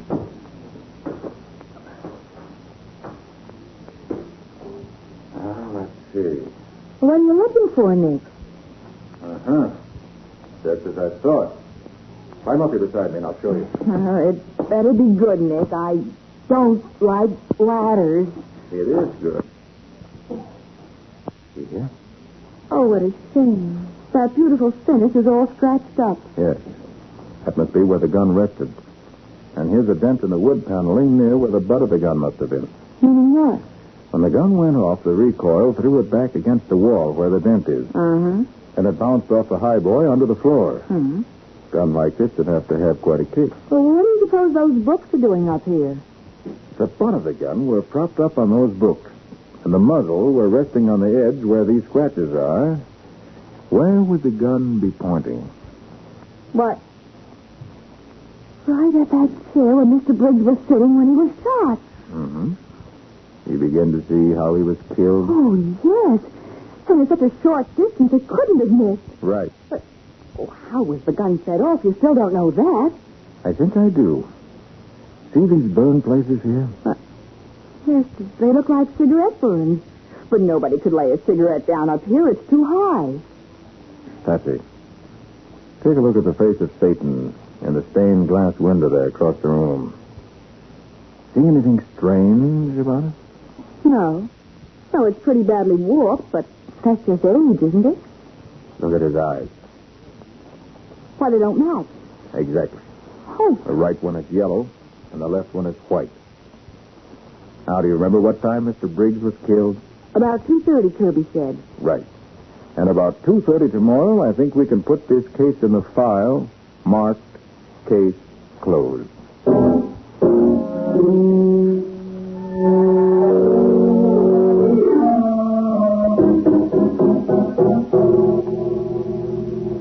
Why did you insist on my meeting you here in the study at this time, Mr. Carter? I had an appointment for 2 o'clock with a friend. This is more important, Willard. Sit there behind the desk, please. All right, but what is this all about? Now, everything is just the way it was 2 days ago.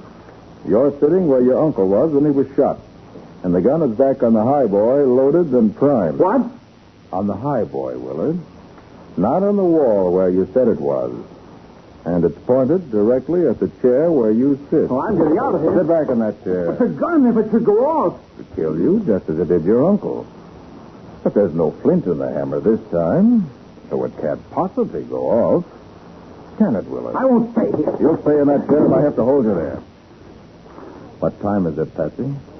2:29. Carter, let me out of here. In a minute or two, it'll be too late. You're in no danger, Willard. The gun can't go off by itself. Or can it? For the love of heaven, look at Satan's left eye. In a few seconds. So you know about that left eye. You put it there, didn't you? Well, And you phoned your uncle at exactly 2:31 the next day to be sure he'd be sitting in that chair at the right time, didn't you? I don't know what you mean. You'd better know what I mean if you want to get out of that chair, and you'd better talk fast. Yes, I did it, but... How about Kirby? He noticed the eye. I had to do something quick before he had a chance to tell you. So you pushed him through the open window? Carter, let me out of this chair. It's after 2:30 now. Oh, don't worry. The gun isn't loaded. Isn't loaded? Now that we have the truth from you, nothing's going to happen. That's where you're wrong, my friend. Lucky. Things are going to happen right now. Don't move, Carter. This gun of mine doesn't have to wait for the sun.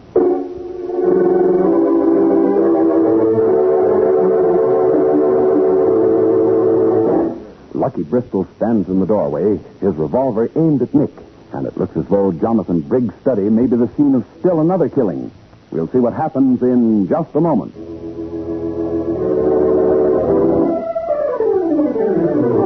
Now for the conclusion of the case of the Devil's Left Eye. Today's adventure with Nick Carter, brought to you by new post-war Old Dutch Cleanser.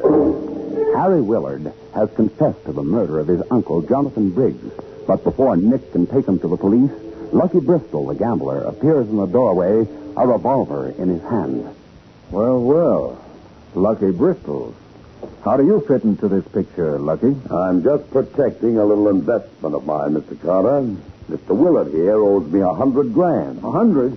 It's only $50,000. It's $100,000 now, Mr. Willard. Or do you want me to tell Mr. Carter he can put his hands down? No, 100's all right. And cheap at half the price. When you didn't show up at my place at 2 o'clock, I came up here to see why. Well, you found out. Now what? Now nothing.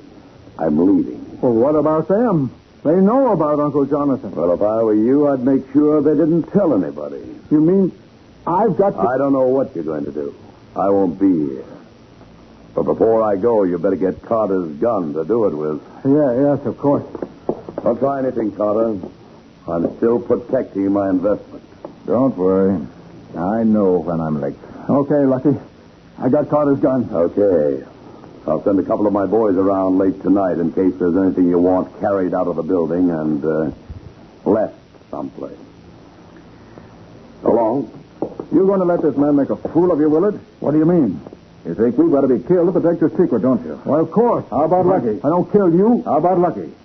You're going to let him walk out of here knowing enough about you to send you to the chair? Smart guy, aren't you, Carter? Yes, he is smart, Lucky. I never thought of that. Why, you poor sap. Keep your hands away from your pocket, Lucky. You cheap little punk. If you think you can get away with anything like this. Duck, Patsy. I told you I'd get you. Oh, nice work, Nick. Let them shoot it out with each other, then you shoot the winner's gun out of his hand. Where'd you get that gun, Carter? I thought Willard... Didn't occur to Willard that the gun he took wasn't the only one I had. I carry this one in the shoulder holster for just such emergencies. You're a lucky stiff, Carter. I may be lucky, but I'm no stiff. All right, Willard. You can get up off the floor now. I'm shot, Carter. Hurts bad. You live. Only your shoulder. Take your gun back, Nick. Willard is all through with it. Thanks, Patsy. Better call the police ambulance for Willard. And tell Matty to send along the hurry-up wagon for his pal. Right away, Nick. They may ride down to headquarters separately, but they'll end up in the same place when they answer for their crimes.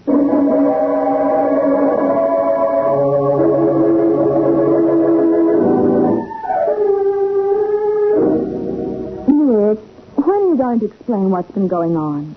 I don't understand it at all. I didn't want to try to explain until I could show you a little experiment. Huh? Patsy, when you were a little girl, didn't you ever set a piece of paper on fire by focusing the sun's rays on it with a magnifying glass? Sure, all kids do that.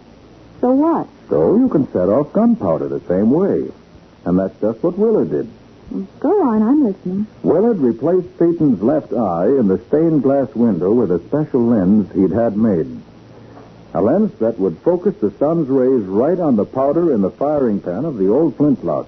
He fired the gun that way? Well, I'll be darned. It was the charged spots on the top of the highboy that gave him away. You see, he had to experiment for several days at the same time in the afternoon to be sure that he had the lens set in the window at exactly the right angle. Golly, that must have been pretty complicated. Figuring the angle of the sun, the right kind of lens, the right time of day, and everything. It was, even for an amateur astronomer like Willard. But fortunately, his uncle was sick in bed for a week, and Willard was able to use the study undisturbed. So he was able to set the gun, go to Lake Placid 300 miles away, and then call his uncle on the phone at just the right time so he'd be sitting at his desk when the gun went off. Right. Now you know as much about it as I do. Oh, well.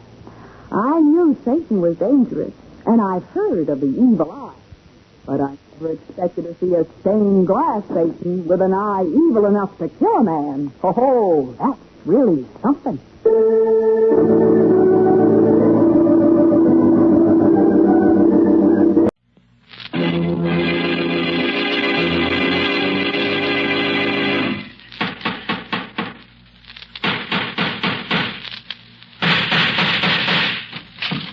matter? What is it? Another case for Nick Carter, Master Detective.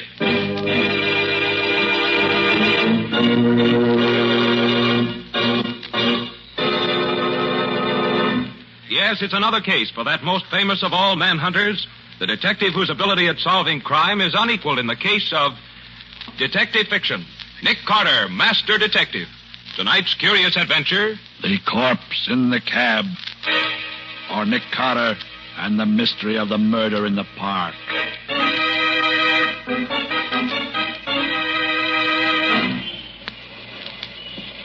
Taxi? Taxi? Mr. Ramsey, you are very kind indeed to take such an interest in this problem. My dear fellow, I consider it my civic duty. Taxi! Here's a cab now. Yes.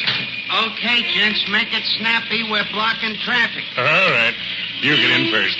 My party, you know, my party. Thank you. Where to, gents? I guess the quickest way to get there is through the park. Yes, drive through the park. I'll tell you where to turn. Okay. I believe it is on West 54th Street. And there's a flag out there. Excuse me, driver. Yeah? Do you mind if I shut this glass partition between us? Go right ahead, boss. You're paying the fare. Here, let me do it for you.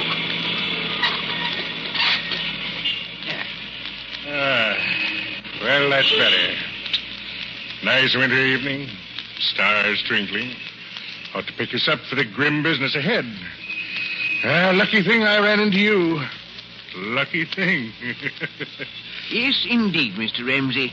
It seems fate destined me to make your acquaintance this afternoon. Yes, lucky thing. Mr. Ramsey. Just my little way of keeping air out of the windpipe. There you are, my dear fellow. Mighty lucky thing I ran into you tonight.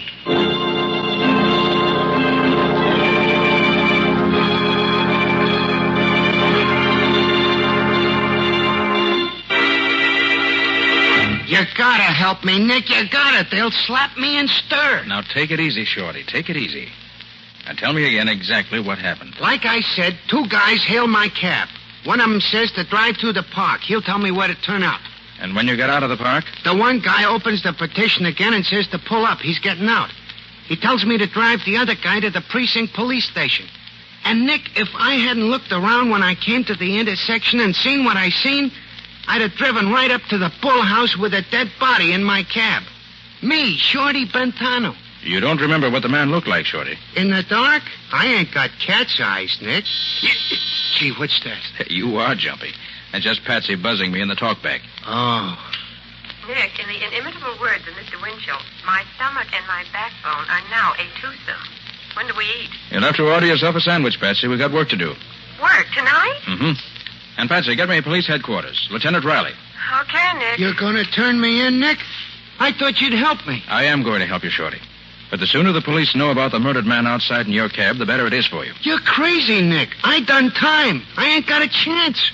If the cops find that stiff in my buggy, it's curtains for me. I'm getting out of here. Shorty, sit down there.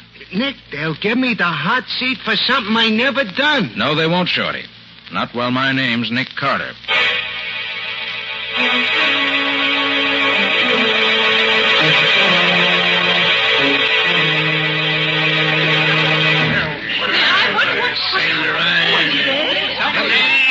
Stand back. Just a little accident, that's all. Get back on the sidewalk, buddy. Nobody gets through here. It beats all, Nick. Not one bit of identification on this body. No bullet trace, no knife, no nothing. Well, what did you want the murderer to do, Riley? Leave his calling card? I'm always getting stuck with one of these dud cases. It takes months to solve them. We don't even know who the stiff is. Now, Riley, flash your light inside here again. Oh, sure. Yeah. You see something? I'm just looking. You see, his pockets are turned inside out. The motive was robbery, all right. No, Riley, I don't think so. Huh? Doesn't look prosperous enough to rob. Nick, you're always looking for what's not there. That might mean something, too. Now, Riley, evidently the murderer didn't care to have his victim's identity uncovered too soon. Say, what are you looking at his hands for, Nick? Riley, have your laboratory analyze this white powder under the nail of his right index finger. Well, say, there is something under his fingernail. Yes. I have an idea you'll find it's chalk. Chalk? Well, sure, you're a smart one, Nick. Yeah, with these lily white hands, hey, this guy was a pool player, a professional maybe, huh? Maybe, but don't bank on it. Now, Riley, about Shorty. I'm holding him, Nick. Never fear about that. Now, look, Riley, he's a favor to me. Don't pull him in yet. Oh, great jumping banshees, Nick. I've got to. Listen, Riley, it had nothing to do with his murder. If he were a party to it, he'd have dumped the body out somewhere, wouldn't he? Well... Certainly he would. Shorty's been on the right side of the fence ever since he got out of the big house. And he's given me a hand on cases from time to time. Yeah, I know. You owe him a favor, and I owe you a barrel of them. Well, that's about it. Well, okay. I'll shut my eyes for 24 hours. No longer, though, mind you. Thanks, Riley. Nick, where are you going? To find a murderer.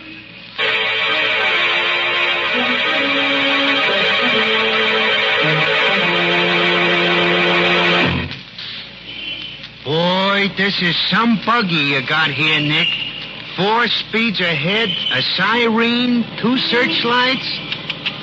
Anytime you need a chauffeur regular, I'll hire on. Like driving my car, huh? It's like handling a baby carriage. Uh-oh, we're turning into 54th Street now, Nick. All right, Shorty. Slow down a little. Now, what was it you heard your passenger say? One says the quickest way to get there is through the park. I'll tell you where to turn off. And then the other guy says it's on West 54th Street and there's a flag out.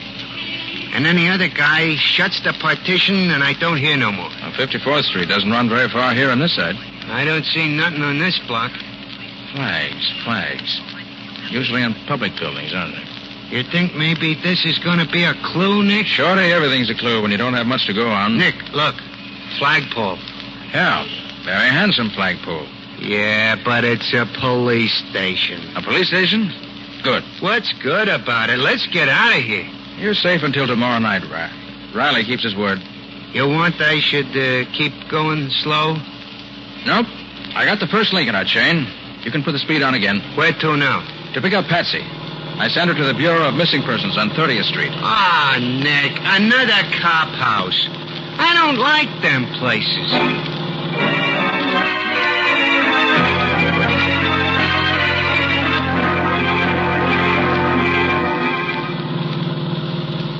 George Day, 2345 Elmhurst Drive, occupation truck driver. When last seen was wearing gray coveralls. No, he's not the one. Gee, Nick, the guy ain't been missing long enough for anybody to get excited about it.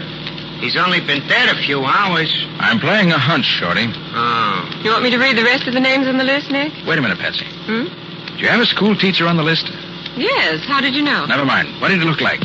Well, let me see. Ivan Johnson, number 2, St. Anne's Drive, occupation professor of ancient history. Good. When last seen was wearing dark blue overcoat, gray hat, white shirt, blue tie, and always wears pince-nez glasses. Yes. So did our corpse. The glasses were missing at the time, but the bridge of his nose bore prints of them. Boy, I'm glad I'm going straight. Even the dead wake up and talk when Nick Carter gets on the case. Nick, how in the world did you know it would be a school teacher? Well, I didn't for sure. But nose glasses, plus chalk under the nail of the index finger, plus a sensitive face and the general appearance added up to teacher for me when I looked at the corpse. Next, I figured if he were a school teacher, he'd be expected home by 5 o'clock. His wife or family would be unduly worried if he hadn't showed up by 8 or so and would call the Missing Persons Bureau. But who'd want to murder a poor school teacher? One step at a time, Bessie. And we know this much already.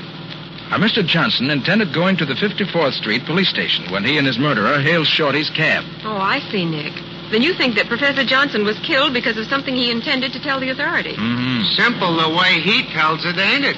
1, 2, 3. Yes, you're very clever, Mr. Carter. But don't you think maybe his wife could tell us what it was he was going to tell the cops? Perhaps he told her first. Yes, Patsy, that's just what I do think. What was his address? Just a minute. Oh, yes, here it is. Number 2, St. Anne's Drive. Right. Okay, Shorty. Take us to number 2, St. Anne's Drive. And hurry.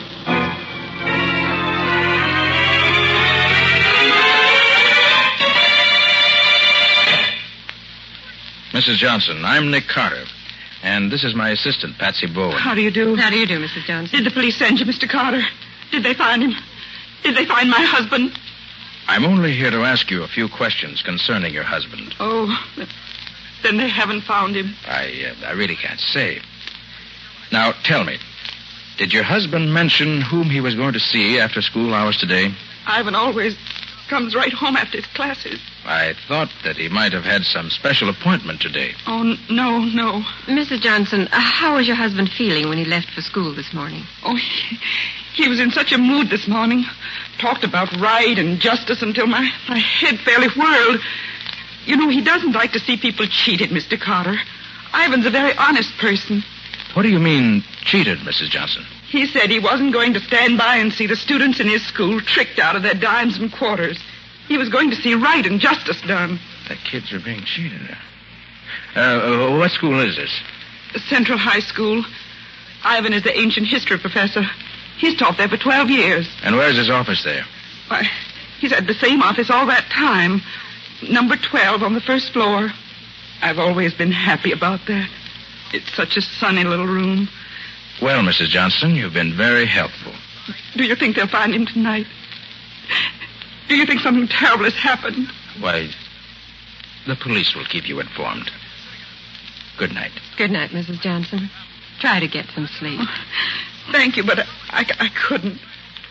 Not till Ivan's home. Safe.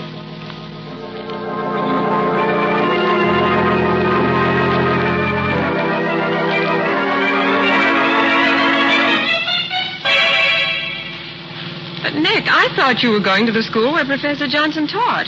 That's not over here in the West Side Business District. Glad to see you on your toes, Patsy, and working in all four cylinders. Nose to the grindstone, shoulder to the wheel, and all that. I'm proud of you. All right. But what are we doing over here? In just a moment, you'll see for yourself. This is the place, Nick. Right, Shorty. All right, come on, Patsy. Want me to go with you, Nick? No, you stay here and keep your eyes open. Okay, and good luck. Come on, Patsy. We still got a lot to do if we want to keep Shorty out of Lieutenant Riley's foul clutches. I'm glad they didn't lock the front door in this office building tonight. Hey, that's funny. There's no night watchman here. There usually is. Well, Patsy, never look a gift horse in the teeth. No watchman, no trouble. Hey, it's spooky in here. There's one little light in this whole foyer. Wish we'd brought Shorty in with us. He'll do us more good, keeping watch outside. You really think this is where Ivan Johnson was this afternoon? Well, we know Shorty picked him up in front of this building. And this is the only office building in this block. All the rest are warehouses. It's pretty deserted, if you ask me. Mm-hmm. And the elevators, of course, have stopped for the night. And this is a 10-story building. Well, Nick, maybe if we look at the directory board, we'll be able to figure out what office Professor Johnson might have visited. Well, that's what I'm hoping. Now, let's see. There doesn't seem to be a name on this directory that helps us out at all. There isn't, is there? Oh, Nick, what'll we do? Doesn't take much brain work to figure that one. Maybe we can tell if we have a look at the doors of the offices in this building. So, we'll just have to go from office to office. Now, come on. Let's start climbing.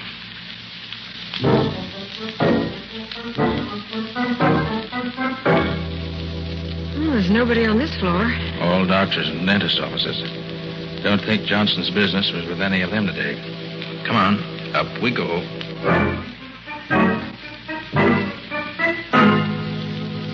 See anything on this floor, Nick? No. Nobody or nothing to interest a school teacher.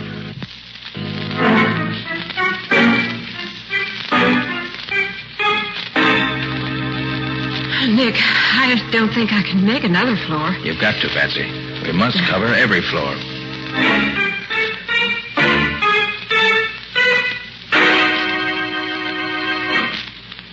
Well, this is the top. Yeah. And we don't know any more than we did before. Nick, this place is as empty as a number 2 ration book. We might as well... What is it? Thought I heard something. Nick, there's someone in that office. Yeah. And yet the lights are out. The name on the door says Gerald Ramsey, promotion counselor. Let's pay him a visit. Stay behind me now, to the left of my flash. All right. And who is flashing that pretty light in my office at this time of night? Mr. Ramsey? That's my name. And yours? Nick Carter. Surely you don't mean that you're Nick Carter, the great detective. That's who he is, Mr. Ramsey. Sorry to bother you, Mr. Ramsey, but my assistant and I were just having a look around this building. Oh, well, too bad the fuse is blown out of my office here. Or you could have a good look. Who are you after? You don't happen to know of any business in this building that might have dealings with a school teacher, do you? A school teacher? Mm-hmm. Let me see. A school teacher. Why, no, there is. I never heard of it. But then there's such a lot I never heard of. Uh-oh. Oh, you knocked over that whole stack of packages. Oh, I'm so sorry, Mr. Ramsey. I dropped my handkerchief, and I was leaning over to pick it up. Anything breakable in them? Oh, no. It's quite all right. Oh, thank goodness for that. Yes, just some things a friend of mine left here until he came back. Just leave them there. I'll take care of them. No, at least let me pick them up. No. Never mind. Just leave them there. They won't mind staying where they are for a while, I'm sure. Well, all right, if you say so. Yes, I do. So you can just run along and continue your search for whatever it was you were looking for. Good evening. Good evening. Now, Patsy, if you're okay, we better be on our way. Sorry we disturbed your reverie, Mr. Ramsey. Reverie? That's good. Really? He was an odd specimen. You think he knows anything, Nick? Well, if he does, he isn't talking. Come on. Oh, gosh, Nick, all that climbing up and downstairs just for nothing. I'm worn out. Maybe it wasn't all for nothing, Patsy. You mean you found a clue somewhere here? I don't mean anything, yet. Oh, but Nick. I hope you could still walk well enough to get down the 10 flights of stairs ahead of us, Patsy. I don't feel quite like carrying you just now. I guess I can make it under my own power. Where to now? Central High School. Time's a-wasting, and we still haven't uncovered a clue to the murder of the man in Shorty's cab.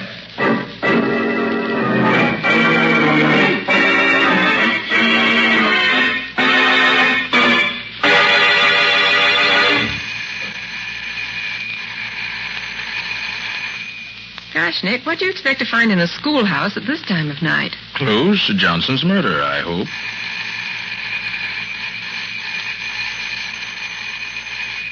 It's no use, Nick.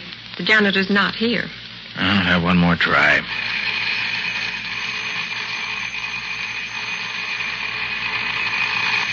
That racket should wake up the ghost of Hamlet. No answer. So Nick Carter's trusty pick lock will do the trick. Mm-hmm.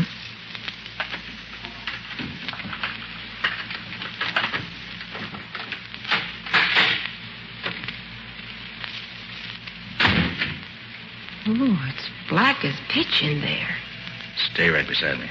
It seems to me I heard that one before tonight. And look, Nick. I barked my shins in the dark in that character's office. And so if you don't mind, this time I'd like to see where I'm going. Okay, Patsy. I'll use my flash and keep it down low. Shin height. No, that's better. Now, come on. Better hurry or our friend Shorty's going to be sitting in the clink with a murder rap pinned on him. Okay. And she said his office was on the first floor, didn't she? Yes, number 12. All bright and sunny. Here we are, Nick, number 12. I wish it were bright and sunny in here now. This time we'll just dispense with the formalities of announcing ourselves. Well, the door's open, Nick. Yes, so it is. Come on. Snap on the light, Patsy. Switch is right behind you. Okay. Hey. Well, looks like somebody else has given Mr. Johnson's room a going-over. I'm afraid we got here too late. Papers all over the floor, window wide open. What do you suppose they were looking for? Same thing we are, Patsy. Clues. Except for a different reason. You think it was the murderer? Could be. Wow. What are you reading, Nick? This poster on the wall here. Oh. $1 buys a destroyer, high school students. Subscribe just $1 to the High School Victory League and help buy a destroyer. That's the second time tonight I've seen something like that. Oh, where's my hanky? Need any help? No, I've got one right here in my pocket. There. Hey, wait a minute. Where'd you get this? What? The sticker that came out of your pocket with a handkerchief. Well, I don't know, Nick. Why? Why? It's got the same legend stamped on it that poster has. Victory League. Well, so it has. Did you buy this sticker? No, I buy my destroyers by buying war bonds. Well, think, Patsy. Where did you get it? It was in your pocket with your handkerchief. Well, I don't know, Nick. I never put anything in this little pocket except my handkerchief. I can swear to this sticker. Look out,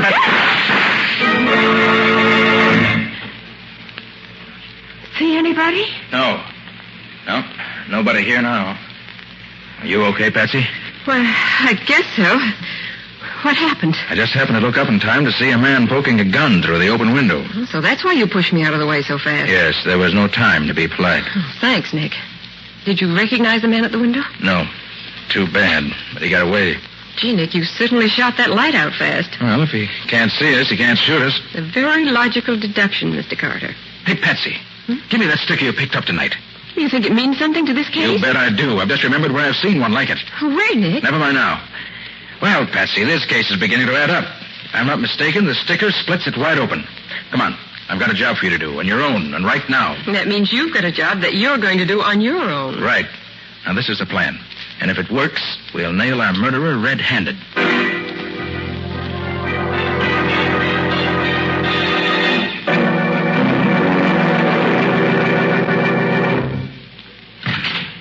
Boss, you in here? My dear fellow, you know I'm in here.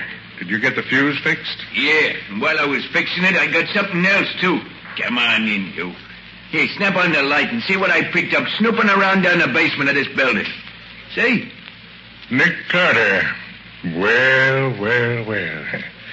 Mr. Carter, back again. Still looking for the same thing? No, I found what I was looking for. Oh, good. Good. It's very fine. I already lifted his rod, boss. What'll I do with him now? Huh? You've had your chance, my dear fellow. Now it's mine. You know, I have the general impression you men don't like me very well. Oh, sure, Mr. Carter. We love you. But we'll love you a lot better when you don't talk no more. Put very bluntly, Mr. Carter, but that is the idea. Now, Mr. Ramsey, just what do you think I could say that would harm you? Now, don't let him fool you, boss. When I was hiding in the bushes outside the window back there at the schoolhouse, I heard him tell the dame the case was wide open. Shut up, Lefty. Oh, so it was you who took those shots at us through the window? Yeah, and you ain't going to do nothing about it. You was pretty smart, though, figuring out it was Mr. Ramsey what rubbed out the school teacher. You are a complete idiot. Stop that fool tongue of yours. What's the diff, boss? He ain't going to live to tell it. True. That's true. Yes, since you know so much already, we have only one recourse, Mr. Carter. Give me the gun, Lefty. Yeah, here, boss. This one's on me. Just a minute, Ramsey. As long as I'm not going to live to tell it, maybe you'll confirm a deduction I made. Certainly, my dear fellow. The condemned man is always granted one last request. Speak up. This high school victory league's a phony, isn't it? You're playing on the patriotism of school kids to get them to donate their money to build destroyers and planes, but the money never gets any further than your own pocket. Isn't that it? Oh, yes, Mr. Carter. Since you put it bluntly that way, I am forced to admit that you're entirely correct. But may I ask what it was that led you to believe that I was behind the league? Yes. When I was at Professor Johnson's office, I saw a poster on the wall advertising your dirty league. Oh, please, Mr. Carter. I mean just that. Swindling high school students out of their few dollars in the name of a patriotism that you never knew the meaning of is about the lowest form of stealing that I know of. Boss, just let me take a poke at him, will you? No. We can afford to be good-natured. Mr. Carter hasn't much time left, you know. Do go on, Mr. Carter. As I said, I saw the poster on the wall advertising your dirty racket. And then Patsy found one of your stickers in her handkerchief where she'd picked it up off your floor. I recall then seeing that each of the packages she knocked over in here had a sample sticker pasted on it. It was easy enough then to put two and two together and get the required 4. It's too bad that your undoubted excellence in mathematics can't save you. And all because one little school teacher suspected his kids were being cheated. Poor Professor Johnson. It is too bad for him that I found him wandering around this building, looking for the offices of the high school victory league. He told me he suspected it was a phony outfit, and he was going to see right and justice done. I offered to take him right to the police station, and I did. Although I wasn't with him when he got there. Very funny. Yes. Hurry up, boss. We got work to do. Yes. Well, Mr. Carter, this is it.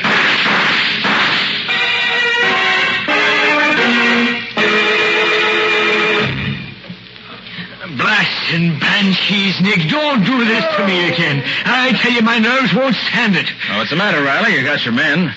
They're lying on the ground here, howling like stuck pigs. Yeah, sure, but what if I hadn't hit him when he aimed at you, Nick? What if I'd missed? Oh, Nick, your plan worked beautifully. The whole thing.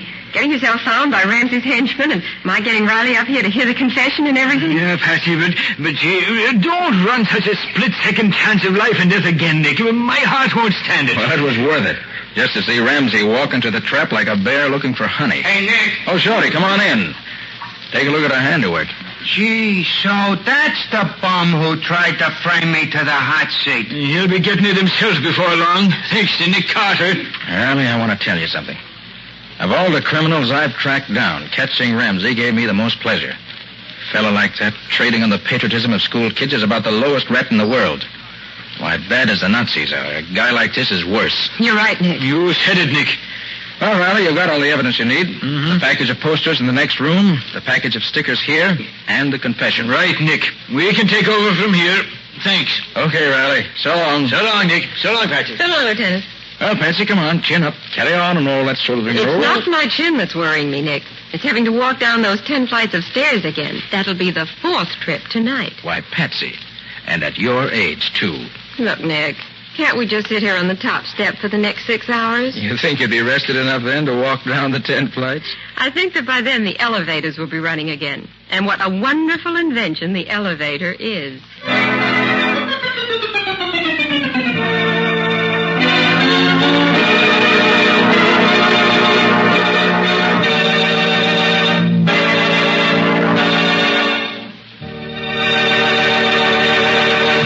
This has been another of the strange adventures of Nick Carter, Master Detective, which are brought to you regularly each week at this same time by WOR Mutual. Now, tell us a little about next week's story, Nick. Well, next week's story includes rather more adventure than actual detecting. But if Nick hadn't been able to make the first few deductions that really started him off on the right track, there would have been no adventure. And there was adventure, and plenty of it.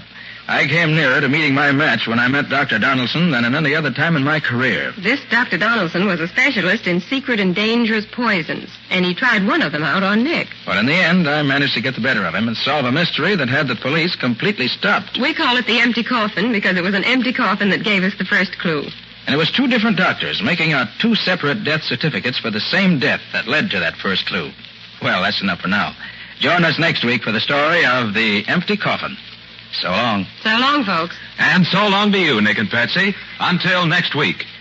In the strange adventure you have just heard, Nick Carter was impersonated by Lon Clark, Patsy by Helen Choate. The story was written for Nick Carter by Barth Conray. Original music was played by Lou White. The entire production was under the direction of Jock McGregor.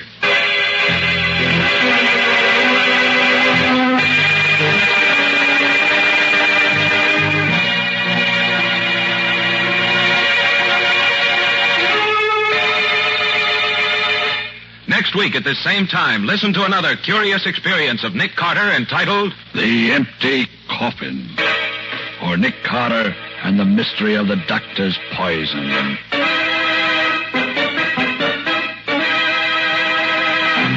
This story is a copyrighted feature of Street and Smith Publications, Incorporated. The Return of Nick Carter is produced in the studios of WOR and is broadcast over most of these stations every Saturday evening at 7 o'clock Eastern Wartime. And don't forget that the adventures of Nick's adopted son, Chick Carter, are broadcast over most of these stations Mondays through Fridays at 5:30 p.m. Eastern Wartime. This is Mutual.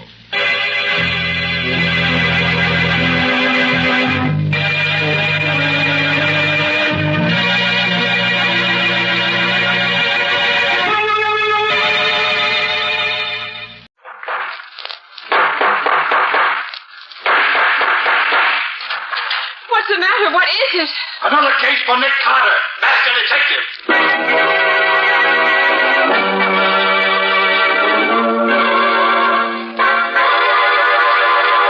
Yes, it's another case for that most famous of all manhunters, the detective whose ability at solving crime is unequaled in the history of detective fiction. Nick Carter, Master Detective. Tonight's curious adventure... An angle on murder. Or Nick Carter and the mystery of the mutilated foot.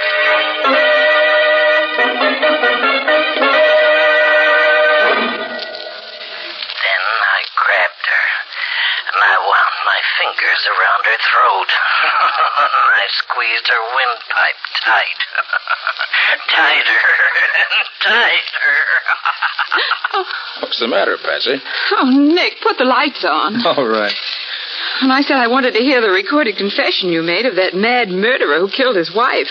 I didn't think I'd have to listen to it in the dark. Well, that's the way we got him to confess in the first place. Oh, I'll take it, Patsy. Okay, Nick. Nick Carter's office. I'd like to talk to Mr. Nicholas Carter. This is Nick Carter speaking. Oh, hello, Nick. This is John Hamill, the banker's associates. Oh, hello, John. How have you been? Nick, I'm in trouble. I can't discuss it over the phone. How soon can you meet me? Where? On West Street, around the corner from the Greystone building where my offices are. Please get there as fast as you can. All right, John. I'll be there in 10 minutes. Thank you.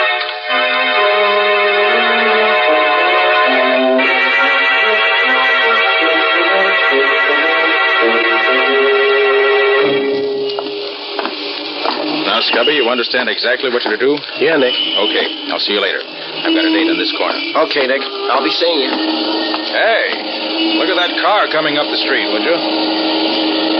Hey, Nick, watch out. That car is headed right at you. Jump, Nick. Oh, did he hit you, Nick? Are you all right? Yeah, I'm all right. Oh, gee, that was close. It almost seemed like whoever was driving that car did that on purpose. Wouldn't be at all surprised, Scubby. I think somebody is interested in preventing me from keeping my appointment. Hey, look, maybe I better stay with you, Nick. No, I've got something else for you to do, Scubby. I got the number in that car. Hop down to the license bureau and find out who it belongs to. Then wait for me at the office.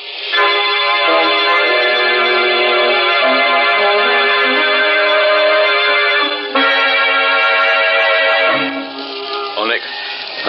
Sorry I'm so late. Oh, hello, John. I've been on this corner waiting for you for 20 minutes. Where have you been? Trying to get here without anyone seeing me. Well, why all the mystery? What's up? Wait a minute, Nick. Here, get back in this doorway, quick. Don't let him see us. Well, who was that? Somebody trailing you? I don't know. I never saw him before. Well, then why'd you want to dodge him? You haven't done anything wrong, have you? No, Nick. Absolutely nothing. Now, listen. I don't want the police in on this just yet, if I can help it. A banking firm like mine can't stand any unnecessary notoriety. Well, yes, I know, John, but what's this all about? Well, let me explain. I wanted to tell you out here where I can be sure no one will hear us. You see, Nick, several days ago I discovered there's a serious shortage on our books. Somebody has been taking money from the accounts, and I'm almost sure I know who it is. I've called a meeting of my 4 partners. They're upstairs in my office waiting for me right now to have a showdown before the stockholders find out. That's why I ask you to come over here, Nick. You may have to make an arrest tonight. Well, you don't want a detective, John. You want a cop. No, you're wrong, Nick. I want you. Please come along. Well, perhaps you better wait down the lobby while I go up and see if everything's all right. That is safe for you to come on. No, Nick. There's no need for that. All right. I want to be in on the showdown. Come on. Anything you say. And if you really feel that something dangerous is in the wind, I think I should go up there first and look around. Then if everything's okay, let you know. No. I want to go up now and get it over with. Well, you insist. I do, Nick. Oh, I know it's pretty late, but I waited purposely till the offices were closed to avoid any publicity. This whole business requires the greatest secrecy.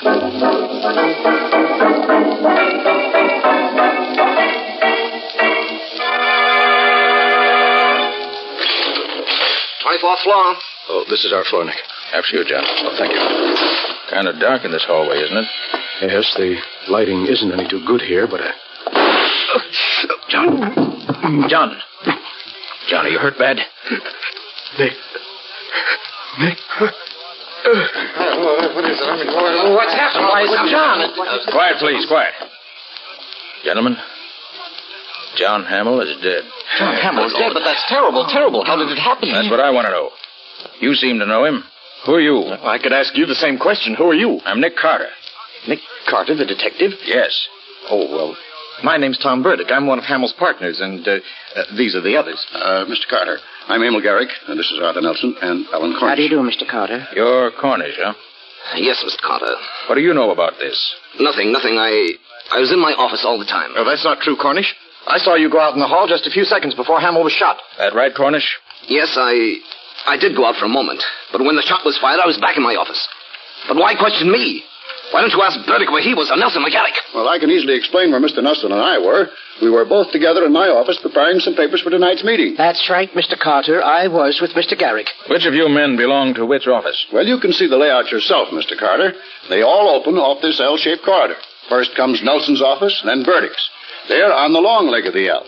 Then on the corner at the end is Cornish's office, directly in line with the corridor to the elevator. And Garrick's office is around the corner on the short leg of the L. That's right. That's out of sight of the elevator completely, isn't it? Sure, you can't even see the corridor from my office. So I see. Then, Cornish, your office is the only one which faces the corridor. I'd like to have a look at it. All right. This way.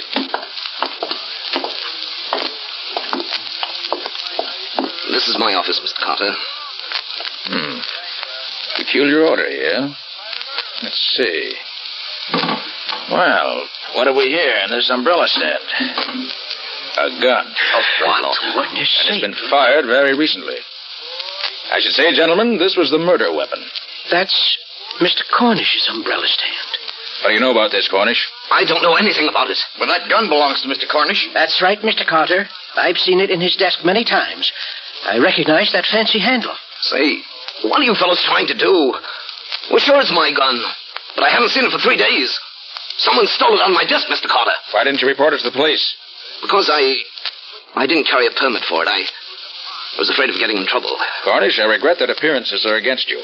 I'm afraid I'll have to turn you over to the police. You won't turn me over to the police? Well, what happened to the light? Cornish, turn them out. Turn those lights on, somebody. Be honest, Carter. There he goes, Carter. It's Cornish. He's escaping down the hall. Stop, Cornish.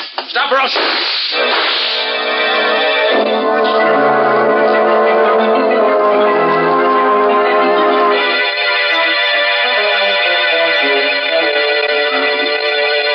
You see, Patsy, I was right with Hamill when he was murdered. What I can't figure out was how he was shot when there was no one else in the hall with us. Don't ask me, Nick. And here's something else. I heard only one shot fired, but Cornish's gun had 3 empty shells. And to top it all off, here's the bullet that killed Hamill. Coroner gave it to me.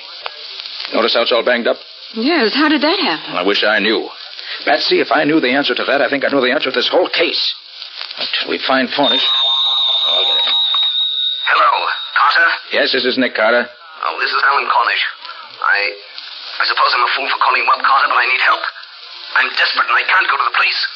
You've got to help me prove I didn't kill Hamill. Why'd you run away, Cornish? Because I was scared. Lucky for me, you didn't hit me. Don't worry, Cornish. If I'd really wanted to hit you, I would have. Where are you now? I'll tell you, but you've got to promise to come alone. If you don't... The only thing I'll promise you is that I won't do anything till after I've talked to you. Now, what's the address? 1813 Oak Street. Come right over. I'll be waiting for you. Okay, sit tight. I'll be there. You mean we'll be there? I'm sick of sitting around here. I'm going with you.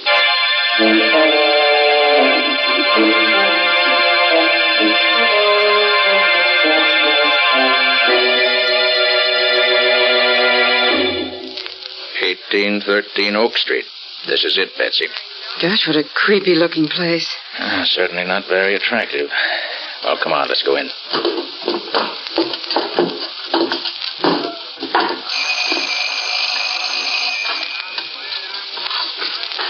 Maybe he's not here. Said he'd be here. Wonder if... Well, the door's open.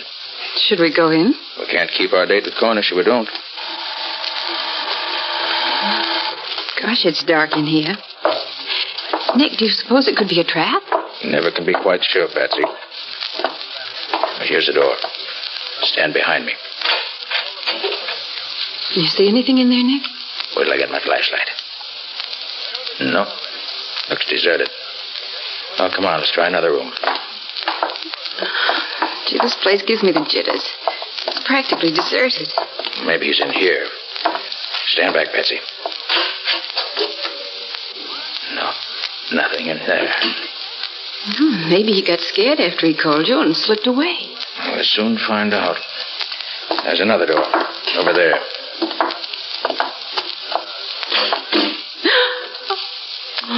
Look, Nick. Is that... Yes. He's hanged himself.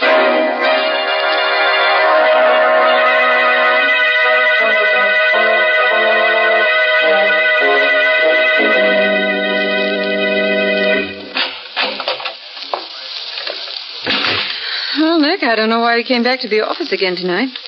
Cornish is dead. I guess that closes the case. Patsy, I'm not satisfied. When I talked to him on the phone, he certainly didn't sound like a man who was going to kill himself. When a man wants to prove himself innocent, he doesn't commit suicide. No, Patsy, there's something about that hanging that's bothering me, and I can't lay my finger on it. You probably figured that was the best way out. To kick over the chair and end it all. Patsy, remind me to give you a raise. And what did I do? I've got it. Look, Patsy, Cornish was a short man. Well, so what? Patsy, Cornish couldn't have hanged himself. Well, why not? Don't you remember, Patsy? The only furniture in that room was a bed. And Cornish was so short he never could reach that noose from the bed where it was. Of course, Nick. The bed was on the other side of the room. Patsy, Cornish was murdered, which eliminates him as a suspect. Probably he was killed by the same man who killed Hamill. Oh, but who, Nick? Who? Wish I knew. Hiya, Nick. Hiya, Patsy. Well, it isn't the missing link. Scubby, did you find out anything about that car that nearly ran me down this afternoon? Oh, you bet, Nick. Good. But what a time I've been having. Wait till you hear what I have to tell you. Well, I had to get the license commissioner out of bed to get it, but, oh, boy, it was worth it. Hey, do you know who that car belongs to? Tom Burdick, Hamill's partner. Good boy, Scubby. Did you get his address, too? Yeah, some deserted neck of the woods out in Long Island. I've got the address here somewhere. Fine. Come on, Scubby.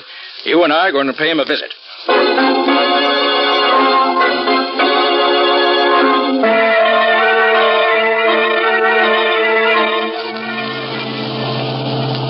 You know, Scubby, the more I think of it, the more it looks as if Tom Burdick might be mixed up in this some way. Oh, I hope so, Nick.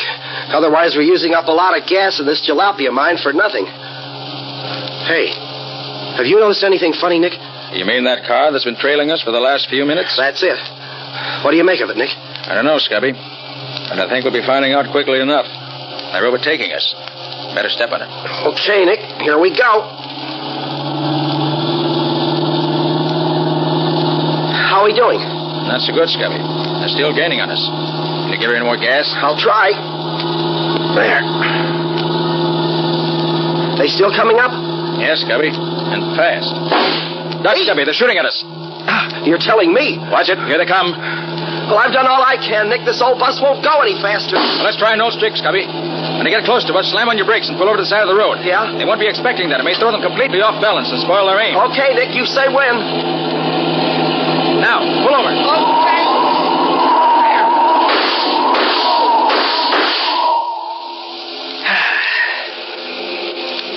Oh, boy. That was a close one. Are you all right, Nick? Yeah. Well, we won't see them anymore for a while. Get going, Scubby. We got to make up for lost time.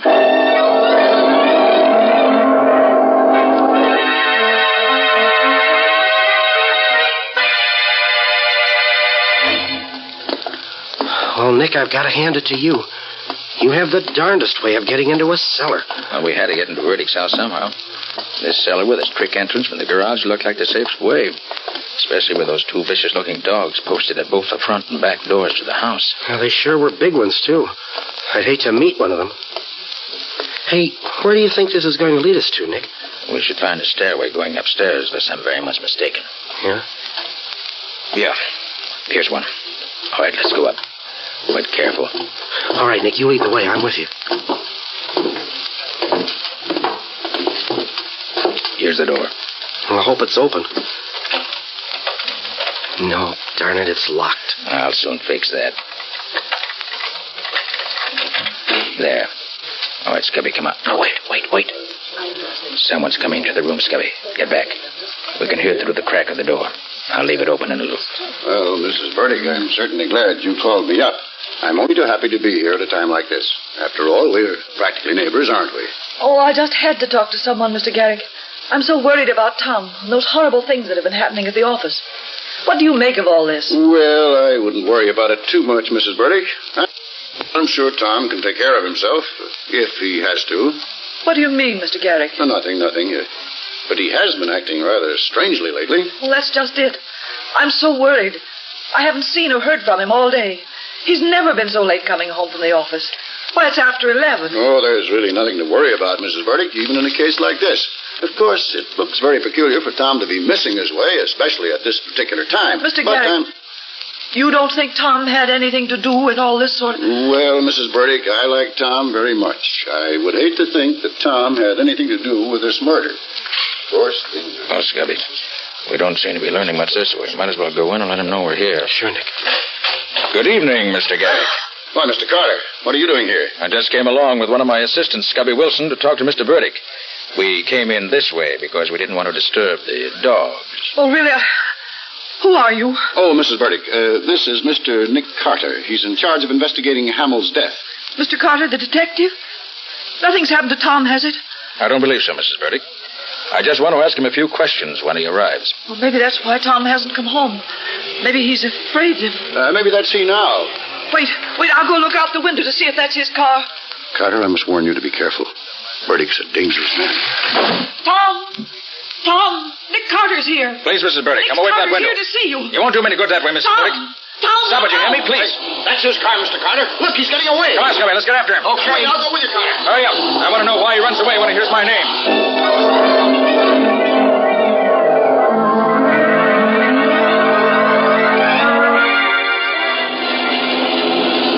I hope this car of yours stays on the road, Carter. Don't worry about it, Mr. Garrick. Carter, I didn't want to say too much in front of Mrs. Burdick, but we've all been afraid of Burdick. All right.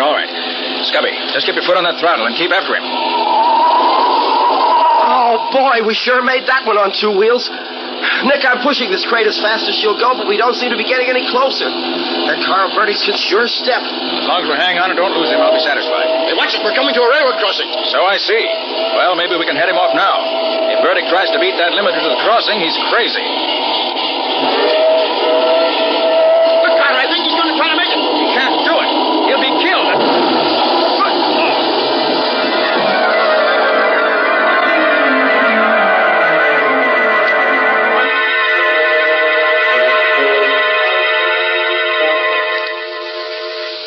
Oh, Nick, that nurse that just came out of the operating room is signaling you. Oh, yes. She wants me to go into Burdick. You wait for me here, Scubby. Okay, Nick.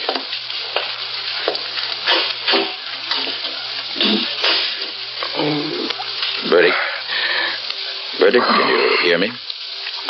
Yes, Carter. I can hear you. Carter, I'm a dying man. Yes, I know. I swear to you, I didn't kill Hamill or Cornish. Then why did you try to run me down with your car this afternoon? Carter, I didn't do that. All I know is that for several hours this afternoon, my car was mysteriously missing. I didn't find it again until I started home this evening. Burdick, why did you run away from your home tonight when your wife told you we were there? How about the securities we found on you after the wreck? It wasn't you. It was securities. I took them so that... Oh. Yes, Burdick? Why did you take them? I took them so I could keep him from stealing them. Who? Burdick, who? Burdick, who's he? Carter. Front office. Bottom drawer of desk. Something will lead you to murder. Yes, Burdick? Who's the murderer? He is... Oh. Burdick. Oh, poor chap. If you'd spoken sooner, you might have lived longer.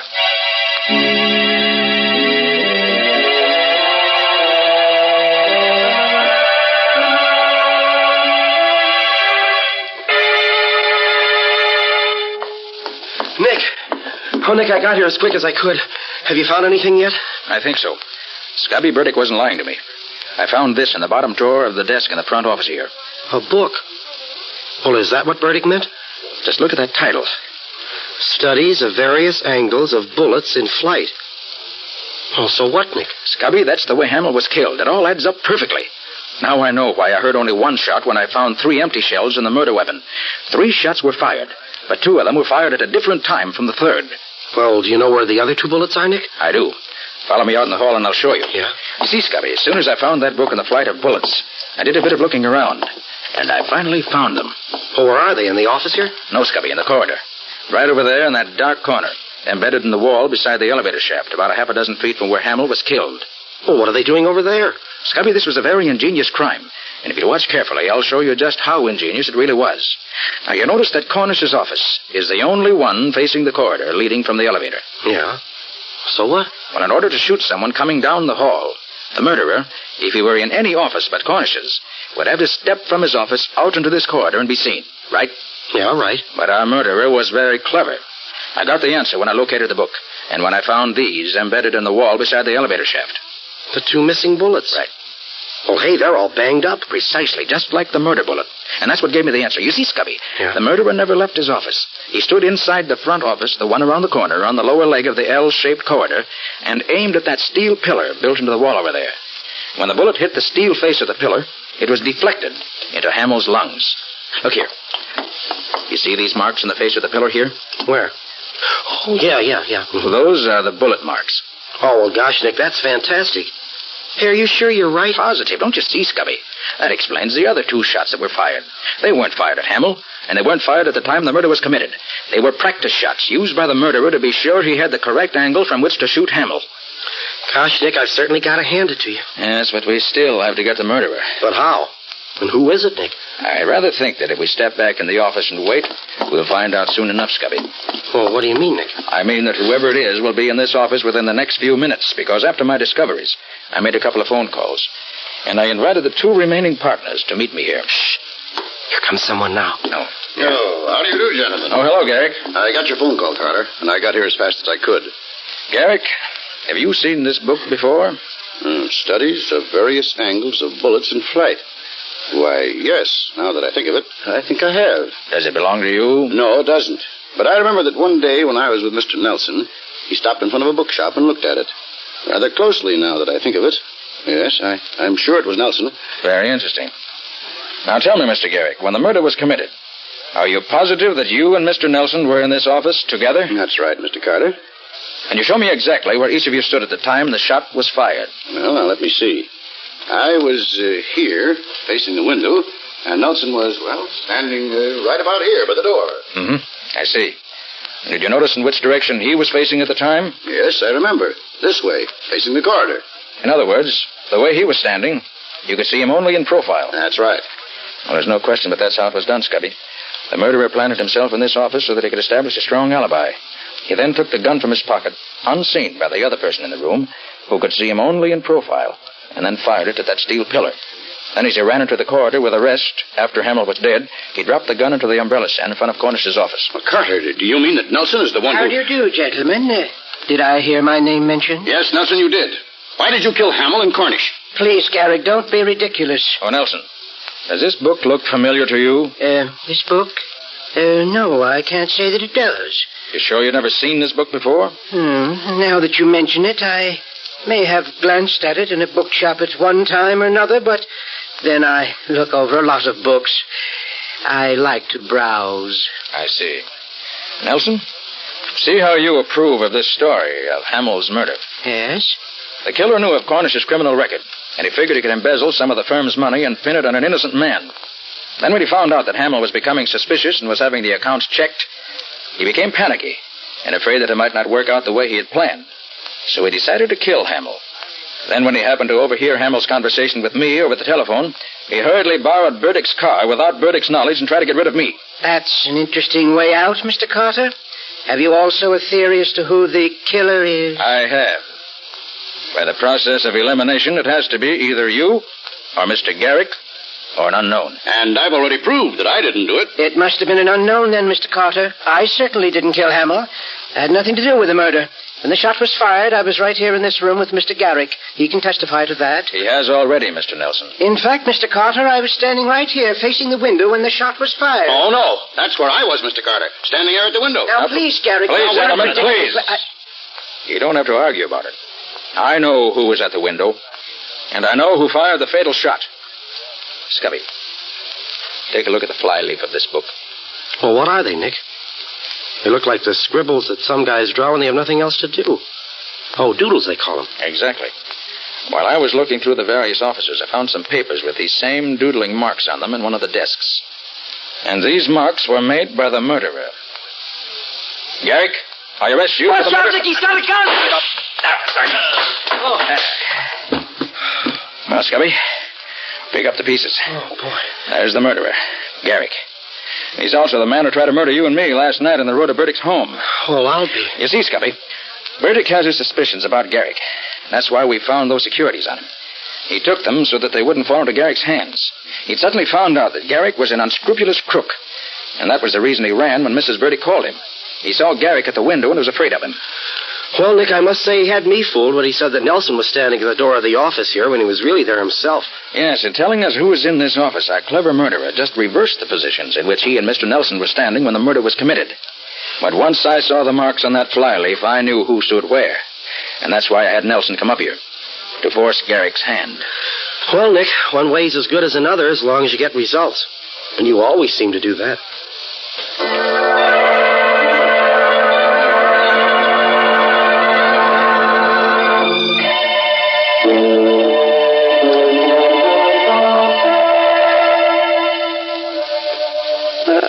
So you finally decided to come back, did you? Yes, Patsy, it's all over. Well, I think you can go home now. Why, Mr. Carter, are you sure you can spare me? Why not? You've been so busy on this case all night, Mr. Carter, you may not have noticed that it is now a new day. And a good secretary is always on the job the first thing in the morning. Shall I take a letter, Mr. Carter?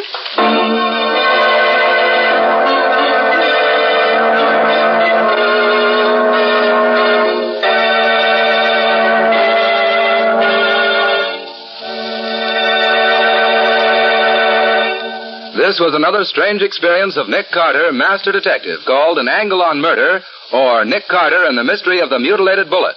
Another of the curious adventures of Nick Carter, which are brought to you by WOR Mutual. And now, Nick, what's next week's story all about? Well, when this case was first brought to me, it seemed so routine and uninteresting that I practically turned it down. But it was far from routine once you got into it, wasn't it, Nick? Yes, indeed. So far from it that I almost got myself bumped off investigating it. It's really the story of a man who thought he was so much cleverer than Nick that he could outwit him every time. I don't suppose he got away with it. No, he found he wasn't really so clever after all. Like practically every criminal I ever met, he gave himself away by being too clever. Well, sounds like an interesting tale, Nick. Not only interesting, but downright exciting. But more of that next week. So long, folks. So long. And so long to you, Nick and Patsy. In the strange adventure you've just heard, Nick Carter was impersonated by Lon Clark, Patsy by Helen Choate, and Scubby by John Kane. The story was written for Nick Carter by George Gordon. Original music was played by Lew White. The entire production was under the direction of Jock McGregor.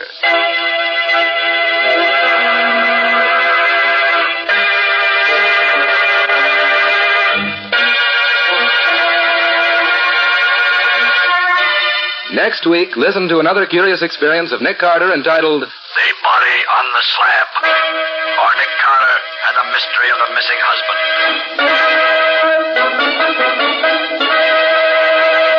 This story is a copyrighted feature of Street and Smith Publications, Incorporated. Beginning Wednesday, November 3rd, The Return of Nick Carter, which is produced in the studios of WOR, will be broadcast over most of these stations on Wednesday evenings at 8:30 Eastern Wartime. Remember the new time, Wednesdays at 8:30 Eastern Wartime, beginning Wednesday, November 3rd.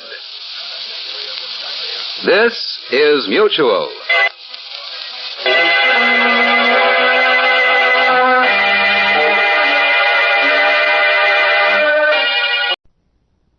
Post-war Old Dutch cleanser, famous for chasing dirt, presents Nick Carter, famous for chasing crime.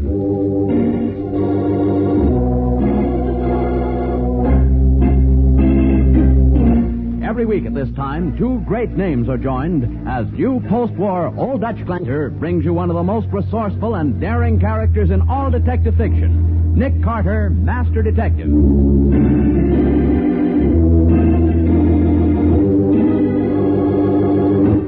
Nick, I tell you, the kid did kill that cop. In all my years on the force, I never saw a more open and shut case. I was afraid it was going to be like this, Matty.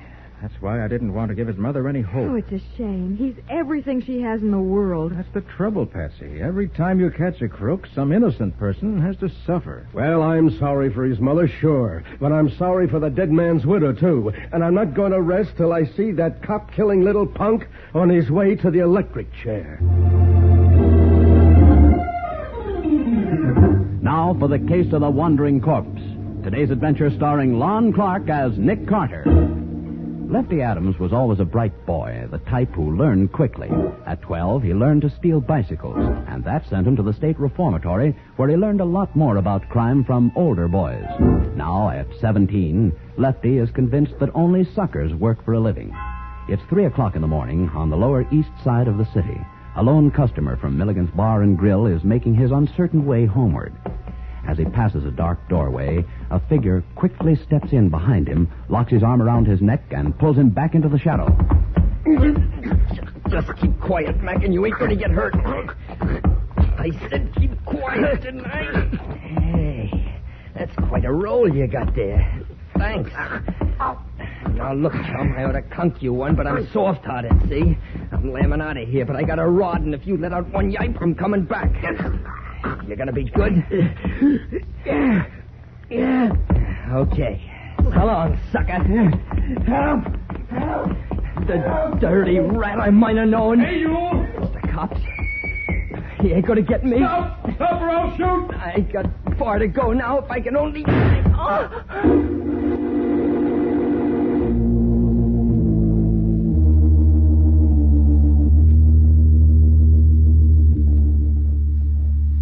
They say my boy Lefty shot that policeman, Mr. Carter. They say he's a murderer. Try to stop crying, Mrs. Adams. Nick will help you if he possibly can. Won't you, Nick?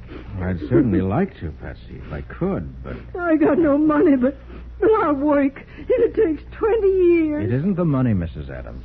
The fact that Lefty ran away. Oh, why wouldn't he run away with every cop in town looking for him, ready to shoot him on sight? Oh, no, they wouldn't do and that. He's hurt, too. That's what the papers say. Maybe he's dying. But why did you come to me? You knew Lefty when he used to go to your downtown boys' club. Yes, I did. Well, then you know he's a good boy. No, Mrs. Adams, I don't. I don't think he's a really bad boy, but he was always a little defiant and suspicious. Well, that's no crime. I know. I did what I could for him in the short time he was a member of the club, but he didn't stay long enough for me to straighten him out. Well, he never meant any harm. It was them older boys he got mixed up with afterwards. Well, that's usually the way. Lefty has a pretty bad record, Mrs. Adams. Nick, why don't you at least investigate? I'll be glad to, but if I start, I'll have to go through with it, whether he's innocent or not. Well, that's all I want, Mr. Carter, because I know he didn't do it. And, of course, if I find where he's hiding, I'll have to turn him over to the police. Well, that's the only way. All right, then, go ahead.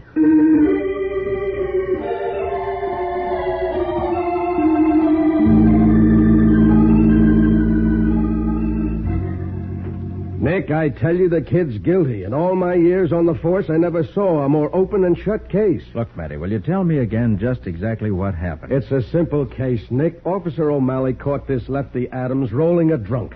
The kid ran, and O'Malley warned him to stop, but he didn't. So O'Malley fired and hit him, too. Then the kid turned and shot O'Malley with that homemade gun we found near the body. A homemade gun, Sergeant? Yeah, Patsy. A lot of these young hoodlums make their own out of scrap metal and stuff. Oh. And 3 people have identified the gun that killed O'Malley as his. Any fingerprints? Sure. All belonging to Lefty Adams. Oh, Nick, that's almost positive proof.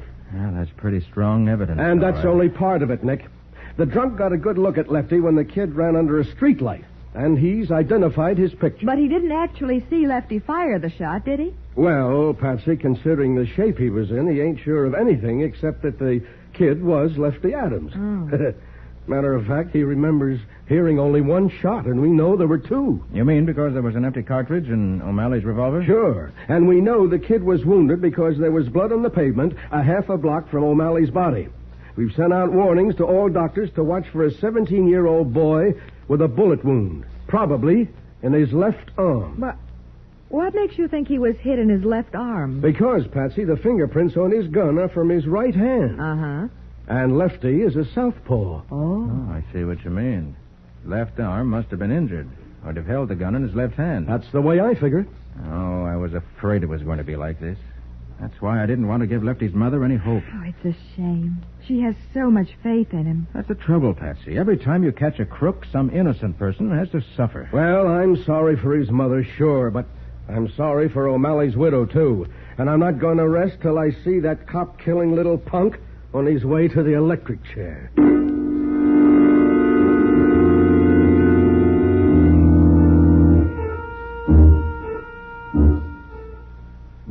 Well, here's O'Malley's stuff, Nick. His uniform, gun, nightstick, everything he had on him. Mind if I look it over? No, go right ahead. Sergeant, Yeah, Patsy. didn't you say that Officer O'Malley had been dead for about an hour when he was found? Yeah. When the drunk heard the shooting, he went for help. But he was so loopy, it took him a long time to find another officer. Then he got lost trying to find the place again. I see. Didn't anybody in the neighborhood hear the shots? Well, you see, nobody uses that street much at night. There's a factory along one side of the block, and the other side is all little stores and things. Only one person lives in the whole block. Oh? Who's Yeah. that? An old lady who lives in the back of a second-hand store she runs. She heard the shot but didn't pay any attention. Hey, Mary. Yeah? Didn't it rain shortly after midnight last night? Yeah, for a while. I should think the street would have been wet. It was, sort of. Why? There's dust on the back of O'Malley's uniform. Oh, he must have ducked in the doorway to get out of the rain and lean against a dirty wall. Yeah, that could be. Well, he didn't get it when he fell because he was lying on his face, Nick. And there's something else about this coat. What? O'Malley was shot in the left side of the chest. There's also a blood stain on the right shoulder of the coat. Say, that's right. Wonder how that got there. Search me. Do you think that second blood stain means anything, Nick? Well, I don't suppose so, but for the sake of the boy's mother, I'm not going to give up until I know the reasons for everything. Well? Come on, Patsy, let's go down to Meacham Street and give the scene of the crime the once-over.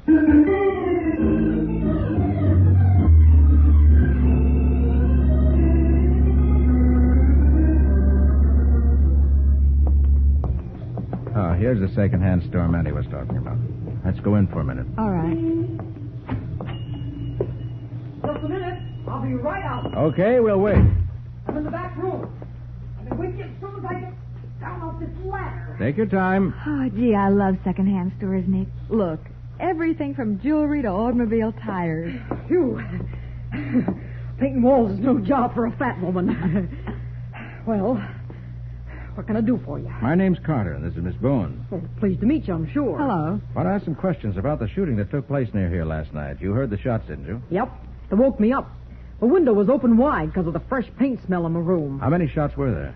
Why, 2 was all I heard. You sure there were only 2, not just 1? Well, there was 2, all right. Of course, I didn't know it was guns. I thought it was some car backfiring. Well, what time was it? Did you notice? Well, when the police was here, they told me it was about 3. But I didn't look at the clock when I heard the shot, so, well, I wouldn't know myself. Or did you hear anything else? Yeah. Yeah, I heard somebody run down the street right after that. Uh-huh. Well, thanks very much. Sorry we had to interrupt your painting. Oh, that's all right. Don't mind a bit. All right, come on, Patsy. We have to make another stop in this neighborhood. Where's that, Nick? Well, this won't be pleasant. But we better stop in and tell Mrs. Adams what we learned from Matty.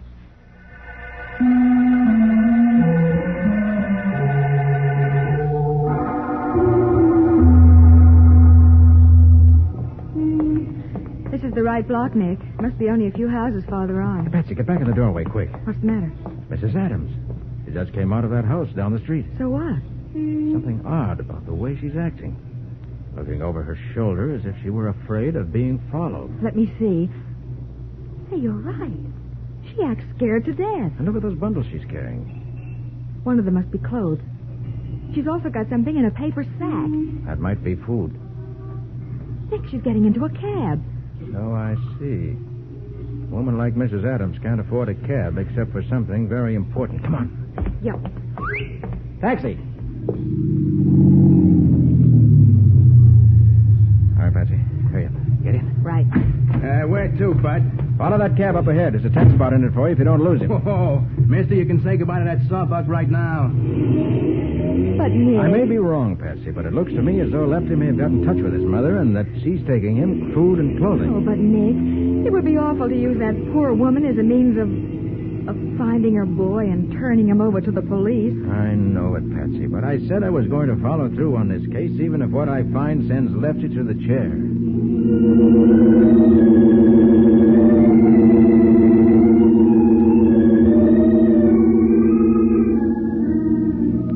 Hey, mister, they're stopping. Yeah, I see him. Hold back for a minute. Okay, you're the boss. She's getting out and going into that old house, Nick. All right, driver. Let us out at the same house. Right. Maybe I shouldn't feel this way, Nick, but I hope Lefty isn't there. I'd rather the police caught him than us. Murder's nothing to be sentimental about, Patsy. I know. Here's your 10-spot, driver, and wait for us. Sure. Come on, Patsy. Let's see where Lefty's mother goes.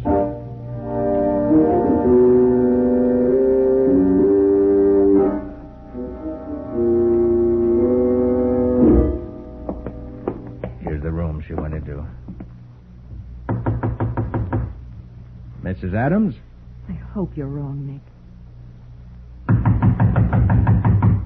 Mrs. Adams, What do you want? it's Nick Carter. Let me in, Mrs. Adams. Go away, please, please. Oh, what's the use, Mom? Okay, so you found me. Now I hope you're satisfied. He didn't do it, Mr. Carter. He couldn't have. Lefty, tell him he didn't kill anybody. Gee, I'm sorry, Mom. I can't. I did shoot that cop, just like the papers said. Nick, look at the wound on Lefty's head. Yes, I noticed it. But I thought... So did I. Mom, will you... Maybe we've been all wrong. While Lefty's heartbroken mother sobs convulsively, Nick and the 17-year-old criminal leave for headquarters. We'll see what happens in just a moment. Now, back to the case of the wandering corpse. Today's adventure with Nick Carter.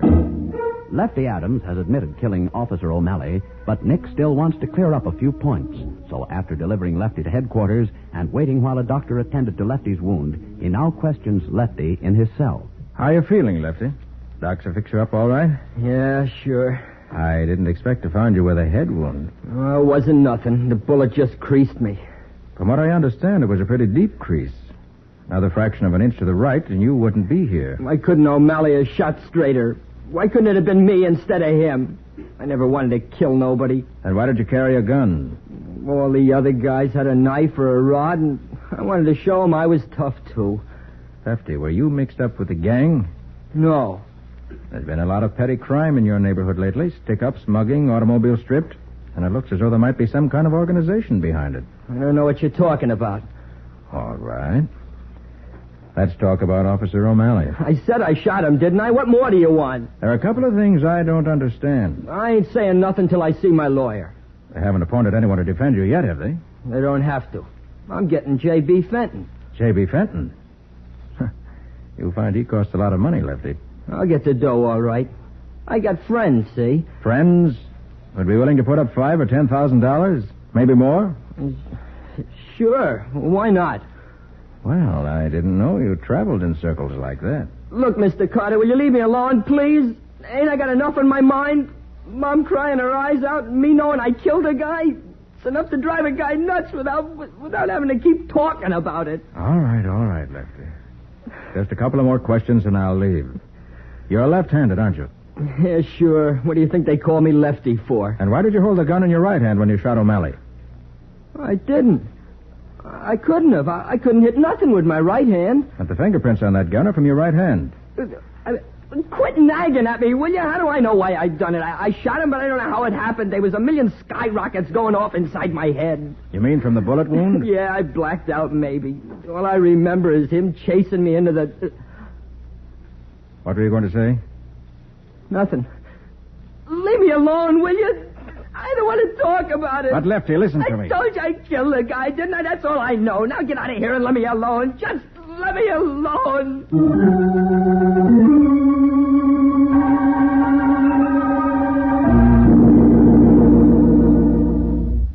Nick, I've been waiting here in this taxi for over an hour. I thought you were never coming. Took longer than I expected, Patsy. Oh, downtown, driver. Corner of 4th and 5th. Right. Did you find out anything? I found out that Lefty's lying. He's lying? About what? I'm not sure. It's almost as if he were taking the blame to protect somebody else. Well, he wouldn't do that. I wouldn't think so either, but that's the way it looks. Another thing, it doesn't seem to be the actual shooting he's lying about. Well, what is it then? Oh, I don't know, Patsy. It doesn't make sense. There's something wrong somewhere. Hey, mister. Was that kid we brought down the clink the one that bumped the cop last night, huh? Yes, he's the one. You know, it's a funny thing. I almost seen that fracas. What do you mean you almost saw it? Well, it happened in my territory. You know, I picked you up only a couple of blocks from there. Yes, I know. Well, like I was saying, I drove through the street where the kid killed the cop about half an hour before it happened. About 3:30 it was. What? Sure. The paper said the cop's body was found about 4 o'clock. And I went through there not half an hour before. You sure you drove through that same block on Meacham Street this morning at 3:30? Sure, I'm sure. I picked up a fare right after that, and I got it down on my book. 3:37. Maybe your watch was wrong. Nuts. This ticker of mine ain't been off 2 minutes in 10 years. What are you so psyched about? Because it was 4 o'clock when they found the body. But the killing took place at 3. You're nuts. If that cop was laying dead in the street, I'd have seen him, wouldn't I, huh? You bet you would. Turn around, driver. We're going back to headquarters.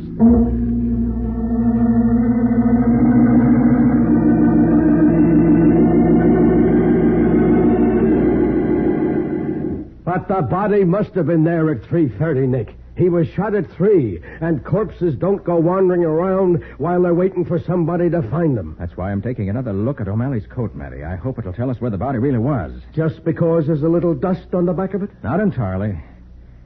Matty, take another look at this stain on the right shoulder. Oh, Nick, we've talked about that before. I admit it's a funny place for a blood stain. When he was shot on the other side... If you take a closer look, you'll see that the blood stain isn't dried blood at all. What? On this dark blue cloth, it's hard to tell the difference, but that particular stain is paint, Matty. Brown paint.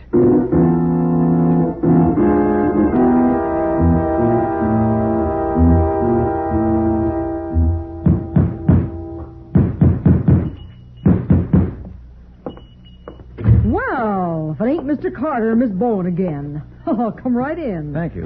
Still fixing the place up, Mrs. Trimmett? Yeah. Oh, like they say, woman's work is never done. These shelves clear up to the ceiling is nice, all right, but they was never made to hold the heavy junk that collects in a second-hand store. So today you're a carpenter instead of a painter. Well, I just thought I'd put in a couple of nails to hold them to the wall. These shelves was ever to tip over, it'd be worse than Fibber McGee's closet.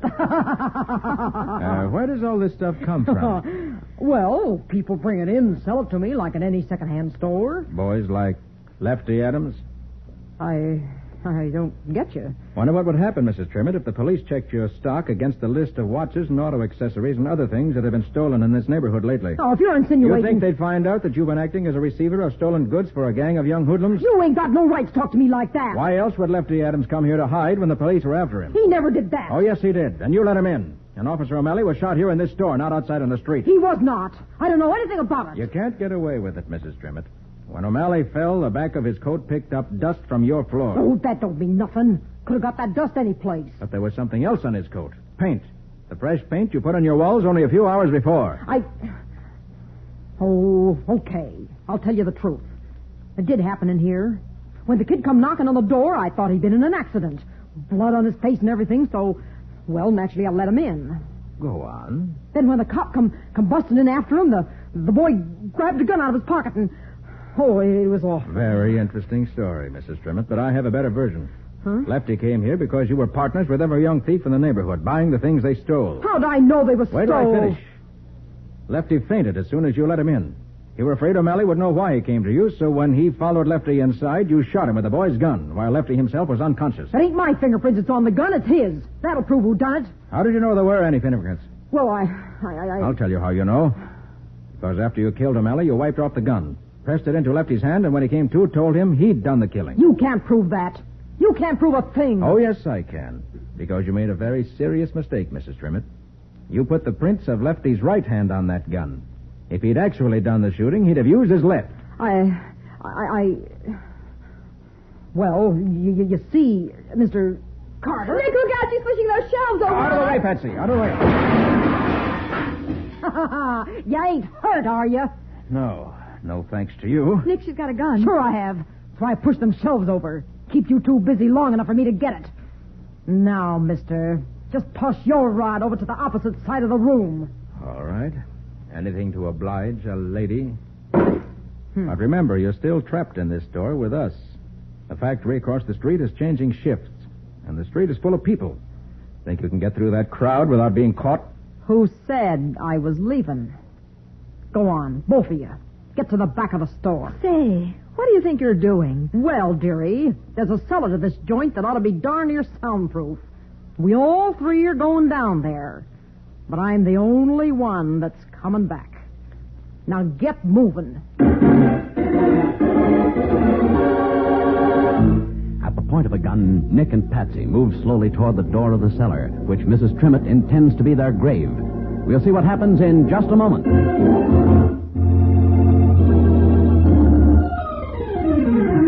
Now for the conclusion of the case of the wandering corpse. Today's adventure with Nick Carter. Nick and Patsy are slowly walking toward the rear of Mrs. Trimmett's second-hand store, with Mrs. Trimmett right behind them, a revolver in her hand. Nick, once we get into that basement, we won't have a chance. You can do something to distract her attention for a minute. Cut out the whispering and go on down those steps. Please don't rush us. Whenever you're ready, Nick. I said shut up. Now. Oh, I caught my heel. You fool! You Give me the gun. I'll give it to you. You let go of my arm. We'll fall. I tell you, we'll fall out the stairs. All right, Patsy. I've got the gun. You dirty rat. You broke my arm, knocking me down them steps. Oh, that's a shame, Mrs. Trimmett. But we'll see that you get the very best medical attention in the prison hospital.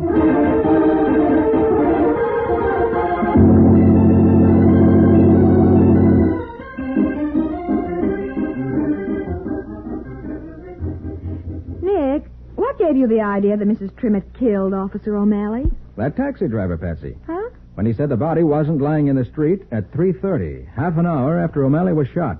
As Matty said, a corpse just doesn't go wandering around. Yeah. So I figured the killing must have taken place somewhere else. But what made you decide it happened in Mrs. Trimmett's store? Because she was the only person who lived in the block, and therefore the only person who could have been there at that time of night. Oh, so that's the only place Lefty could have found shelter. That's right. And I also remember that other stain on O'Malley's coat and the brown paint Mrs. Trimmett had been using on her walls. So you checked and found it was paint on the coat. Right. And then everything fell into place. Mm-hmm. All that junk in her store, the same type of things that had been stolen in the neighborhood, provided me with a reason why Lefty might have thought she'd help him. Well, he went to her because she was a sort of partner in crime. Exactly. And if we assumed that, it was easy to reconstruct the whole thing. I see. Lefty admitted that he'd passed out and didn't remember shooting the officer. Mm-hmm. Then there was the fact that the fingerprints on the gun were from his right hand. That suggested a frame-up. I suppose Mrs. Trimmett dragged the body out into the street. With Lefty's help. Of course, she also bribed him into saying the murder happened out in the street by promising to pay for the best lawyer in town in case he were caught. So that's why I didn't want to bring her name into it. By the way, what's going to happen to Lefty? Oh, I'm trying to get him paroled to my custody. Oh. Then you think Lefty has really learned a lesson this time? I do. He's promised to go straight from now on. And I believe him. Well, I'm glad. For his mother's sake as well as his own. So am I, Patsy. Oh, incidentally, that was a beautiful fall you took down those cellar steps. You should have been a stunt girl for the movies. Well, thanks, Nick. And that reminds me. I have a little expense account here. Oh? What for? For $1.25. The price of one large-sized bottle of liniment.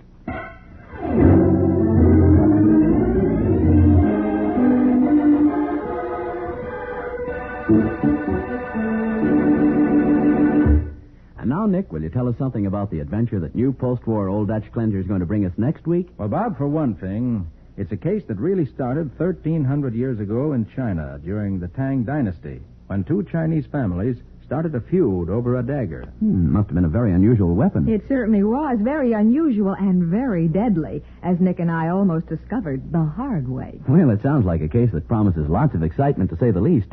What do you call the adventure, Nick? I call it the case of the Kwong Li dagger.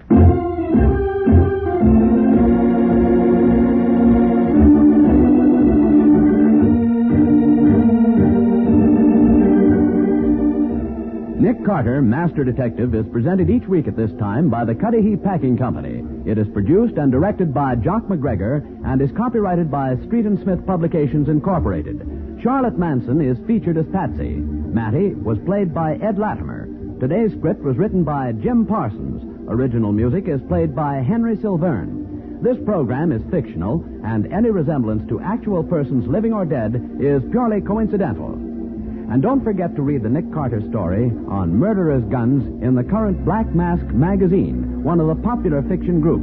Bob Martin speaking.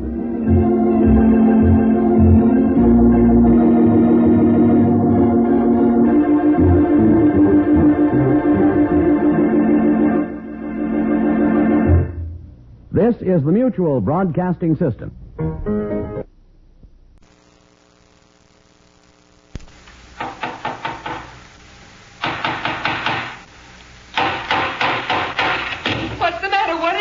case for Nick Carter, Master Detective.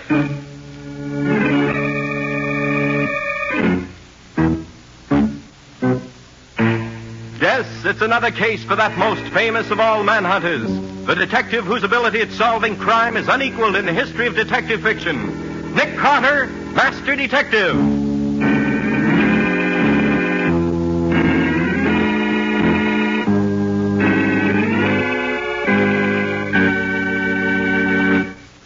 But, Mr. Sweet, that sort of thing is entirely out of my line. Yes, I suppose it is, Mr. Carter, but after all, you are our official investigator. All right, all right. I'll have one of my men take care of it. Now tell me again what you want me to do. One of our clients is being sued as a result of an automobile accident in which a woman was very severely injured. Our client got the name of one witness, but another witness got away before he could find out who he was. Now, our client says he was a very tall, thin chap with red hair, probably in his late 20s. A bystander told him that he thought this man lived just a couple of blocks away. That's all we know about him. But his testimony is extremely important to us in our defense of the case. We must find him at once. All right, Mr. Sweet, we'll find him. Where was the collision? Corner of Boylston Avenue and 2nd Place on the north side. And this red-haired young man lives a couple of blocks from there in some unknown direction? That's what we believe, Mr. Carter. All right. I'll send Mr. McGlynn out at once. Thank you. As soon as we have something definite, I'll let you know.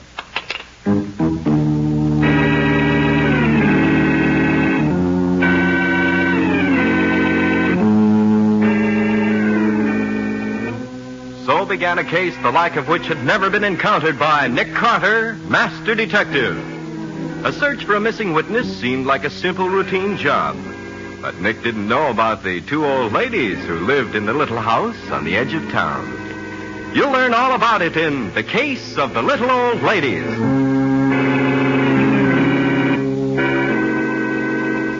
You say you don't know nobody with red hair? No, I don't. Keep on trying. Of all the jobs for a great detective like me, going from door to door looking for a guy who probably don't even exist. I never knew Nick to fall for such a dumb stunt before, and he had to wish it on me. I don't know why I don't quit. 47 houses I've been to. Nobody ever seen a guy like I'm looking for. But I heard about every kind of fella but the kind I want. Yes? Who is it, please? Good morning. I wonder if you can tell me anything about a tall, thin young man about 26, 28 years old with red hair. Well, now, let me see. I know almost everybody in this neighborhood. We've lived here a great many years. If you'll come in, I'll ask my sister if she recalls such a person. Oh, now, ma'am, I don't want to put you to no trouble. No trouble at all. We'll be glad to help you if we can. Do come in, please. Well, all right. Of course, I want to find this fellow, so if you can help... Of course you do. Edith? Yes? Will you come here a minute, dear? What is it, Mary? Can I... Oh, Edith, this is Mr. Waldo McGlynn, ma'am. Chief Assistant to Nick Carter. Mr. McGlynn. How do you do, Mr. McGlynn? How are you, ma'am? Mr. McGlynn says he's looking for a tall, thin young man with red hair, about 26 or 28 years old. Do we know such a man? Well, now let me see.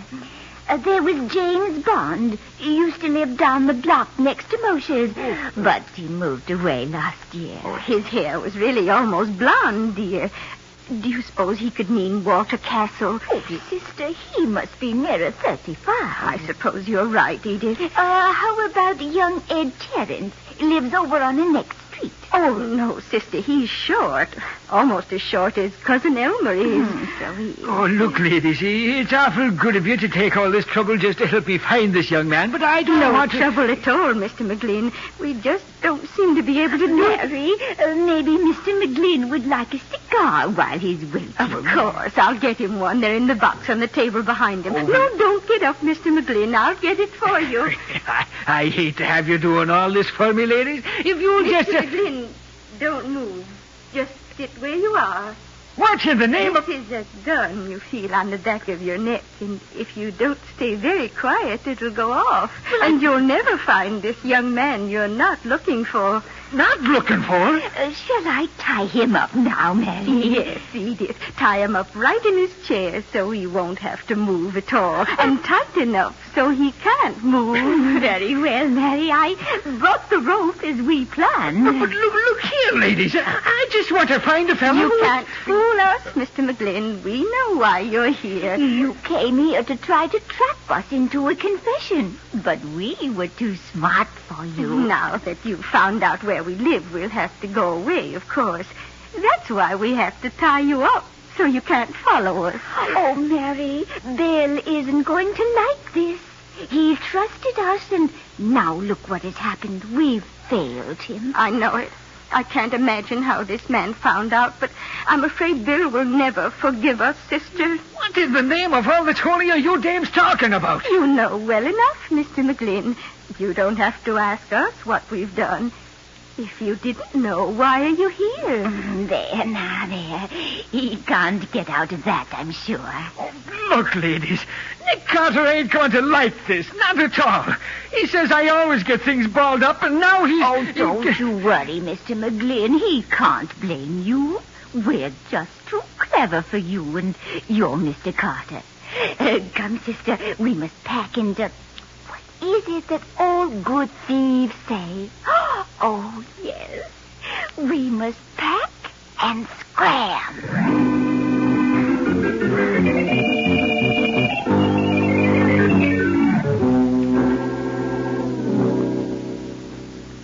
There you are, Waldo. Free as a bird. Oh, thanks, Cubby boy. Oh, can't move. I'm stiff as a board. You'll be all right in a minute or two. Now, listen, Waldo. You say these two old ladies tied you up so as to give them time to move out? Yeah, that's what they said, Nick. They thought I had the goods on them for something I didn't know nothing about. Well, couldn't you guess what that something was from what they said? Yeah, not a single guess could I give, Nick, boy. They was altogether too cagey for me. One of them said something about thieves, but that was all. Oh, by the way, Nick, I forgot to ask you, how did you happen to find me here? That was easy. Patsy told us what route you were planning to follow, and we followed you. Oh. You had called at the house on the left, but you never got to the one on the right. This house being empty, it was a good bet that you were here. Nick unlocked the door, and here you were, waiting for us. Waiting for you?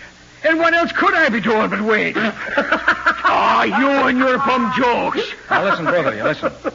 There's something going on here that's bigger than a lost witness, and I'm going to find out what it is. But what can we do, Nick? Waldo doesn't know what it's all about, and the old ladies have gone. So what do we have to go on? Nothing. We've got to find something. And the best place to start looking is right here in this house. So search every room thoroughly. Don't miss a thing. I'll get busy, both of you.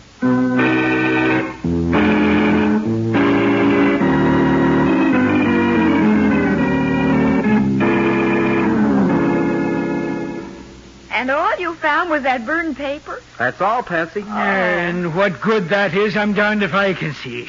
When a piece of paper is burned as bad as that was, so you can't even see if it had writing on it or not, I give up. Oh, that's where science comes in, Waldo. If science can tell Nick what was on that paper, I'll take my hat off to it. Even old Sim Carter couldn't do that. The use of infrared light and reading the writing on a burned paper is one of the new developments that have come Nick, in... did you find anything worthwhile? Maybe yes and maybe no. Fortunately, that burned paper we found on the ashtray was a good grade of paper and didn't crumble before I could look it over. Well, what'd you find, Nick? That piece of paper was really two separate pieces of paper. One was a wrapper off a bundle of bills, showing that the package was put up by the First Mutual Bank on Canal Street and had contained $100, probably in small bills. The other was part of a letter. Oh, what did it say? All I could make out was, "Another month, dear aunts. It'll be safe to use the money. So we..." And that's all. Fat lot of help that is. Patsy, do we have any record of the First Mutual Bank being robbed in the last year or so? Oh, I'll see, Nick. The money this wrapper was on obviously came straight from the bank. No, nothing on the First Mutual at all. But the records show there was a payroll robbery about 6 months ago, in which the payroll messenger was robbed of $153,000 that came from that bank. What was the firm that was robbed? It was the Brownson Industrial Corporation, just across the river. You know that big plant on Market Street? All right. Let's call on the Brownson Industrial Corporation. I'm going to see this thing through to the end.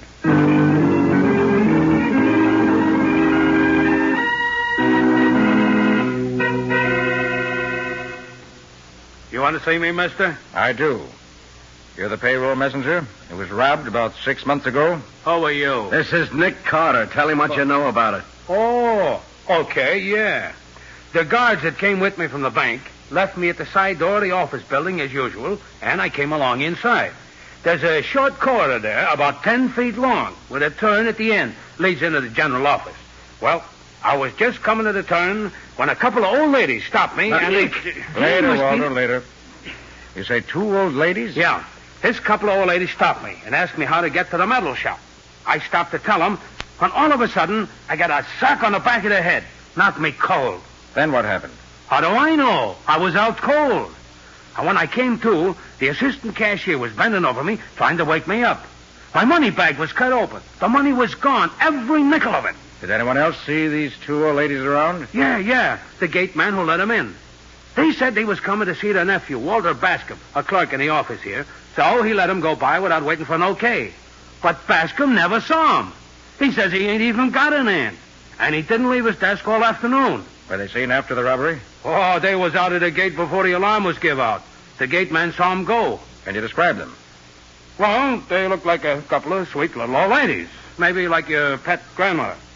One was short and chubby. The other was about middle-sized, kind of slender-like. The same, Nick. The very same. You're sure of that, Walter? There couldn't be no mistake, Nick. Look, you didn't find any clues as to who slugged you. No suspects at all? Nah, not a one. But it must have been somebody who works in here. Couldn't have happened like it did no other way. Okay, thanks. Well, so long. Well, Nick, looks as if this is as far as we go. No, Matty, there's just one more chance. Huh?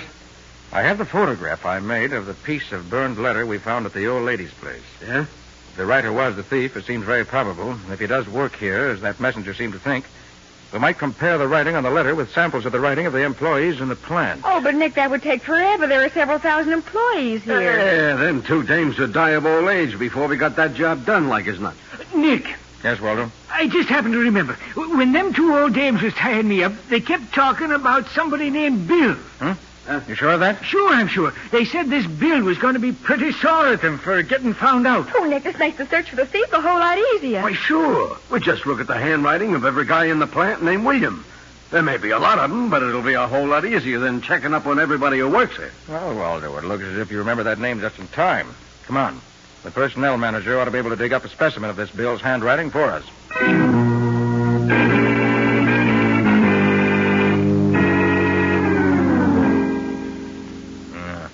Much as I regret to say it, isn't this William either. You mean to say that out of 347 guys named William who signed these employment cards the personnel manager gave us, there ain't one that writes like the sample in the photograph? To the trained eye, there's not one of them that's the same.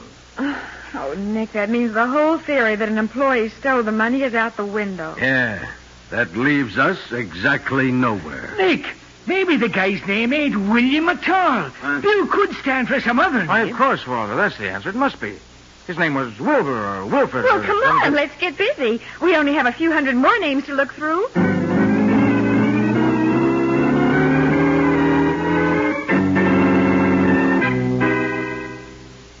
Yes, this is it, all right. Who is you it, sure? Nick? Wilfred Bergen. Works in the stockroom. Mr. Brown, where's the stockroom? I'd like to talk to this Bergen. It's in the next building back of this one. You'll probably find him at his desk. It's just to the right of the door. Would you like to have me call him and tell him you want to see him? No, thanks. We don't want to warn him we're coming. We don't want him to get away before we have a talk with him.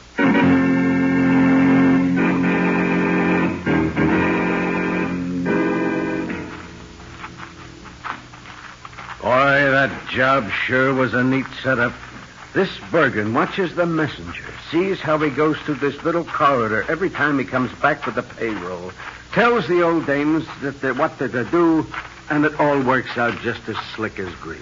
Yes, the old lady stopped him in the right place, and Bergen socked him. And they shielded him while he cut open the money bag. And they calmly went home, taking their money with them, probably in one of those shopping bags women carry. And Bergen went back to work, and that was that. Yeah, and they're waiting until the money cools off so they can spend it. Uh-huh. I wonder where they hid it while they're waiting. I hope Bergen will answer that for us. There he is, Nick. Uh-oh. Yeah. You Wilfred Bergen? That's right. Bergen, this is Nick Carter. He wants to ask you a few questions. Questions? About what? Bergen?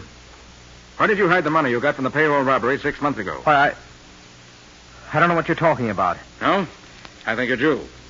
You and your aunts knocked out the messenger and stole the payroll amounting to $153,000. Now, what did you do with it? You're crazy. I had nothing to do with that. Better come clean, Bergen. We got you dead to rights. You think you can make me confess something I didn't do? You're nuts. Bergen, is this your employment card? Yes, it is. What about it? Does this photograph show part of a letter you wrote to your aunts recently? Let me see it. Hey, come back here. Stop or I'll shoot. Nick, he's falling down the stairs. Come on, maybe he isn't hurt bad.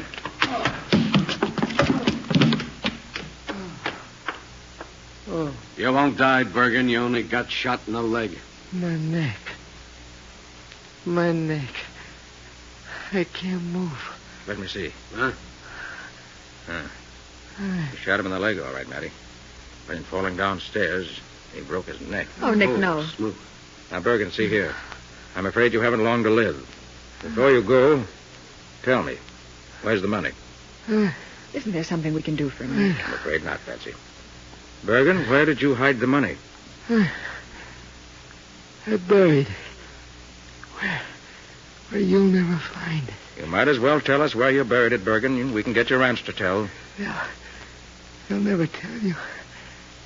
I did it alone. Find it if you can.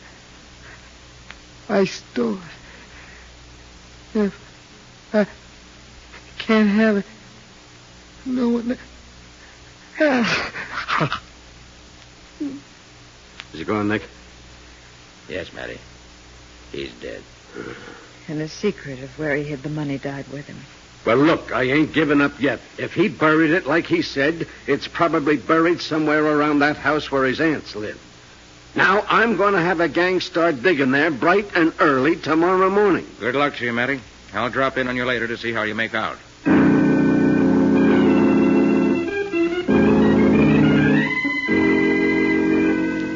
Hello, Sergeant. Having fun? Hi, Matty. How you making out? As if I couldn't see for myself. Oh, I ain't making out, Nick. We've been over this whole doggone lot and not a sign of the money. Oh, apparently Bergen must have buried it outside the limits of the property. Well, if he did, he can stay there for all of me. Do you realize, Nick, that this is the last street in this section? From here out, it's open country, and the darn stuff could be buried anywhere for the next 5 miles. Matty, if I can tell you right where to dig for the money, will you try it once more? Nick Carter, you've been holding out on me again, so help me. No, I haven't been holding out on you. Just answer my question. Yeah, I'll try it once more. But look, if it don't work, keep away from me next time I see you. Okay, Matty. Meet me here in the morning about 10 o'clock. I may have something for you. So long. So long, Sergeant. Nick, do you really have an idea? I do. I believe I can come back here tonight and locate the exact spot for him. Well, tell me, Nick, what's your plan? I'm going to get hold of an army officer I know and have him help me. Help you what? Locate the money. Is that all you're going to tell me? That's all for now. I like to surprise you, Patsy. Oh, someday you'll tell me something and I'll surprise you. I'll probably drop dead at your feet.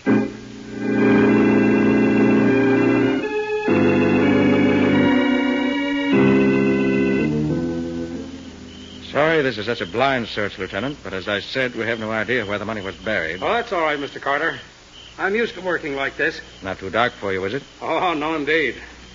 I've worked this gadget on darker nights than this and got results. I suppose we swing over this way for a change. We've pretty well covered the ground on that side. Okay, Mr. Carter. Whatever you say. Over here, maybe? Yes.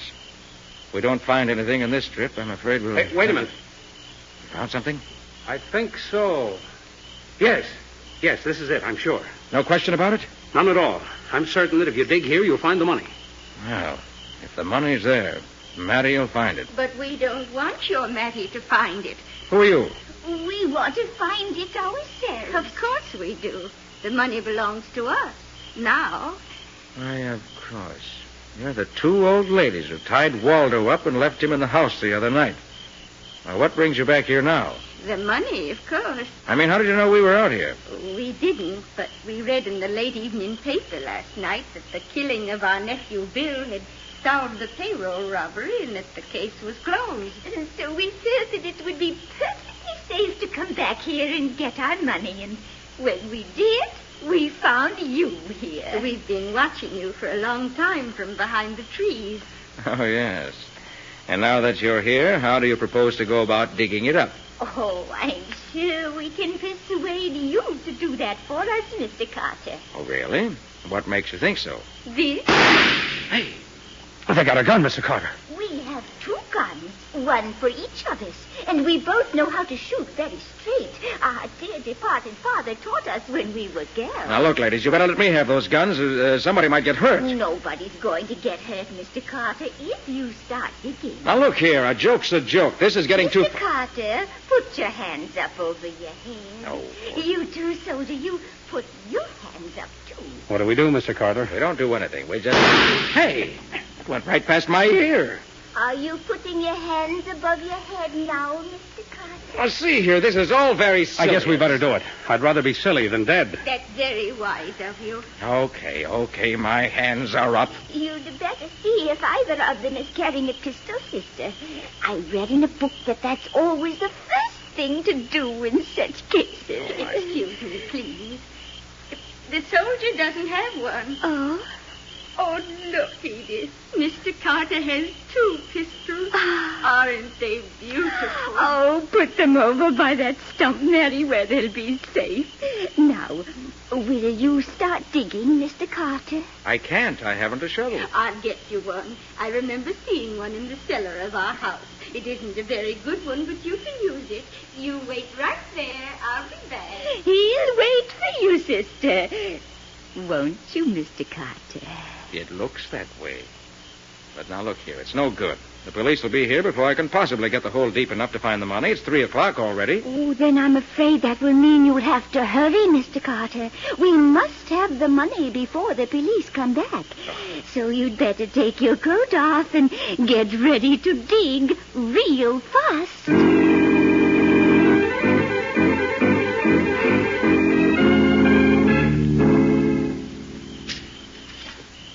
Look, sister.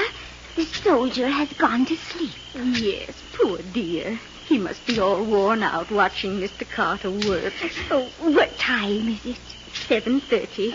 Oh, dear, I do hope we can find the money before the police arrive. Mr. Carter?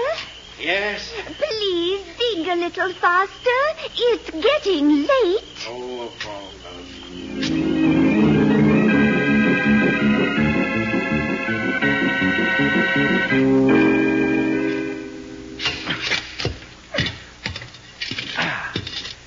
That's it, all right. Well, at least I have the satisfaction of knowing we found the right place. Well, after 10. Matty ought to be here by now. Are you 2 still up there? Yes, we are. So don't stop digging. We must get that box before the police arrive. I don't have to dig anymore. I found it. You found it? Sister, wake up. Mr. Carter's found the money for us. Isn't he nice? He's found it. Oh, what a lovely man he is. Soldier. Yes? Will you help Mr. Carter get the box out of the hole, please? You mean he's found it? Yes, I found it. Oh, here it is. Can you reach it? Just a little higher. Yeah, that's it. I've got it. My, that isn't a very big box to hold all that money, is it? Why, I believe I could carry that myself. Of course we can. Here, soldier, I'll take it. Here you are.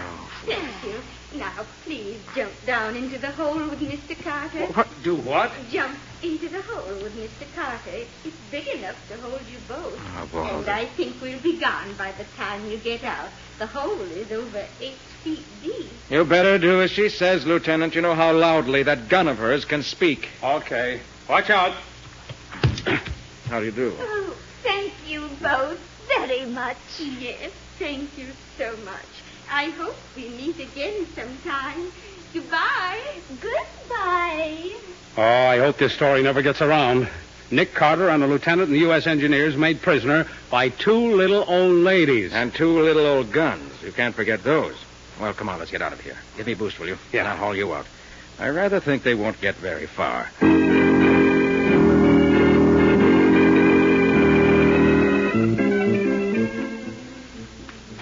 Oh, I'm so glad we found this money before those horrid policemen got here. Oh, yes.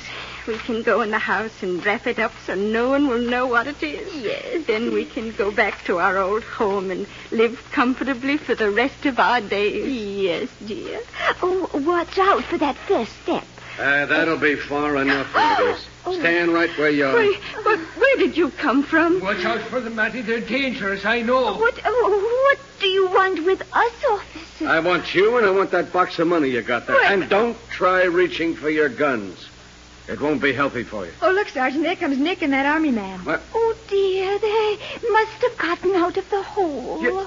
You mean Nick and the other guy was in the hole where that box was? Yes. We hoped they wouldn't get out till after we'd gone. That nice Mr. Carter dug the money up for us all by himself. Nick dug it up? Well, I never. Hey, Matty, have you got the money? Yeah, the money and the dames both, and they won't get away from me, I can tell you. Well, I gotta say one thing for old Sid Carter. He never let a couple of old dames get him in a hole. He knew how to handle women, he did. What happened to all your science, Nick? The science was on their side this time, in the form of a couple of guns. And they could shoot them, too, believe me. Now, you both stop razzing Nick. He did the best he could. Didn't you, Nick? Yes, Patsy, I did the best I could. I stalled around with the digging until time for Matty to show up. Of course, if they hadn't been two old ladies, I could have... Yeah, sure, we know. If they hadn't been so weak, you could have overpowered them both, single-handed. Hey, Nick, tell me, how'd you ever find where that money was buried? Patsy said you was using some kind of a trick device. It's just a mine detector, Waldo, same as they use in the war to find hidden mines. Oh. The detector can find hidden metal even when it's buried as deep as this box was. How deep was it, Nick? 8 feet. And if you don't believe me, look at these blisters. Oh. Nick, look. See that chap standing there watching us? Certainly I see him. What about him? Red hair, tall, thin. Must live in this neighborhood or he wouldn't be standing there kibitzing. Isn't that the witness Waldo started out to find? Oh, you're right, Patsy. And as Matty has the thieves and the money, and we have our witness, we can consider the case closed. Except for these blisters of mine. Nick, boy, your old father used to say, never be ashamed of honest toil. Remember that, Nick. Never be ashamed of honest toil, even if you do happen to be doing it at the point of a gun.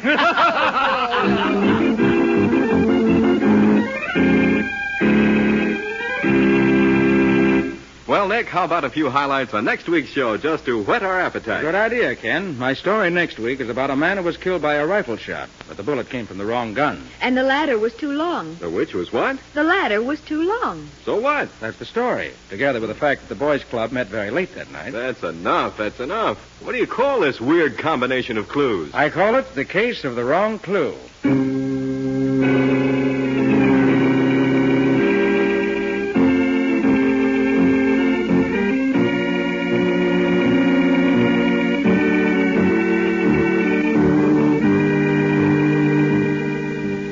Carter, Master Detective, which is produced and directed by Jock McGregor, is copyrighted by Street and Smith Publications, Incorporated. Pictured stories of Nick Carter appear in every issue of the Shadow Comics. In The Return of Nick Carter, Master Detective, Lon Clark is starred as Nick, Charlotte Manson is featured as Patsy, Matty is played by Ed Latimer, Waldo by Humphrey Davis, and Scubby by John Kane. Original music is played by George Wright. Script is by Jock McGregor. Any resemblance in these programs to actual persons, living or dead, or to actual places is purely coincidental. Nick Carter, Master Detective, is presented over most of these stations each week at this same time. This is Ken Powell saying so long until next week.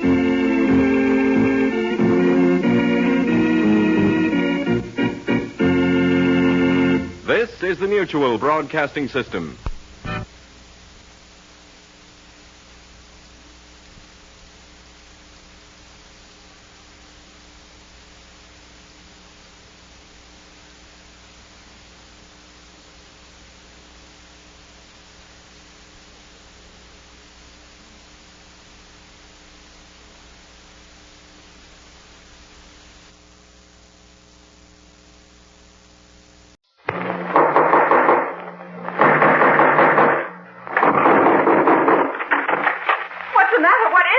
Another case for Nick Carter, Master Detective.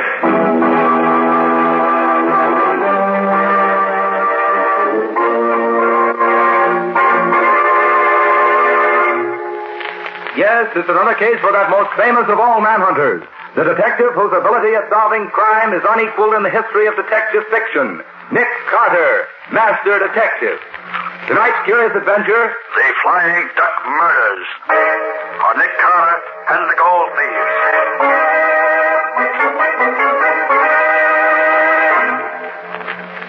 Carter, unless you think more of a large fat fee than you do of your life, I advise you to throw up the case at once. Apparently, we don't look at this in the same light, Mr. Dalrymple. I expect danger, and I'm prepared to meet it. I suppose you know that 2 other detectives have come out to this wild Montana country where the Flying Duck Mine is located trying to find the trouble. But do you know that neither of them lived to tell what they found? How were they killed, Mr. Dalrymple? They went crazy, Miss Bowen. Kessler, the San Francisco man, fell over a cliff, while Riley, the man from Chicago, dropped 600 feet down the main shaft of the mine. Very interesting. I feel quite sure that Nick won't share their fate. May I inquire for whom you're acting, Mr. Carter? You may. For Mr. Cecil Trenwick, an old friend of my father's and a large shareholder in the Flying Duck Mine. He said that you'd cooperate with me in every possible way. I shall do what I can, certainly. Good. I should like you to give me a letter to the superintendent at the mine, telling him that I'm a good workman and that you promised me a job. I shall disguise myself as a miner, using the name Dave Jarvis. Very well. You said your name will be Dave Jarvis? Right. Well, that'll do what you want. Give it to Mr. Nate Crosby, the mine super. He happens to be here in town this morning. Unless you change your mind and decide to return to New York. Thank you, Mr. Dalrymple. But I'm staying here till my work is finished. Good morning. Goodbye. Good morning.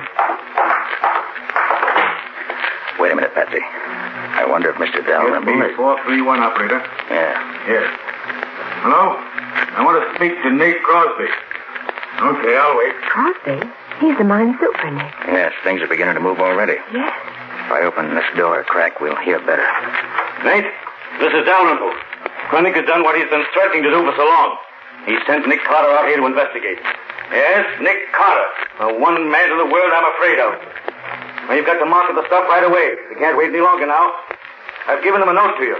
Give him the job he wants and then take care of him. Now, yes, if you don't, it may mean curtains for all of us. Right. So long. And that will settle your future, Mr. Nick Carter. I very much doubt that, Mr. Dalrymple. Thanks for the attention, Mr. Dalrymple. But I intend to take care of my own future.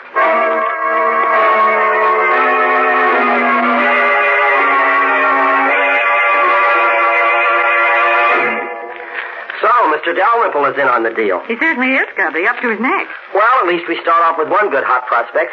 What do we do now? Get into your miner's outfit. Then take this note down to this address and give it to Nate Crosby, the mine super. Now remember, your name's Dave Jarvis, and Crosby's to give you a job in the mill. Okay, Nick. Then what? Well, first and foremost, keep your eyes open. Crosby will believe you're Nick Carter, so watch out for him. He'll try to put you out of the way. And don't forget, Scubby, the detectives from Chicago and Frisco both seem to agree. Well, it's going to be different with the guy from New York. Now, Patsy, you wait here at the hotel where we can get in touch with you if we need you. Sure, Nick. All right, get going, Scubby. I'm going out to the mine right away. You wait, though, and ride out with Crosby. And watch out for him. Right, Nick. I'll keep one eye on him and one on the mine.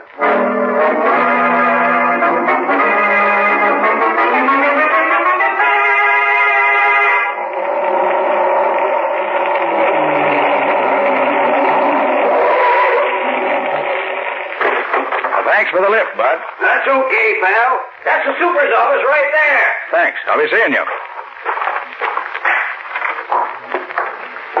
You looking for someone? You the super of the Flying Duck Mine? No, I'm the assistant super. Clem Hendricks is the name. Well, my name's King. I'm writing up an article about the mines of Montana for the Miners' Times of Kansas City. Any objection to me sticking around a while, looking things over? None at all, Mr. King. Just so long as you say something good about us in your article. You want me to show you around? No, thanks.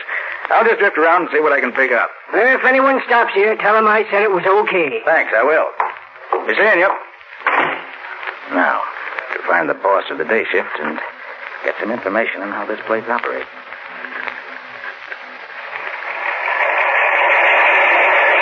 These are the mill stamping machines, Mr. King. They crush the ore very fine, and it descends through the battery boxes and carried over to plates. I see.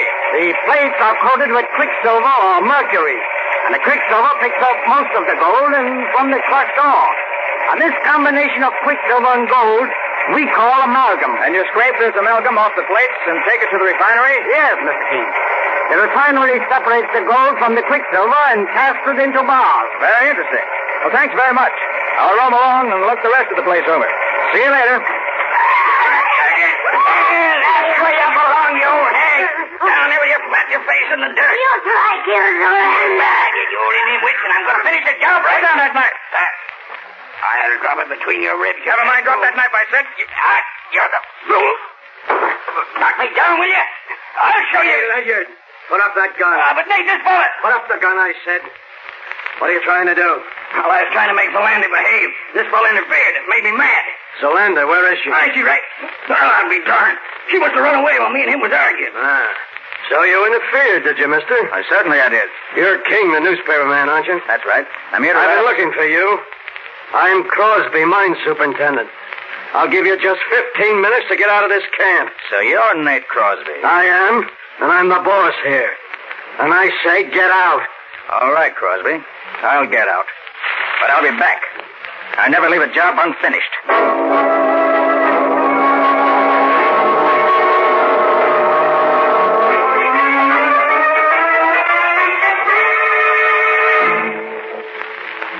All right, pick them up. You can carry them. I know they're heavy, but they have to have a solid lead lining so we can ship bodies in them. Put them in the old powder house and shut the door when you're through. Okay, boss. Come on, fellas. Okay. All right, get it up there. That does it. Now we're going to have to move some of these empty powder kegs to make room for all three caskets. Jarvis, you stay here and pile them up out of the way. Rest of you get the other caskets. Okay, boss. All right, hop to it. Hey, Scubby. Scubby, is that you, Nick? Where are you? Behind these kegs. Start piling them up. We can talk while you work. Oh, sure, Nick. What happened, Nick? Why are you hiding in here? Crosby ordered me to get out of camp immediately, but the assistant super suggested I hide here until he gets me a ride back to town. He doesn't like Crosby any better than I do. What's with you? Well, I got a job as crusherman on the night shift at the mill. Hey, what are these boxes you're bringing in here? Caskets. Crosby told the teamster the bodies of the two detectives who got killed were to be taken up and shipped to their friends. Right. Here come the men with another box. Get it in there. That's all right, fellas. Take it easy. Okay. Nick, there were only two detectives who were killed. Who do you suppose the third box is for? For you, I imagine, Scubby. What? Remember, they think you're Nick Carter. I'm only Mr. King, newspaper reporter. Well, I'll certainly see that casket stays empty. Scubby, you know where the detectives are buried? Well, the teamster told me that Crosby knows because he and a couple of the mill hands took the bodies away. I see. In the other casket. Get you again. Okay, Nick, I'll fix it. Quiet now.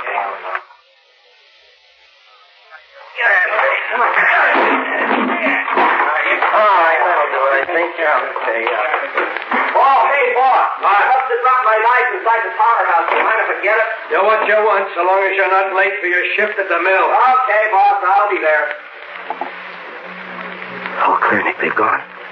Now, what's your idea? First, shut the door, Scubby. Oh, sure, Nick. Now, Scubby, I want to see what's in these caskets. Here, I've got a screwdriver and my knife. Oh, so have I. Look, I'll help you. Good. Well, I'm glad they only use 4 screws to fasten these covers down. Makes it simpler. But why do you want to see what's inside, Nick? Got a hunch, that's all. Yeah. There, it's got it. You all ready? Yeah. All right, let's lift her up. Give me a hand. Yeah. Right. There. Uh-huh. My hunch is right, Scubby. The caskets are not lead-lined. The extra weight is due to this scrap iron in the bottom. Like Crosby said, they had to have lead lining so they could be shipped to the bodies in them. These caskets figure in this game more than just as caskets, Scubby. Well, Crosby told the teamster to have a fresh team hitched to the large wagon for him at midnight tonight. I thought so. Scubby, he's going to take these caskets somewhere tonight, and I want to know where. Yeah, but how are you going to find out? I'm going with him. Hidden in this casket. I'll get in it and you put the lid back on. Oh, but Nick, you'll smother in there with the lid down. Scubby, you can put 4 small pieces of wood under the coffin lid before you screw it down. Oh, but Nick, I wish you would. Now, hurry up. All right. Pretty good fit. All right. Now, hurry up. Okay, Nick. Keep your head down while I put the lid on. Okay. There we are. Have you learned anything yet, Scubby? Well, the only place in the mill where the gold could be stolen is the room where the battery boxes and the plates are. I see. Well, have you found out how they did it? No, not yet. I hope to learn tonight when I'm on duty in the mill. Good, Scubby. You take care of that end, and I'll watch this end. Yeah. Well, here's good luck to us both. I suspect we both may need it.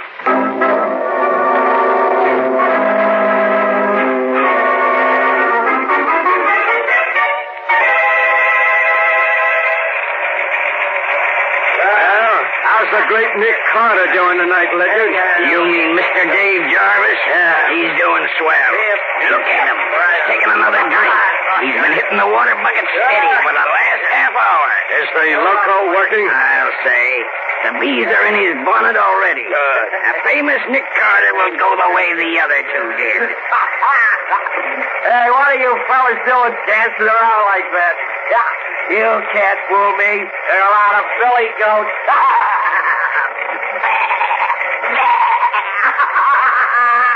Oh, I'm thirsty. You gotta get me a drink. Keep your eye on him. If he starts fighting, lay him out with a crowbar. Don't take any chances. Okay. Say what right in my God.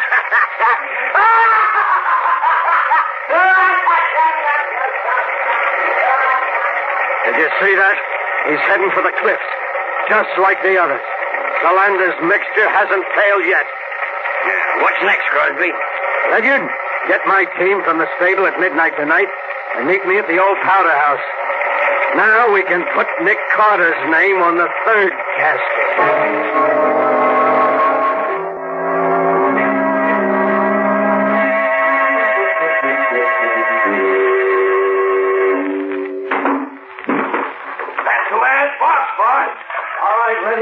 You sit on the top box.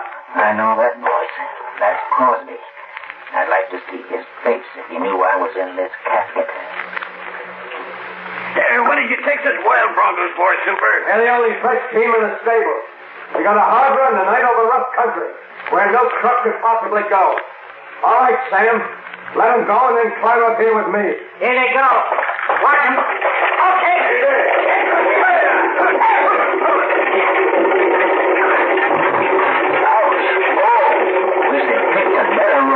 Now that the loco is done for Carter, we can bring this business to a successful finish.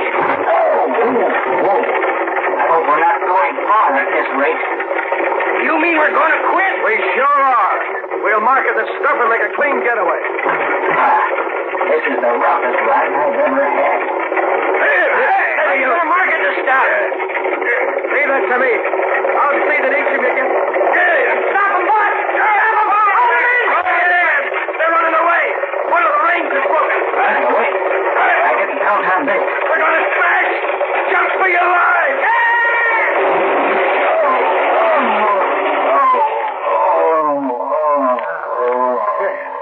We got off just in time, boss. Yeah. Hey, look at that casket, Crosby. The one with the lid torn off. Huh? Oh, that's the infernal reporter I ordered to get out of camp this afternoon. What was he doing in that casket? Never mind that now. Get him while he's only half conscious. Come on, Sam. Now you... Good work, boys. That fixes Mr. Reporter. Tie his hands and feet with that rope. Okay, boss. He won't fight no more for a while now. Hey, look, Super. Here's a pair of handcuffs in his pocket and a couple of guns. Hey, what kind of reporter are you? Going around with handcuffs and guns in your pocket. You have to draw your own conclusions, Crosby. I've drawn them already. You're here to help Nick Carter. But by this time, Carter's where neither you nor anyone else is going to help him. He's loco. Plumb loco. You never can be sure about Carter, Crosby. I can this time. Then I can be sure of you, too. All right, put him back in the casket, boys. Put the cover on. Nail it down if you can't find the screws. Here's some nails. Come on, you. In you go. I got out the last time I was in here, Crosby. But you won't get out this time. Get the lid on, boys. That does it.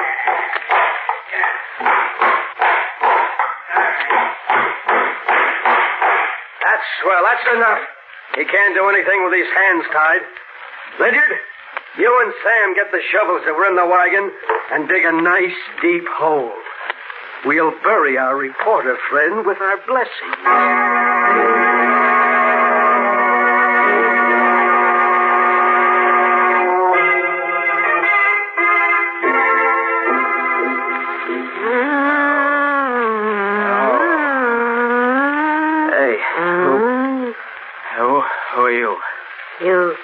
senses now. You see, you hear, you know what me say. Yeah, I know. Good. You eat better now. Who are you? Me, Zolander. You save Zolander life. Zolander, your friend. You drink this. You feel eat better. Quick. Thanks. Now, okay, tell me, how'd I get here? Just before sun come up, me chase crazy man through woods. Then me hear gun shoot. See you run. You come, fall down by Zolander. Hurt in head. So me bring you here. Zolander hut. Well, certainly glad you were around when I passed out. Crosby, you enemy? Certainly is now. You say you were chasing a crazy man? Him drink loco, like two other men come before. I wonder if that could have been Scubby. Crosby said he was loco. Zolander, what did you want to find him for? Me want save him life. Give medicine, make him well. But what did you want to save him? Crosby give him loco, this man. Zolander hate Crosby. Want save man. Crosby want kill. Zolander, listen. I think this crazy...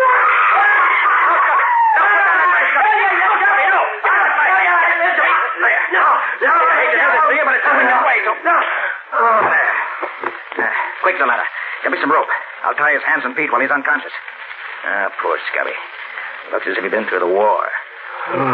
You rope, you tie. Thanks. Now. Me get medicine. Make them all better from loco. That's Scubby. That's it. I'll hold you now. Here, medicine. Make them well. Give them drink. Thanks. All right, Scubby, old boy. Come on, drink this. Come on, drink it. Come on. Devils and blood. Come on. There you are. There. Come on, that's it. And now, scoop it off. Now, you sleep little while. Be all right when him wake up. Poor guy. Well, I'll untie your arms anyway. Take this coat off you, and you'll be more comfortable. Hey, what's this? A long coil of wire with a lot of metal discs attached to it. That's the answer. Of course. The mystery of the Flying Duck Mine is a mystery no longer.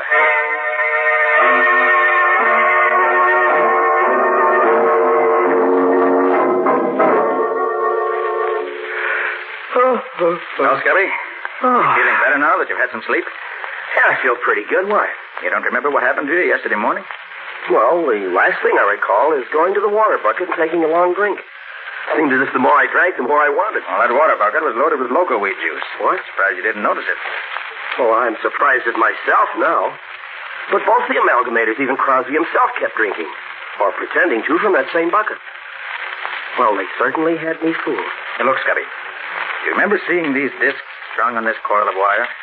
Oh, yeah. Yeah, I recall seeing one of the amalgamators have it last night. Why, did I bring it here? You did. And it breaks the case wide open. Well, good for me, even if I didn't know it.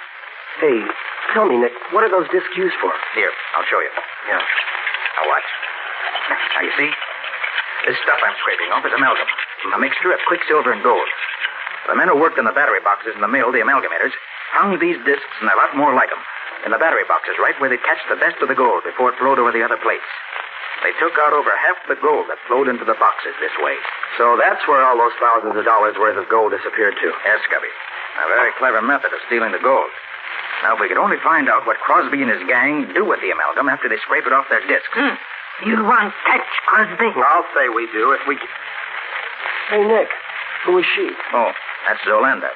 She saved my life. Oh, and yours, too, incidentally. Saved my life? How? Well, that loco weed juice you drank is fatal.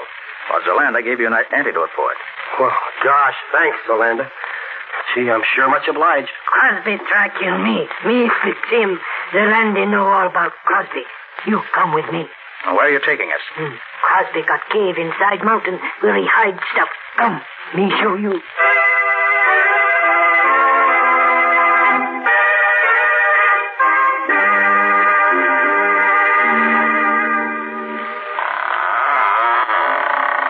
So this is where Crosby hides out, huh? Yeah. Too bad there's no one here now. But they've been here today. Look there, Scubby. Well, that looks like the scrap iron we took out of the casket in the old powder house before you hid in it. Right, Scubby. And this scrap iron was in the other two caskets. So they brought them up here. I wonder why. There's the answer. Over there in that corner. And the stairs furnished. And it's still warm, Scubby. Then we must have scared them off when we came up. Wait. Let me take the cover off this retort.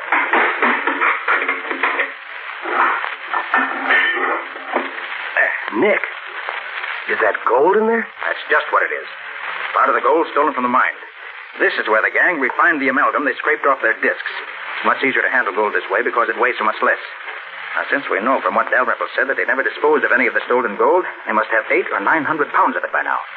Hey, maybe they've got it hidden around here somewhere. They did have, Scubby, but not now. Well, what makes you think so, Nick? Here, take a look outside there. They've been digging there very recently.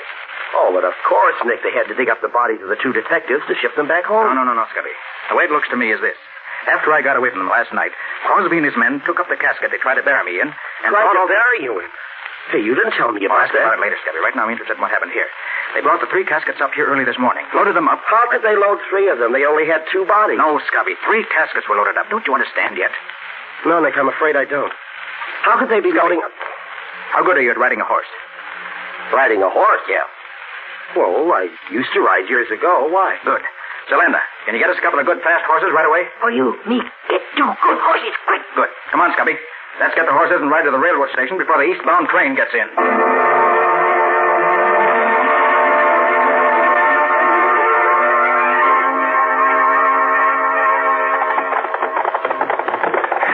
But, Nick, what's all the hurry? Well, unless I'm wrong, Scubby. These 3 caskets are going east on the next train. We've got to get there in time to stop them. Oh, even Crosby himself would recognize us, these Indian costumes Zelanda let us. Well, we may need to be disguised before we get through. Hey, you didn't finish telling me how you got away from Crosby and his gang when they started to bury you alive. What did happen, Nick? Well, they dug the hole, and they put the casket down in it. I tried to pry the lid loose, but my hands were tied behind me. I worked on them, and just as they started throwing the dirt back on top of the casket, I finally got my hands free and untied my feet. Just then I heard shooting and some female screaming. A female? Out there in the wild? Yeah. It was Zelanda, I found out later. Well, I managed to loosen the cover and push it up enough to see that Crosby and the men were watching something across the clearing. So I seized my chance and climbed carefully out of the hole on the opposite side. I started to run, but they saw me and started shooting. Fortunately, though, they were bad shots, and I was almost free when a bullet grazed my head. Must have stunned me, because I remember nothing more till I woke up in Zolanda's hut this morning. Well, do you know what it was that distracted the men's attention? Well, Zolanda told me that you were chasing her, trying to shoot her. She was screaming. You chased her around the other side of the clearing, and then went off after something else. It was just about then that you saw me running toward her. When Crosby saw me drop, he gave up the chase. Zolanda waited until they went back and then dragged me to her hut. Gosh, Nick, we owe a lot to Zolanda. Right, Scubby. And the best way we can pay that debt is to see that Crosby and his murdering pals end up where they belong, behind bars or in the electric chair.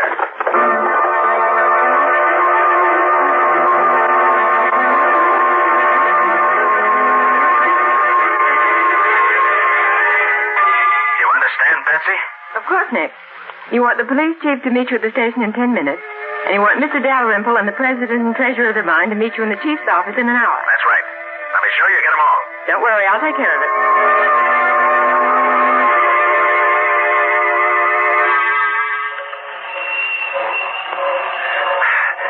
These are the ones, Nick. These 3 here on the baggage truck. Did you notice the names on them, Scubby? Yeah. Joe Briley, Phil Kessler. Oh, and look, Nick Carter. I'd rather be out here dressed as an Indian than in there dressed as a corpse. One side now, rain in the face. We got to get these caskets into the baggage car. Just a minute. You see this badge? Special agent. So what? What do you want me to do? Just leave these caskets in the baggage truck for now. But they're supposed to go on this... Staying here, quiet. Hey, look here, baggage master. Get these boxes on the train and be quick about it. No be in hurry, mister. Why, you Indian meddler, what the deuce do you... You look behind you. What do you mean? Take your hat off, Scubby. Sure, Nick. There you are, Mr. Crosby. Dave Jarvis. Why, you... Don't try to start anything, Crosby. I've got my gun on you. Hey, where are you getting these boxes off? Where are your men, officer? These 3 right here. Get your hands up, all of you, fast. Hey, you What what is it? Quiet, all of you. You 3 men are under arrest. Charged with robbing the Flying Duck mine and with the murder of Detectives Riley and Kessler.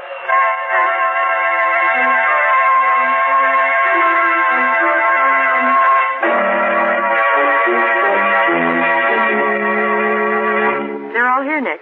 Thanks, Betsy. Now, Mr. Dalrymple, I asked you and the officials of the Flying Duck Mine to meet me here in the office of the chief of police because I want to show you what's in the casket that Crosby was taking back east with him. Now, the first casket is supposed to contain the body of Phil Kessler. All right, Scubby, open it. Sure, Nick. Gold. Gold bullion? Yes, Chief. In these 3 caskets, you'll find the entire amount of gold stolen from the mine. Stolen by Dalrymple, the mine manager, Crosby, the mine super, and 4 of the workmen who worked in the amalgam room of the mill. They stole the amalgam, refined it in their own furnace, and buried it in 2 holes in the ground, which were supposed to be the graves of the 2 dead detectives. Mr. Carter, that much gold would make the caskets pretty heavy. Wouldn't that extra weight be noticed? No, Chief. Because when you ship a body by train, the casket has to be lead-lined and hermetically sealed. That means it weighs much more than the usual casket. Crosby, Ledyard, and Perkins were each going to take one of the caskets east with them as a personal baggage, which would prevent anybody from examining them too closely. One of the cleverest schemes I've seen in a long time. But it wasn't clever enough, not with Nick on the job. You have to get up early in the morning to beat Nick.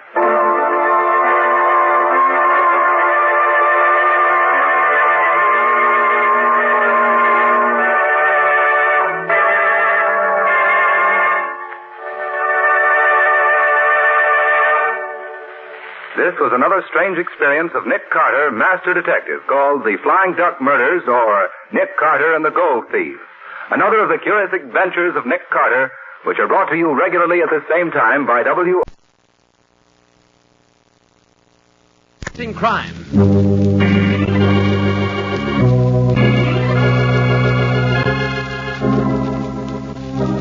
Every week at this time, 2 great names are joined as Old Dutch Cleanser brings you one of the most resourceful and daring characters in all detective fiction, Nick Carter, Master Detective.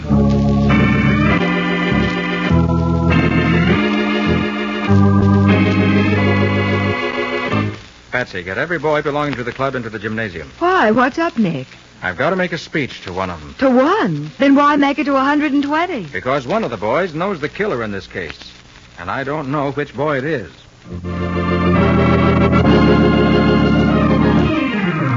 Now, the case of the Luminous Spots. Today's adventure with Nick Carter, brought to you by Old Dutch Cleanser. There's pandemonium in the gymnasium of the Downtown Boys Club, Nick Carter's favorite charity. For with 1 minute to go in the big basketball game with Delaware House, Nick's boys are trailing by 1 point. Put it in, boys! We can't let Delaware beat us! Oh, Nick, only 10 seconds more. Going to try, Patsy. Come on, Smokey! Make this one good! Make it, Smokey, boy! Oh, Nick. Yeah, he missed, Patsy. Smokey missed again. Oh, and that's the end of the game. Well, he took a licking. I'd sort of hoped that Smokey Bates could help us lick Delaware this year. Looked like a flash when he joined the club last month. Oh, well. Oh, don't look so sad, Nick. Think how much worse Smokey Bates feels.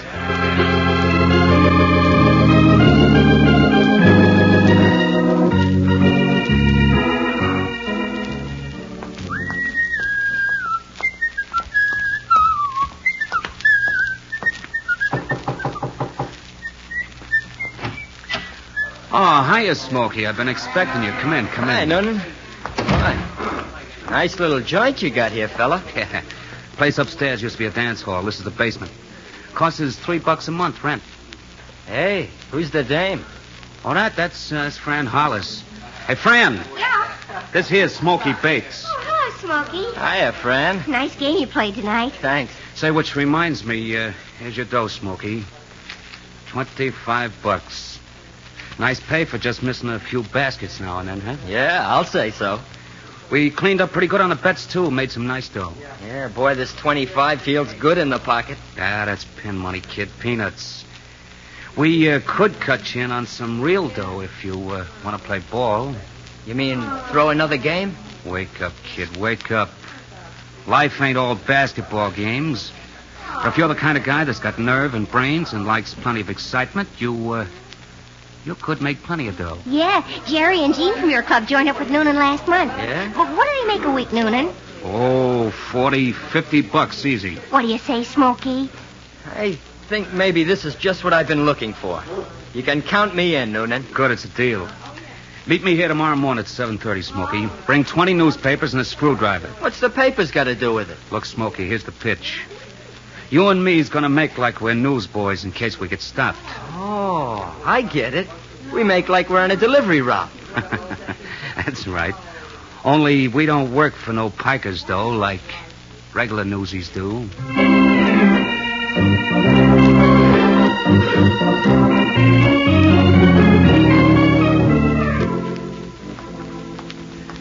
This apartment house is next, Bates. What do we do here? Same as the last place? Ah, no. We use a different technique in here. It's the first apartment on the right. Ring the bell. You kidding? Ring it, I said. This is another of the joints I've been casing. Like I said, it's a cinch to look into first-floor apartments and get the dope. The guy lives here alone. Goes to work every morning at 7. That's why you rang the bell? Yeah, just to make sure. Well, he ain't in. Give me that screwdriver, kid. I'm going to show you a fancy way to open locks. Light a match. I want light. Okay. This guy keeps his dough in the kitchen. In a sugar can. He's... Watch it, Smokey. What are you kids doing there? Nothing, mister. We're just delivering papers. Who do you think you're fooling, Mac? I saw you working at the lock of that screwdriver. You're a couple of sneak thieves. Oh, no, you don't get away, sonny. Get your hands off me. Cheap little tin-horn gangsters. You got us wrong, mister. We ain't crooks. Watch out, Smokey. Get out of the way. Don't try nothing funny, son. What do you got in your hand there? It's a gun, mister. That little toy pistol. I don't think I'll fall for that, sonny boy. You're falling for it, but good, Grandpa.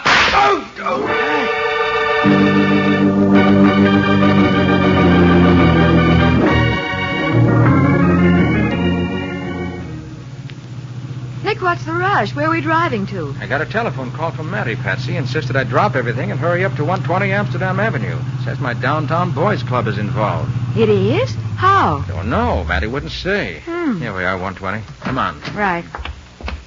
Oh, all Matty would say was that he discovered a murder. Murder? Hey, that you, Nick? Yes, Matty. It's a nasty case, Nick. Looks like one of your boys is mixed up in it. I'd hate to believe that, Matty. Yeah, well, look here. This corpse is Homer Welland, janitor of the building. Oh. Quiet, you boys, will you? Quiet. He was found dead about a half an hour ago. 22 caliber bullet right through the heart. In some kind of scrap before he was shot, Nick. Yeah, I see the scratches on his hands. And look what we found inside one hand. A piece of wool torn from a sweater, and on it, a small silver pin with the initials DBC. Oh, Nick, it's the Downtown Boys Club pin. Yes, I'm sorry to say. Oh. Well, Nick? Well, Matty, I can't answer for every boy in the club. We've got over 100 members. One or two may be kind to do a thing like this, but... Hey. Huh? Who belongs to this screwdriver? Well, I figured it was the janitor's, but I don't figure all these newspapers. What happened is obvious. Some boy came in here this morning carrying these newspapers, probably to disguise himself as a newsboy. Yeah? Tried to jimmy open the apartment door with the screwdriver. Oh, wait, Nick. How can you tell? The screwdriver's brand new, Patsy. And there are flakes of metal on the end of it that match the metal of the door lock. Oh. See the fresh scratches on the brass? Holy smoke, I didn't... The boy used matches for light. You can tell because there's several burnt paper matches on the floor. Also, the match book, which was probably dropped in the scuttle. Well, that's right. And the janitor interrupted him. There was a fight, and then a murder.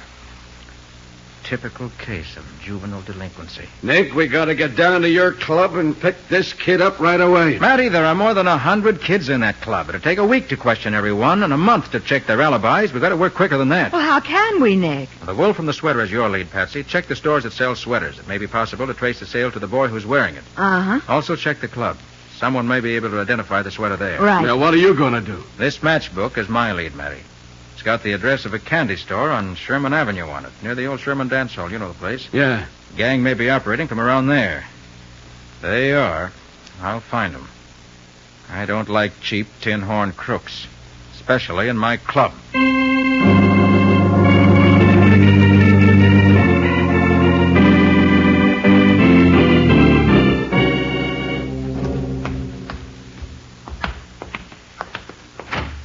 Close the door, Smokey. Okay, Noonan. Hi, Noonan. Hi, Jerry. Hi, Gene. Fran ain't here, huh? Nope. Hi, Smokey. How'd you make out? Lousy. Are you kidding? Took $33 in cash and some jewelry. You call that lousy? I call murder lousy. Murder? Yeah, it's like I've been telling you, Noonan.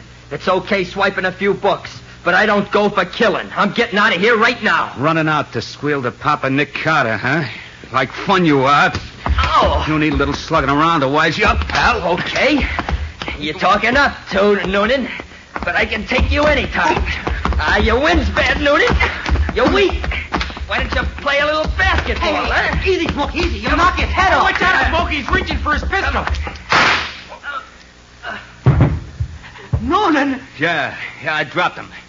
He'd have squealed on me sure as anything. Listen, Noonan. Now, look, you guys got to help me get rid of the body. Yeah, get rid of it yourself. I'm getting out of here. Me too, and don't wave that gun at us, Noonan. It only holds one shot. We'll be gone before you can reload it. You're in on this killing, too. Remember that. We're in, but we're getting out. Like Smokey said, bucks is one thing, but murder's something else. If you guys start to We talk... ain't gonna squeal, Noonan. Don't worry about us. Just start worrying about Smokey. He'll do more talking dead than he'd ever done alive.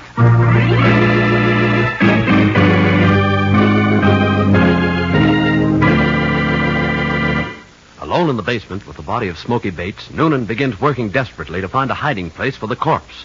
We'll see what happens next in just a moment.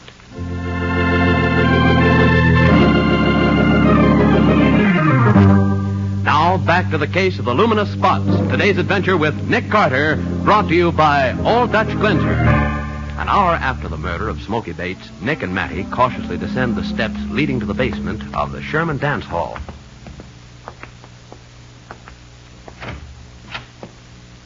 This is the place the candy store man told us about, Matty. Gang of kids use it for a club. Maybe, but it's empty now. Well, there's a smell of fresh cigarette smoke here. Also... Hey, wait a minute. Huh? There's water on the floor. It's pitch dark in here. I can't see a thing. Look, Matty, where I'm flashing my light. What? The rest of this place is a shambles. But somebody's been trying to scrub this part of the floor. Wonder why. Spring house cleaning, maybe. I doubt it, but we'll find out. I'm going back to my car to get my portable lab kit. While I'm doing that, you get some policemen. What for? To watch the entrance of this cellar. Tell them to let anyone in, but not to let anyone out. When I come back, I may have something interesting to show you.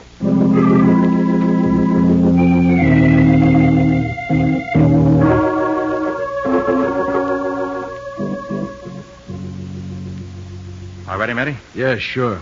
Hey, what's that thing you got there? A spray gun. Filled with a derivative of tolic acid. What? Come again? Put out your flashlight and I'll show you something. Okay. Boy, it's black as pitch in here now. Watch. While I spray this acid on the wet spots where the floors have been scrubbed. Yeah? Hey, Nick, there's blue spots appearing on the floor. Glow like phosphorus, don't they? Yeah. They burn just like a blue flame. That's what I expected would happen. Look, Nick, there are more spots up ahead there. Yes, come on. We'll follow and see where they lead to. Right. See? I just keep spraying. And the spots keep on appearing. Yeah, sure. But what the dickens is this stuff that's burning? Blood, Matty. Yep. Did you say blood? That's what I said. Tolic acid is a recent discovery. Makes the hemoglobin in the blood glow in the dark. Even if it's been cleaned up? Yes. Enough always remains to react like this. Hey, Nick, look. The blood spots lead directly to that old ash pile. Yes. Maybe there's a body buried under the ashes. What? There's a shovel, Matty. Take a look. Yeah, sure, as fast as I can. I'll hold the flash for you. Okay.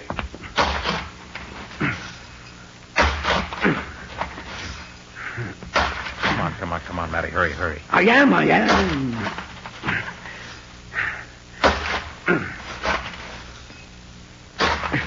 Wait a minute. Yep. What's that? Good grief, Nick. It's a body. Yes. Let me uncover his face. So we can... Oh, good heavens. Nick, you know who he is? It's Smoky Bates, one of the kids in my downtown boys club. Oh, that's too bad. Poor kid, shot through the heart. Probably by the same murderer that killed Welland. Nick, he's wearing the sweater that matches the piece of yarn found in Welland's hand. Yeah. Hey, fellas, what are you doing back there? Hey, Nick, it's a girl. Yeah, I'll douse the lights so she can't see us. Yeah, sure, but... When she comes close, I'll flash the light in her face. Fella's doing back in the ash bin. Hello? Oh, you're blinding me. Looking for someone? Who wants to know? This is Sergeant Matheson of the Homicide Squad. I'm Nick Carter. What's your name? friend, Francis Hollis. Looking for someone in particular, Miss Hollis? No. Well, that is a friend of mine wanted me to meet her here, and Her? You usually refer to your girlfriends as fellows? Oh, sure. It's kind of a gag. What's the name of the friend you're supposed to meet here? Sally Brown.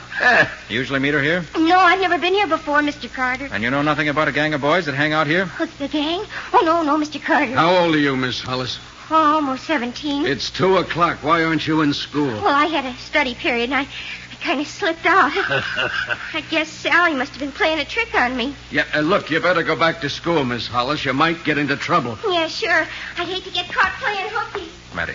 Yeah? Have one of your men follow that girl. Okay, Nick. And tell him to let her see she's being followed. Also tell him to make sure she goes to school. Then he's to wait and follow her home after school. Right. In the meantime, I'll do a little checking on her and then rush down to the club. If Smokey Bates was mixed up with this gang, there's a chance some of my other boys may be, too. Okay. Between Francis Hollis and the Downtown Boys Club, we ought to be able to pick up the killer.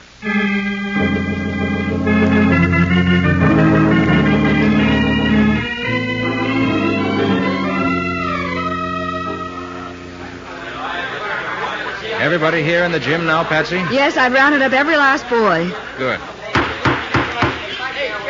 Let me have your attention a minute, fellows.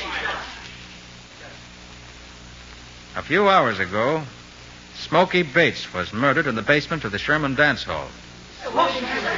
He was shot down like a dog, dragged to an ash heap and buried in dirt and rubbish.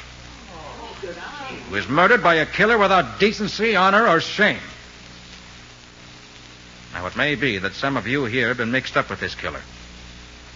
And if you have, I can understand why. You saw a chance for some easy money, for excitement and adventure. You figured the law wasn't your friend. It was just another rival to compete with. You thought crime was a bigger, more thrilling game. That's what Smokey thought. And I've told you what happened to him. But crime isn't fun.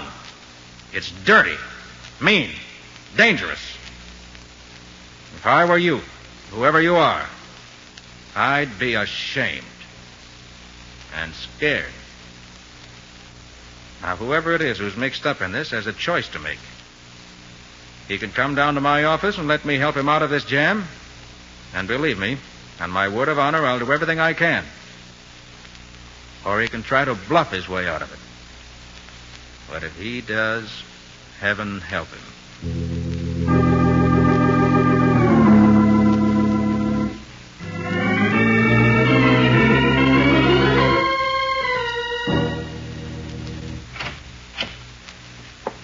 Mr. Carter.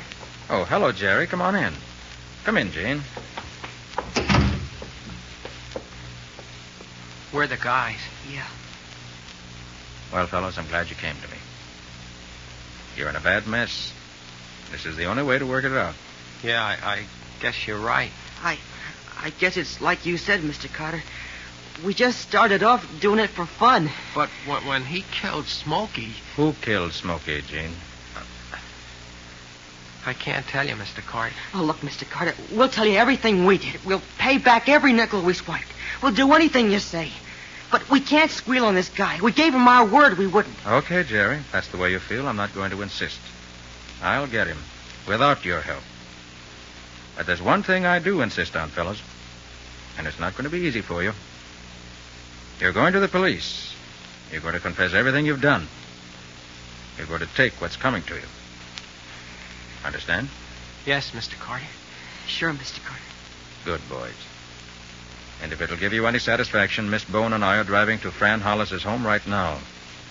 And inside of an hour, the killer of Smokey Bates is going to get what's coming to him.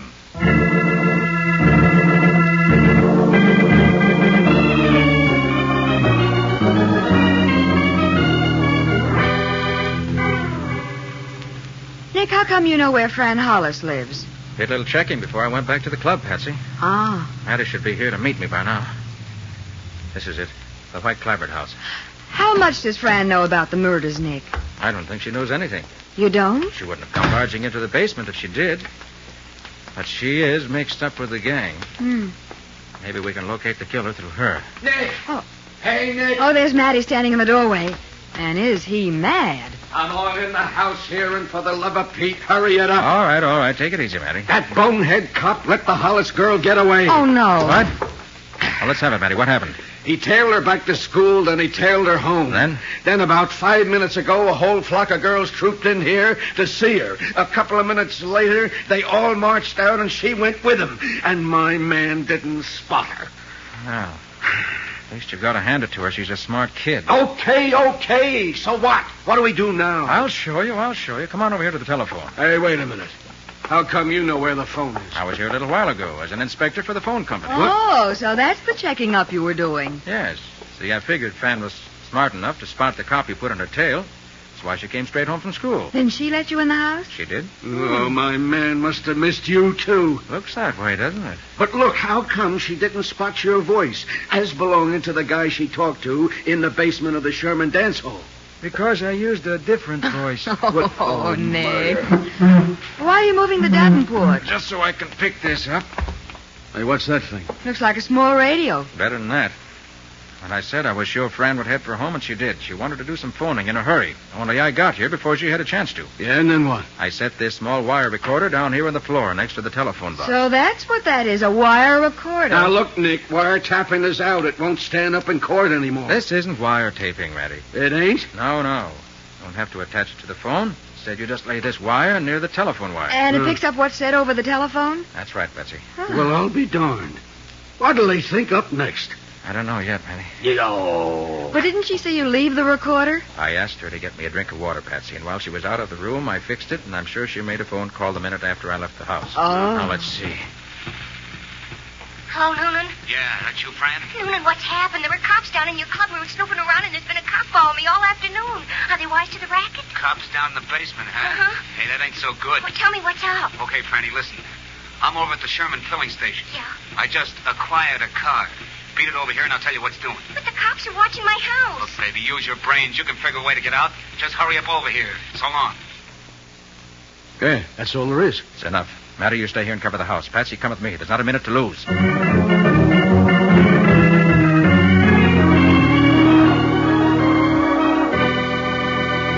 Nick and Patsy dash out of Fran Hollis's house, hoping to meet her and Smokey Bates' killer. In just a minute, we'll see whether they left in time.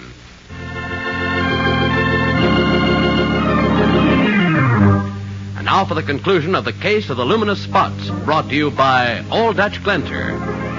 At the curb in front of the Sherman filling station, Joe Noonan sits impatiently in a new sedan. As he sees Francis Hollis approaching, he calls out softly. Fran, over here, in the car.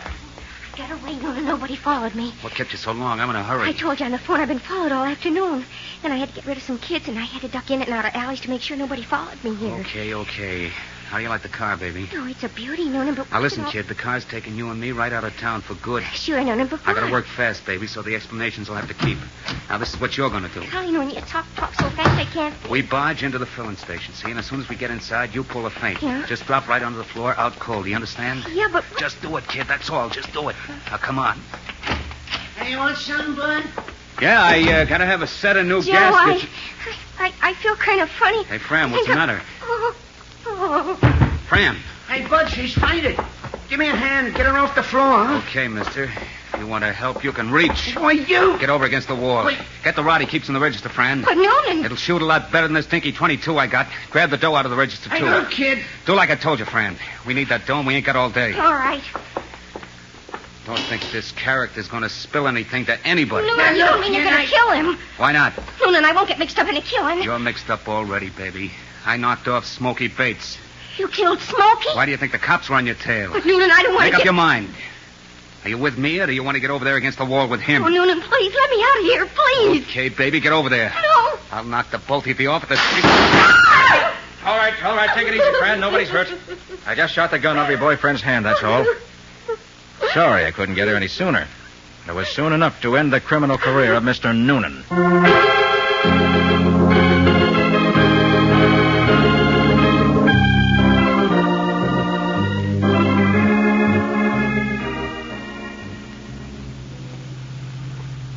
Well, that's about all there is to the case, Patsy. We've got Noonan for 2 murders, and we've got him cold. Yeah, but how did he kill Smokey and Well and Nick? One of the reasons he held up the gas station was to get a revolver. He had a small single-shot pistol that fires a .22 caliber shell. Would have preferred something better, no doubt, but that was deadly enough at close range. Oh. Well, if the case is finished, Nick, where were we driving to this morning? Oh, the case isn't finished, Patsy. As far as I'm concerned, it's just started. What do you mean? We're getting out here. Come on. Oh, but this is the courthouse. We're headed for court. I don't get it. Patsy, you and I are going into that court and put up the fight of our lives for Jerry, Jean, and Fran Hollis. Oh, but Nick, what can you do? Get them suspended sentences, I hope. And then we're really going to work on them at the Downtown Boys Club. You mean Fran, a girl at the Downtown Boys Club?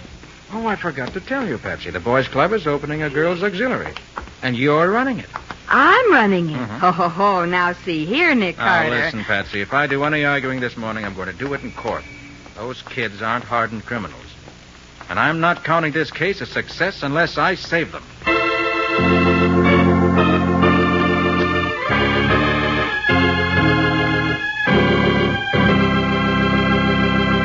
Well, Nick, can you tell us something about the adventure Old Dutch Cleanser is going to bring us next week? Next week, we're going to meet a young war veteran who decided to turn me into a detective college. Only he unfortunately turned himself into a #1 murder suspect. Nick got him out of it by making him wear gloves. Gloves and detective colleges. Sounds fascinating. What do you call the story, Nick? I call it The Case of the Missing Thumb.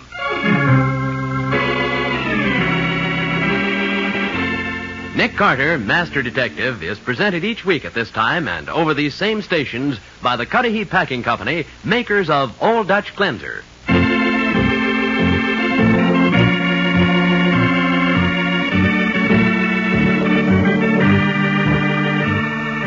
Nick Carter, Master Detective, produced and directed by Jock McGregor, is copyrighted by Street and Smith Publications, Incorporated.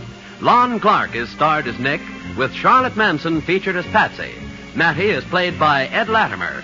Today's script was written by Alfred Bester. Original music is played by George Wright. This program is fictional, and any resemblance to actual persons living or dead is purely coincidental. This is Bob Martin saying, when minutes count, use Old Dutch Cleanser.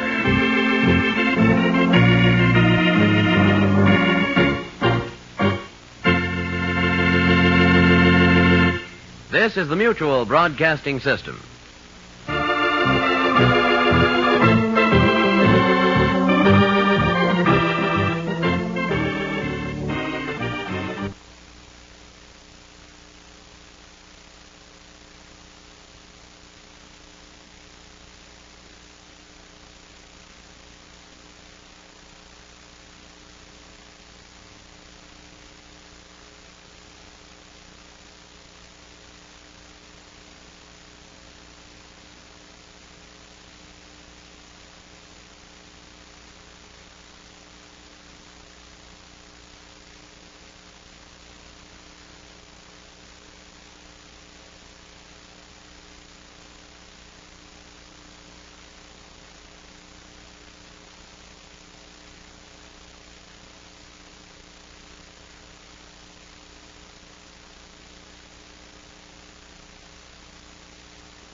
It's another case for that most famous of all manhunters, the detective whose ability at solving crime is unequaled in the history of detective fiction, Nick Carter, Master Detective.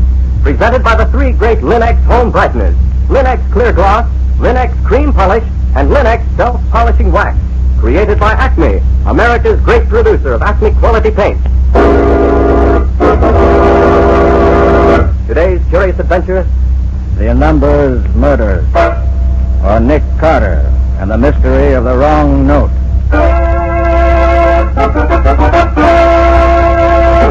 In just a moment, we'll hear how Nick Carter solved the mystery of the Numbers Murders. But first, a word about Linux. Just as American homemakers have found that Chemtone, the miracle wall finish, is the modern way to new wall beauty, so will you find the three great Linux home brighteners the modern way to keep your floors, woodwork, and furniture sparkling and new in appearance. For instance, Linux Clear Gloss. This transparent liquid dries to a hard, durable, lustrous finish that resists damage to your floors or linoleum by hot grease, boiling water, fruit acids, even alcohol. That's why Linux Clear Gloss has been a household favorite for years. If you haven't it on hand, ask tomorrow for Linux, Lin-X, Linux Clear Gloss.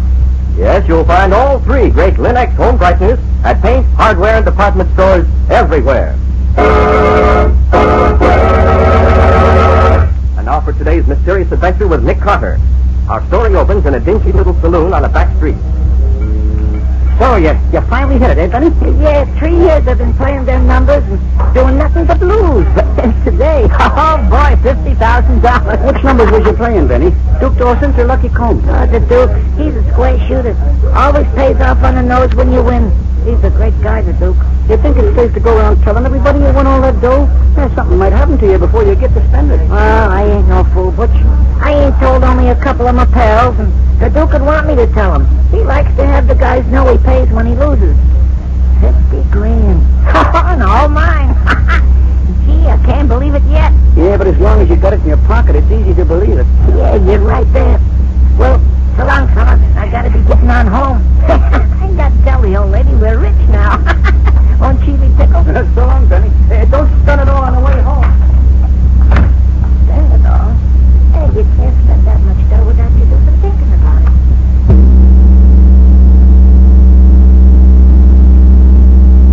Slow down. Well, when you got the winning ticket, you know you got the dough. Hello, Benny. Uh-huh.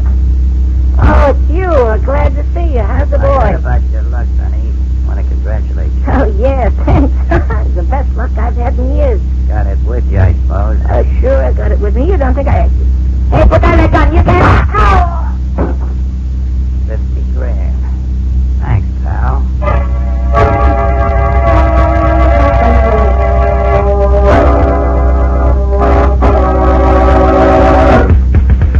Which, together with the evidence already set forth above, proves conclusively that the man known as... Nick, not so fast. What can't keep up with you? What's the matter, Patsy? Got cramps in your fingers? No, Nick, it's not that. But we've been working on this report for over 3 hours without stopping. I can't keep it up all day. All right, Patsy, let's rest for a few minutes. I wouldn't be too anxious to finish this report. Nicholas Carter's office. Hello, Patsy. Is Nick there? Oh, yes, Lieutenant. Just a minute. Thanks. Hello, Riley. What's on the royal mind this evening? Now, Nick, lay off the kid in a minute. Just because you caught a mastermind and all the yellow journals in the city don't mean the All right, Riley, I withdraw my remarks. What's wrong with the world now? Just a murder, Nick. Just a murder. Nothing new about a murder, Riley. Why drag me in? Now, Nick, I'm asking you as a personal favor. Will you give me a hand on this?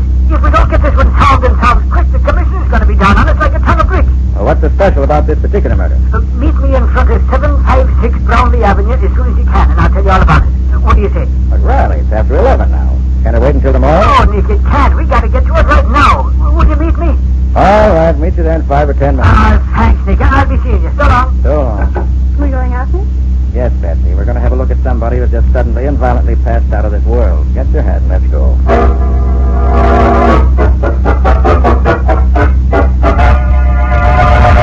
Oh, there you are, Nick. But how are you, Patsy? Okay, thanks, Lieutenant. Where's the remains, Riley? Right over here, Nick. Just the way my man found him. I see. 2 shots right to the heart. Uh-huh. Never knew what hit him. Looks as if they might have come from a 45. Right, Nick. All right, Riley, who is he and why should I care? His name's Benny Smith. He's one of the characters that hang around the edge of the underworld. No record, but a great guy for playing the numbers. Been playing them since they were started. And I think that's what killed him. Oh, now, Lieutenant, how could the numbers kill him? Well, Benny connected today, Patsy. He won himself $50,000. And he had it on him when he started home, they tell me, but he ain't got a cent of it now. He's as clean as a whistle. Very interesting. Never talked too much about his luck. Now, where do I come in? Benny played Duke Dawson's numbers, Nick. And Duke had 2 heavy winners this month. Now, both of them were killed in the same way. Before they got home, and both of them lost their rolls. Now, once could be a plain hold-up. But twice, it's like a regular thing, and I want to find out. The killings like this has got to stop. That's where you come in, Nick. I need some of your fancy ideas on how to stop them. Lucky Combs runs the other numbers game, doesn't he? Yeah. Him and the Duke have been at each other's throats for the last 6 months.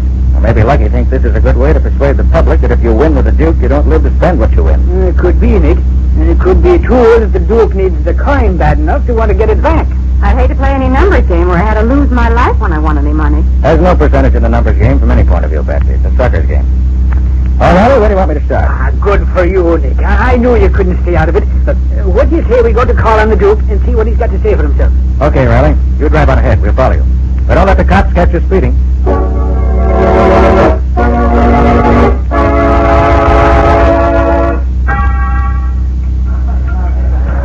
Never was in a place like this before, Nick. And you probably won't ever want to be again, Betsy. Is there piano, the only music there is? Yes. Steve Corey's a good piano player. None better. He not only is a good piano player, he also serves as a lookout for the Duke. See how the piano is right at the foot of the stairs to the second floor? Well, that's where the Duke's offices are. And no one can get up there without Steve seeing it. Oh. He signals ahead with the piano.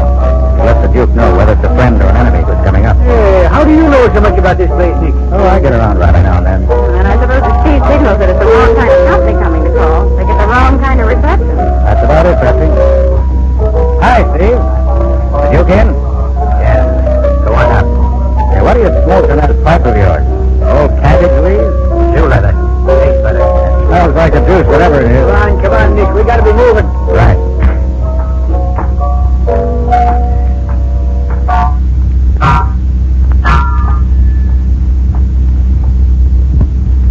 Which is his office here, Nick? Which one here? That's funny. Try the door. Maybe he's not in there. He must be. Steve told us to come up. I can see there's a light inside. Maybe there's something wrong there. Let's have a look out. I think we better come on. Come on for me now. Come on again. Again. Break it in, Riley. Break it in. That's it. Are you hurt, Riley? No, did he get you? No. What's going on in here? Nothing now, Patsy. You can come in. Hey, look there, Nick. Dead. Shot right through the forehead. Is that the Duke? Yes, Patsy, that was the Duke. Hey, look, that's where the killer went, Nick. Through that window there. Yeah. Down the fire escape. Below there's a dozen ways he could have gone. We'd never see him. If we'd only gotten in a little sooner, Nick. That wouldn't have made any difference, Riley. I suppose not. He was out to get the Duke, and he'd have gotten him anyway. It was just as easy for the killer to get out on the fire escape and wait for us. It's a good thing it was a poor shot, or you'd both be dead. I don't think so, Patsy. What do you mean? Now look how high his bullets went. Up above the door there. Oh, you think he was just trying to scare us, Nick? Looks that way. He could certainly shoot straighter than that. Now we've got 2 murders to solve instead of 1. Yes. I'm beginning to get interested in this now. Let's see what the Duke can tell us about this. The Duke had no weapon, so he apparently wasn't expecting an attack. Must have known the man who killed him. Hey, Nick. I thought the Duke didn't smoke. He didn't. There's an awful lot of burned matches here in this ashtray for a guy who don't smoke. And they're all burned pretty well down, too. And here's a cigarette butt. It's a humidor. Huh? Humidor? I never heard of that brand. Very few people smoke them. And Lucky Coombs is one of them. Lucky Coombs? Then that maybe means it does, and maybe it doesn't. Let's not jump too fast. I'll just take this butt and these matches along with me. They may come in handy before we're through. I better call headquarters and get some of the boys up here. Right. While you take care of this end of it, Patsy and I'll go and call on Lucky. Maybe he can tell us something about this. Okay, Nick. But be careful, lad. Lucky's a tough baby. I will. I know how to handle him.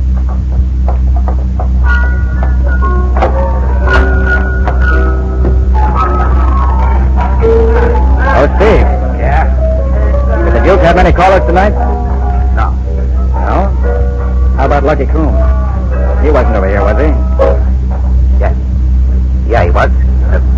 What of it? Nothing. Maybe. By the way, you better get this crowd out of here. The Duke's been murdered. This place is going to be filled with cops, reporters, photographers, fingerprint men, and detectives in about 10 minutes. Duke?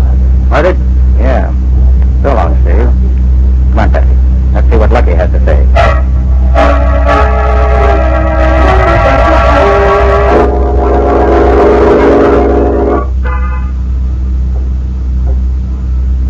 Please. Well, we thought of put an end to the numbers racket in this town, Nick. For a while, anyway. With the Duke dead and Lucky in jail for his murder. Maybe. But let's not get ahead of ourselves. Oh, Patsy's in the car. Those 2 months outside may mean trouble. Be careful, Nick. Hey, going someplace, Flatfoot? Why, yes. Just a friendly visit. I want to see Lucky a minute. Lucky's not receiving tonight. Not cops, anyways. I'm no cop. Just want a friendly talk with him. Well, you can't. No? I think I can. Yeah? Well, me and my buddy here is going to see that you don't. We sure are. You got a search warrant, have you? Oh, you want don't want, do you? Well, here it is. Yeah, I'm going to drill you for 4 holes if you want to go.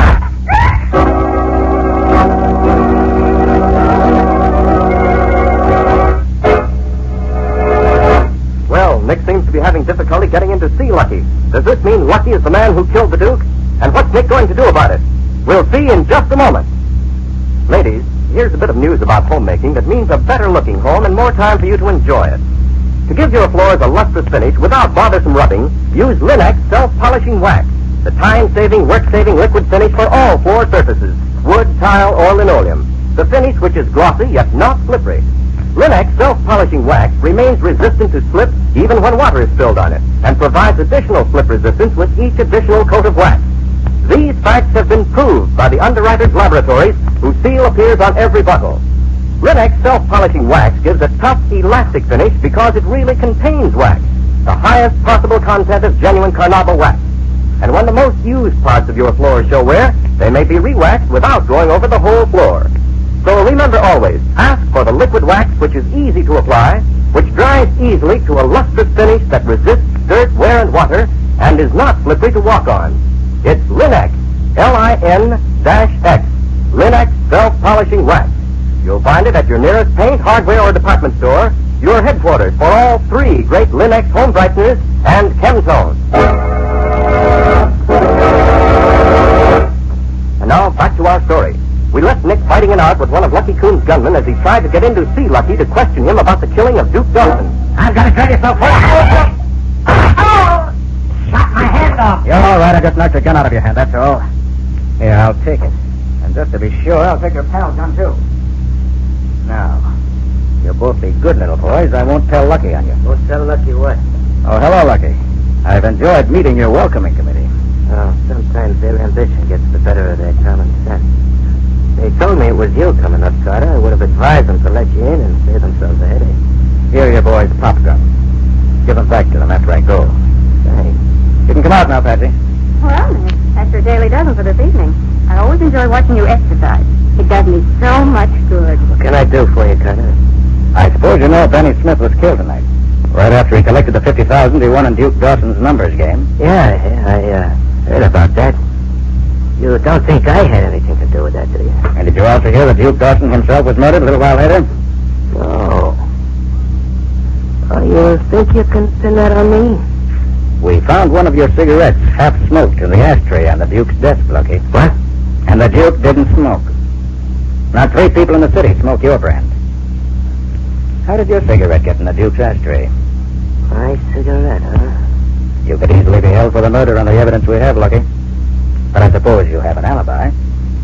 If so, let's have it.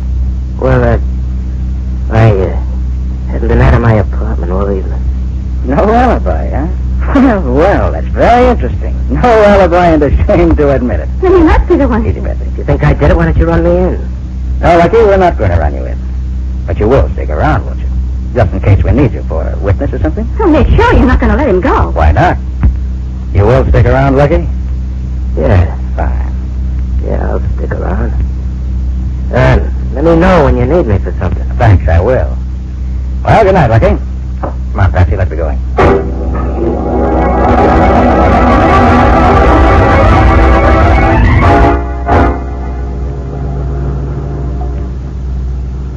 Why so quiet, Patsy? You haven't said a word since we left Lucky. Well, I can't understand it, Nick. You have what looks like good reason to believe Lucky killed the Duke, and you let him go. Doesn't make sense to me. Why, Patsy, it's all part of my plan. I think I have the answer to both killings now. And leaving Lucky loose is part of my way of proving it. And I suppose that phone call you made after we left Lucky's was part of your plan, too. Right, Patsy. All part of my plan. And did your phone call accomplish what you hoped it would? Ah, indeed it did, Patsy. Indeed it did. May I ask what it was? You may. Oh, Nick, why don't you tell me what's going on? I don't get it at all. I phoned a certain party to get a certain address. And I got it, that's all. The killer is? I think so. Well, who? That, unfortunately, I'm not prepared to divulge at this precise moment. Oh, Nick.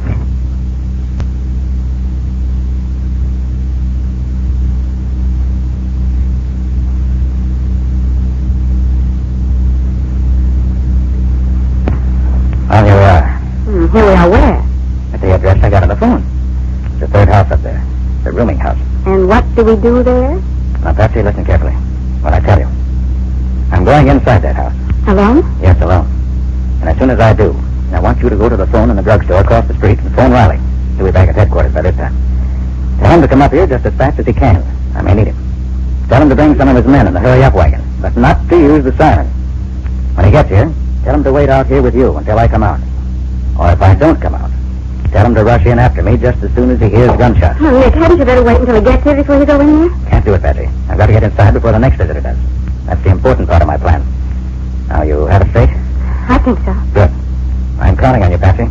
Don't fail me. Well, wish me luck. I may need it.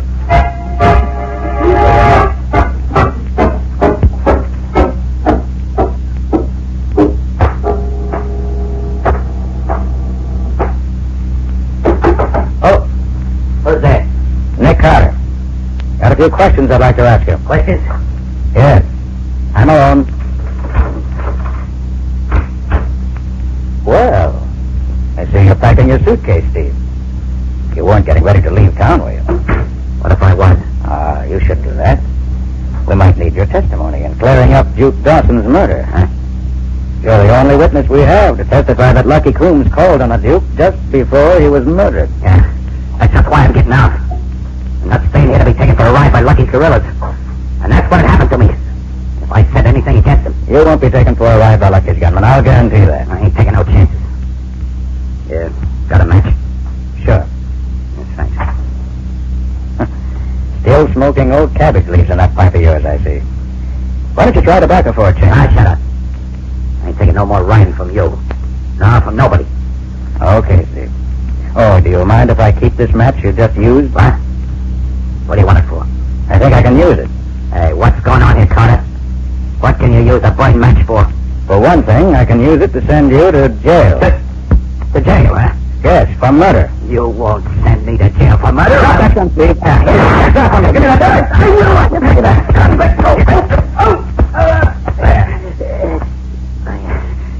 go. Didn't have to break my arm, did you? Lucky for me you shot in a hurry. Otherwise, you might have got me somewhere else than just in the fleshy part of my arm. Now, let's see what's in that suitcase. And you keep on staying where you are, Steve. I've got the gun now.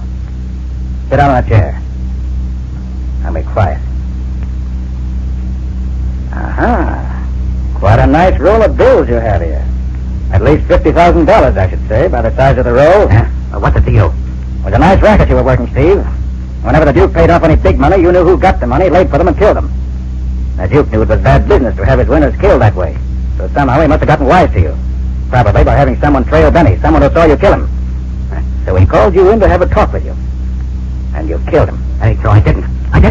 Lucky Coombs did it. That's so? Well, we'll see what Lucky has to say when you tell him that. What? He'll be here in a few minutes, if I'm not mistaken. No, I couldn't. He killed me. He killed me. Stay where you are, Steve. Stay where you are. I'll stand behind the door. You dirty double-crossing rat. That's enough, Lucky. Hold it. Drop that gun.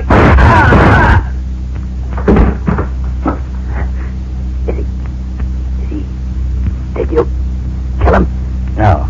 I just shot him through the shoulder. The shot knocked him out. He'll live to go to the electric chair with you. Nick, are you hurt? Oh, Nick, are you all right? It's all right. It's all right. Everything's under control. Oh, thank goodness. All right, Riley, there are your two murderers. Steve in the chair and Lucky on the floor. Two of them. Glory be. Yes, Riley, two of them. You better get your handcuffs on them before they decide to run out of here. Do just that. Now, my fine friend Steve, hold out your hand. And you, Lucky, you can't help me, so I'll just put them on you while you're asleep. And you'll be all right when you wake up. Then it was Lucky, Nick. Yes, Patsy. Lucky and Steve together. Oh, this is a great day for the police department. 2 men killed and the 2 murderers caught. Lieutenant, are you giving all the credit to the police department? It seems to me... Oh, no, of course not. I just meant that... All right, Riley, it's all right. My part of it's done. Your precious police department can have all the glory if they want it. Well, tell me about it, Dick. How did they do it? And who killed who? Hold it. I'll meet you down at your office in half an hour and give you all the details and the evidence you need. Right now, I want to get my arm fixed up. Well, Nick, you're hurt. Is it bad? Let me get a doctor quick. That's not serious, Patsy. It's just a flesh wound. And it's rather painful. I'd like to get it taken care of. Come on, Patsy. Guess you better have to drive. I'll see you later, Riley.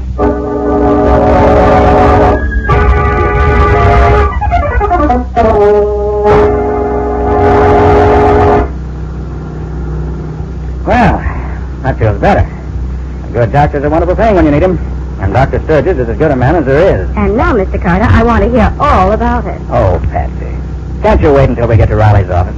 I don't want to go through the story twice. Nick Carter, if you don't give me all the details right here and now, I'll stop this car and we won't move an inch until you decide to tell me what I want to know. All right, all right. You're a hard woman, Miss Boone. I guess I'll have to give in.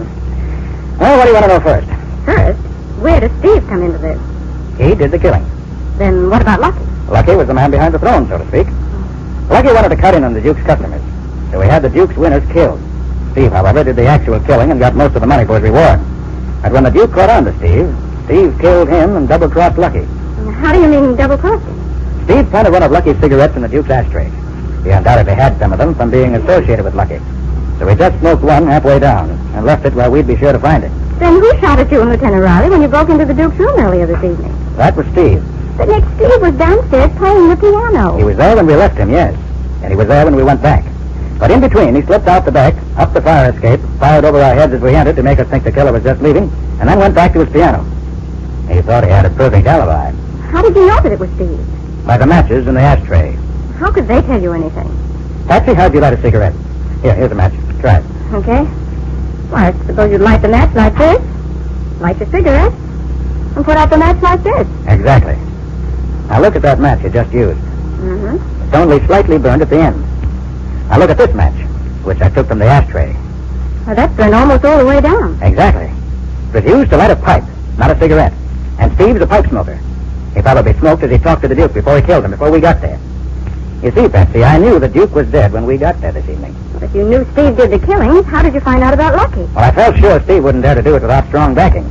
But there was no evidence against Lucky. So that's why I went to him and told him about one of his cigarettes being left in the Duke's ashtray. And that's also why I didn't want to take him in. Oh, now I see. I felt sure he'd go to see Steve and give himself away. And he did. Hey, look, I just realized what you said a minute ago. You said you knew that the Duke was dead before you went upstairs to his office tonight. Now, how could you possibly know that? Very simple, Patsy.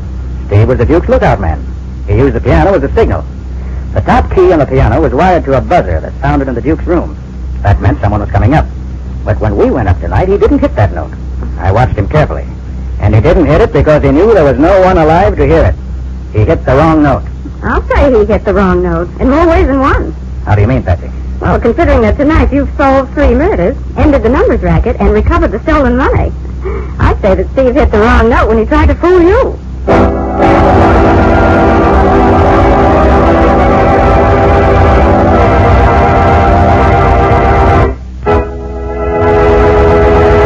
In just a moment, Nick and Patsy will bring you a preview of next week's exciting case. But first, here's a thought for all of you homemakers. Of course, you take pride in your home. Of course, you want your folks to take pride in it, too. And your husband, your family, will sit up and take notice of the bright new beauty Linex Cream Polish gives your treasured furniture. For Linex Cream Polish is the modern way to protect the things in your home. It quickly restores your furniture's attractiveness in one quick, easy application. And Linex Cream Polish dries to a hard finish that leaves no oily film to attract additional dust, to make additional work. It does away with fingerprints, helps to hide ugly scratches, and after a few applications, provides a tabletop finish that will actually resist glass marks. Best of all, Linex Cream Polish saves you one whole step in your cleaning day routine. For Linex Cream Polish cleans as it polishes, without tiresome rubbing. So depend upon this modern, easy shortcut to furniture beauty. Linex Cream Polish. Get it today and enjoy the extra time you save. In case your dealer hasn't received his supply of the 3 great Linex home brighteners, he'll probably have them soon. Ask him to save one or all of them for you. Acme will see that he gets them, and you get them, as quickly as possible. And now, Nick, how about next week's adventure? Well, Ken, the main ingredients of next week's story are a small boy and a slingshot. Well, I didn't know you went in for cases of juvenile delinquency. He doesn't, unless you call it juvenile delinquency when an organized gang of thugs holds up an armored car, kills the guards, and gets away with thousands of dollars of the bank's money. Well, hey, that's really big-time stuff, but where did the small boy and the slingshot come into it? They were the means of my being able to catch the killers, get back the money, and break up the gang. And it gave Nick one of the most unpleasant and dangerous 2 hours he ever spent. Well, I'll certainly look forward to hearing that. Any further hints, Nick? No, that's all for now, Ken. I'll tell you the rest next time. I call the story The Slingshot Murders. Or The Mystery of the Broken Window. So long. So long, everybody. And so long to you, Nick and Patsy. We'll be looking forward to seeing you again next Sunday afternoon. Next week at the same time, listen to another curious experience of Nick Carter, Master Detective, entitled The Slingshot Murder. Or Nick Carter and the mystery of the broken window. Nick Carter, Master Detective, is a copyright feature of Street & Smith Publications, Incorporated. It is presented at this same time and over these same stations by the three great Linex home brighteners, Linex Clear Gloss, Linex Cream Polish, and Linex Self-Polishing Wax, created by Acme, America's great producer of Acme quality paints. In the Nick Carter Adventures, Lon Clark is starred as Nick. Helen Choate is featured as Patsy. Original music is played by Lou White. The programs are written and directed by Jock McGregor.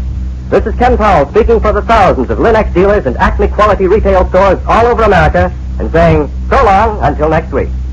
This is Mutual.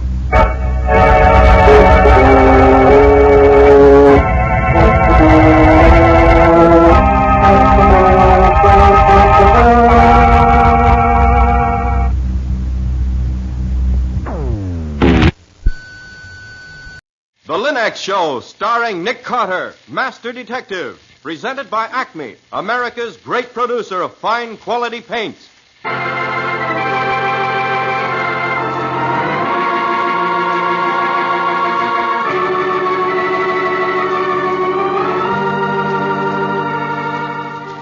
This is the story of a man known the world over as one of the most daring and resourceful characters in the history of detective fiction.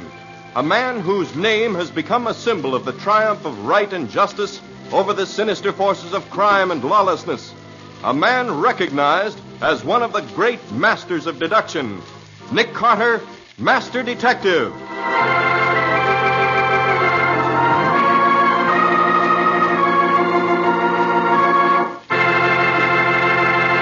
Today's strange case, the haunted rocking chair.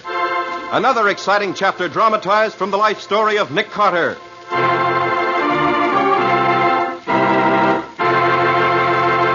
In just a moment, we'll hear how Nick Carter investigated the old chair which was supposed to rock whenever anyone in the Trumbull family was due to die, and how he solved the mysterious death of a famous artist. You know, it pays to keep up with the world, and homemakers throughout America are learning how well it pays to keep up with modern homemaking methods. For they now have their homes sparkling with new beauty, and they save hours of time each week with those three great Linex home brighteners. Linex Clear Gloss, Linex Cream Polish, and Linex Self-Polishing Wax. Linex Clear Gloss, which is brushed on, gives lustrous, longer-lasting protection to every wood and linoleum surface. Linex Cream Polish, which cleans as it polishes, renews the sleek, gleaming beauty of fine furniture. And Linex Self-Polishing Wax, the amazing new wax finish, lends rich, satiny loveliness to any floor, wood, linoleum, or tile. Take the modern homemaker's shortcut to furniture, floor, and woodwork care. Help your home look its best and give yourself the greatest leisure with the three great Linex home brighteners. You'll find them all at your hardware, paint, or department store. Your headquarters also for Chemtone, the miracle wall finish.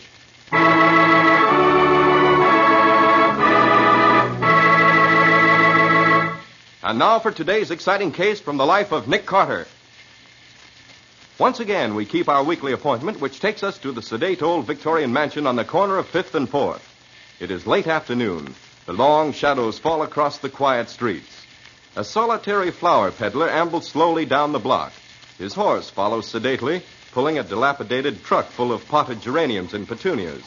The peddler is exercising a fine Italian tenor voice. Anybody wants the flowers? Nice the flowers.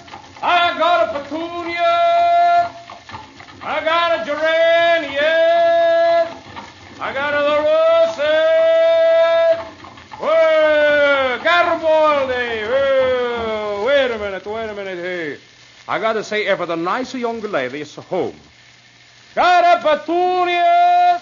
Got a begonia. Tony, wait a minute. It's okay, Garibaldi. She's coming ahead. Good afternoon, Miss Patsy. Hello, Tony. How's Garibaldi? Oh, it's fine. Good. Tony, have you got any climbing roses? We lost ours, you know. Winter killed. No. Mm-hmm.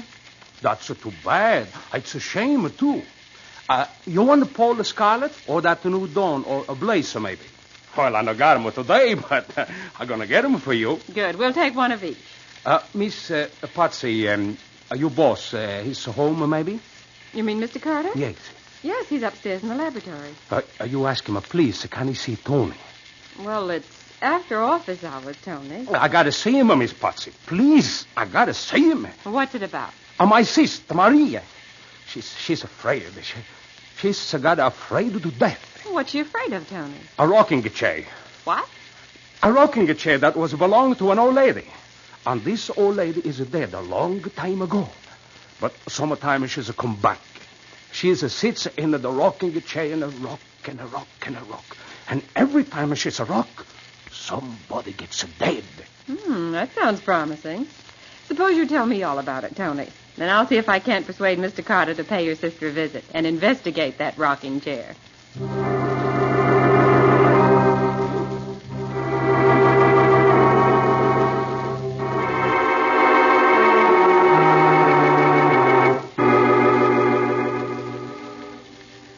Oh, but Nick, you could do with some fresh air. We could rent a speedboat and take a run up the Sound.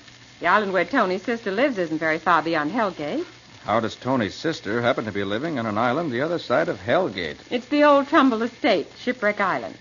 Tony's sister Maria is the housekeeper for Eric Trumbull, the famous painter who lives there now. I see. The old house has been in the Trumbull family for 3 generations. It was built by Obadiah Trumbull, an old sea captain who was suspected of being a freebooter at the time of the Civil War. The old boy had 4 wives. In succession, I hope. Oh, but of course. Now, where does the rocking chair come in? Oh, that belonged to the last of old Obadiah's wives. He brought her home as sort of an afterthought when all the children of his other wives had grown up. They hated her. She was little, with skin the color of dark ivory, and her face was sort of like a monkey's. Some say she was a Creole, and others claim she was Portuguese. At any rate, she talked with an accent and claimed to have the powers of a voodoo witch doctor. Probably hated her because they were afraid of her. Probably. No sooner was Obadiah safely in his grave than the children turned on her. Eric's father, who was the eldest, had her declared insane. Nice people. She was locked up in an attic room and fed 3 times a day, but no one ever spoke to her, and she never came out of that room. No one would have known she was there if it hadn't been for that rocking chair. They could hear it creaking all hours of the day and night. After nearly 30 years, she was suddenly taken very ill. When she found she was going to die, she asked them to send for Eric's father. It was a nasty night with the wind howling about the evening. Entrez. Come in, stupid. So you have come, eh? The doctor has told you I am about to die. And you think at last you will be rid of me. Listen, you fool. You will never be rid of me. I will return sometimes and sit in that rocking chair where I have spent so many lonely years. You will not see me, but I will be there. Sometimes the chair will rock, and that will mean there is to be a death in this family. There is about to be a death now, I think. Yes. See? The chair. Already it starts to sway. This time, it predicts my death. But it will rock for you. All of you. And as the chair rocked faster and faster, she died. Eric's father saw it. Well, probably a form of self-induced hypnosis brought about by the old girl's suggestion. Possibly. The rocking chair heard from again? Yes. Every now and then. But the funny part is that almost every time, according to Tony's sister, someone in the family died within the year. A family that size, just by the law of averages, someone is apt to die within the year, whether the rocking chair rocked or not. Oh, I hadn't thought of it that way, Nick. Anybody living in the old house now, except Eric and Tony's sister? No. They came back a little over a year ago.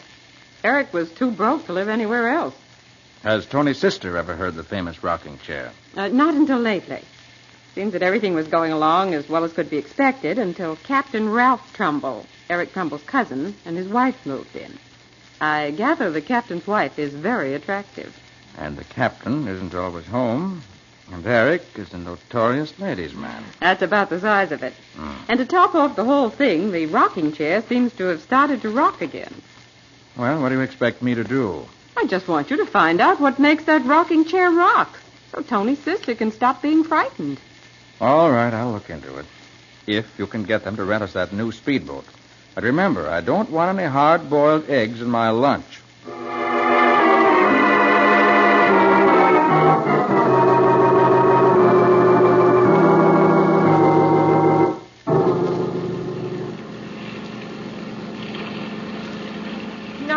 Glad you came, Nick. Do you ever see such a heavenly day? Going to be a storm before night. Oh, Nick, there isn't a cloud in the sky. Tony said he got word to his sister we were coming. She'll be waiting for us on the dock. That must be the island up ahead, Nick. Slow down or we'll pass it. Well, you look at that house. It's got everything. Cupola, widow's walk. I'll bet there's even an iron deer on the front lawn. And I could certainly use a coat of paint. Look there on the end of the dock. That must be Tony's sister. She's not exactly what you'd call a sylph, is she? Oh, hand me that line, will you? Hello? Are you Tony's sister? Si. I'm called Maria. You are Mr. Nick Scott and the missus, no? No, I'm Patsy Bowen, Mr. Carter's secretary. Oh, good. Give me your hand. I'll help you. Thank you. Oh, be careful, please. So many of these boards are so old. Okay. We'll be careful. Well, Maria, how about it? You think I can get a look at this notorious rocking chair that's causing all the trouble? Oh, see, that's easy. The captain is away on a cruise. He won't be back until next week. Mr. Eric and the captain's wife are in the studio. He's painting her picture. Painting a picture, is he? What's wrong with that? Oh, he's always painting her when the captain is away. The studio's in the front on the second floor. The room with the rock and the chair is on the third floor over the kitchen. We'll take the back stairs. No one will see us.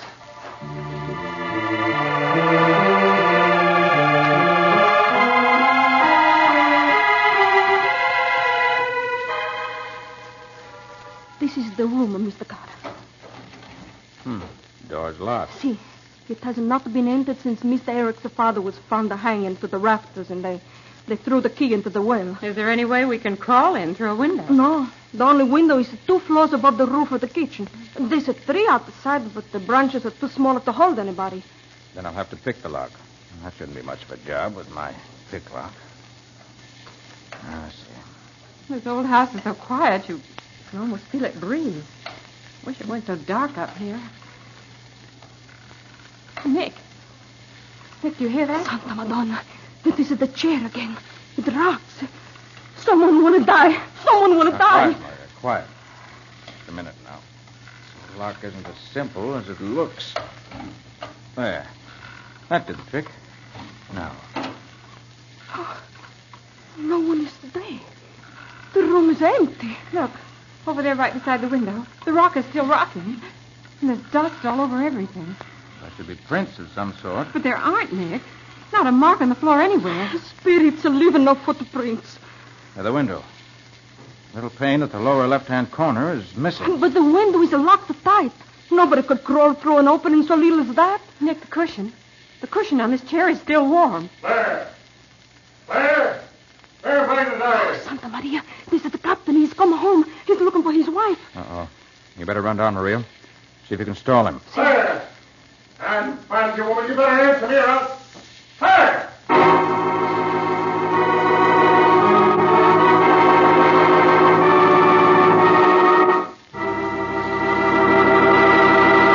Well, a locked room and a rocking chair that rocks all by itself, with nobody around to set it rocking, and an angry captain trying to find his missing wife. How can Nick put all these things together and get the right answer? We'll see in just a moment. The things you learn firsthand are the things you really know best. That's why women who have used the new Linux self-polishing wax are so enthusiastic about it. For they've found how different, how perfect a quick-drying wax can be. They've learned what sparkling new beauty, new protection, new skid resistance it gives their floors and linoleum. Developed by leading research chemists to give you the best, the formula of Linux self-polishing wax is completely new. It has the highest possible content of genuine carnauba wax, lending handsome appearance, lasting protection, real anti-skid finish to every household floor surface. The underwriters' laboratories have actually proved that linoleum, hardwood, and rubber tile are less slippery after application of Linux self-polishing wax. The minute you walk where it's been applied, you can tell the difference. What's more, Linux self-polishing wax dries quickly to a satiny luster without tiresome rubbing. And it takes only a jiffy to wipe on. So follow the example of wise American homemakers. Use genuine Linux self-polishing wax. And remember, when you want a modern finish of the brush-on type to give even longer-lasting protection, get Linux Clear Gloss, which dries overnight to a beautiful gloss finish that lasts amazingly.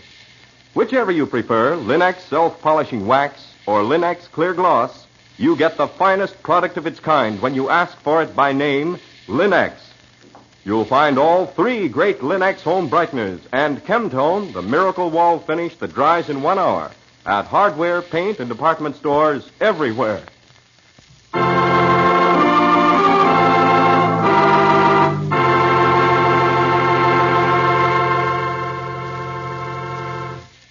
And now back to our story.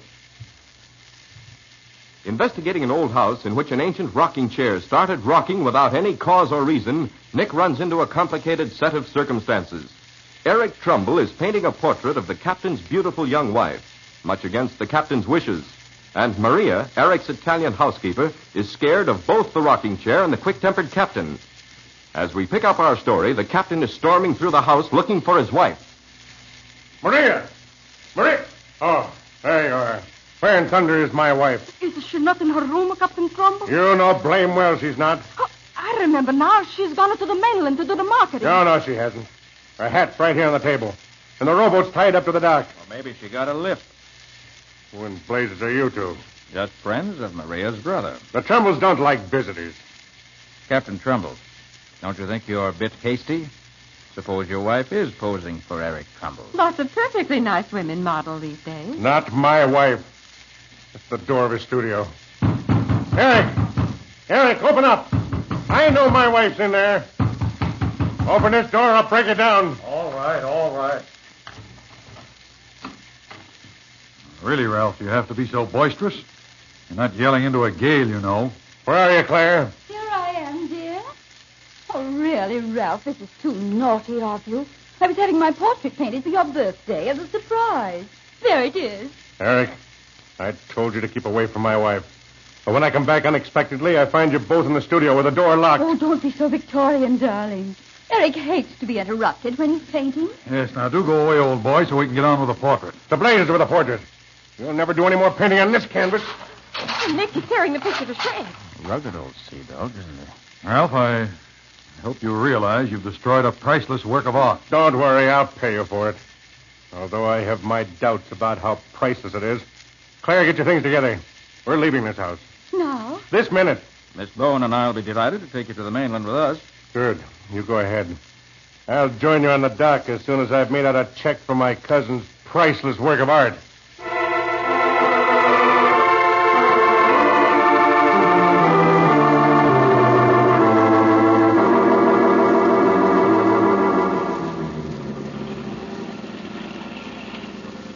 Nick, I don't see why you insist on going back to Shipwreck Island. We just left it a short while ago. I know it, Patsy, but I got to thinking. Eric Trumbull may not be the nicest guy in the world, but I'd hate to see anything happen to him. I think it'd only be fair to warn him. Warn him about what? About the captain's crazy jealousy. From the things he said as we were taking him and his wife back to the mainland, I suddenly realized how intensely he hates Eric. I don't think Eric realizes it. Good grief, look. Tied up to the Trumbull dock. It's a police launch. Yes. We're too late, Patsy. What a fool I was not to come back right away. Oh, Nick, look. There's Lieutenant Riley standing on the breakwater. Something serious must have happened if he's been called in. Oh, there, Nick. I thought you'd be back when you heard the news. But you're too late, me boy. The whole thing's solved. What's solved, Lieutenant? Eric Trumbull's death. I was afraid of that. What happened? Hanged himself, he did. Hmm? We're just waiting for the photographers to finish before we cut him down. No, Riley, don't touch him. Hmm? Don't touch a thing till I have a chance to see him. But this isn't suicide. It's murder.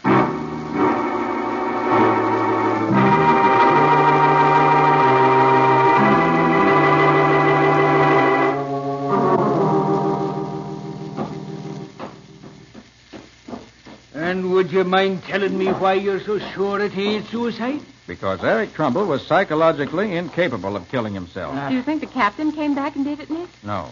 The captain wouldn't have hanged him. Now, if he'd been beaten to death... Goodness. What's that? It's the housekeeper. Her room's just down the hall a bit here. Maria. Taking it awful hard, she is. Okay, Nick. After you. Yeah. His feet clear the ground by bare 6 inches. 6 inches is enough.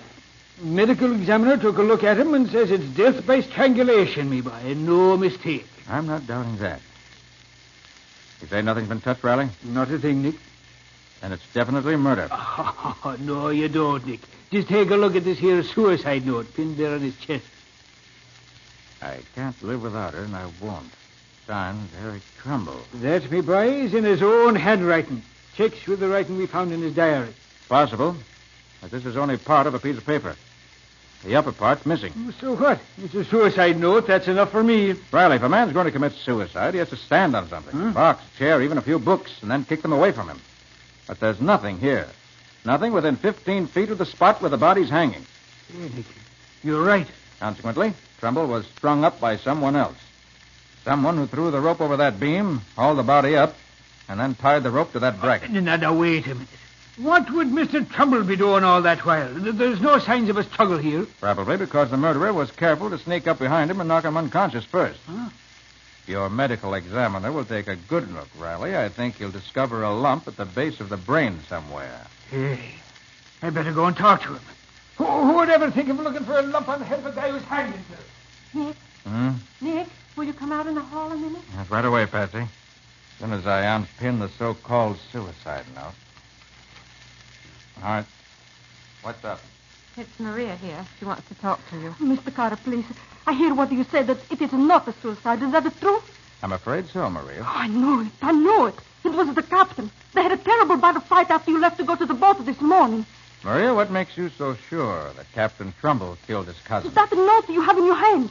It's part of a letter Mr. Eric sent 3 days ago to New Barefoot where the captain's ship had gone. Mr. Eric was in love with the captain's wife. He was painting a picture of her. Yes, we know that. He did it then. I know it while you waited on the dock. We were there less than 5 minutes. Oh, the captain is so strong. For him, 5 minutes is plenty.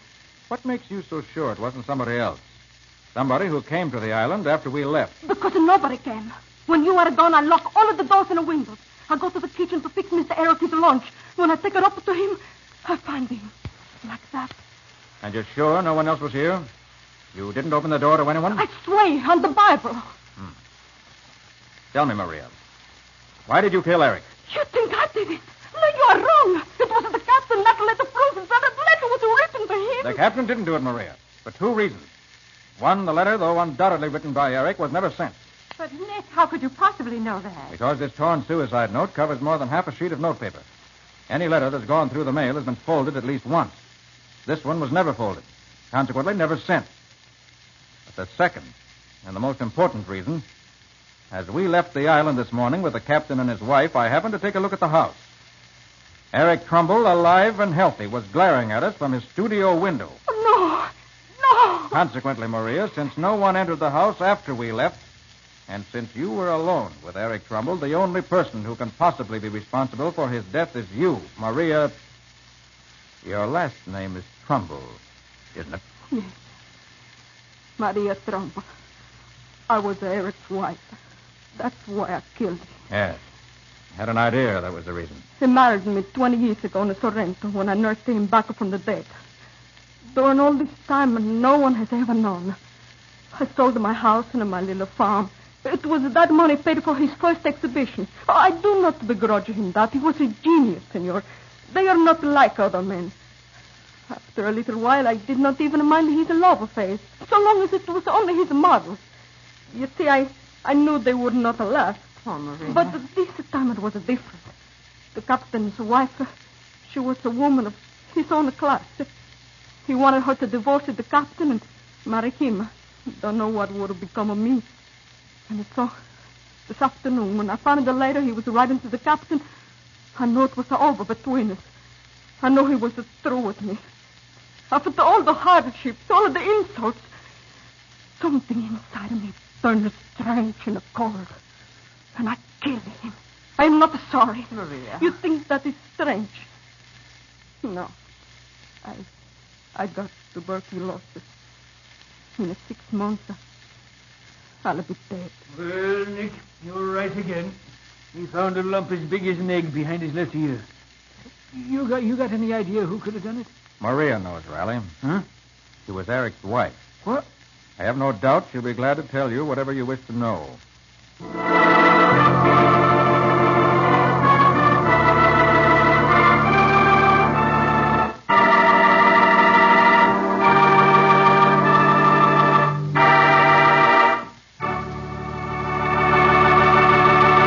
In just a moment, Nick will be back to give you the final details of today's story and tell you what caused the rocking of the haunted rocking chair. You and your family take pride in your home, of course. That's why you keep it bright and sparkling. And the finest household help you can find are the 3 great Linex home brighteners. Take Linex cream polish, for instance. What a help it is in keeping your fine furniture lovely. Because it cleans as it polishes, Linex cream polish erases finger marks, removes deposits of dust and old polish, helps conceal scratches, all in one quick, easy application. And it leaves a lovely, gleaming luster that brings pride to the heart of any homemaker. What's more, Linex cream polish leaves no surface oil to attract more dust, to make more work. So save half the time, half the fuss of furniture upkeep. Care for your furniture the modern way with Linex cream polish, the up-to-date shortcut to furniture protection. Get it at your dealers now. Linex cream polish, which saves one whole step in your cleaning day routine.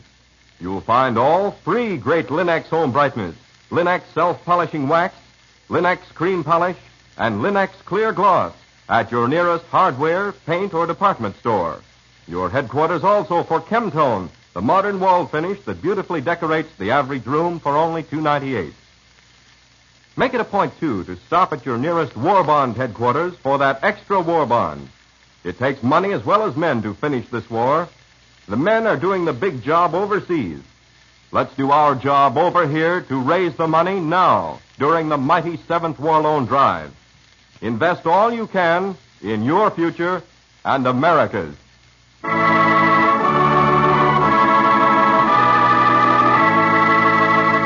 And now let's hear from Nick Carter himself. Nick, what happened to Maria? Did Riley arrest her? Yes, Ken, he did, but she died before she could be brought to trial. And what about the rocking chair? After considerable observation, we found out it was just a Trumbull cat. She used to climb up the trees, jump through the broken pane, and into the chair, which stood right beside the window. She'd sit there in the old chair and wash herself, and her movements would make the old chair rock. But how come the cat just started recently to sit in the old chair like that? Well, we learned it was only recently that the cat came to live at the house. Disgustingly simple when you know the answers. That's what I always say. And Nick always laughs at me when I say it. But it's true. Well, what's about your story for next week, Nick? Got a couple of not too well-veiled hints on that one? Well, I don't see why not, Ken. Patsy and I were taking a shortcut through the park one day in my car. Which is more like a police squad car than a pleasure car. When we heard a police call over the radio, directing the nearest squad car to a certain address to take care of a dead body. And were we interested to find that the address where the body had been found was our own office at 4th and 5th. Well, that sounds like an interesting start to a story. And when the band of thieves kidnapped me and tried to... No, hold it, Patsy. Save something for next week. Well, Nick, what do you call the story? The Body on the Doorstep.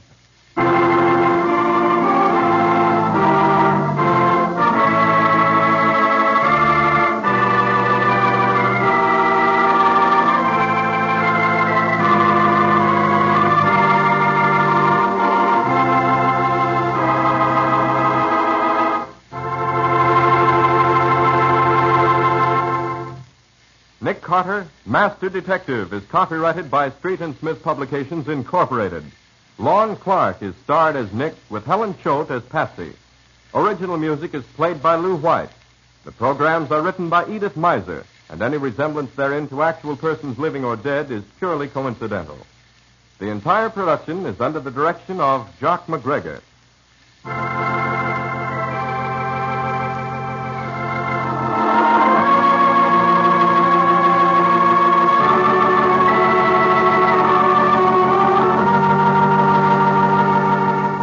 Nick Carter, Master Detective, is presented at this time and over these same stations each week by the three great Linex home brighteners. Linex Clear Gloss, Linex Cream Polish, and Linex Self-Polishing Wax. Created by Acme, America's great producer of Acme fine quality paints. This is Ken Powell speaking for the thousands of Linex dealers all over America and saying so long until next week.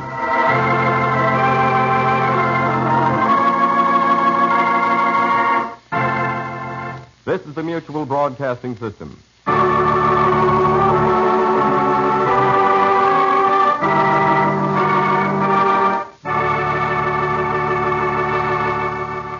New post-war Old Dutch cleanser, famous for chasing dirt, presents Nick Carter, famous for chasing crime.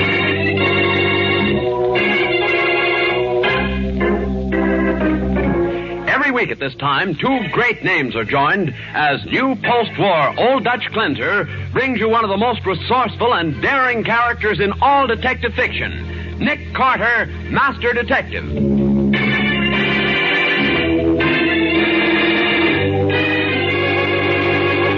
Nick, I'd like to know why you've shut up like a clam ever since we had our soup. Oh, I didn't mean to, Patsy. I've been thinking. Well, that's good. What about? Marriage. Well, why, Nick. Mm-hmm. Marriage is the only way to solve a murder. Now for the case of the policymakers. Today's adventure starring Lon Clark as Nick Carter, brought to you by a new post-war Old Dutch cleanser. It's a beautiful afternoon early in November, and along a section of deserted highway, an open car moves toward the hills in the distance. In the car are Harvey Craig, a candidate for the state senate in the coming elections, and Julia Prentice, his fiancée of a few weeks. Suddenly, another car comes from behind, swerves sharply to the right, and cuts them off. Harvey! Take it easy, Julia. Hey, you man, what's the idea? Turn your car around, mister. Well, I'll do nothing of the kind. Let me get at him, Tom. I'll show Wait a minute, Joe. No rough stuff. Are you kidding? This guy's a hit-and-run driver. A killer, maybe. What's that? We saw the whole thing, mister. That man was on the road, and you went right over him, and you kept on going. Julia, be calm, please. But these men are saying that I know what they're saying, dear, and I'm going to let them prove it. We're going back.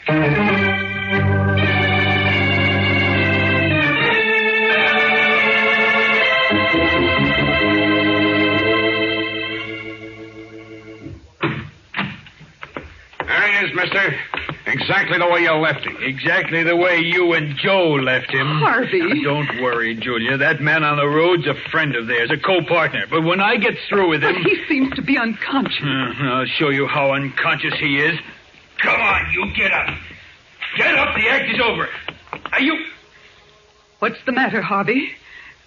This man is dead. Oh, no.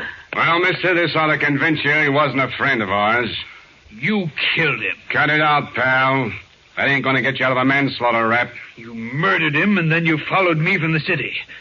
What's the idea? Who's paying you to do this to me? Paying us? That's a laugh.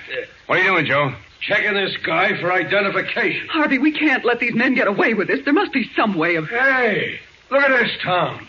I found it in the dead guy's pocket. An insurance policy for $50,000. Let's see. Taken out by Frank Hudson.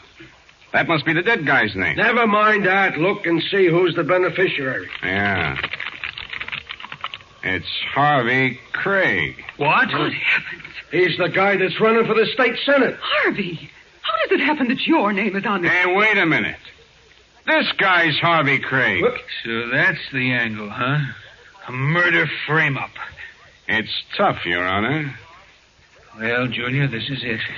The end of a career. But why? You can prove that you don't know that man, that Frank Hudson. Maybe, but suppose I've been set up for the perfect rap. Look, Bud, we're a couple of reasonable guys. You pay us the face value of that policy of $50,000, and we destroy the policy and forget what we saw. Mm-hmm. We even make the corpse disappear. What do you say? Harvey, you're not going to do it. I'm afraid I am, Julia. Because if I don't, neither of us will live to tell the story. I see what you mean. Let's go back to town. I'll get the money. You go with him, Joe. Yeah. I'll stay here and take care of the body.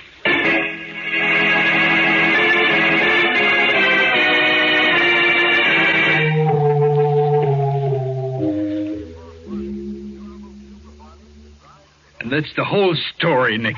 I paid them because I was afraid of what they might do to Julia and me. And because I wanted to get to your office as quickly as possible. Why didn't you go to the police, Harvey? I promised Julia I wouldn't. As a matter of fact, she doesn't even know I'm here. Well, I don't understand it, Harvey. The girl you're engaged to doesn't want you to go to the police. I know it sounds odd, Patsy, but you and Nick have never met Julia. She's proud. She thinks I'm a sucker for having paid off, and she thinks the less I talk about it to anyone, the better. So you want us to keep mum? Yes, please. Why didn't you raise your voice when you got back to town? I was afraid of the bad publicity, Nick. A murder charge. Harvey, they wouldn't have dared to make it against you. Oh, I wasn't thinking at the time. Oh, Nick, I want you to get them, will you? Of course he will, Harvey. Well, I guess that settles that. I've been put to work. Oh, thanks, Nick. Oh, here's a description of Joe and Tom. I've written it down. Oh, good for you. Every little thing helps. Well, I've got to go now. I'll be at my campaign headquarters, Nick, if you should want me. Goodbye, and good luck. Poor Harvey. Well, Nick, what do you think? I think this has all the earmarks of a murder racket for blackmail. Wonder whom it's happened to before. Then you don't think this was the first time? Oh, it couldn't be. Gang that operates so smooth, he must have had a lot of experience. But where do they get the victims? Well, if Harvey's typical, I'd say from who's who. No, Patsy. I mean the victims they killed. Harvey told us he never saw that Frank Hudson before. Yet that man had a policy naming Harvey as the beneficiary. Well, it could have been a phony. Well, it could have been. But suppose it wasn't. Who set Hudson up for it? And how? Boy, Patsy, you got any old clothes? Any very old clothes? Would you mind telling me what old... Not at all. I've got an idea that somewhere in the slums or along the waterfront there are operators pulling hopeless prospects out of the gutter and setting them up for the kill. Well, you and I are going to be a couple of prospects.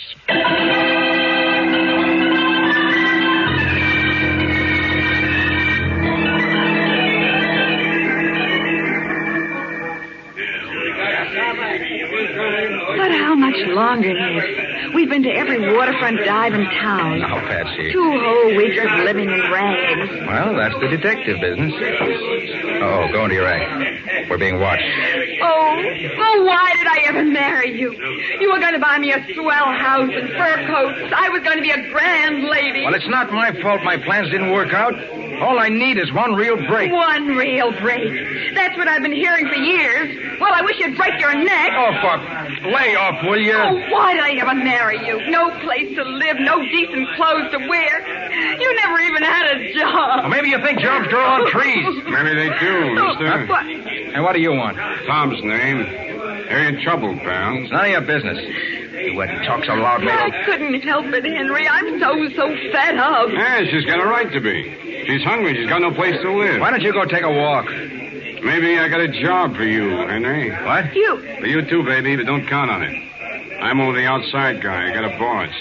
What kind of work will this be? It depends. Interested? Oh, yes. How about Mabel? I don't even care know what it is, Henry. You're going to work if it kills you. Let's go, Mr. Tom.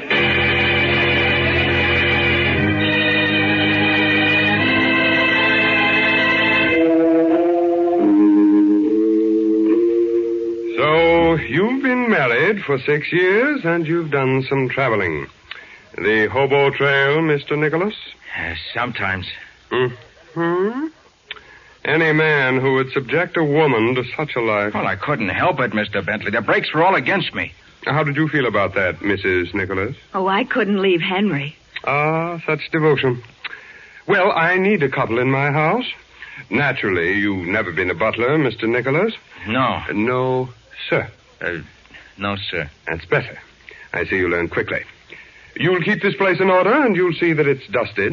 Yes, sir. And now, Mrs. Nicholas, can you cook? Sure. Yes, sir, Mr. Bentley. Good. My tastes are very simple. We'll get along. Tom. Yeah? These people are going to stay in the room on the 4th floor. Okay.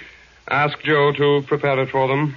Okay, Mr. Bentley. Do we go with him? No. You wait here. If you're wondering about my 2 men, Tom and Joe, they live here with me. I prefer them to dogs. Oh, we weren't wondering, Mr. Bentley. Good. You'll make the ideal butler. Now, there's one matter that must be settled before we begin our relationship. Yeah? As you see, I have many valuables in this house. Rare paintings, antique vases, so forth. Oh, you don't think we'd steal from you, Mr. Bentley?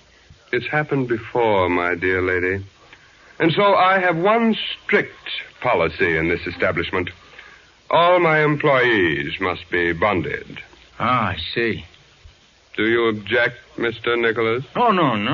It's all right with me, sir. Yes. I'll have the forms here sometime tomorrow morning. In the meantime... Excuse me, Mr. Bentley. What is it, Tom? Joe's on his way up to the room. You want me to show him where to go? Oh, they'll find it. The fourth floor, Mr. Nicholas. Then turn to the left. Yes, sir. Come along, Mabel. Yes, Henry. I didn't do so bad, did I, Mr. Bentley? 2 instead of 1. Yeah. Why don't we give him the insurance business? We don't know anything about them, Tom. A couple of hard luck bums, that's all. I wonder. The lady had clean fingernails.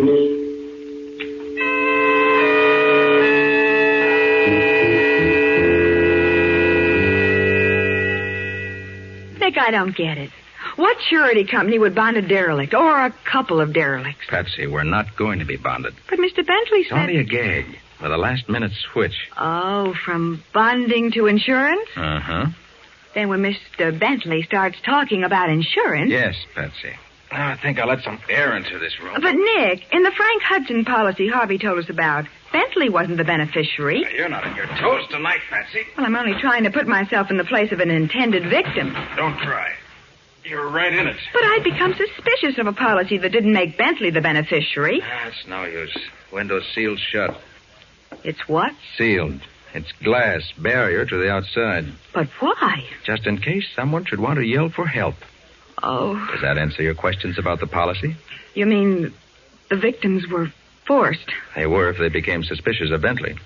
But as long as they believed in him as a good Samaritan who could do no wrong... Even when he made someone else the beneficiary? Even then. Remember, the people who signed those policies were hungry, down and out. Oh. Bentley was giving them... May we come in? Of course. Yes, sir. Thank you. You stay here at the door, Tom. Okay. You, Joe. Yeah, right, Mr. Bentley. Well, my dear Mr. and Mrs. Nicholas, don't look so surprised. It's an old custom of mine when I'm welcoming new servants. I've brought a bottle of wine. For us? For me, too. A rare, sparkling Burgundy. I want you to feel at home. Permit me to do the honors. For you, Mrs. Nicholas. Thank you, sir. For you, Mr. Nicholas. And now one for me. Raise your glasses, please. A toast to my new servants, Mr. and Mrs. Nicholas, better known as Nick Carter. Oh. Did I startle you, Miss Bowen? What? How did you find out about us? Oh, my underground espionage system. I see. Well, what are you going to do with us now? Kill you both, of course. Oh. But not until I've made arrangements to convert you into cash. And that, my friends, will be very soon.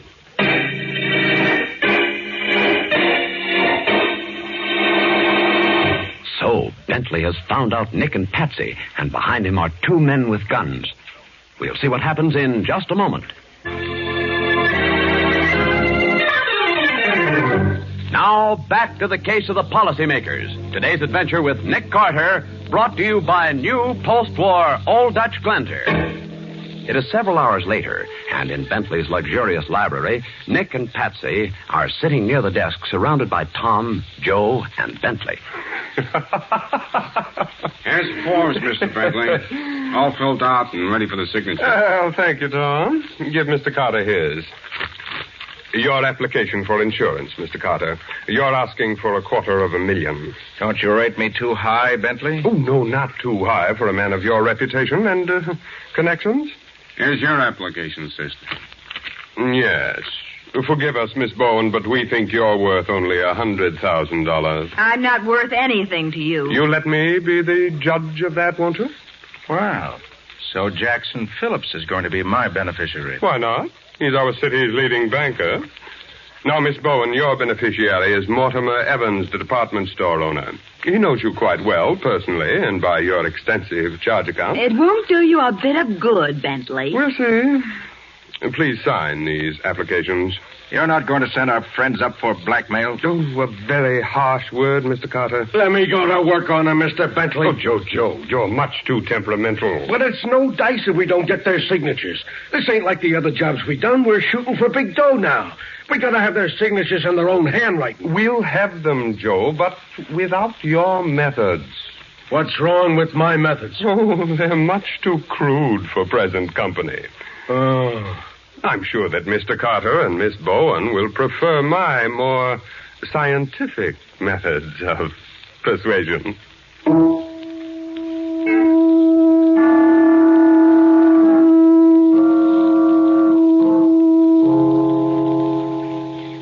Darn room. It's like a vault. Top floor vault. They were going to torture us, Nick, if we hadn't signed. Listen, Patsy, I'll let you in on a secret. What? I knew all the time we were going to sign those applications. You did? Of course, we had to sign them to get the goods on Bentley and his gang. No case without them. Oh, I see that now, Nick. Let's see. 2:00. Time to get out of this room and down to the library safe. Oh, that's going to be easy, what with that window sealed and with Joe parked in the hall just outside. It can be done. Bentley and Tom ought to be asleep by now. Well, suppose they are. We still can't get out. Take off your shoe. What? Your shoe. Take it off. We got a job for it. All right. Now what do I do? Hobble around? Smack the heel of your shoe against that window pane and break it. Now, look, Nick, I'd like to get some air, too. Go ahead now. I'm going to plant myself behind this door. On that chair you've got there? No, under it, ready to bring it down on Joe's head. Okay, go ahead. Some fun.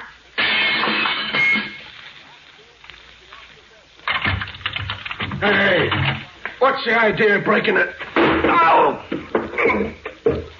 Well, Patsy, see what I mean? Oh, you're full of tricks tonight, aren't you? Full of them. Now let's get down to the library and take out some reading matter.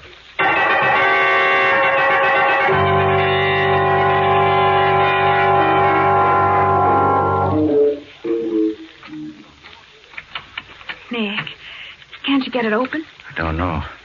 It's been a long time since I opened a safe without knowing the combination. Well, have you got enough light? Yeah. It's a lucky thing we found this flashlight in Bentley's desk drawer. And look at the size of it. Why, it must be 10 inches long. And it weighs close to... There goes the bolt. Now for some quick research. You need help? Yeah, just bring the light closer. Yeah. Look, Patsy. Policy blanks. A stack of them. Mr. Bentley had plans for a future, didn't he? Let's see what's in this drawer. Are they there, Nick? The applications we signed? Yes, here they are. Good. Now, we'll make a bundle of all this evidence and then lock up the safe, just in case. Oh, we're not going back upstairs, Nick. Of course not. We're phoning the police. That's much better. Nick. Yes, quiet. Someone's walking outside in the hall. You didn't close the door, Patsy. Oh, I forgot. They've seen the flashlight. Oh, they won't see us. Let's get behind them. You're quiet.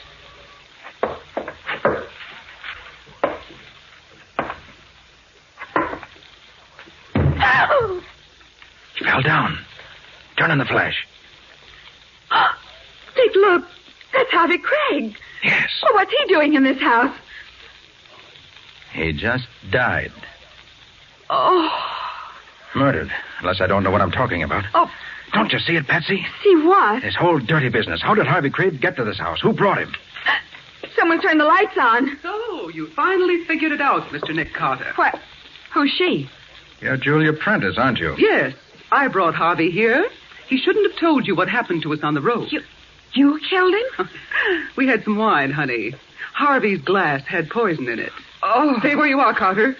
Mr. Bentley wouldn't like me to shoot you. All right, Julia. You've got the heavy artillery. And to think Harvey considered her a friend. So many people do. Men particularly, huh? Men with a lot of money. Yes. You're Bentley's contact woman. You set up the blackmail victim, and then you're in the car with him when the so-called hit and run takes place. Of course. The right place and the right time are very important in our business. How did you know we were in this house? We didn't see you. I saw you, Miss Bowen, and I recognized Mr. Carter from his newspaper pictures. A peephole in the wall of your room upstairs, Mrs. Nicholas. Oh, Nick, we never had a chance. Let's say you might have had one if you didn't have clean fingernails. Clean A bad habit, Miss Bowen, when your life depends on it. Bentley phoned me in town. I came, I saw, and I couldn't believe my eyes. Well, what happens now, Julia? There's a little room in the cellar I'd like to have you see. Oh? It's not much of a room, but it's escape-proof. And we want so much to see you again tomorrow. That is when we'll need you.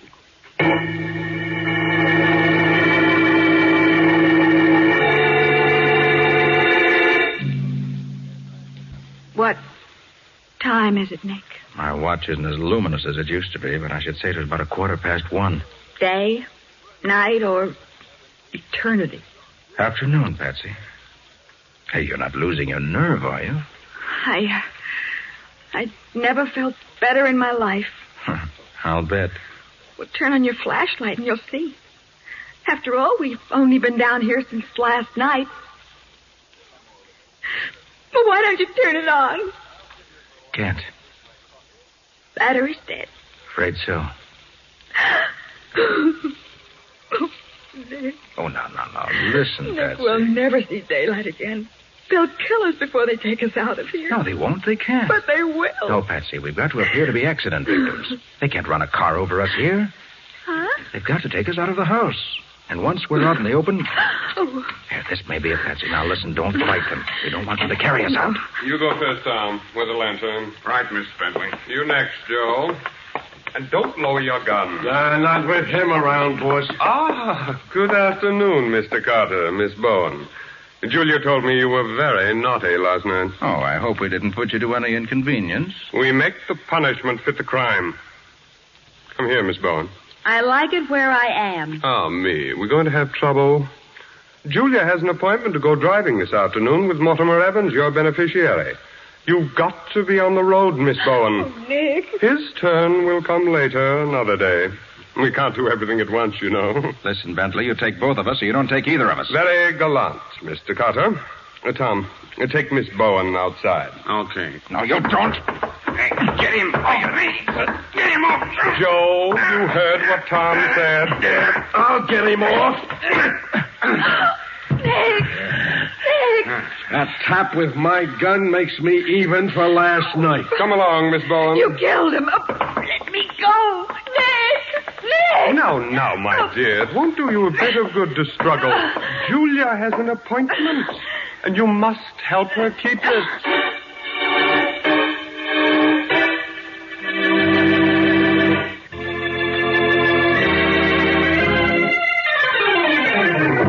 Now for the conclusion of the case of the policymakers. Today's adventure with Nick Carter, brought to you by new post-war Old Dutch Cleanser. It's 10 minutes later. Patsy fainted and is lying on the sofa in the living room of Bentley's house.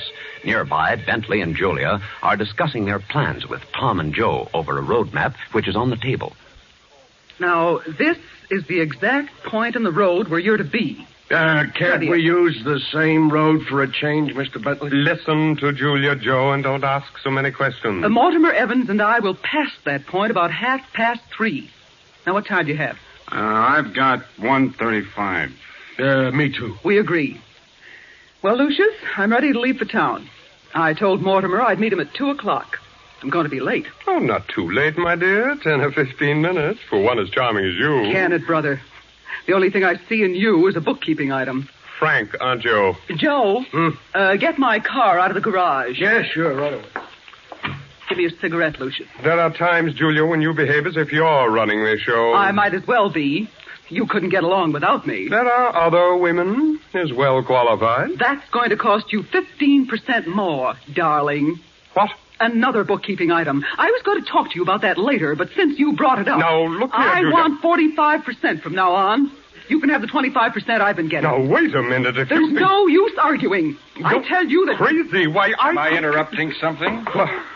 Nick Carter. He's got a gun. Falling out among thieves, huh? Well, you won't have to worry about percentages anymore. Or maybe you should worry about the percentages. Because from now on, they're all against you.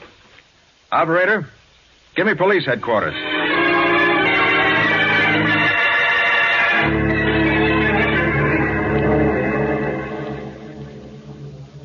Nick, how did you do it? Patsy, as I came up from the cellar, there was Joe walking toward the front door. He went out like a light.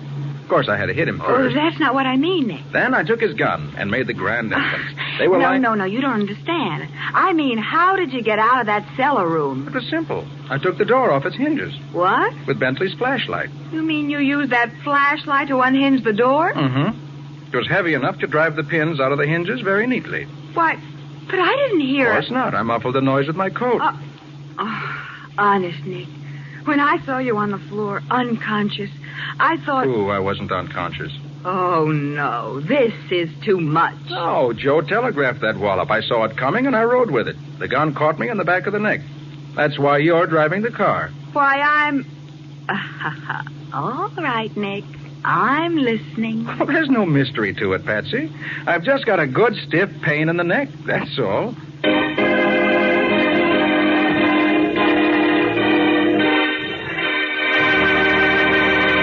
Can you tell us something about the story new post-war Old Dutch Cleanser is going to bring us next week, Nick? Well, Bob, next week we're going to meet a young contractor who helped us track a killer by trying to build a garage on an imaginary street. And Nick found the killer by listening to a talking typewriter. A talking typewriter? Imaginary streets? It sounds fascinating. What do you call the story, Nick? I call it The Case of the Missing Street.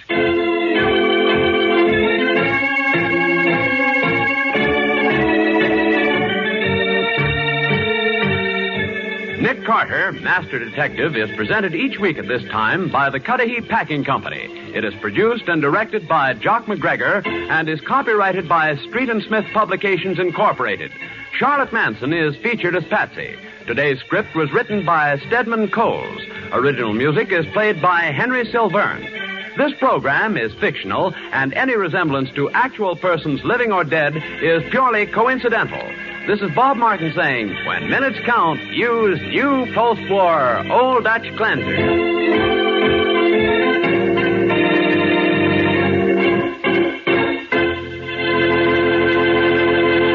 This is the Mutual Broadcasting System.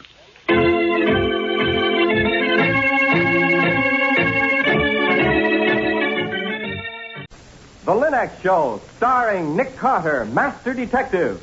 Presented by the three great Linux home brighteners.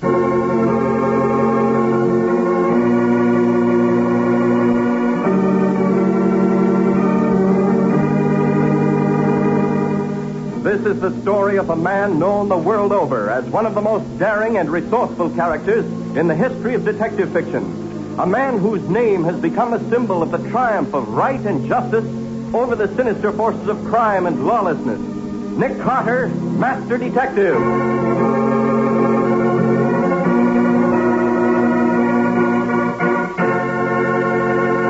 Today's exciting case, The Talking Tree. Another exciting chapter dramatized from the life story of Nick Carter.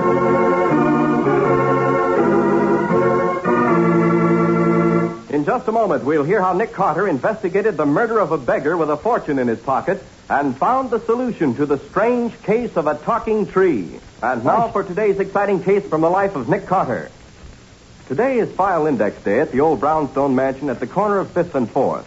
The giant study is filled with piles of neatly typed cards, as Nick and Patsy keep regular tabs on the thousands of criminals the famous detective has encountered in his long career. Charlie Buzz Burns, tried and convicted for forgery July 1941, sentenced August 1941 to 7-year term at Eaton Penitentiary. Check. Well, that finishes the B's. Start the C's. Okay, Nick, but it feels like it's going to be a long, hard day. Albert Cabal, tried and convicted of first-degree assault April 1931. Hold it. Cabell's out on parole. Put his card in the active file with a note. Last seen in St. Louis, July of this year. Right. Johnny Cabin, tried and convicted... Oh, goody the door. That means a 5-minute vacation. Well, whoever it is, send him away. We've got to finish this job. I will, but my heart won't be in it, Nick. Johnny Cabin, tried and convicted of second-degree murder, life term at Eastern State. Yes, I remember, Johnny. He was the one who swore no private detective would ever dare to take him. And he was wrong, like the rest of them. No more work for today, Nick. We've got a customer. Oh, Patsy, This is an old friend of mine, Nick, Mr. Peter Simpson. He takes me riding twice a day. Takes you riding twice. Oh, I see. Streetcar conductor. Yes, sir, Mr. Carter. Miss Bowen takes my car every morning and every night. It's across town. Passes right behind his house. Mr. Simpson's got a problem. One of his customers won't get off the trolley. How's that? Well, it's the end of my run behind your house, sir. I left the trolley there and run up to see you. I remembered Miss Bowen talking about how you help folks out when they get in a jam. I'm in a bad one, sir. What's the trouble? Well, like Miss Bowen said, one of my customers won't get off the car. Why not? Because, Mr. Carter, he's been murdered.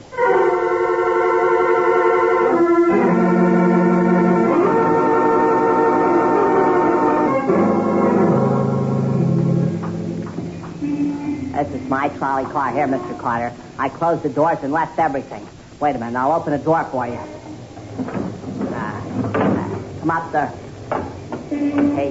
He's in the back of the car. You can see him. He was the last one. And I said to him, last stop, all out. He don't move. I thought he was asleep. All right, Simpson, I understand. Yeah, fine. I thought you would. Oh, Nick, he's been stabbed. There's a knife sticking in his side. Yes, wait. Well? Not dead yet, but he will be in a minute. Bleeding for half an hour. Mostly internal. Can't be moved or saved. No hope for him. Oh, Nick. Hey, wait. He's trying to talk. Listen. Where will you? Can you tell us who did this? Stone Valley. What? Said Stone Valley. What? Talking tree. What was that? Talking tree. Killed by talking tree. $1 million.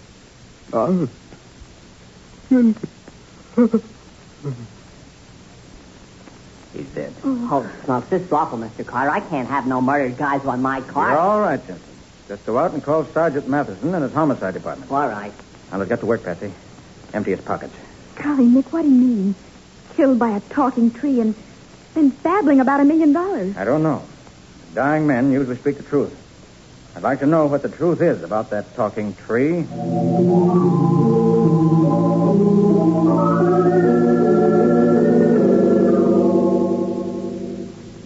Well, nothing worthwhile in any of his pockets, Patsy. They're torn and empty. No handkerchief, no wallet. 27 cents in change, total asset. Oh, so where do we stand? Exactly nowhere. What do you mean? No identification of any kind in this man, Patsy. Nothing to tell us who he is or why he was killed. Well, what about the murder weapon? That knife? Just an ordinary kitchen knife. No prints on the handle. Golly. Killer probably sat beside him, drove the knife into his side, got up and left the trolley. That's all. And look at him. Clothes shabby and torn. Very obviously a tramp. But who'd want to kill a tramp? And for what? I don't know yet. Perhaps... Wait a minute. Here's something I overlooked. Seems to be a hard lump in the front corner of the jacket. Probably slipped down from the torn pocket. Here, wait a minute. What is it, Nick? Answer to your question. Look. It looks like a big lump of crystal. Happens to be an opal. Opal? You mean that rough piece of peculiar-looking stone is a jewel opal? Uncut and unpolished. Must weigh about 30 carats. Ooh. Worth quite a bit of money. Patsy, this may be the answer to why our victim was killed. Still, it doesn't answer the question of how it came into his possession, or explain his dying speech about talking trees. What do we do now? Leave the body for Sergeant Matheson and our friends at the homicide department. We're hustling down to the Jewel Center with this opal. Tampering with evidence again, Nick? Well, maybe that's what the police would call it, but I call it solving a murder.